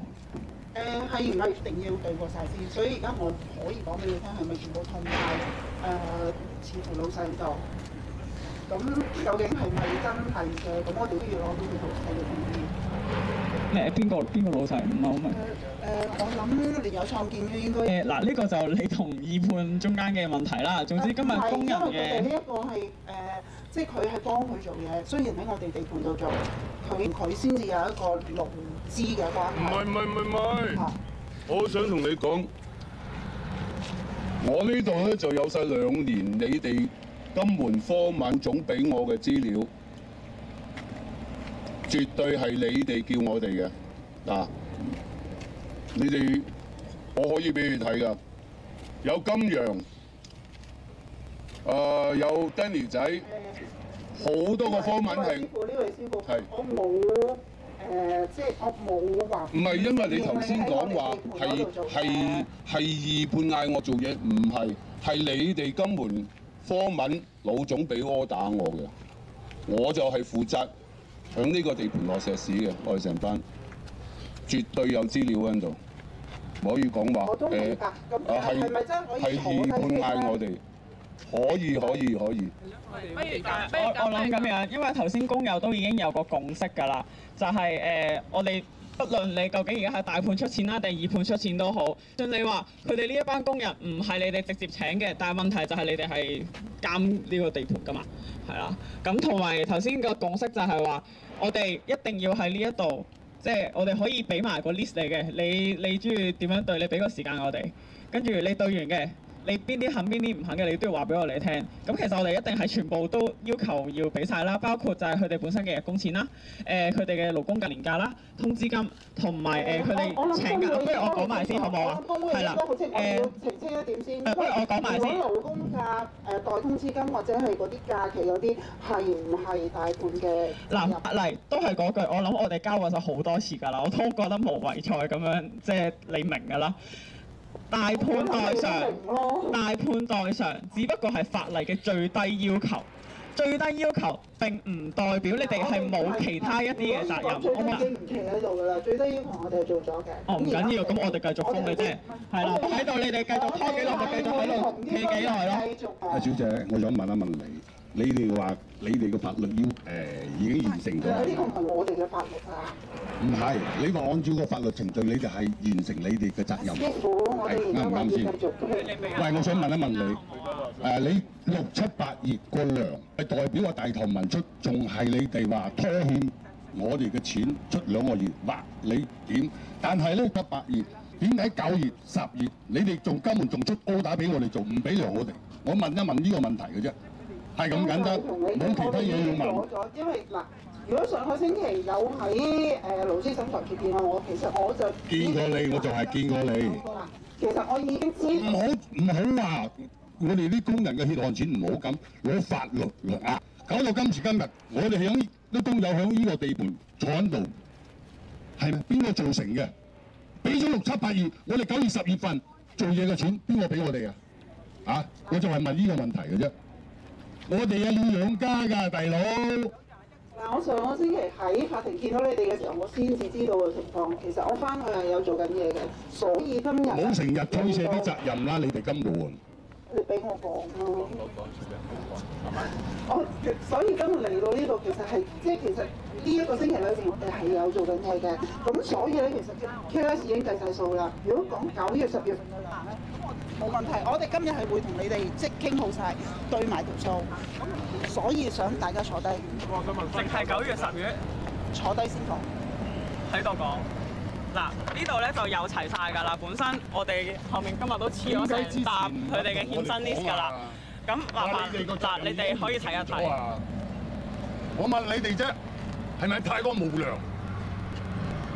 搞到我哋今時今日搞喺呢度封路，採取工業行動，你哋先企出嚟同我哋講呢啲嘢，唔係咁㗎嘛？你哋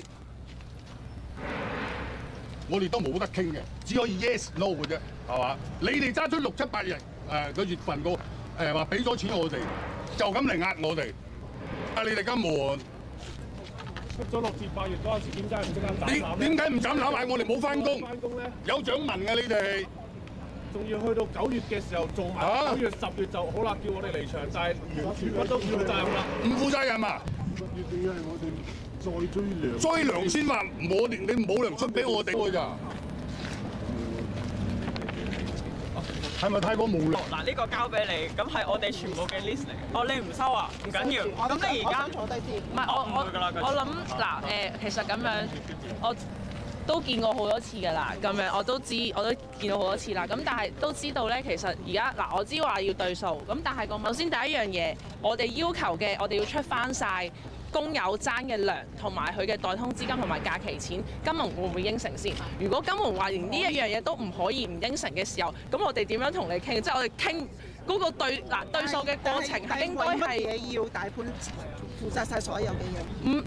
第一樣嘢外判制度咧，你唔係外判咗出責任唔喺你哋度嘅，外判唔係將你自己嘅責任咧外判埋俾二判嘅。呢一個當然你話法例上我已經係完成咗個責任，但係個問題係你完全撇除唔清，點解你帶唔到工友啊？你明知係嗰個地盤其實佢係出唔到糧啦，咁樣點仲可以叫工友翻工咧？我哋工人坐低全部傾晒佢。咁你意思係你肯出嘅係只係佢人工嗰部分？如果喺度開咗工人，我哋當然會。海洋公園同埋西九係咪都係？西九我今日未有資料喺度。咁你拎埋資料，頭先都有同到你同事講噶啦，我哋已經喺個咪度講咗話，佢嘅工人爭海洋公園嘅。因為其實 file 你見我拎咗一大沓嘢嚟，就我入邊應該係會有機會有，咁我會查。不如你而家揾清楚，或者你入去揾清楚啊。唔可以，我想大家坐低先，因為如果我諗好清楚嘅，工友咧就要求唔係淨係人工嘅。工錢固然一定要收到，但係假期、通資金同埋佢哋出嚟呢啲嘢事咧，唔理究竟聽埋我講先好唔好？唔理究竟係而家二判俾定係你哋俾，但係你哋大判絕對有責任今日去解決呢件事。會唔會今日叫埋二判出嚟？哇！佢話唔明佢而家有咩責任？我哋會講下，你唔好淨係聽佢片面之前，我欠薪全部。大佬話唔係大判欠薪。喂，咁你啲二判係咩嚟㗎？欠薪全部會同你哋傾。喂，咁即係咁啦，我哋都講咗話，我哋今日要份糧同埋假期錢，所有嘢都要拎。如果佢咁樣講，即係冇得傾啦，冇得傾，我咪繼續喺度咯，冇嘢好傾咯，直到你出糧為止，我哋先至走咯。有好出，有好出，根本冇啦。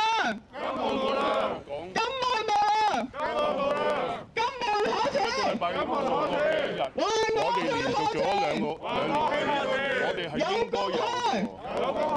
呢啲勞工叫我僵。還我去下前，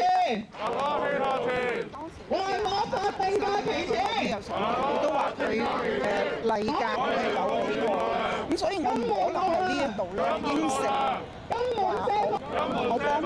但係工會同我講係有嘅喎。當然有，做咗當然係有，但係佢有冇俾或者你有冇？我話唔使理我哋。一次過傾，你有冇可能整一個？唔係，我知，即係話要講好咗任係點樣先，你肯負咩責任先？你如果你淨係話俾人工，冇可能咯，因為工會嘅負責人同我哋講，我哋係。係咪工會會俾㗎？點樣啊？工會俾我哋？唔係，我哋梗係揾啦，係咪先？咁但係你哋而家係大判啊嘛，我唔知道。總之我淨係知道，我由做到而家，我假期錢嘅，有年假嘅。我應該有嘅，有 list 喺度㗎，我有 list 喺度㗎。應該係有嘅，但係因為僱主係上個星期已經同我講咧，就係話佢有部分係俾咗嘅，咁所以我哋根本就唔知道。係有部分係俾咗，佢有部分係俾咗，係追緊冇俾嗰份，係啦，都係追緊冇俾嗰份啫。係啦，我哋嗰個 list 咧，其實都有講，工友都有話嘅，佢即係有18年有部分假期錢，其實有咗，其實冇計落去㗎啦，我哋淨係計未俾嘅啫，係啦。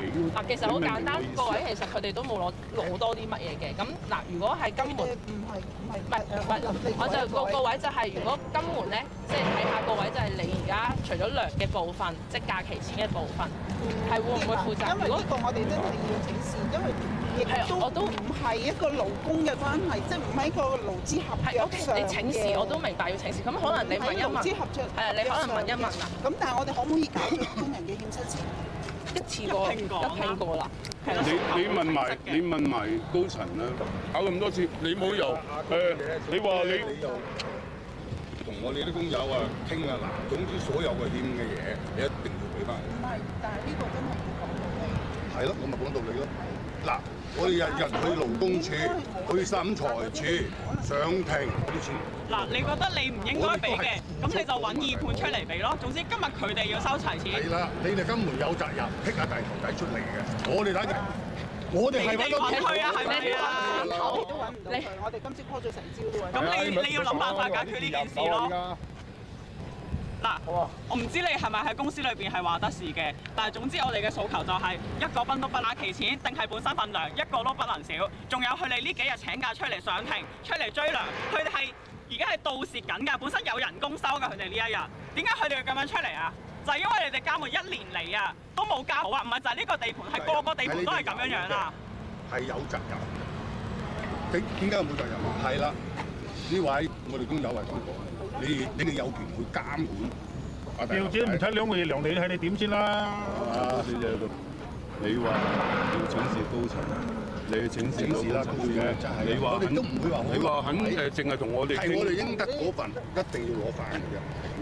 我話獅子王，係啊，真係。你話淨係肯同我哋傾人工嘅嘢冇用，但係工會話俾我哋聽，應得嘅有假期錢、代通資金嗰啲，咁我哋梗係追㗎啦，係咪先？如果你話你唔話得事，要高層嘅，你就揾高層。係啊，我哋喺度等。你又唔係老啫，啊你又唔係老細，我哋啲血汗錢，你打工，老細係冇錢俾你嘅，你個感受又係點咧？係嘛？一樣嗱，你話搞咗人工先，你話搞咗人工先，身受其害嘅自己。你搞咗人工先，我都係喺度。總之你金門開唔到工，唔知邊個損失大。我哋一直係咪高層？你自己揾高層傾掂先。係啦，兩樣嘢都一齊傾，唔好話傾一樣。我又買菜唔落鹽㗎，係咪先？你需要幾桶油？俾30分鐘。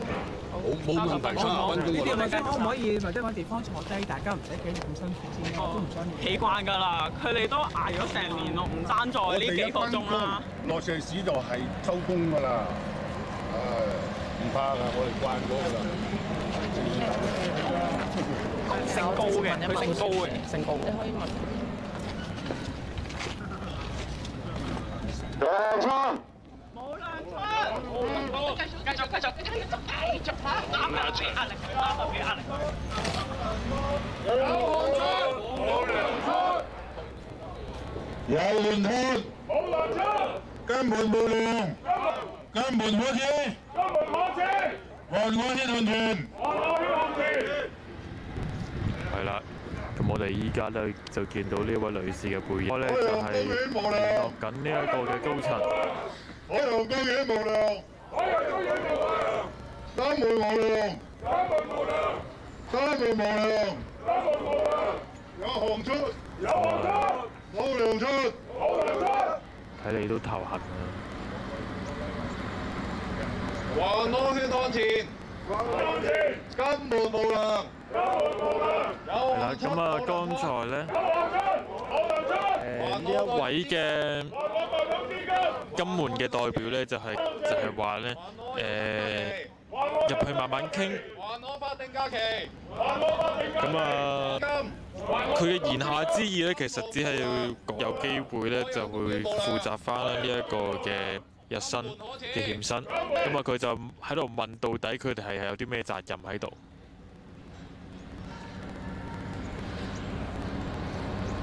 咁啊，但係咧，其實理論上嚟講咧，當一間公司咧就係將佢哋嘅工程咧外判咗俾另外一間公司咧，理應上咧其實都係應該有責任咧，就係監管外判公司嘅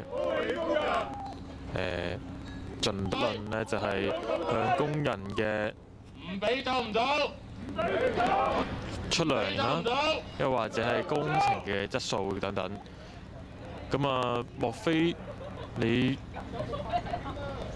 工程做唔好咁樣？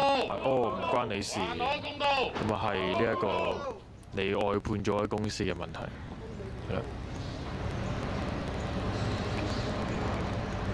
咁但係依家你就可以講咧，就係話咧係喺一日收唔到錢，一日勞資關係上邊咧不好。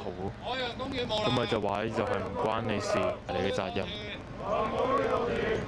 咁啊其實兩邊咧都係應該理應咧就係有監管。咁啊呢一個咧亦都係所謂大判啊，即係海洋公園無糧，選擇佢嘅外判公司嘅實啊。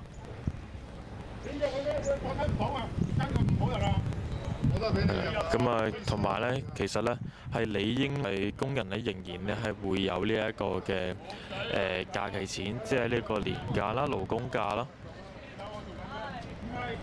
同埋因為欠薪啊，變相嘅被解僱嘅代通資金。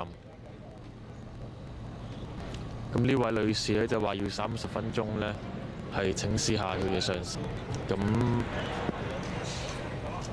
咁應該真係請示㗎。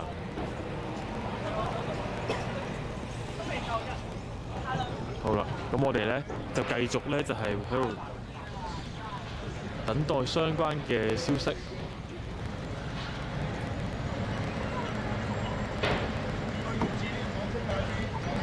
真係sorry。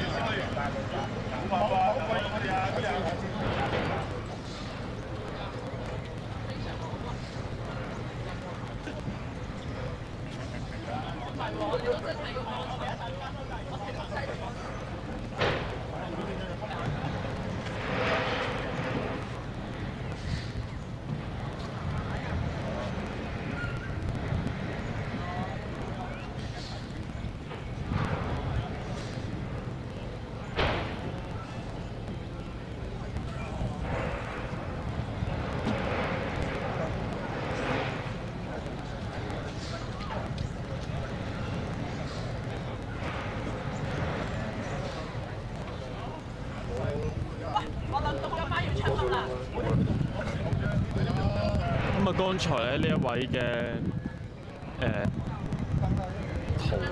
桃紅色啊，我都唔知隻係咩色啊！廣泛稱叫紅色嘅女士咧，咁啊講咧就係今朝早咧有聯絡過呢一個嘅二判聯友，咁但係咧揾極都揾唔到佢哋。咁好理應上咧就係、大盤亦都係有責任咧對二盤咧作出監管。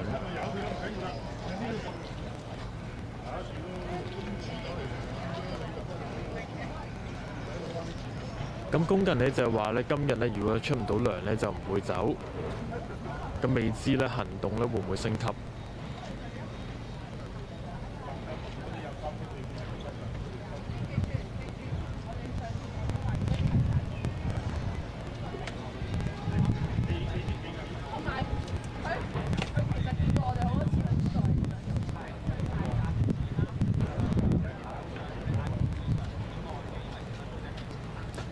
今次呢一個工潮咧，呢個獻身咧所涉及嘅金額咧係大概260萬。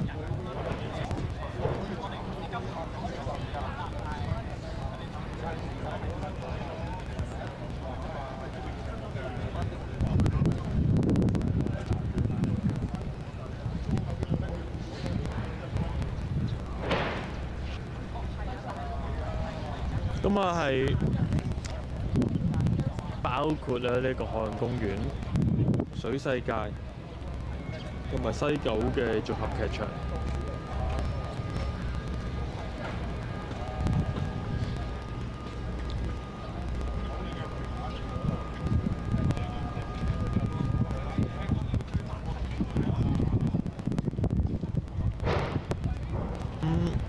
現時咧預計咧係。呢一個嘅會喺2020年嘅夏季落成啦，開幕嘅。咁其實咧喺80年代期間咧，唔係，80年代期間咧，係咧其實咧都係有一座嘅水上樂園嘅，但係之後咧就係因為呢一個嘅季節嘅影響咧，咁啊每年咧只係得一小部分嘅時間咧就開放，咁入場人數咧就係不足。咁啊，最終咧就喺1999年咧就係關閉咗。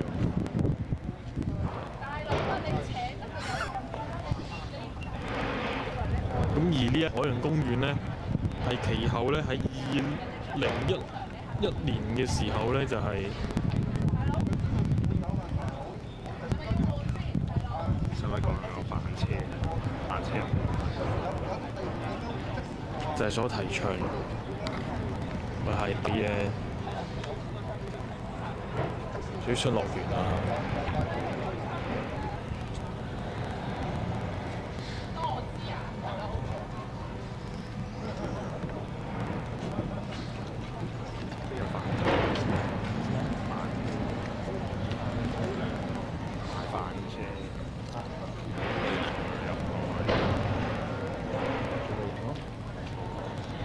位嗱，頭先勞工處咧就打過俾其中一個師兄啦，咁咧就同我哋講話佢而家都應該見到新聞啦，我估。咁佢就問我哋而家個情況係點嘅？叫我哋上勞工處都唔對數，咁但係上到勞工處嘅話咧，即係走咗啦，即係冇，即係佢哋肯定都會唔理我。咁照舊就係我哋頭先嘅共識，我都照樣咁樣講俾勞工處聽，收齊錢對齊數，我哋先至會走嘅。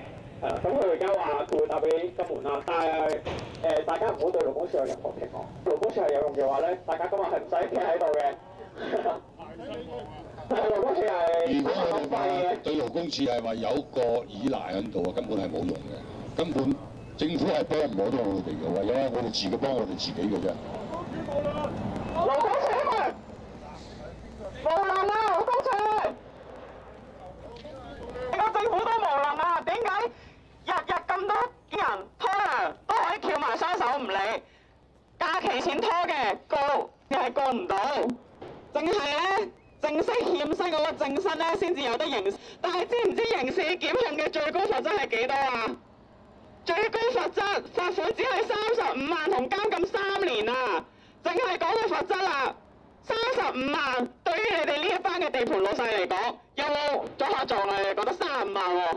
冇啦，肯定你哋今日計埋埋條數都已經260萬啦，嗰35萬啊，佢哋隨時就係當成本手指啦跌咗啦。試問政府呢一條嘅法例，邊會可以監管到啲老細啊？啲老細咪覺得，唉是但咯，拖你一個，搏你一個唔追，兩個唔追，我條數乜都翻晒嚟啦，有賺啊直頭！政府其實一定係知道呢條法例有問題嘅，勞工處又係，淨係識得叫工友對數啦，你哋兩個調解啦。你有冇爭佢錢啊？有嘅話，你不如俾佢啦。工友可唔可以收少少啊？哇，邊有啲咁嘅嘢㗎？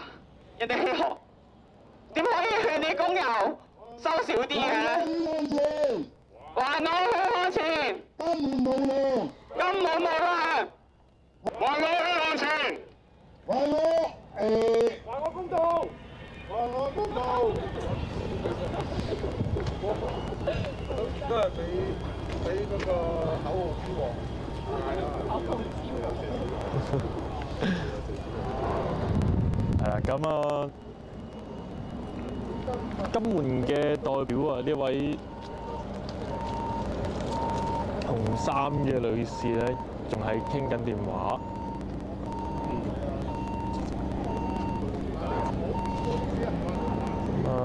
附近咧就有啲車就喺度，咁啊未知係咪想入去？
係啦，咁啊，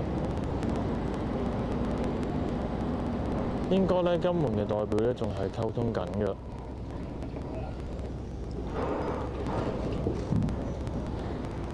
咁啊，據了解咧，呢一單咧已經係今年第4單咧有關金門嘅大型欠薪。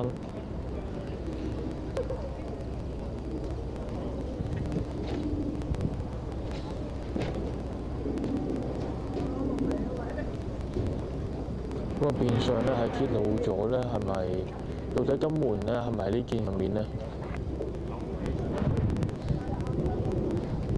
即係監管咧佢嘅外判嘅公司，或者選擇外判公司嘅時候咧，係咪不妥當？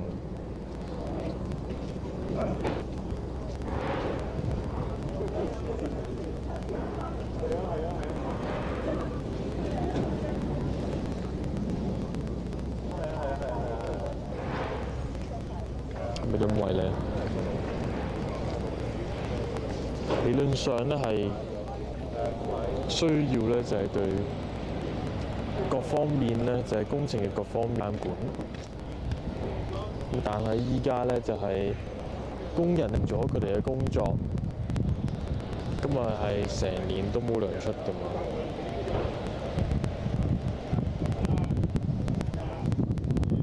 咁係包括咧呢一個嘅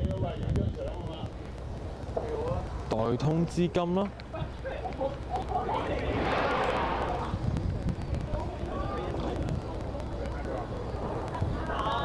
呢一個嘅勞工假同埋年假嘅人工，咁啊因為咧基本上咧符合呢一個嘅年星期咧，即係每個星期做咗超過18個鐘。咁啊，做滿3個月嘅話，就係享有呢一個嘅勞工假嘅假期錢。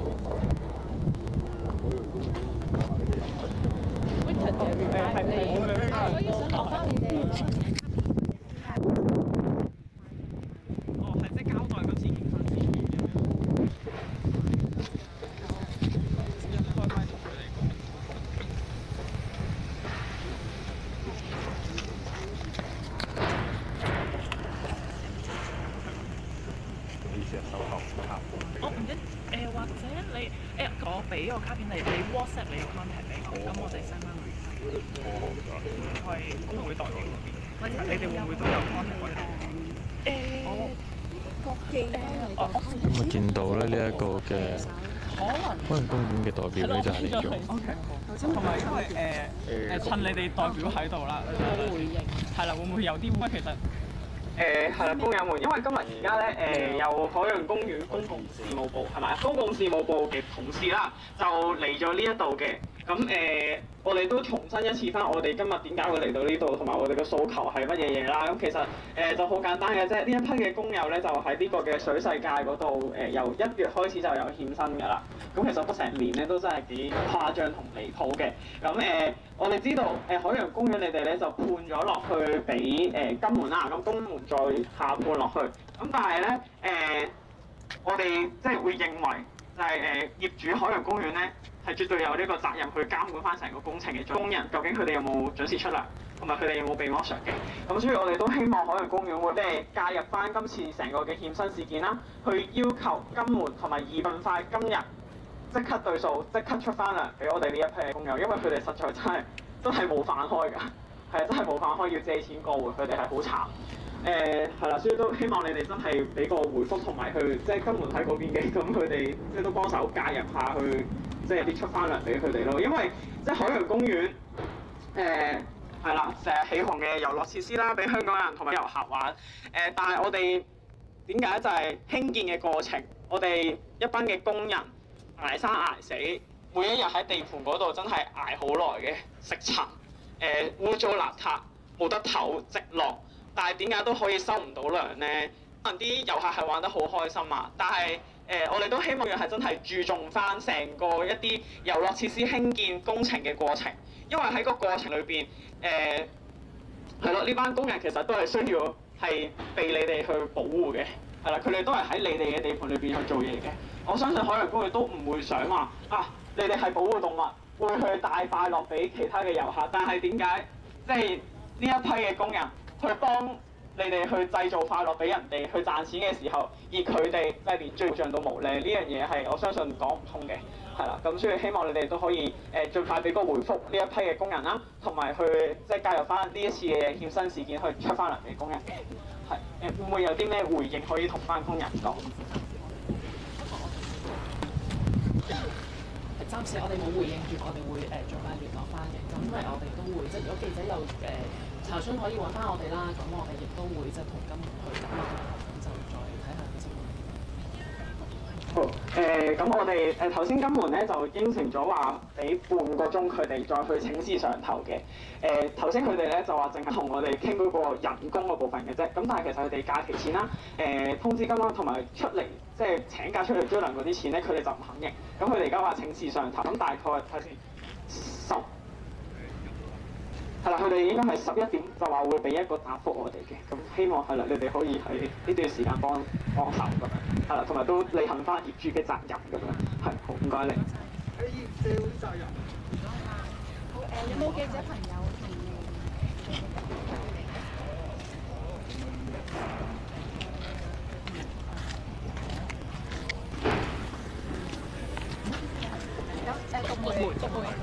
獨門蘋果仔。OK， 好，唔該晒，唔該晒。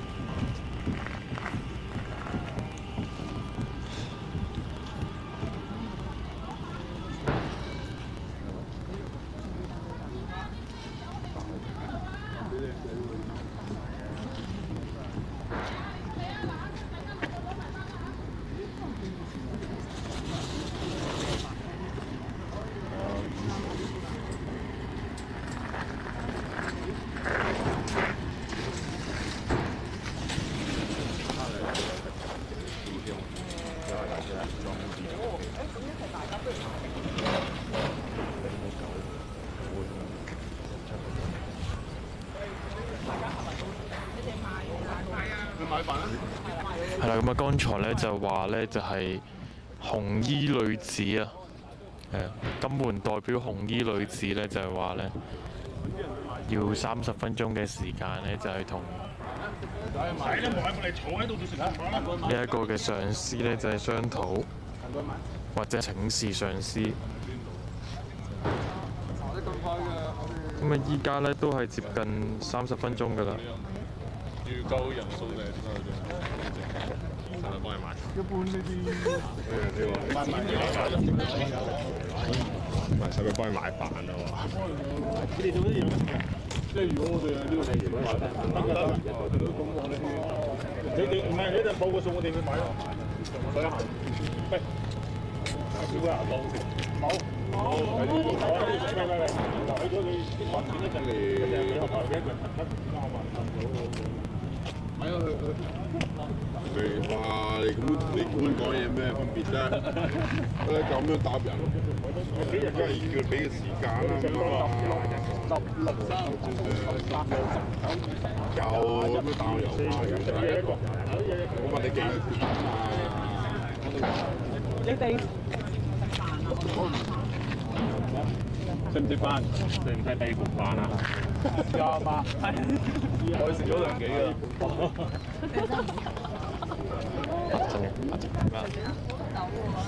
係咯。直播。咁就先啦。你同有咩同我傾？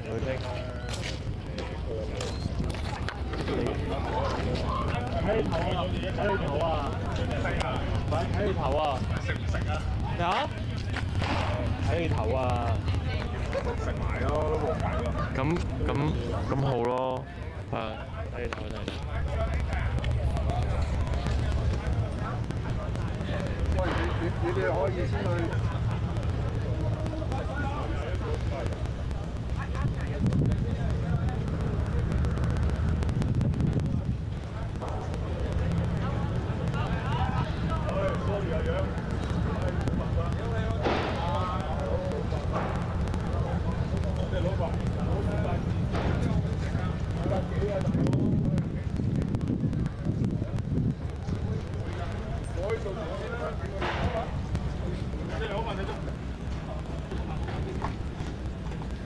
係啦，咁啊30分鐘咧都應該就接近㗎啦。咁啊未知咧紅衣女子咧係會唔會有呢一個嘅回應？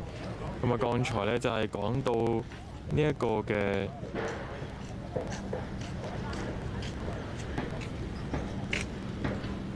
有咩唔食？勞工界嘅薪酬咩啊？有咩唔食？牛啊，係啊，開價啊。咁啊依家咧就係要講咧呢一個嘅年假年假嘅問題。咁啊其實咧係僱員咧係如果按照咧呢個嘅連續性合約咧就係受僱每滿12個月咧就係可以享有呢一個嘅有薪嘅年假。咁咩係連續性嘅合約咧？就係喺連續4星期啊，即係所謂1個月之內咧，就係每個星期咧都係做滿咗呢一個嘅18個小時㗎。咁啊不論咧你係日薪啊、時薪啊、兼職啊等等咧，其實咧都已經係計呢一個㗎啦。咁啊有薪年假日數咧就係按照咧僱員受僱嘅年資啊，咁啊由7日咧就係遞增到咧最高嘅14日。咁啊第一年咧就有7日，咁第二年都係7日嘅，咁啊第3年次咧就係每年續年加咁樣。真係唔好意思啊！第一嘢唔係明啊，明白啦，明白。我呢啲就係做工作。時代革命啊！咁啊薪酬咧就當然咧就係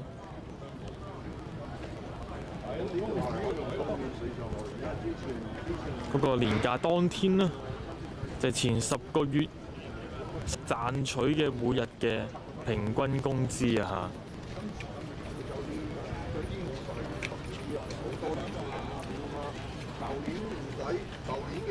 咁啊每日嘅平均工資咧話咧就係不包括咧就係冇被分派工作嘅日子，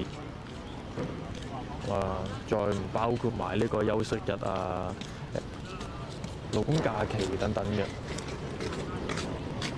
咁啊，就係淨係計你返工嘅日子咧，去計呢一個嘅平均嘅工資。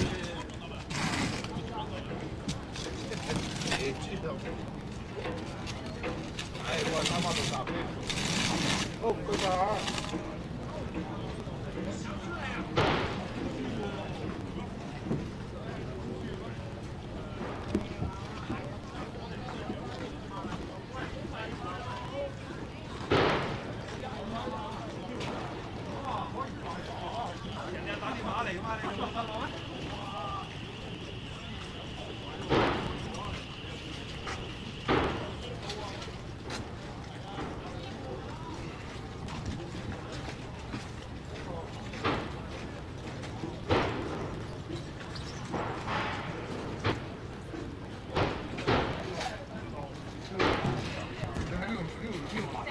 係啦，咁啊睇嚟咧，呢位紅衣女士咧，咁啊同呢一個嘅上司咧都要有一段嘅時間啦嘅商討。咁啊，你見佢咧都係拗晒頭咁嘅樣啊，咁啊唔知係咪頭痕？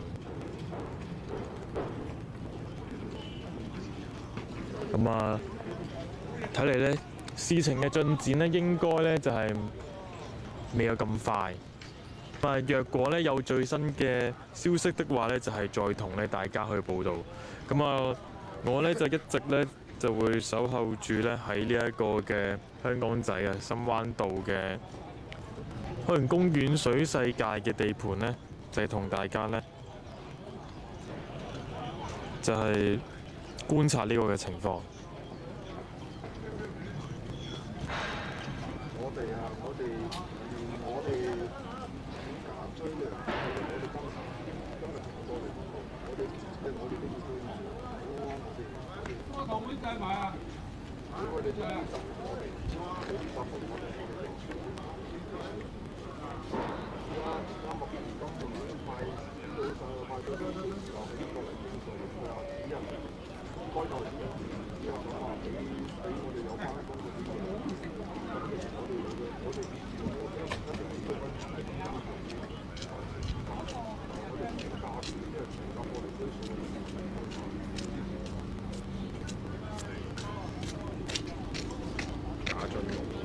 進路，哦可以啊，係啦，咁啊，咁該位嘅紅衣女子咧，咦唔見咗嘅，又喺度嘅。誒。佢翻嚟啦，睇睇先。我哋做多啲要交代㗎嘛，好唔好？好，冇錯。所以你都幫下我哋手，我哋都明，我打工都明白。咁我等我工會度。我哋揾低地方坐低對啊。梗係啦，你哋曬嘅，唔好啊起著翻。唔係都曬慣，不過就係話大家唔好咁辛苦你間時間。得，我攞咗啲料先。好唔好啊？全部會。大家講道理。係啦，冇錯。係啦，我都知道。我哋係攞應得嘅啫，我唔會攞多你，真嘅。如果譬如話我攞多咗，你可以扣我。真嘅，所以我哋坐低睇下啲嘢先咯，咁樣大家而家我都唔知講緊啲咩，係咪先好啊？而家我等埋我工會代表。我睇下地盤安排啲咩地方俾我哋坐低。好啊，你問一問佢。而家話呢樣嘢都傾，就但係要睇咗啲料先，你食飯先，睇下呢度有冇地方或者呢度有寫字樓，睇下有冇地方坐低。等佢哋睇咗先，即係都要知道先。咁呢個就我哋冇黐，咁你哋黐翻。你可以對住。係啊，但係要砌翻，因為太多啦，所以你要砌翻一張。咁我哋坐低先啦，揾地方。係啊，你呢度有冇地方啊？我要佢安排緊俾我。好啊。有冇啲水啊？俾大家可以飲？你有冇水飲啊？你哋？得㗎啦。俾個 sample 嚟。唔係。呢個我哋要嘅，咁呢個你可以你喺 office 嗰度，你對住嚟砌完，跟住你俾翻呢一卷。不如你我介唔介意我哋咩？你影到嘅話，16張 A3 紙就係咁樣㗎，係咪？係啦，你要砌翻喎，即係我而家俾多份你自己去砌。係啦，因為太多我都要拼出嚟啊份圖。拼出嚟，係啦，你砌完呢個俾。所以我哋要坐定。係啊，好。你有冇地方寫字樓得唔得？係啊。寫字樓。點啊？繼續喺度等咯，食完等。可以啊，我睇埋飯到寫字樓等佢哋對咯。我哋食飯，佢都未，佢連都食。Coming！ 喂 ，coming！ 慢慢啊！大家辛苦你啊！慢慢。辛苦你啦，今次真係。辛苦你。你哋咧，我哋咩都好啊。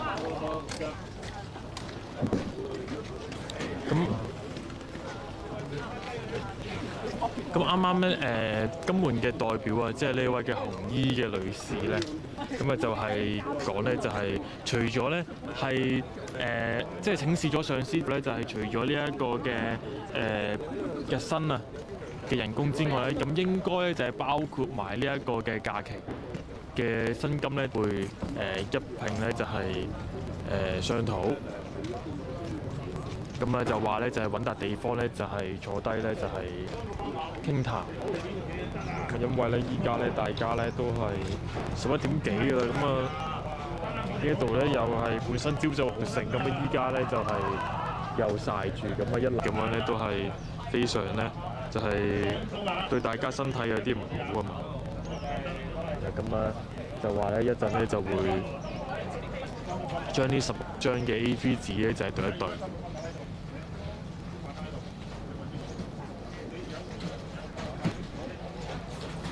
係啦，咁啊順帶一提咧，就係午餐錢咧係2萬幾蚊。咁啊就係呢位嘅金門嘅代表。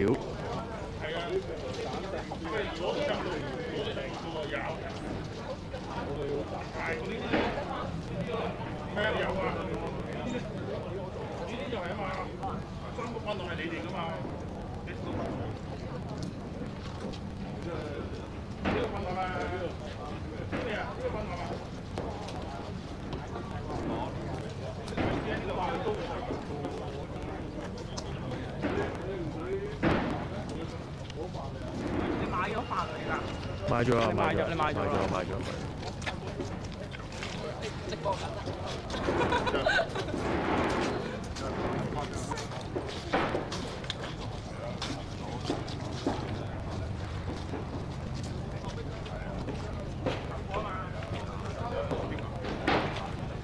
係啦，咁啊，咁由於大家都要自己食飯㗎，咁呢啲地方咧都係無謂咧直播咧，就係直接大家食住飯先嘅。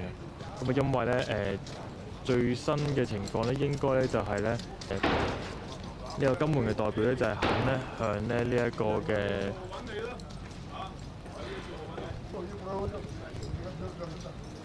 工人咧就係包括埋呢一個嘅假期嘅薪金。咁啊，若果有最新嘅消息咧，就會咧係再同咧大家去報道嘅。咁現場嘅情況咧就係去到呢度先。咁多。咁啊，但係咧紅衣嘅女子咧又係突然咧就係去到呢一度。行到呢一度，未知係咪有會同工人咧就係、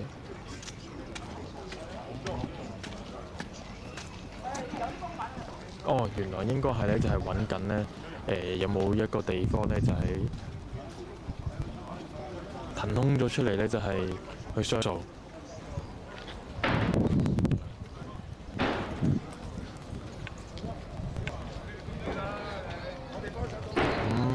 暫時嘅消息就真係呢度為先啦。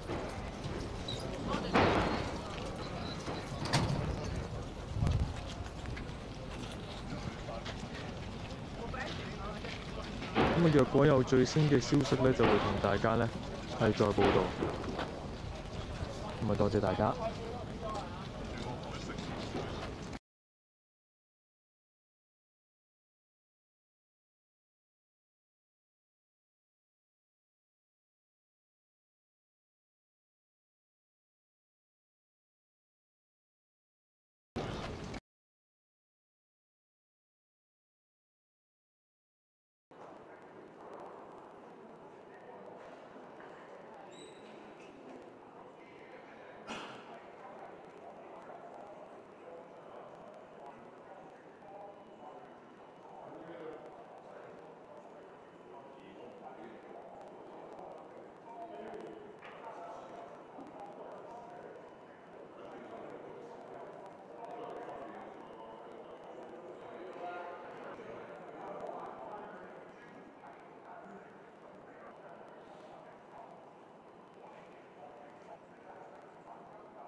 整個嘅黑色暴力嘅過程裏面，最近我喺立法會亦都問咗一條嘅問題，我問及喺過去呢半年嘅時間，共統計有幾多名嘅警員係因為呢一啲嘅執勤嘅情況咧，或者係呢個6個月以嚟嘅黑色嘅暴力咧，而受到人身嘅傷害，總共計係483名嘅警員咧係受傷，中間咧佢哋係遭受到腐蝕性嘅液體嘅傷啦，包括被硬物嘅攻擊啦，包括鐵枝、鐵通啦、弓箭啦、裝嘅武器啦，等等等等。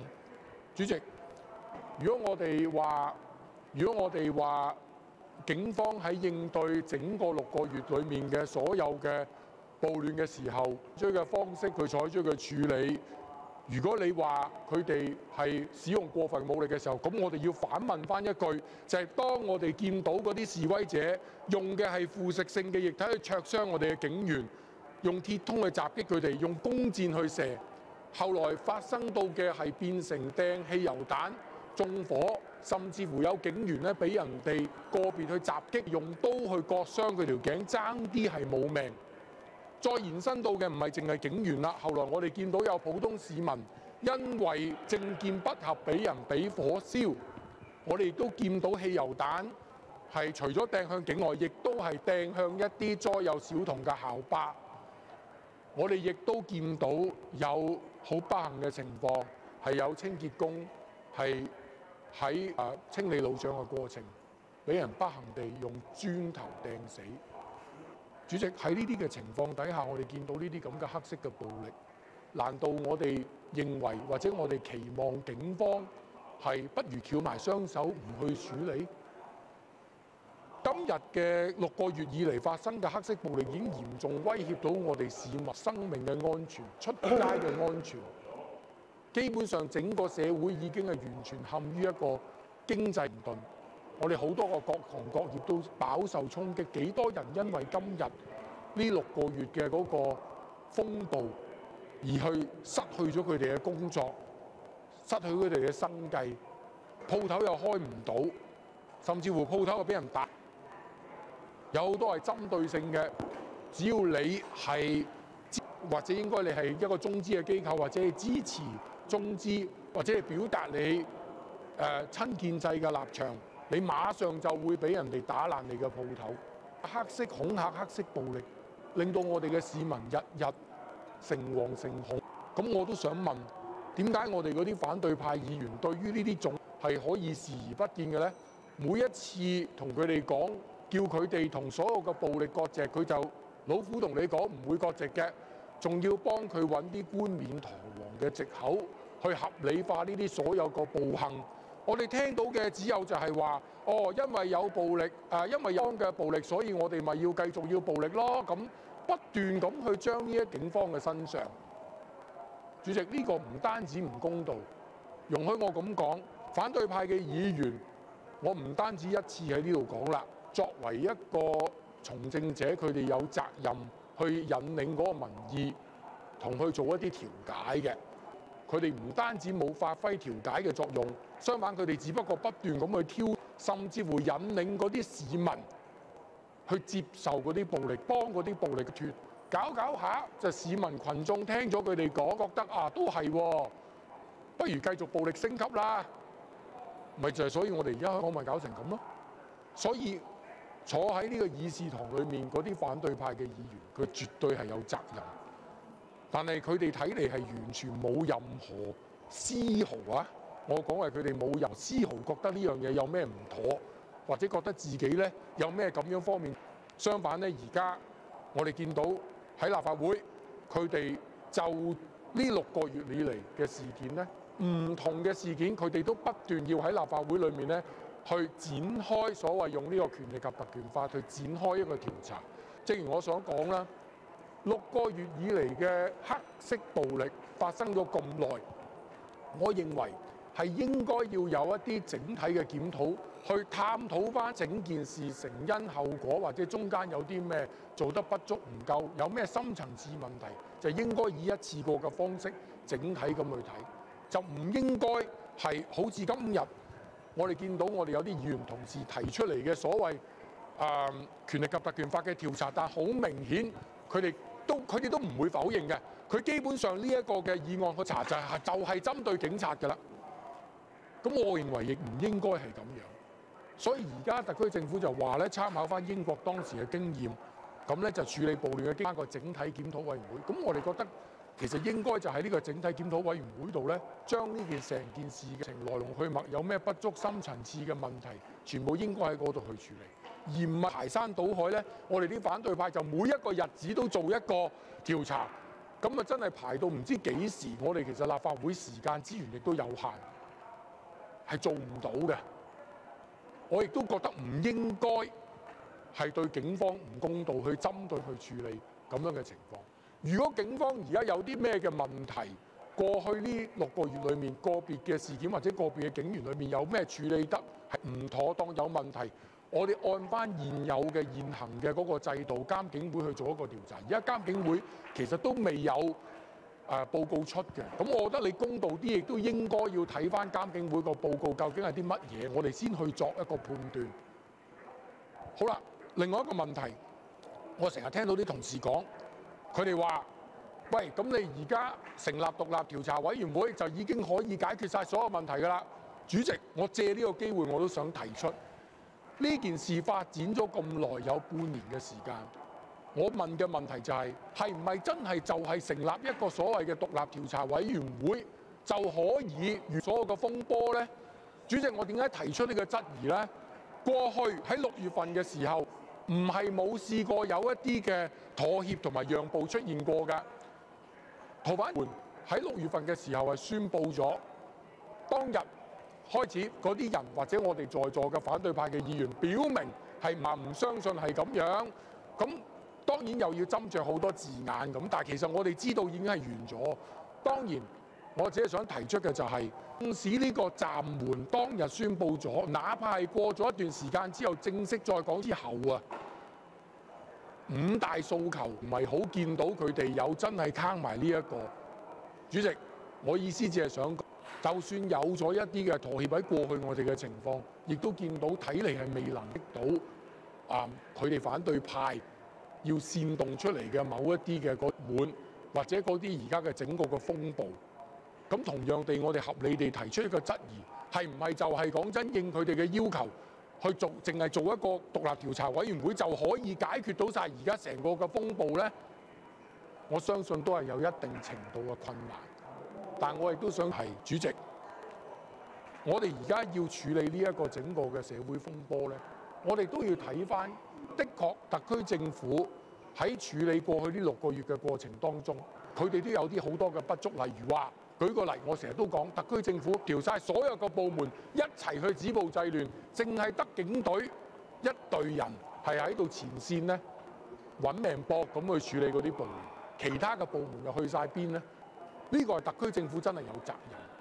第二，我哋嘅司法制度暫時睇嚟講係未能夠好有效、好快速、好迅速咁處理審理呢啲咁樣嘅案件。英國就24小時特別法庭，盡快處理、盡快審理、盡快檢控，咁先有阻嚇性㗎嘛。人哋1個禮拜可以處理到，但係講咗口水都乾埋，叫佢做個24小時特別法庭。特區政府係一路充耳不聞，而家有好多嘅個案係已經係要進行準備，要進行檢控，但係檢控嘅過程大家知道啦，上庭嘅過程亦都係好長嘅，亦都有好多而家嘅人士係而家保釋當中。好老實講，喺好多嘅市民當中都係問一句：點解唔能夠快啲、迅速一啲咁去處理咗呢啲檢控？咁你先真係處理咗有阻嚇性，有阻嚇性先令到嗰啲人唔會再出嚟㗎嘛。但係冇做喎，政府要正視嘅問題咯。好啦，另外一樣嘢，我哋仲要講嘅，我哋而家喺呢半年中間係充斥住好多社會上面我哋講嘅 fake news 啊，係講咗好多一啲未經證實或者係亂咁講嘅一啲嘅消息，謊言係不斷咁去擴散。特別咧好多咧，我哋見到嘅3·1又話死咗幾多人，一下就話已經死咗幾多人㗎啦。喂，好老實講。其實真係就咁講，講完跟住就不斷咁去散播，而家就形成咗一樣嘢，就係大家就以為，喂，真係嗰度死咗好多人。咁但係特區政府喺應對嘅方面，喺澄清呢方面嘅消息嘅時候，究竟做得幾有效呢？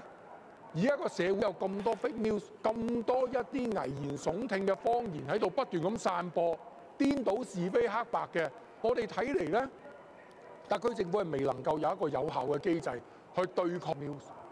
咁我覺得呢個都係有需要，政府係有需要去檢視一下嘅。但主席，我係希望咧喺呢一個嘅議案，我哋今日講嘅表達得好清晰，就係我哋對於警方喺過去呢半年中間，佢哋係做到身心俱疲，係揾命搏咁去應對暴亂。而家反對派不斷咁。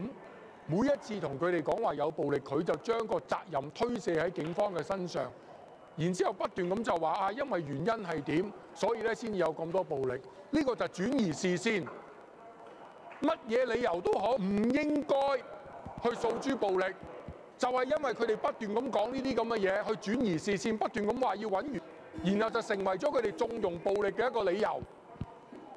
就係因為咁樣，所以我哋今日香港先至搞到而家咁樣雞犬不寧，幾多人因為呢半年嘅黑色暴力失業，冇經濟頂唔住，家庭失去支柱。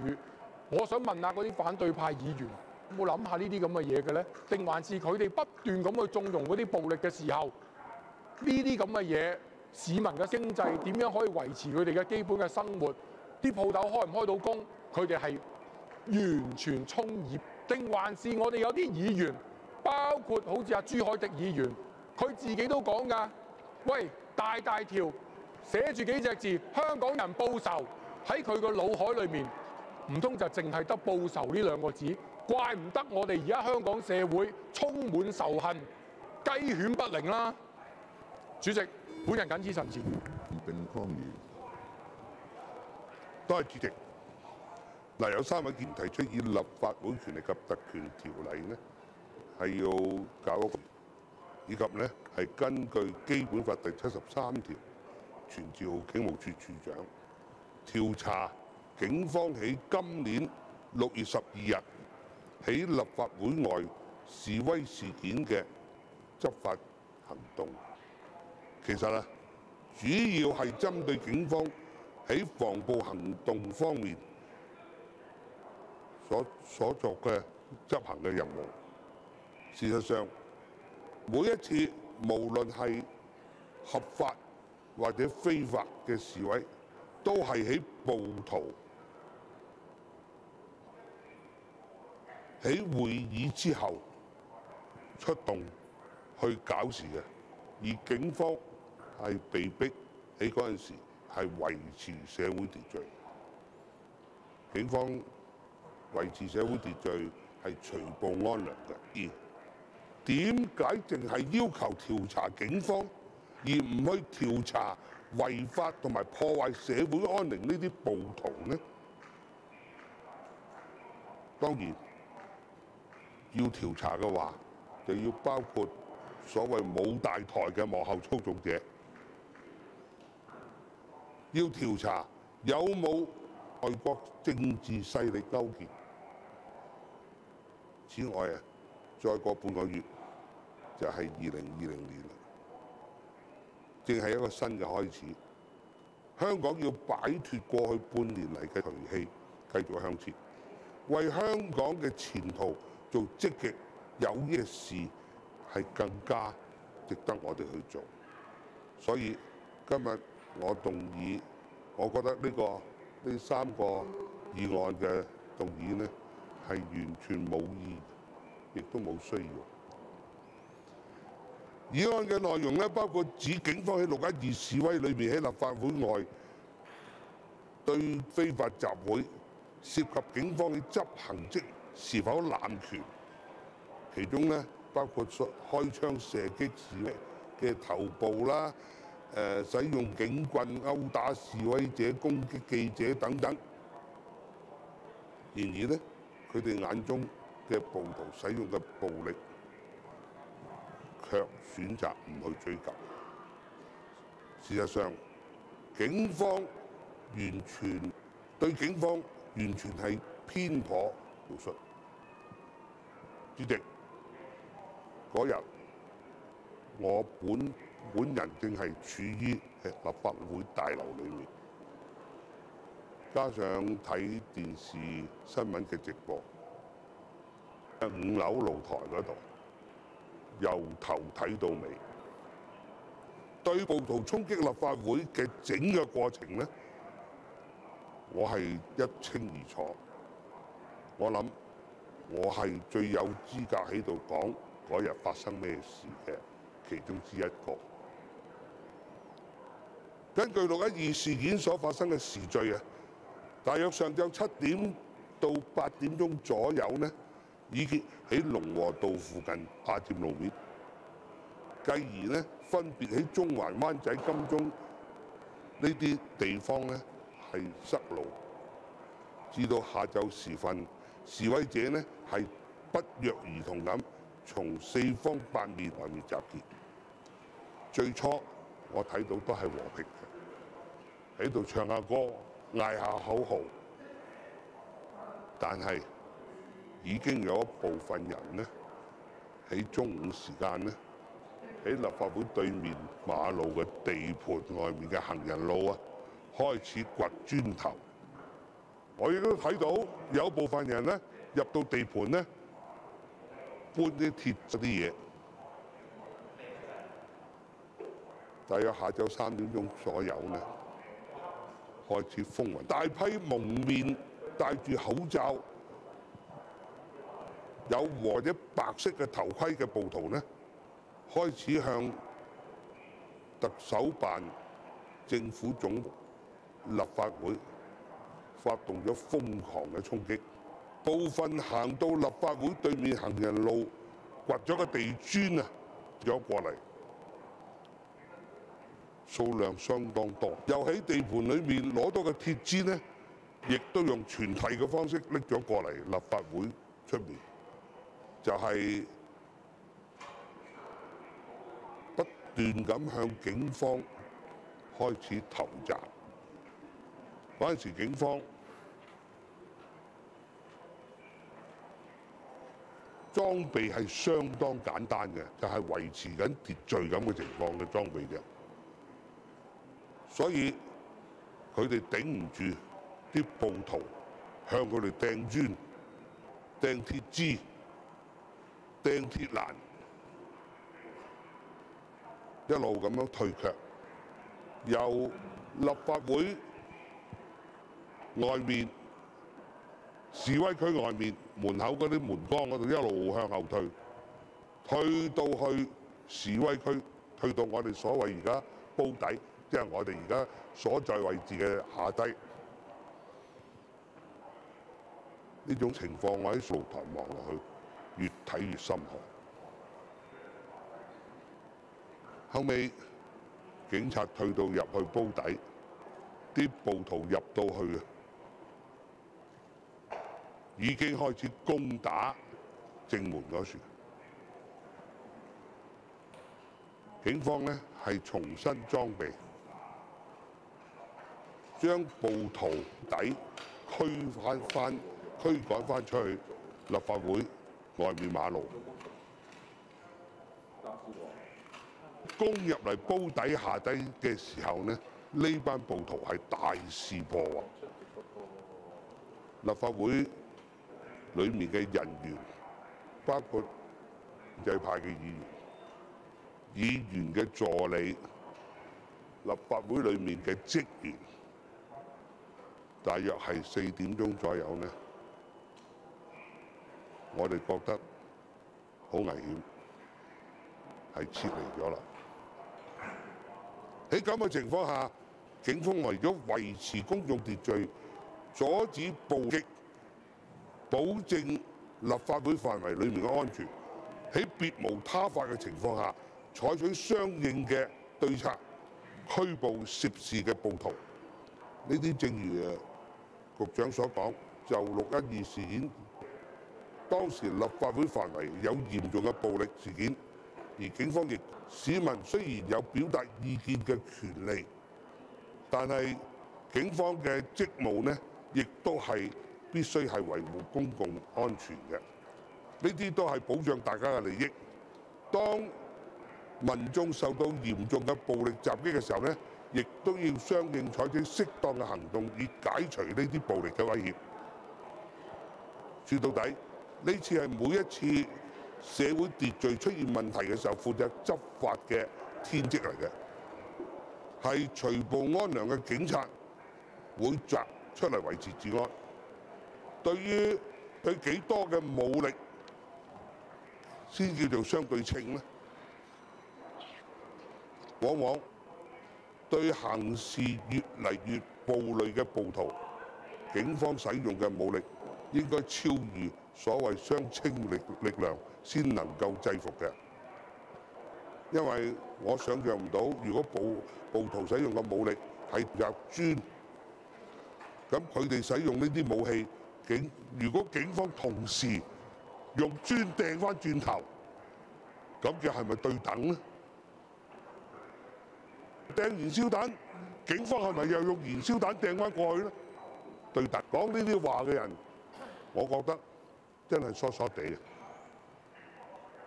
止暴制亂就要用強行嘅武力，幾時都係。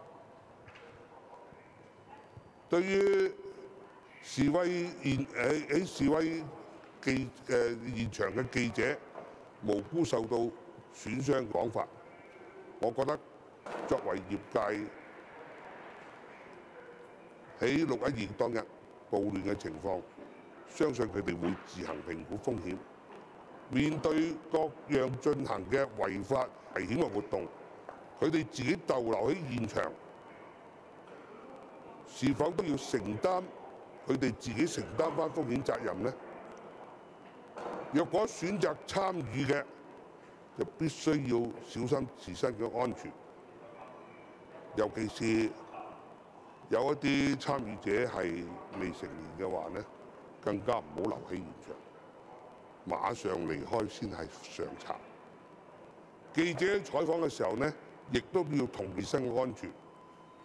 部分傳媒啊，企喺暴徒同埋警方對峙之間，風險極高嘅位置嚟採訪，應該佢哋自己有專業嘅判斷，合唔合適。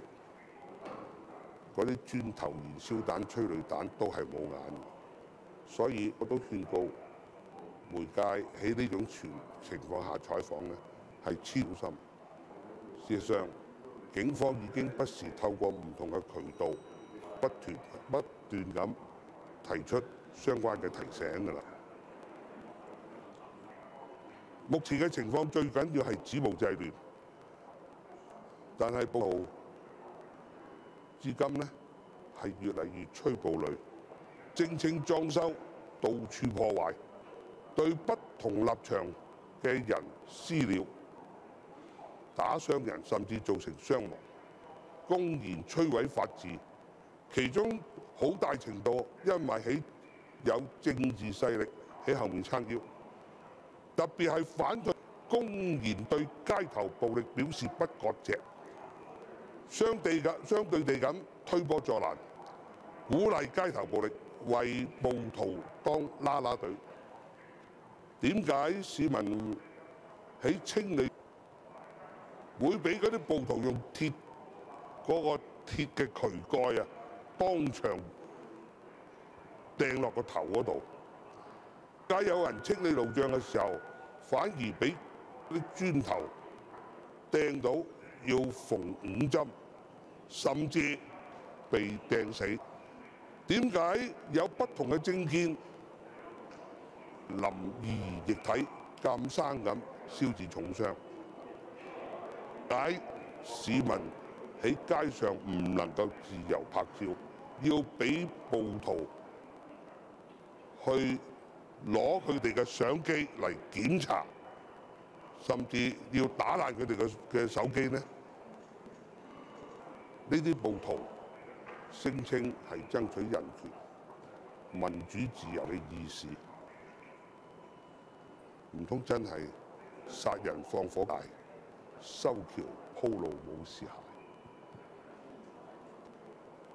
可以咁講，而家出嚟喺社會上擾亂秩序、為所欲為、肆意破壞嘅，係咪叫暴徒？我都懷疑。我覺得佢簡直係土匪啊！香港目前面對外交內困嘅時候，民生同經濟都受到影響。期望全香港嘅市民同警方一齊全心全力、全情咁向暴力說不，共度時間。唯有止暴制亂，先至能夠令香恢復返平靜，為你都為青年嘅一代嘅將來，港嘅經濟得以恢復同埋發展。主席，本人謹此陳辭，反對所有嘅議案。邵家輝議員。係就住咧，尹兆堅、譚文豪同埋郭家麒議員咧提出612事件對住警察不當嘅行為咧，調查委員會咧係作出呢個辯論嘅。我相信612事件咧嘅起因係應該係由呢個陳同佳嘅案件啦，跟住政府就係希望用呢個逃犯條例啦，就去有呢個6月9號嘅100萬市民上街，跟住有6月12號呢一個警民嘅衝突啦，跟住打落嘅仲有好多嘅7月1、7等到今日嘅話咧，主席，我相信其實都未曾完嘅。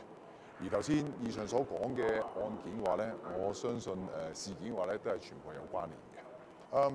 首先咧我想再次即係好似喺6月27號，我喺呢個議會廳咁。先同所有香港市民即係講聲衷心嘅對唔住。因為事實上就住呢一個嘅逃犯條例，我哋喺6月9號，縱使係有好多市民喺街上面對表達不滿，我哋都覺得其實係喺嗰個時刻，我哋都覺得其實係想做，繼續行。而我更加需要同我自己嘅領導啦，周梁淑怡啦，同埋劉健儀議員，即係前議員啦等等。因為其實佢哋一路咧都有提醒我哋，即係覺得其實咁多市民不滿，其實點解你哋個意向都仲係即係覺得要行咧？因為喺個過程裏邊，我哋一路都覺得即係呢個逃犯條例，其實絕大部分香港市民根本其實唔犯。當時我都問咗好多嘅香港市民，我身邊好多朋友冇一個人其實係有機會犯法嘅。咁但係除咗其實我哋明白，我發到好多香港市民其實我唔知道同意，其實可能係唔明白。總之點都好啦，其餘人出嚟100萬又好，60萬又好，30萬又好。咁如果大家都唔係好清楚嘅時間，其實我哋明咧。但係其實當時我哋真係冇停到，而引發到今次即係1年前嘅事件，即係我真係非常之抱歉。而咧我都有個即係啲長輩，我都同佢講過分享過呢個事件。即係我同佢講，其實即係可能萬中無一會有個咁嘅 case。當時候我啲長輩同我講，香港市民其實唔係要萬中無一，佢係擔心，如果其中有一個咁嘅情況發生，咁點算咧？所以我哋會今次係會吸收一次教訓，我哋一定會以後會好留心點樣去處理呢啲咁嘅問題嘅。咁嗱，就住咧喺呢個6月10日嗰度咧，當日其實頭先黃領都好清楚，即係成個流程我都都講咗，即係事發經過。而當日我哋好多建制派議員其實一早我哋已經集合埋一齊，準備其實翻嚟立法會嘅，因為外邊嘅環境其實唔容許，所以我哋都喺一個地方度咧就係等待翻嚟。咁我哋成個流程嘅話，好多議員都一路睇緊嗰個電視嘅直播啦，有好多唔同。咁而一路其實都係和平嘅，直至到去到大約3點多嘅時候 ，TV 就見到咧，其實有啲人開始去喺個估底嗰度咧，就係衝擊入去立法會啦。咁我哋掟磚啦，可能喺木板啦，有啲鐵通啦等等，去攻擊啲警員。嗱而個事件跟住又發生，跟住有警民衝突，跟住有催淚彈等等嘅情況就開始啦。嗱，亦都係今日呢一個嘅議案嘅主題嚟嘅。主席，有好多市民喺呢件事件當日發生咗之後，嗰幾期都搞唔清楚，其實當時候係啲警察主動去攻擊嗰啲嘅示